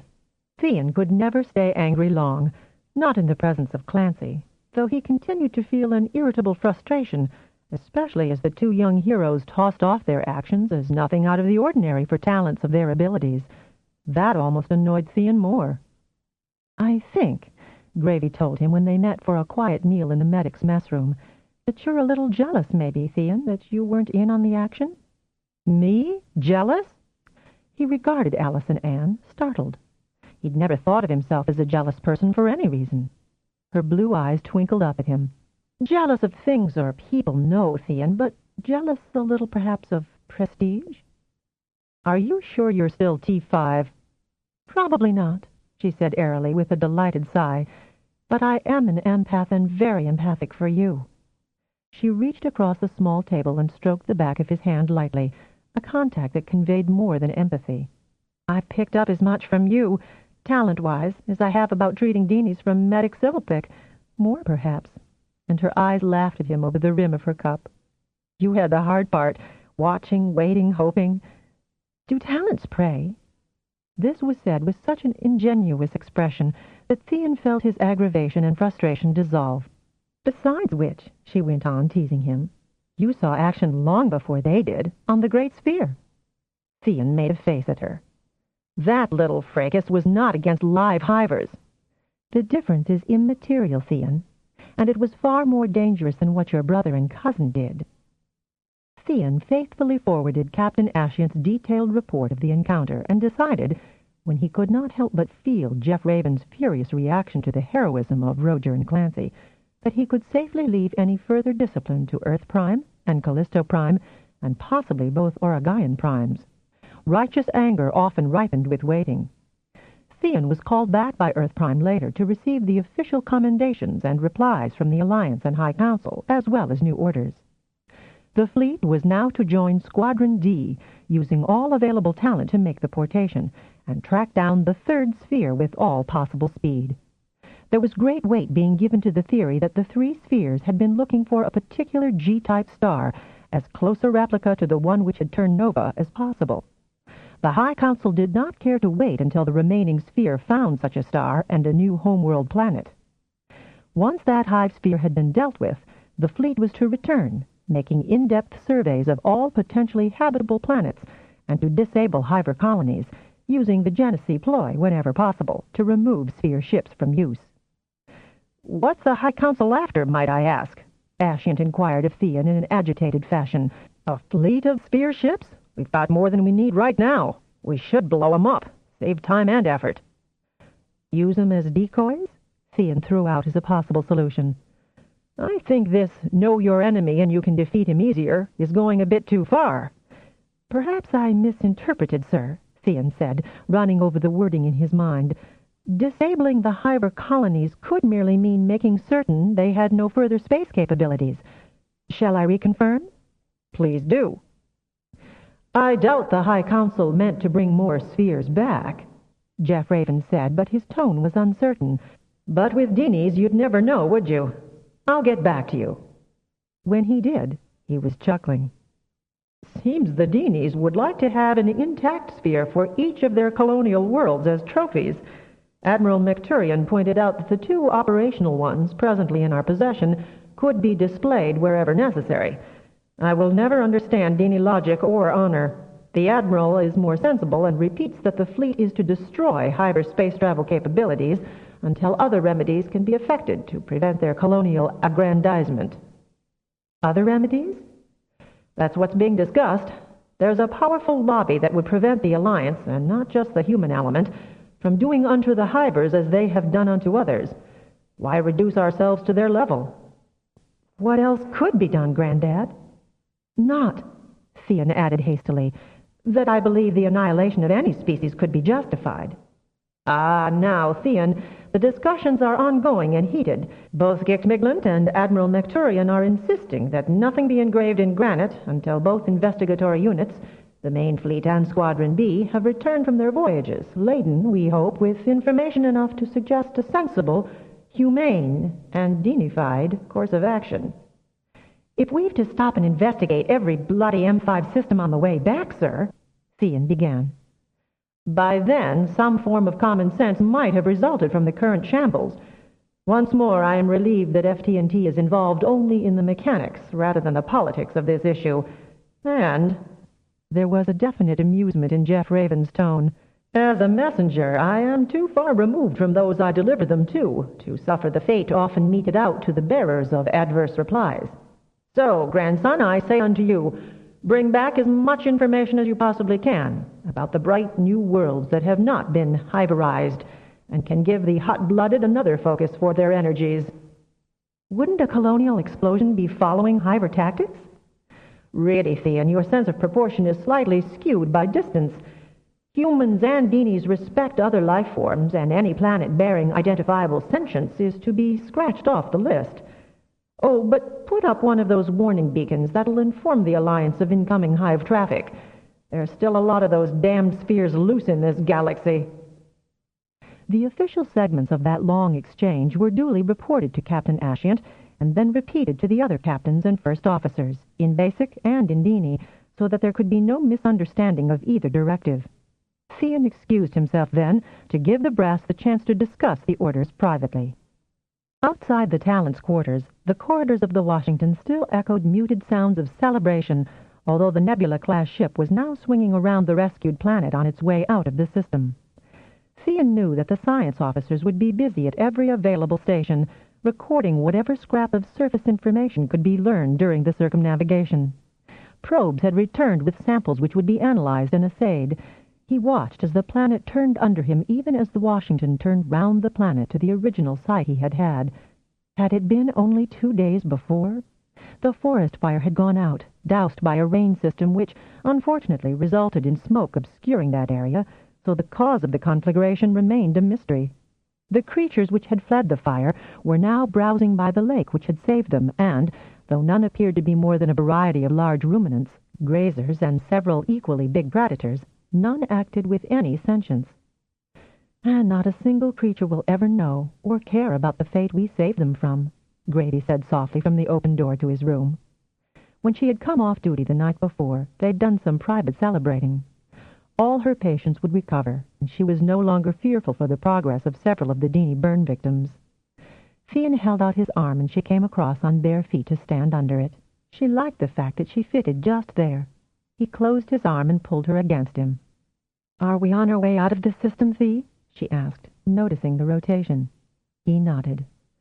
"Orders came in. If that door opens, be prepared to get ported back in." She started to release him, and he pulled her back against him. "All the brass is there, and they've a lot of talking to do, so I don't think we need worry. Besides, Allison Ann," and he looked down at her, "I'd rather stop playing hide-and-seek." "Theon, you know perfectly that your folks will have someone better in mind for you than a T5 empath who's—" Theon put one finger across her lips. "Don't you poor-mouth yourself in my hearing, Lieutenant Senior Grade, sir, ma'am." "Look, you were a raw kid." "I'm no raw kid now, Allison Ann Greevy," Theon said, turning to pull her full against him and pushing her head up to catch her lovely blue eyes. "And I have far more need of a comfortable T5 empath whom I happen to love, respect, and admire for certain earthy and caring qualities I haven't found anywhere else. If we can still stand each other's company at the end of this mission, I'd say we had a good chance of enjoying a good life together. And I'll probably opt for full service as a naval prime. I'd be the first, if I can talk Grandad into creating the position." Allison could and often did shield her thoughts from him, but not the wistful hope in her eyes. "If you're thinking of Flavia Bastianmangiani, don't," he said, and kissed her, loving her with mind, heart, and soul. "She had other ideas even when we first met." "She did?" Theon threw his head back, laughing at her indignation. "She's probably as assiduously pursuing her own way as I have been mine." "A trained T1 like Flavia?" "Sometimes, Allison Ann, you astound me." "Well, I like to be able to do just that, I can tell you, Prime Isthmian Lyon, sir." "Good. Come astound me now. I think I've some free time to fill." When Theon was called late that evening to make contact with Earth Prime, it was to ask permission to exchange the damaged Merdini destroyer KLTS with the KLLM currently in Squadron D. That was agreed, though the other two ships comprising the squadron were to be sent back to be refitted. "I'm told there's an adequate brig on board the Valparaiso, so you can send those dissidents back and rid yourself of unnecessary baggage," Earth Prime added. Theon had not liked that aspect of his responsibilities, but it was now no secret that several attempts had been made to tamper with the Washington's missiles guidance systems. Suspects had been interrogated by the NI officers, with Theon watching in a covert observation booth. In all but one case his talent wasn't needed, and in that one he had felt both distress and pity that the ensign, a young woman of otherwise impeccable record in her duties in the engine complex of the Washington, felt it her duty to humankind to destroy the first of the Nebula-class design, because a ship that huge and powerful was against the wishes of the god her native planet revered. How she had slipped through the careful screening of any candidate to the Space Academy became the subject of a dedicated search of both naval intelligence and the medical board. She was placed in the brig under maximum surveillance. She protested vehemently about the paid, godless saboteurs that also occupied the accommodation. They complained because she prayed both loud and long, trying to bring them to see the light and save their souls. Only bouts of laryngitis silenced her. And that, according to the officer in charge of the facility, never lasted long enough. All the fleet elements were now making their majestic way out of the system, so blithely unaware of its escape from annihilation. One day a developing sentient species might wonder about the ring of debris about the outer moon. In their ready room, Theon, Roger, and Clancy were toting up the potential power they could access to make port the fleet to Squadron D's present location. "Well, it's not that far," Roger was saying in an attempt to encourage himself. Gil and Kat were lounging on the couch beside him, playing one of the finger games with a piece of colored string that often absorbed them.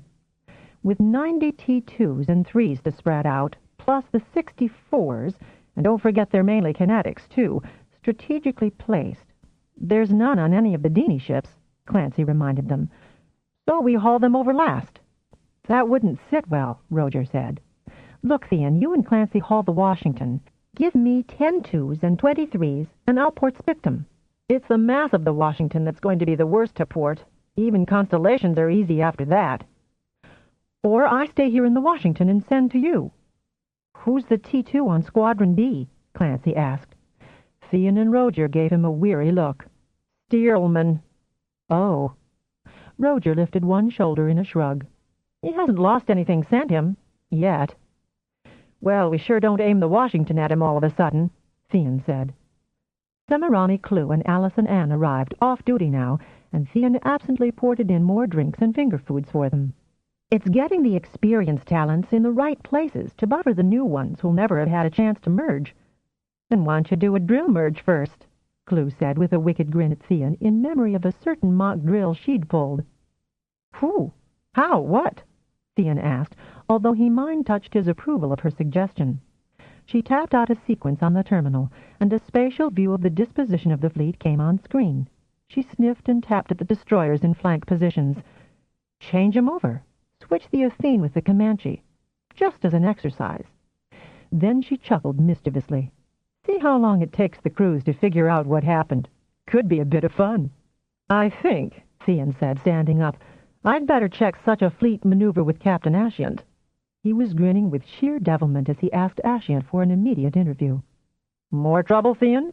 Ascient demanded, striding into the Talent's ready room almost as soon as he had broken off the call.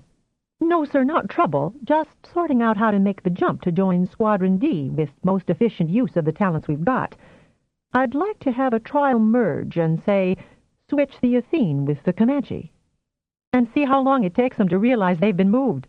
Roger couldn't resist adding.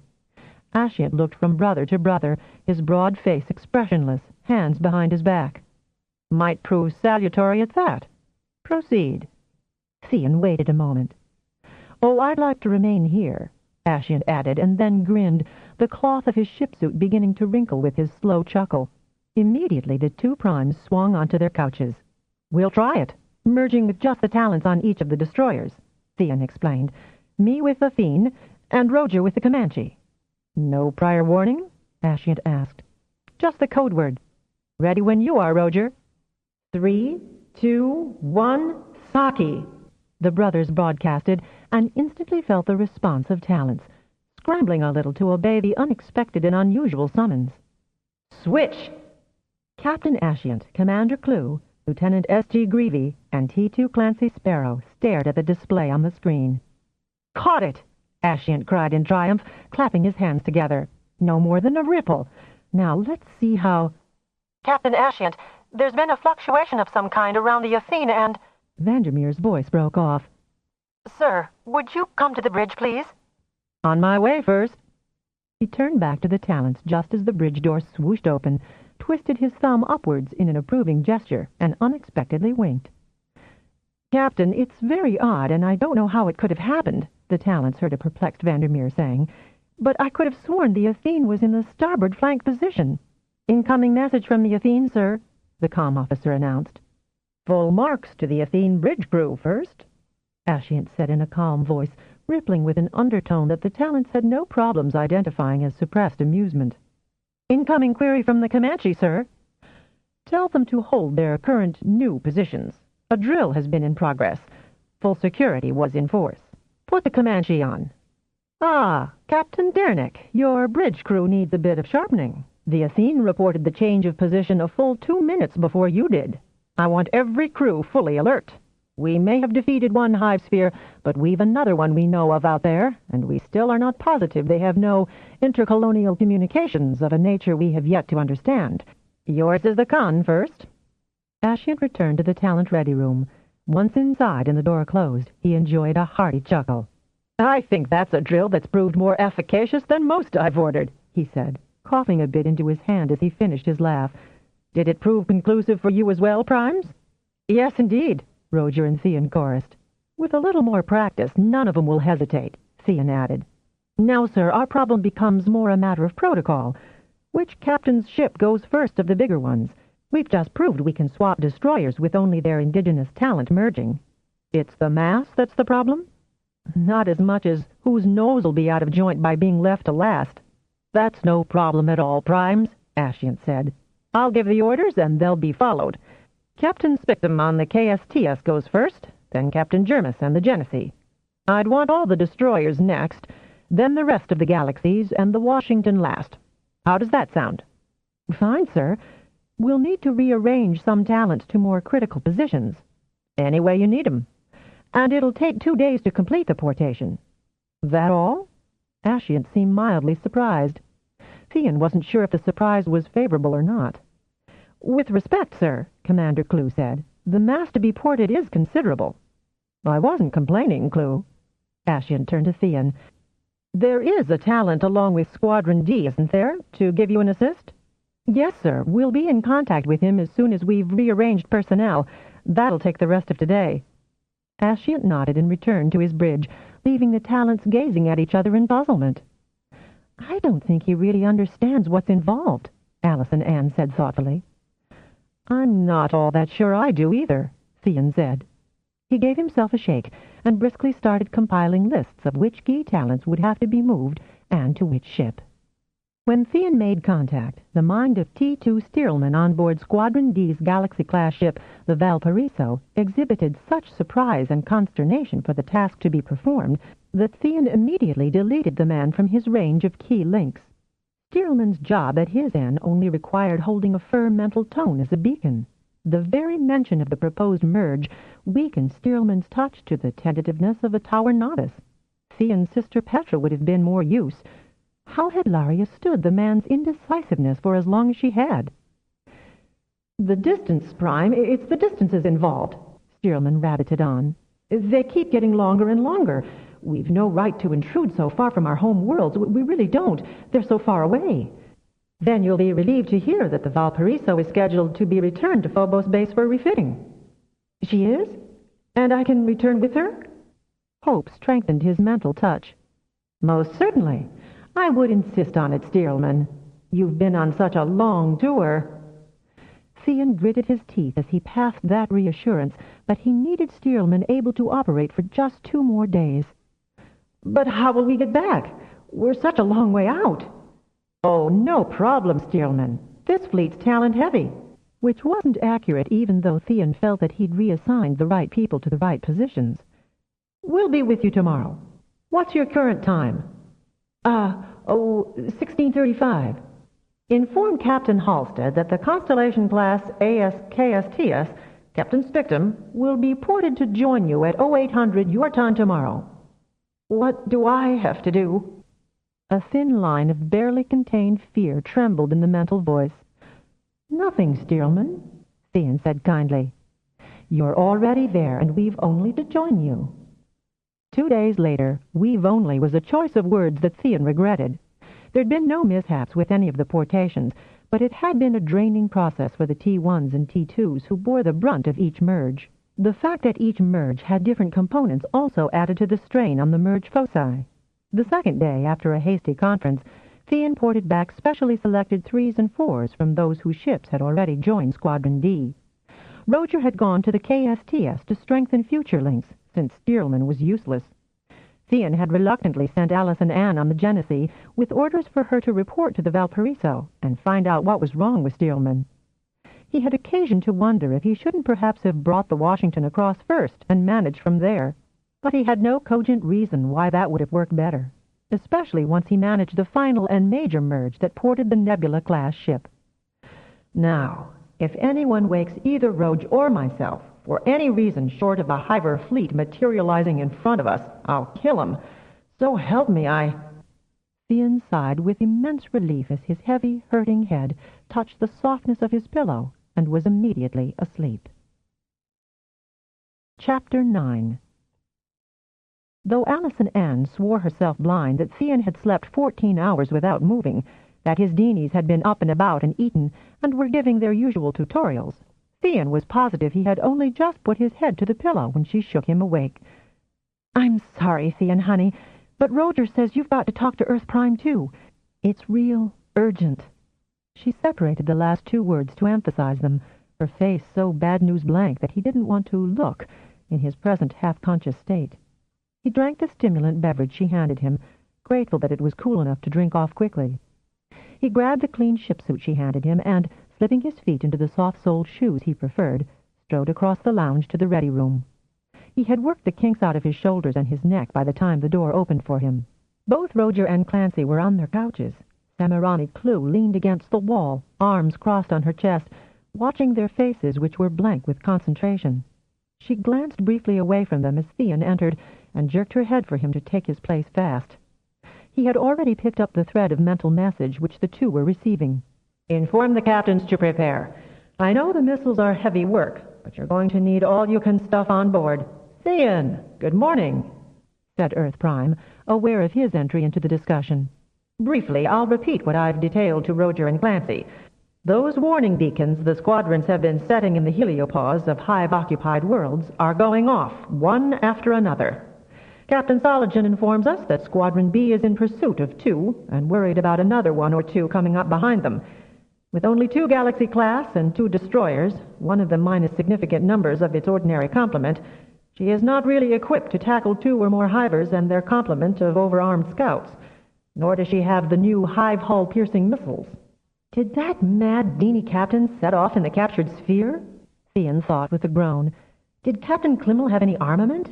Did Flavia tell it where we figured the missile controls were? Easy, Theon. Flavia and the others ported Klimmel into Clark's base a week ago. Laria says its arrival scared the short-hairs off half the Dini population, but let's deal with your current situation. Theon had never heard quite that tone of voice from his grandfather before, and concentrated on this briefing. With alarms going off all over the Alliance, the High Council is reluctant to send additional units to support you, despite the fact that you'll obviously have a fight on your hands, even with the 2 squadrons already in your quadrant.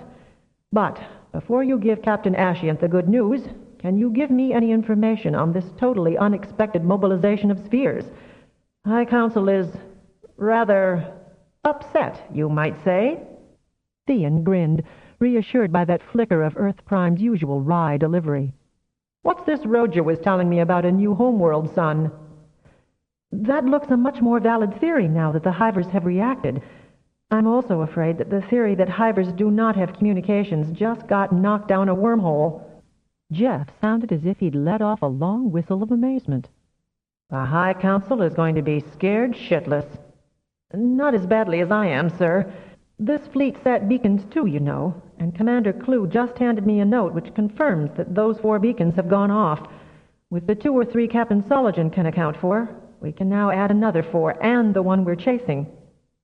7? Possibly 8? And they can communicate with each other? Why now? Jeff sounded exasperated. I think, sir, we've made the mistake of presuming too much about the Hivers. Obviously. Let's get back to this homeworld theory. The Hivers' homeworld sun went nova. They sent out the 3 Hive spheres to find the right sort of primary with an M5 planet to replace what they'd lost. The way we're seeing it now is that the original 3 spheres the Dinis came across were an advanced group, spreading out to look for just the right primary, which is why they bypassed so many likely colonial M5s. The Great Sphere was following with everything else needed to set up the new base. So let's operate on the theory, because I don't want to presume anything I can't prove about the Hivers, that this Sphere 3 is the lucky one and has located the primary they want with the sort of planet they need. They are either inviting others to come see and/or want additional groups to secure the world. Or, and I like this possibility less, 3 knows it's being pursued and has broadcast for assistance, it being the last exploratory ship left. Or all of them. Oh. There was a pause while Jeff Raven assimilated that information. Well, we, the Alliance, certainly can't let them establish a new home base. Look, inform Captain Ashiant of the situation within the Alliance. Assure him that we will supply whatever new missiles and material you can port out there, but he's got to make do with the 2 fleet elements in that quadrant. The High Council is adamant that all other fleet units remain deployed within the Alliance to counteract any Hive intrusions. I'll do all I can, personally and professionally, to help you, Theon. Thank you, sir. Damn it, boy. I didn't think I was letting you, any of you, in for a war. Jeff sounded more indignant than alarmed for their sakes. Sir, we won't let you down. The High Council is adamant that all other fleet units remain deployed within the Alliance to counteract any Hive intrusions. I'll do all I can, personally and professionally, to help you, Theon. Thank you, sir. Damn it, boy. I didn't think I was letting you, any of you, in for a war. Jeff sounded more indignant than alarmed for their sakes. Sir, we won't let you down. Remember this, Primes and Clancy, and I've said this to Flavia, you Talents are to preserve yourselves. That we will, you may be sure of it. Theon put a good deal of strength in that assurance. I'd better be, was Jeff Raven's final word. Roger and Clancy regarded Theon with sardonic expressions as they all sat at the end of that pathing. And how are we going to do that, bro? Roger asked, when we know the mortality rate of escape pods in a Hive encounter. Theon started to chuckle. Then his amusement so overcame him that he fell to one side on the couch, while the others regarded him as if he'd lost his wits. Roger, you should... know what's so funny? You did it yourself. We use a variant of the Genesee ploy. It's the only logical course of action. Hell, we know the insides of a sphere ship like we know a tower. All we have to do is get close enough. and not all that close either. Semiramis Clue was actually the first to perceive what Theon was thinking, and stared at him with an odd expression. "That's no way to fight a war, Theon Raven Lyon. Who was it said that all's fair in love and war? Hell's bells, Rami, why should more than the enemy die in a war they started?" "The Dini won't look at it quite the same way," Clancy reminded him. "They achieve honor destroying Hive ships." Theon dismissed that. "They still have the scouts to take out. That'll give them glory enough. If I knew the insides of a scout as well as I do a sphere, we might be able to work out something inside them, too." "Do you think Ashiant will go along with this bright plan of yours?" Clue asked skeptically. "Well, I think it'd be best if we let them all steam a bit. It wouldn't be for me to act, as Grandmother says, like a cocky kid. But didn't the Dinis approach us to form a mutual protection alliance because we managed to defeat the sphere with no casualties on our side?" "What was it you said to Granddad, Thee?" Roger asked, cocking his head at his brother. "About presuming something we don't know for sure?" "For one thing, Theon," Clancy put in, "using our kinesis to shield against Hive missiles has a finite limit, our individual strengths. I'll be frank, I'd about run out of energy to keep up the necessary gestalt on the Franklin before the engagement ended." Roger nodded. "Shielding ought not to be so great a problem. Look, let's inform Captain Ashiant. Even my solution's going to need more naval tactics than I know." "Glad to hear you admit it, Thee," said Clue with approval. "But if I grasped your plan properly, it'd save a hellacious amount of lives." Ashiant heard the report with a blank expression, but the way his eyes blinked rapidly from time to time, and the way they moved over items on his desk told Theon, who knew him the best, that he was already mulling over available options.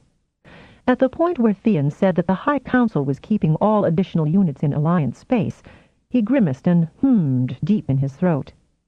"I can understand that," he said, allowing the words to emerge on a long expelled breath. "We shall first take Earth Prime up on his offer to send us more missiles and whatever other supplies the fleet need topping up." He tapped the connection to the bridge. "Mr. Wasik, please call a red emergency session of all captains, first officers, gunnery, and commissary personnel. The primes will be standing by to port carriers to the Washington. Mr. Vandermeer, clear the landing bay and be ready to receive human and Dini visitors appropriately." Having given the necessary preliminary orders, Ashiant sat very still, not even steepling his fingers as he sometimes did, his eyes unfocused, but if Theon couldn't read the thoughts, he was aware of intense mental activity. Abruptly, Ashiant rose and, with an odd explosion of breath from his slightly opened mouth, pulled the blouse of his ship suit down. "We have quite a job of work ahead of us, don't we?" Theon nodded. Roger, Clancy, and Clue shot Theon curious glances, but he ignored them. "Roger, would you be kind enough to discover from Captain Soligen's primes what course setting she's currently on in her pursuit of the two spheres, if she knows which systems they emerged from, and where the third one might come from?" Then he looked at Theon. "Has Squadron B been informed of the total picture?" "Earth Prime was not specific on that point, sir." Ashiant nodded. "Then tell her, Roger, and as tactfully as possible, ask her to refrain from taking direct action. I think we have presumed too much from too little substantiated information." Ashiant missed the look Theon received from the others. "But from all the Dinis know, a sphere does not initiate space attacks. Let us hope they are, as has been their custom, single-minded in their current mission." Ashiant began to pace then, hands behind his back. "We don't yet know if their comparable primary has been discovered, do we? How far ahead could you port a scout, Prime?" "Using the mass of the third sphere as one reference point, we could possibly send it that much further beyond as the distance between our current position and the spheres." "We've never done anything like that, Theon," Roger said, his mind tone aghast with consternation. "I think we may have to do a lot of things that haven't been done before, Roge, but I know we could manage that." The exchange was so brief that Theon did not miss Ashiant's reply. "We might be in a tactically superior position if we could establish exactly where the sphere is headed. I know I would feel a considerable relief if that could be ascertained." "Excuse me, sir," Clue said, "but we don't even know what they're looking for. How would we be able to find what they haven't?" "Since we now have a sizable file on what they haven't wanted, perhaps any G-star registering odd fluctuations or variations or sunspot activity or aberrations not listed would be worth staking out. This third sphere. And for the first time since receiving news of the unfavorable developments, Captain Ashiant vented agitation. "Bells, gentlemen, this is Operation Number 3. So, Number 3 will undoubtedly have to make a course correction at some point. If advanced scouts, we'd best deploy all we have," and he paused to look queryingly at Theon, who nodded with more energy than he felt for such a project.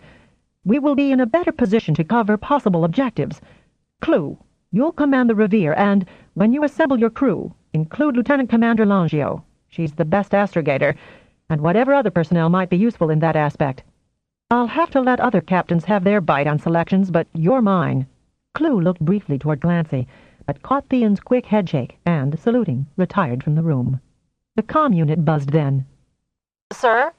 said Comm Officer Ikiwasik. "We've replies from everyone, and most are ready to lift on the go from the primes." Ashiant nodded to the 3 talents. "I'll want all 3 of you at this strategy conference, too." "Do we know what we're getting ourselves into, bro?" Roger asked, echoing the sentiments Clancy held clear to be seen as the 3 jogged back to their ready room. "No, but we've done pretty well so far, handling matters as they come, haven't we?" Theon said with a grin as he swung his feet up on the couch and began to lean into the generators for Gestalt. He would use as much artificial help as he could to spare his energies for what he was undoubtedly to be saddled with all too soon. "And I'm just as scared as you are." Neither prime was at all surprised when their Deenies entered the room and settled beside them as if on guard. "Who are we to pick up first, Mr. Wasik?" Theon asked. "Give them to us in batches of 3s, please." Well, Spictum, Perlum, and Kitful sound awful eager." "Is there a Deenie officer available to greet them properly?" "Aye, sir." "Take 'em in order," Theon said to Roger and Clancy, and reached out to grasp the Deenie carrier from the constellation KSDS. "All in neatly, Theon," Wasik said, a note of relief in his voice. "Next are Captains Shepard, Chessman, and Dermis." All were on board within 15 minutes, and, as the talents rose from their couches, Alice and Anne appeared with a tray of high-protein bars and more stimulants. "I told Commander Exeter that you'd need watching," she said, glaring at the 3. "And you will. Even your Deenies know something big's up." "They don't know the half of it, do they?" Theon said, grinning as he grabbed up some of the bars and deposited them in his thigh pockets and drained the beverage. Roger and Clancy followed his example. "Gravy," he added, grasping her elbow so she'd at least get an empathic reading of the urgency of the day. "Get in touch with all T2s and T3s and have them alert and ready for unexpected duties." "Do I use the code?" "Not yet. We've got the strategy meeting to get through first, but if any 2s and 3s are slated for one of the scouts, Rami can have her choice, but I'll want to clear on anyone else first. I'll need the best of kinetics here." Alice and Anne nodded in response, and, while Theon would have liked a quick embrace from her to sustain him, he approved of her moving immediately to carry out his orders. "Roger, make that path to Flavia and find out what the captain wanted to know from Captain Soligen." "Right. It won't take long. I don't want to miss a moment of this meeting." Roger arrived with that information and gave it to Captain Ashiant just as Theon began repeating the message passed to him by Earth Prime, along with Captain Soligen's situation. The 3 primes settled back then to wait until the initial reaction was over and Captain Ashiant called for comments on appropriate tactics. As Theon listened to opinions, options, and, more importantly, the almost overconfident optimism of humans, he was half sorry that the recent skirmish with the Second Sphere and its scouts had ended so successfully. Everyone had recovered from the original scare. Confidence was useful, in moderation. Presumption, and the Merdini commanders were worse in that area, could lead to disaster. "Prime Theon!" His name jolted him out of his contemplation. "Sir?" And he swiveled in his chair to face Captain Shepard of the Vadim. "Did you identify any communications facility on the control board of the refugee?" "No, sir, but there was a lot of sort of end-of-the-row positions whose function had not been identified at the conclusion of our assignment." "Can you find out if such a function has now been recognized?" "I will query Earth Prime on that point, sir." And when Captain Shepard looked as if he expected Theon to perform his contact then and there, he added, "With respect, Captain, Prime's time is at a premium within the Alliance, so I was asked to collect all pertinent data for one sending." "Oh, yes, I quite understand, though that should be a priority question," the older man said, his prominent eyebrows nearly touching over the bridge of his nose as he fumed quietly over a delay. Indeed it is, sir, and I'm certain High Council has the Phobos base working all hours of the day to discover what and how. What good would that do, Shepard? Chessman asked bluntly. We wouldn't have the foggiest what they were saying, even if we did access their communications frequency. Shepard considered that, but refused to concede. We'd at least know when they were contacting each other, and, if we could determine the direction, be warned from what other quadrants we might expect additional units to join Number 3. I'll be candid, Chessman. Ascient, one sphere posed enough problems. We may have the state-of-the-art missiles, which have now proven effective, but the possibility of 8 or more such ships, plus 24 of those overkill scouts, make a formidable adversary. We have reinforcements, Jermis began, pausing to frown at the ensign, who entered as discreetly as possible to give Ascient a note. Shepard took advantage of that pause and sprang in with, who are themselves not in a favorable situation with a possible third sphere coming up their ass. And what's this, Ascient, about sending the scouts out ahead of Number 3? To try to find the one G-star in I don't know how many astronomical lengths ahead of us that these spheres could be homing in on, if that is what they're doing. And what is their sudden mass mobilization all about? Frankly, I think they're assembling a punitive force to dispatch this fleet and end its threat to their colonial expansionism. Captain, and Spictum rose to its full height, what the Hivers do now has never been seen in the 200s of years that we have been opposing them. We Merdini find ourselves in accord with the theory that the 3 spheres and the Great Sphere went in search of a homeworld to replace the one that was burned up. It is regrettable that the scientific nature of that primary is unknown. Ascient rose, bowing apologies to Spictum for an interruption of its peroration. As to that, honored Captain, the specific nature of the Hive primary is known. He smiled as everyone eagerly awaited his next words and waved the note in his hand. As you know, we've been examining the systems which the Hivers have bypassed, but one of our bright young astronomically inclined ensigns, Sarah Charteris, hit on the notion of examining tapes from the astronomical files of the Hive quadrant and comparing them with those taken by your good self, Spictum, while at the Nova site. We now know that primary spectrum signature. His ringing voice echoed in the brief silence. Then everyone began to talk at once. Then I see no bar at all to sending the scouts out to home in on that star before Number 3 can, Shepard said, almost shouting to be heard. We approve, Spictum said, raising its voice above the second spate of excitement. But, and it raised its flipper-like arm, its digits displaying in a fan-like motion, there are still 8 spheres to be disabled, preferably before any reach this star. They would fight more fiercely than ever before to protect it, and to deny us the way to such a reverent destination. They will fight with madness never seen, Perlum said. Even the new missiles might not work. They'll work all right, Thean said, suddenly rising to attract everyone's attention, if they're put where they will do the most damage, and that is a talent we possess.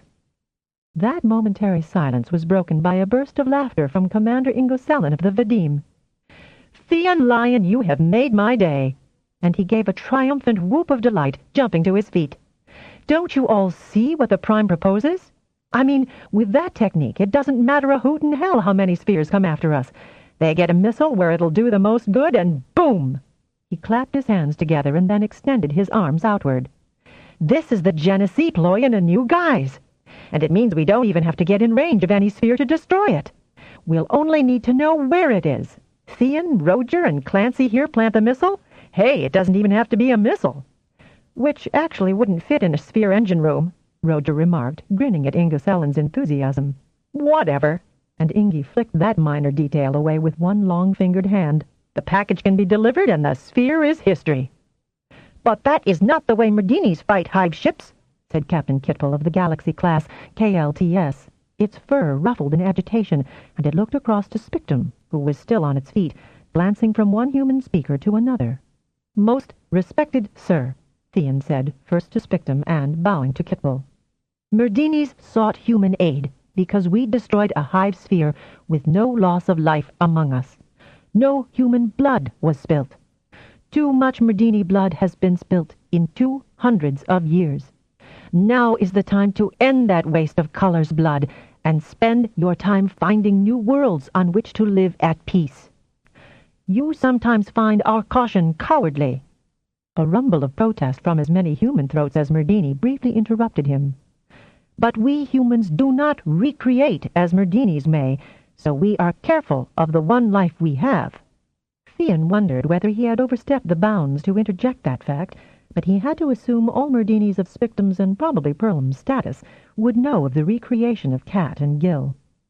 "There will be fighting enough to satisfy honor, but fewer deaths to cause grief. Let us humans do what you sought us out to do. Destroy the Hiver threat with the least possible loss of Alliance members." The few human captains and commanders who had not followed all his impassioned speech were quickly given its gist. Even Shepard looked approving. Spictum bowed to Theon from its midsection with great dignity and resumed its chair, thus acknowledging Theon's points. "Hey, bro, good points." "Theon, you're marvelous," came Allison Ann's comment. "I'm with you, Lyon," was Clue's enthusiastic acknowledgement. "This is supposed to be a high-level top-secret strategy meeting, but Clue, kiss that ensign of yours who had the wits to compare astronomical tapes." "Not quite. I'll leave that for you. Or Roger." Asciant rose and banged the gavel to restore order. "I observe that most of us here are in accord with Prime Lyon's excellent suggestions, although I'm sure he'll be the first to admit that we haven't solved all the tactical problems facing us. But our priorities are now clearly defined. Ingus Allen, figure out what sort of payload would be needed to destroy a sphere if ported into the engine room. I'll need a few details, but considering the fuel Hive ships use, a rather compact package of the right stuff would set off a fuel reaction nothing could stop." The gunnery officer was unable to stop grinning at such a satisfactory prospect. "Do we have the requisite components on board?" "Sir, I believe we do." "That's all well. Our talents need to reserve their energies for exportation rather than importations." Asciant's little witticism took a moment to sink in, but Roger caught it and gave a laugh which he tried to smother behind both hands. A few more chuckles allowed Asciant to grin in response. "So I've preempted the Revere for my scout crew. You gentlemen had best decide on how to man the other 5 scouts the Washington carries, so we can implement the next task on our list, finding the damn star now we know what its spectrum is." Theon took that opportunity to lean towards Asciant. "Sir, if I may excuse myself briefly to inform Captain Sullivan of the DIY." "The DIY, Prime?" "Yes, sir. The Destroy It Yourself. Captain Sullivan will be very anxious to deal with those 3 spheres as soon as possible, and she should. Who knows how many more we'll have to deal with. She's got the talent to get the, exportations." A flicker of a smile crossed Asciant's face. "By all means, inform her of the strategy, Prime, and also inform Earth Prime. Some of those anxious boots back in Alliance territory can take the bite and use it themselves to good advantage." "I'll ask about communications, too, sir." Asciant flicked his hand to speed Theon on his message round. "Stay, Roger, Clancy, and keep our end up." Theon made contact with Flavia on the Columbia. "Didn't Roger give you the course headings? We'll let you know the moment they alter," Flavia began, somewhat startled to have 2 contacts in such a brief time. "No, we got that, and the ones you're chasing are on the same heading number 3 is. However, I've got good news. Can you get Captain Sullivan in with you so you can voice to her what I'm about to say? She can think up her questions as we go along." "She happens to be in here right now, Theon, so go ahead." "Flavia, you know how a Genesee ploy works? Well, we've got a variant to try on the spheres fore and aft of you. Are the ones you're pursuing very far ahead?" "No, and Vesta's closing the gap daily. I once thought Klimmel was trigger-happy, but sight of 2 strong ion trails have altered not only Hyptimal until its pole eye's gone fuchsia, but Captain Steverus and Siang are nearly as bloodthirsty. They want those spheres worse than Klimmel wanted the one it got, and I'll bet there's one bad-tempered Deanie in Clarf thinking of what it's missing here. So what's this variant on the Genesee gambit?" When Theon had explained, he could hear her startled exclamation, and possibly an echo from Captain Sullivan, and the relief that flooded her mind. She'd been trying to sound so cool and composed.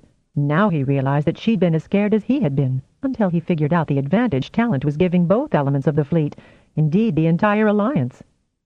"What did you just say to Flavia, Theon?" Zara demanded. "She's sounding like she's in pain, but she's grinning as if you proposed or something." "I didn't propose marriage, little sister, but listen."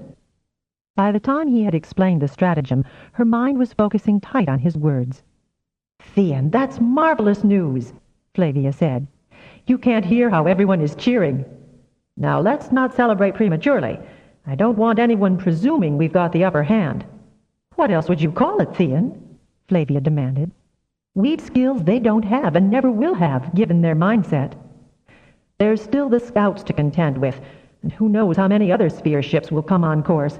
And the Hivers do communicate together on some level. What good would that do us, Thean? Flavia replied. None of us know what medium they use for communication. The Queen made sounds, Zara said, an odd note in her mental tone. They were tapes and tapes made of her clicks and stutters and glottal stops. I know I'm in a minority, but I still feel sorry for that one, and I'm not ashamed myself for it. Nor should you be ashamed of a genuine act of empathic kindness, Thean replied firmly, sensing Zara's curious ambivalence. She had, after all, saved the Queen once without ever understanding how she knew why she felt so compelled to act. Did anyone ever make sense out of those sounds, Zara? Thean asked kindly.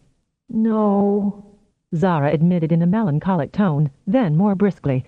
Have any of you bright boys figured out the frequency on which they communicate? Thean chuckled. I'll bet they're swarming the refugee right now trying to figure that out. Probably going over the one Glimmel brought back to Clarf. Look, I've got to tell Granddad all this and get him off the hook with the Alliance in a state of utter panic. One of us will get back to you as soon as Commander Ingosallen's figured out the specifications of the surprise package. You know, it's so strange how things work out, Thean, Flavia said. If we hadn't worked on the refugee, we'd never be able to do what we're about to do. Though Thean felt the same reverent awe that she expressed, he could never have stated it. He was glad that she could. And if Roger hadn't been forced aboard the XH-33, we'd not have had a useful strategy, Thean added. Oh, someone would have thought of something else. Well, there are more minds to merge this time around. By the cluster, Thean, against how many spheres? Flavia sounded aghast at that prospect. It's just as well there are more sensible alternatives available. She broke off contact then, and her final indignant remark left him chuckling. He wasn't chuckling by the time his grandfather, very much Earth-primed throughout the lengthy interview, had winkled every scrap of all the conversations Thean had overheard in the Washington's ready room, and had Thean repeat his reply to Spictum, a rhetoric which made Thean squirm on the couch as he recited it. Verbatim, it sounded more pompous and impassioned than it had when the phrases and ideas had just formed in his mind and issued from his mouth. Then there was that long pause before Jeff spoke again, more granddad than prime. I concur with Flavia, Thean lad. There has been a remarkable inevitability, starting at Deneb years ago, that leads inexorably to this confrontation. Perhaps the Hivers had had warning as far back as Deneb that their sun would turn nova. You may be sure the High Council will be relieved to hear of this turn of events, not to mention every other frightened citizen of this alliance, and grateful to you and that young astronomer. What was his name? You didn't mention it. Her name is Syra Charteris. Thank you. If Ashian doesn't give her a field promotion, she'll get official word of one very soon. So get on with the workings and keep me up to speed. Or let Clancy make the contact if it's just information. Spare yourself as much as possible. You're in the catbird seat out there, boy. How do you like it? No more than you ever did, sir. But I'm here. And I am here for you, Thean. Thean never knew until much later who decided the deployment of the Washington Scouts, but the 3 talents, with a little help from the 3 T2s brought into the ready room for this mass portation, got the 6 scouts into their assigned positions. None of the talents liked using number 3 as the reference point. They all caught the heavy sting bzzzt, but they got the scouts safely past that obstacle without alerting the sphere to their passage. Ingosellen had the help of every other munitions expert in the fleet. Late that night, when he came to the tower ready room so he could be present while Thean passed the requisite instructions to Captain Soligen, he told the talents that it took more time to hear everyone's theories than it did to make up sufficient surprise packages. We made a lot more than I hope we'll ever need, Ingosellen said, shrugging his bony shoulders and grinning. But hell, once we got started, we kind of just continued. They'll come packed, handy little mothers. He grinned again, and then yawned. Don't do that, Thean said, answering yawn with yawn as he slipped onto the couch. Oh, I'm so glad to hear from you, Thean, Flavia said. We've got 3 behind us unless our sensors are seeing triple. Don't fret. Is Captain Soligen nearby? And your gunnery officer? I called Rodri. He can take down the information and save you more effort. You're tired. Never mind. Link with Rodri so he can ask any relevant questions. Here's the way Ingosallen's made the surprise package. "Hey, Cuz!" came the unmistakable tones of rotary eagles. "That is one neat little dealie. We've got everything on board, too. Ah, Captain just arrived. I'll see if she has any queries." "Oh, Thean, will this work?" Flavia was trying very hard to maintain her usual composure. "These men know what they're doing with explosives, and we know how to deliver. Remember where there are all those connecting pipes in refugees' engine room, Flavia?" Yes, I do." "That's where you plant it. Detonation can be set just before you port it. Ingy suggests no more than 5 seconds because it just might be noticed. They see better in the dark than we do." "I've got that. Captain Saladin sends you her most profound thanks, and Lieutenant Commander Searless says it's neat, easily assembled, and he's just left to do it. Vesta says she's going to do the ones behind us first. She says it makes her nervous having those things rolling up our backsides." "I'd agree. Clancy's taking the first watch, so let him know what happens." There was a brief pause when Thean knew that Flavia had not yet broken the contact. "Good luck, Thean Lyon." "Good luck right back at you, Flavia Bastian Mandrani. And give Rotary a chance to help port. He'll never stop bragging, but that'd be better than his complaining he was left out." "I had actually decided to bring him in on it." Flavia's mental tone held a ripple of amusement. While Thean slept, curled around Alice and Anne, with Murr and Dip snuggled against his back, he had good dreams. And while he slept, Flavia, with assists from Rotary and her brother, Zara flatly refused to have anything to do with deportations, delivered the packages. "She said," Clancy reported to Thean over breakfast, "that everyone joined the countdowns and saw the distant bursts that marked the destruction. Captain Saladin reports all 4 spheres removed, and she's running at top speed to join us. Flavia said that Earth Prime was delighted." He waited a beat, ducking his head, his expression full of chagrin. "I thought we should have waited until you were awake and could do the honors. Roger spoke out too, but once Ingy had assembled the bombs, Spictum couldn't wait to see if they'd work, so Captain Ashient ordered us to dispatch 'em." "What are you looking like that for, then, Cuz? You didn't muff the job, did you?" "Hell no," Clancy said on a nervous laugh. "But I really think it was totally unfair for you not to be able to plant one." Thean gave Clancy an affectionate clout on the shoulder. "So long as you left number 3 for me," and he fixed his cousin with a stern stare. Clancy raised his hands and recoiled slightly at the thought of such perfidy. "Okay, then, relax. So long as number 3's mine." "Only because Captain Ashient wants to be sure," said Roger, joining them then. "It leads us to the right star." "Twinkle, twinkle, little star, tell me, please, which one you are," Clancy said, grinning with devilment. The 2 primes groaned in unison. "Any word on which?" Thean asked. "Not yet, but we've got 6 scouts doing broad sweeps, and it can't take forever. If number 2 had to stop to resupply, number 3 must be running low, too." "Maybe she did," Clancy said. Bossack had been running through Dee's log tapes and found that they had lost the trail for about 3 weeks and had to trawl around to pick it up again. Stearlman never mentioned that. "Well, it's in the official log." "That Ashient was furious," Thean said, cursing Stearlman. "With Captain Halstead, not Stearlman. At least they found the ion trail again." Thean sighed. "How far behind number 3 are we hanging?" "Far enough so there's no chance of any known sensors picking us up on number 3. "But if they do have communications?" "Look, bro, the spheres that got blown up wouldn't have had time to send a click, clack, or clatter. A lack of communications from ships known to have been operable and following number 3 would make the rest of them suspicious," Thean said, running an impatient hand through his hair and hauling back into place the white lock that was always falling in his eyes. "Ashient feels the same way," Clancy said, and then shrugged. "But they won't know what took 'em out. I'd say Great Uncle is making sure none leave Alliance space. Ashient ordered the KLTR and the Comanche to hang back and sweep for any late arrivals." "So it's a waiting game again, is it?" Thean said. "Looks that way," Clancy replied. "We can always pass the time making up a few more packages, Thee," Roger suggested. "We don't know how many Hyper colonies there are, or how many spheres lurk on our way to Paradise Regained." The Franklin, crewed by a mixture from the Vadim and the Galaxy KLTS, discovered number 3's destination. A youngish G-type star, matching the original Hyper primary within .0378 disparity in its spectrum, which the astrogators considered close enough. It had 11 planets, 2 of them with the suitable atmospheres and the correct proportion of landmass to sea that Hivers preferred, in the M5 and M6 positions. The sphere would shortly have to make a course alteration if this were indeed the primary it sought. Tension mounted in the fleet, while reports from Captain Sullivan that she had surprised another sphere coming up behind her added to the dismay of those wanting to reach confrontation. Captain Ascient broadcast ship-wide that as soon as Number 3 made that course correction to approach the heliopause of that system, they would intercept it. As a precaution, he asked Theon to arrange the portation of Captain Spictum and the KSTS, and 2 Galaxy-class, the KLTL and the Vadim, and the destroyers, KLTS and the Comanche, in case Number 3 sent her 3 scouts out ahead of her to confirm the suitability of the system. He recalled the furthest-ranging scouts, but let the Franklin and the Revere remain with the task force. Jeff Raven reported phenomenal success with the Genesee ploy, and Captain O'Sullivan was reassigned to one of the newly commissioned Constellation-class ships to play an active part in the defense of the Alliance. His old crew toasted their former captain with considerable enthusiasm, with Captain Jermis springing for the beverages served.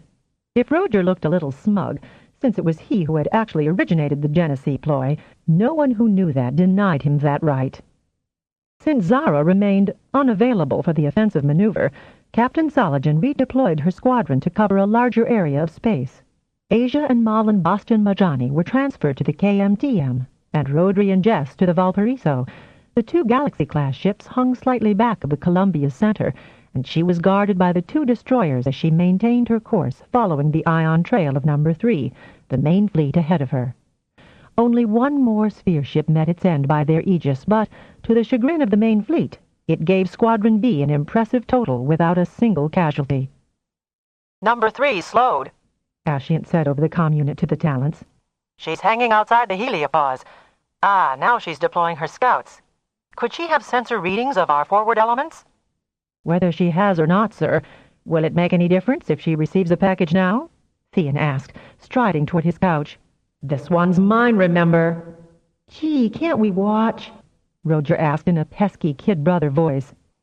Commander Ingosellen here. I'm Theon. Package is ready to go. Thank you, Commander. Theon settled himself, caught the gestalt of the generators, found the explosive package where it sat on the floor of the landing bay, sent his mind ahead to the darkness of Number 3's engine room, the macaroni junction of tubes and pipes, and ported the package there. 1! And Roger had jumped to the terminal to activate the forward view screen. 2! Theon said, racing on long legs to the bridge door. When he got there, Ascient was saying, 3! The bridge crew, eyes on the main view screen, chorused, 4! Roger, Clancy, Fordinis, and Allison Ann crowded the entrance as everyone said, 5! The screen showed the vivid blossoming of the distant explosion, tiny though it was at this distance. The screen cleared more rapidly than perhaps the watchers could wish at this moment of ultimate triumph, but the after-image of that dramatic climax to a long search would be remembered often in the mind's eye. No one felt like cheering, but there were sighs of relief to be heard around the bridge and thoughtful expressions on every face. Mr. Wasik, check with the KSTS to see if the scouts got away, Ascient said, breaking the silence. Other muted sounds on the bridge indicated the resumption of normal duties. Sir, Captain Spictum and the other ships have engaged 2 of the scouts. The 3rd was caught in the blast, destroying Number 3. The captain believes that the scouts received some damage. With no minds to guide them, of course they have, Theon murmured. And the Vadim and the KLTS have launched a barrage. Sir, Captain Spictum reports the demolition of both remaining scouts. Operation Number 3 completed, Ascient said quietly. As Theon lay on the couch, readying himself to report Captain Ascient's words to Earth Prime, he felt none of the sense of triumph he had anticipated. Relief was the dominant emotion, relief from tension, strain, apprehension, uncertainty.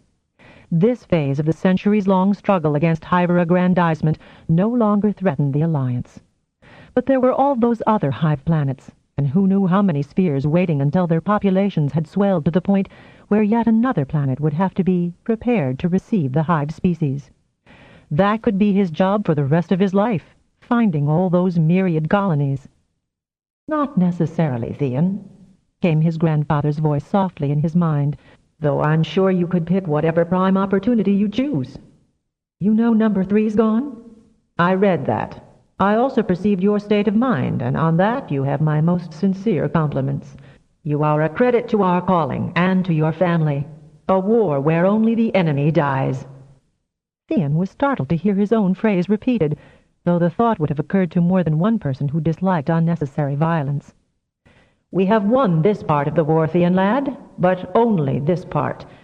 If it gives your mind any ease, a great many people, wise and simple, are trying to find out how to control the population pressure on Hive worlds, in that way reducing the species' need to colonize, eliminating their aggressiveness. Either is preferable to their solution for life on other planets," Theon said. "War-weary, are you?" "Weary, yes, sir." "How about finding new worlds humans and Deenies can live on, either together or by the species? There are a couple of hot sun worlds the Deenies can have all to themselves, sir. I gather that we are to explore all possible colonial systems on our way back?" "Yes, those are the official orders to relay to Captain Ashiant, plus his promotion to Admiral of the Fleet." Theon grinned, feeling pleasure at such a task, pushing back the various types of relief that had dominated his present mood. "Meanwhile, the sociologists and bios and xenobes and all the rest of that strata of reparational specialists will be using the data the fleet has amassed and see if we can't come up with a solution to containing, but not necessarily restricting, hivers to their current colonies." Zara would like that part especially. There was a beat of a pause. "Yes, I suspect with her ambivalence she would, and she may join them in that research, especially if she's a burden on Captain Zologen and Flavia." "You might, sir, transfer Roger to the Columbia if you reassign Zara to a research situation." "The little Asia enters into that suggestion?" "It does." "Well, the degree of cousinship is not a detriment." And Theon thought his grandfather sounded mildly pleased and surprised. Both squadrons will now be assigned colonial explorations, but I see no reason to put the boy through any more emotional stress than he's already had. He likes Asia that much?" "Sir, he's very protective of her. Either a steady dose will cure him or consolidate his current interest." "You don't like Asia?" This was definitely grandfather talking. "She's sweet and engaging, and when she's out of shy mode, she can be fun, but she's not your type." "In a word, yes. And, grandfather, I've got my own plans." "So I understand, Theon. And we approve." Abruptly, although a chuckle echoed distantly, Jeff Raven had broken the contact. "Roger! Clancy!" Theon shouted. "Did either of you mention... You think we're crazy?" The two talents answered in unison, and Roger burst in the door to the tower room, glaring at Theon that he'd believe him guilty of such an indiscretion. "Then how the hell does grandfather know about Alice and Anne?" Roger shrugged. "How the hell does grandfather know half of what he does? He just does. And what did he just tell you? Thanks, maybe?" "Don't be cocky, boy," Theon said, with a grin and a punch on his brother's arm as he passed him on his way to Captain Ashiant's ready room down the hall. "Well, give us a clue, won't you?" Clancy added his complaint to Roger's. Theon heaved a sigh as he knocked politely on the captain's door. "Just listen in. I get so tired of having to repeat things. Captain Ashiant, the compliments of Earth Prime, who forwards the deep thanks and appreciation of the High Council and all Alliance citizens for the speedy settlement of this threat to our civilizations." Ashiant regarded Theon for a long moment. "Is that really what he said they said?" "Well, sir, if not, that's how it should have been phrased. Earth Prime is deeply relieved that, as he did say, this is a war where only the enemy died." "Not quite, but near enough to make it a valid comment," Ashiant said, nodding acceptance. Then Theon grinned broadly. "I've also the happy duty to inform you that you have just been promoted to the rank of Admiral of the Fleet in recognition of your services. Prime, I don't take kindly to practical jokes." "No joke, sir. Not to you, Captain Ashiant."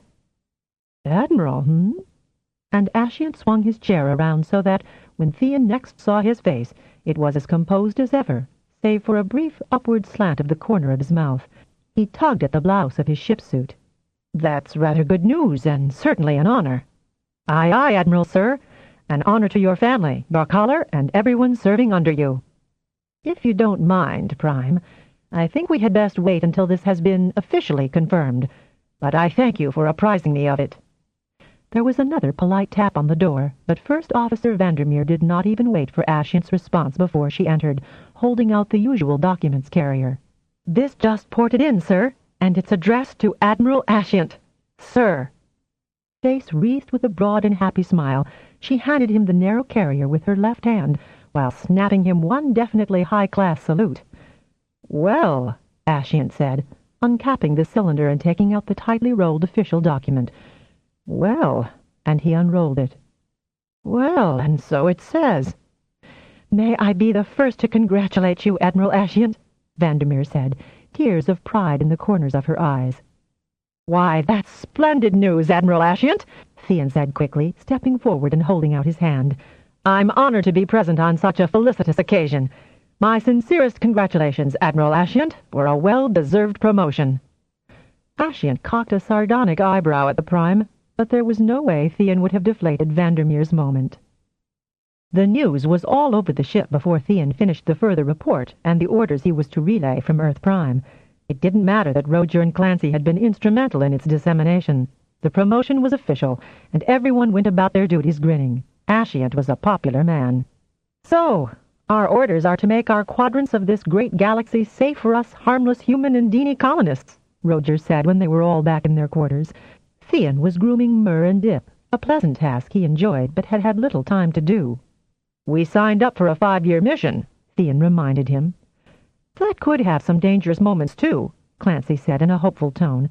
"But Cousin Raven's correct. There's a lot more to be done to see if we can't alter the Hivers sufficiently to reduce the threat they pose." "Did those boffins at Phobos Base discover how to communicate with the spheres?" Roger asked, remembering that unresolved line of endeavor. "Who knows? We destroyed all the spheres they could have talked to. But there's got to be some way to establish contact. Communication might even explain to them, in a much nicer way, that what they're doing isn't currently acceptable social behavior," Clancy said facetiously. "That would settle the problem, and we'll divvy the available M5s equally among us." "Only the Hivers would want to be more equal than the rest of us," Roger said. "They breed faster." By evening, everyone knew of Ashient's promotion, and he had to tour the messes on all the nearby ships to take the toasts due his new rank. When Alice and Anne got off duty, Roger insisted that he could as easily port the Admiral wherever he needed to go, so Thean should go enjoy dinner with Gravy and Clancy. "You know, don't you," Allison said, a certain remonstrating tone in her voice as she fixed Thean with what she called her nurse glare, "that you should have had the promotion. You're the one that thought of the idea that got Ashient his promotion." "Come on now, honey," Thean said, putting his fingers on her mouth and trying to make it curve up into a smile. "Ashient deserves his Admiral stars. Don't deny him." "But does he realize that without you Primes," and she included Clancy in her gaze and rattled her fingers at Roger in the ready room, "he'd be in deep kimchi right now with spheres doing billiard balls with him the 8-ball. "Honey," and Thean's voice raised above her unexpected championship of talents. He patted the chair beside him for her to take. "We're all in the same boat, win or lose. We did win, if that's what killing all your enemy is about." With a deft snake of his arm, he pulled her to his lap, though her body resisted him, tense and unrepentant. He kissed the nape of her neck and felt her give just a little. "Look at it from my point of view, hon. I'm just not supposed to be a combatant at all. I'm supposed to port and path, and that's all I did." "Yes, but that's what won the war for Ashient. And all of us love. And that's the only time in my life I hope I'll have to do that. Don't you?" He tried to turn her head toward him so he could look her in the eye, and then, those tactics unsuccessful, he tried another one. "I've asked Grandfather to send Roger to the Columbia and Asia. He's really missing her." "Oh, did you, Thean, darling?" She was suddenly supple in his arms again, and twisted to put hers around his neck. Neither noticed Clancy's discreet withdrawal, with Mur and Dip, through the ready room. "Oh, what a marvelous idea! I mean, we've still got years of this mission, and I think Roger's really and truly in love with her." Thean was more interested in cuddling Allison's pliable form than her opinions about his brother's love. "I know it hasn't come up between us recently," he said, kissing her lovingly to end the unprofitable conversation. "But isn't it nice to be able to talk together the way we are and still be able to kiss?" Was her response as he picked her up in his arms and, deftly managing to maintain firm contact on her mouth, carried her towards their room. "Grandfather also approves of us, you know," he said. She broke the kiss and stared at him, wide blue eyes incredulous. "The Prime of Earth approves of me?" "With reference to your complaint about who should get the credit for all this, as long as I have you, Allison Ann Greevy, I won't complain." "I guess," she said in a dreamy, contemplative voice as he laid her gently on the bed, "maybe I did have just the tiniest bit of precog when I first met you." "Did you now? And what did your precognitive talent tell you?" "That I'd be doing this with you for a long time."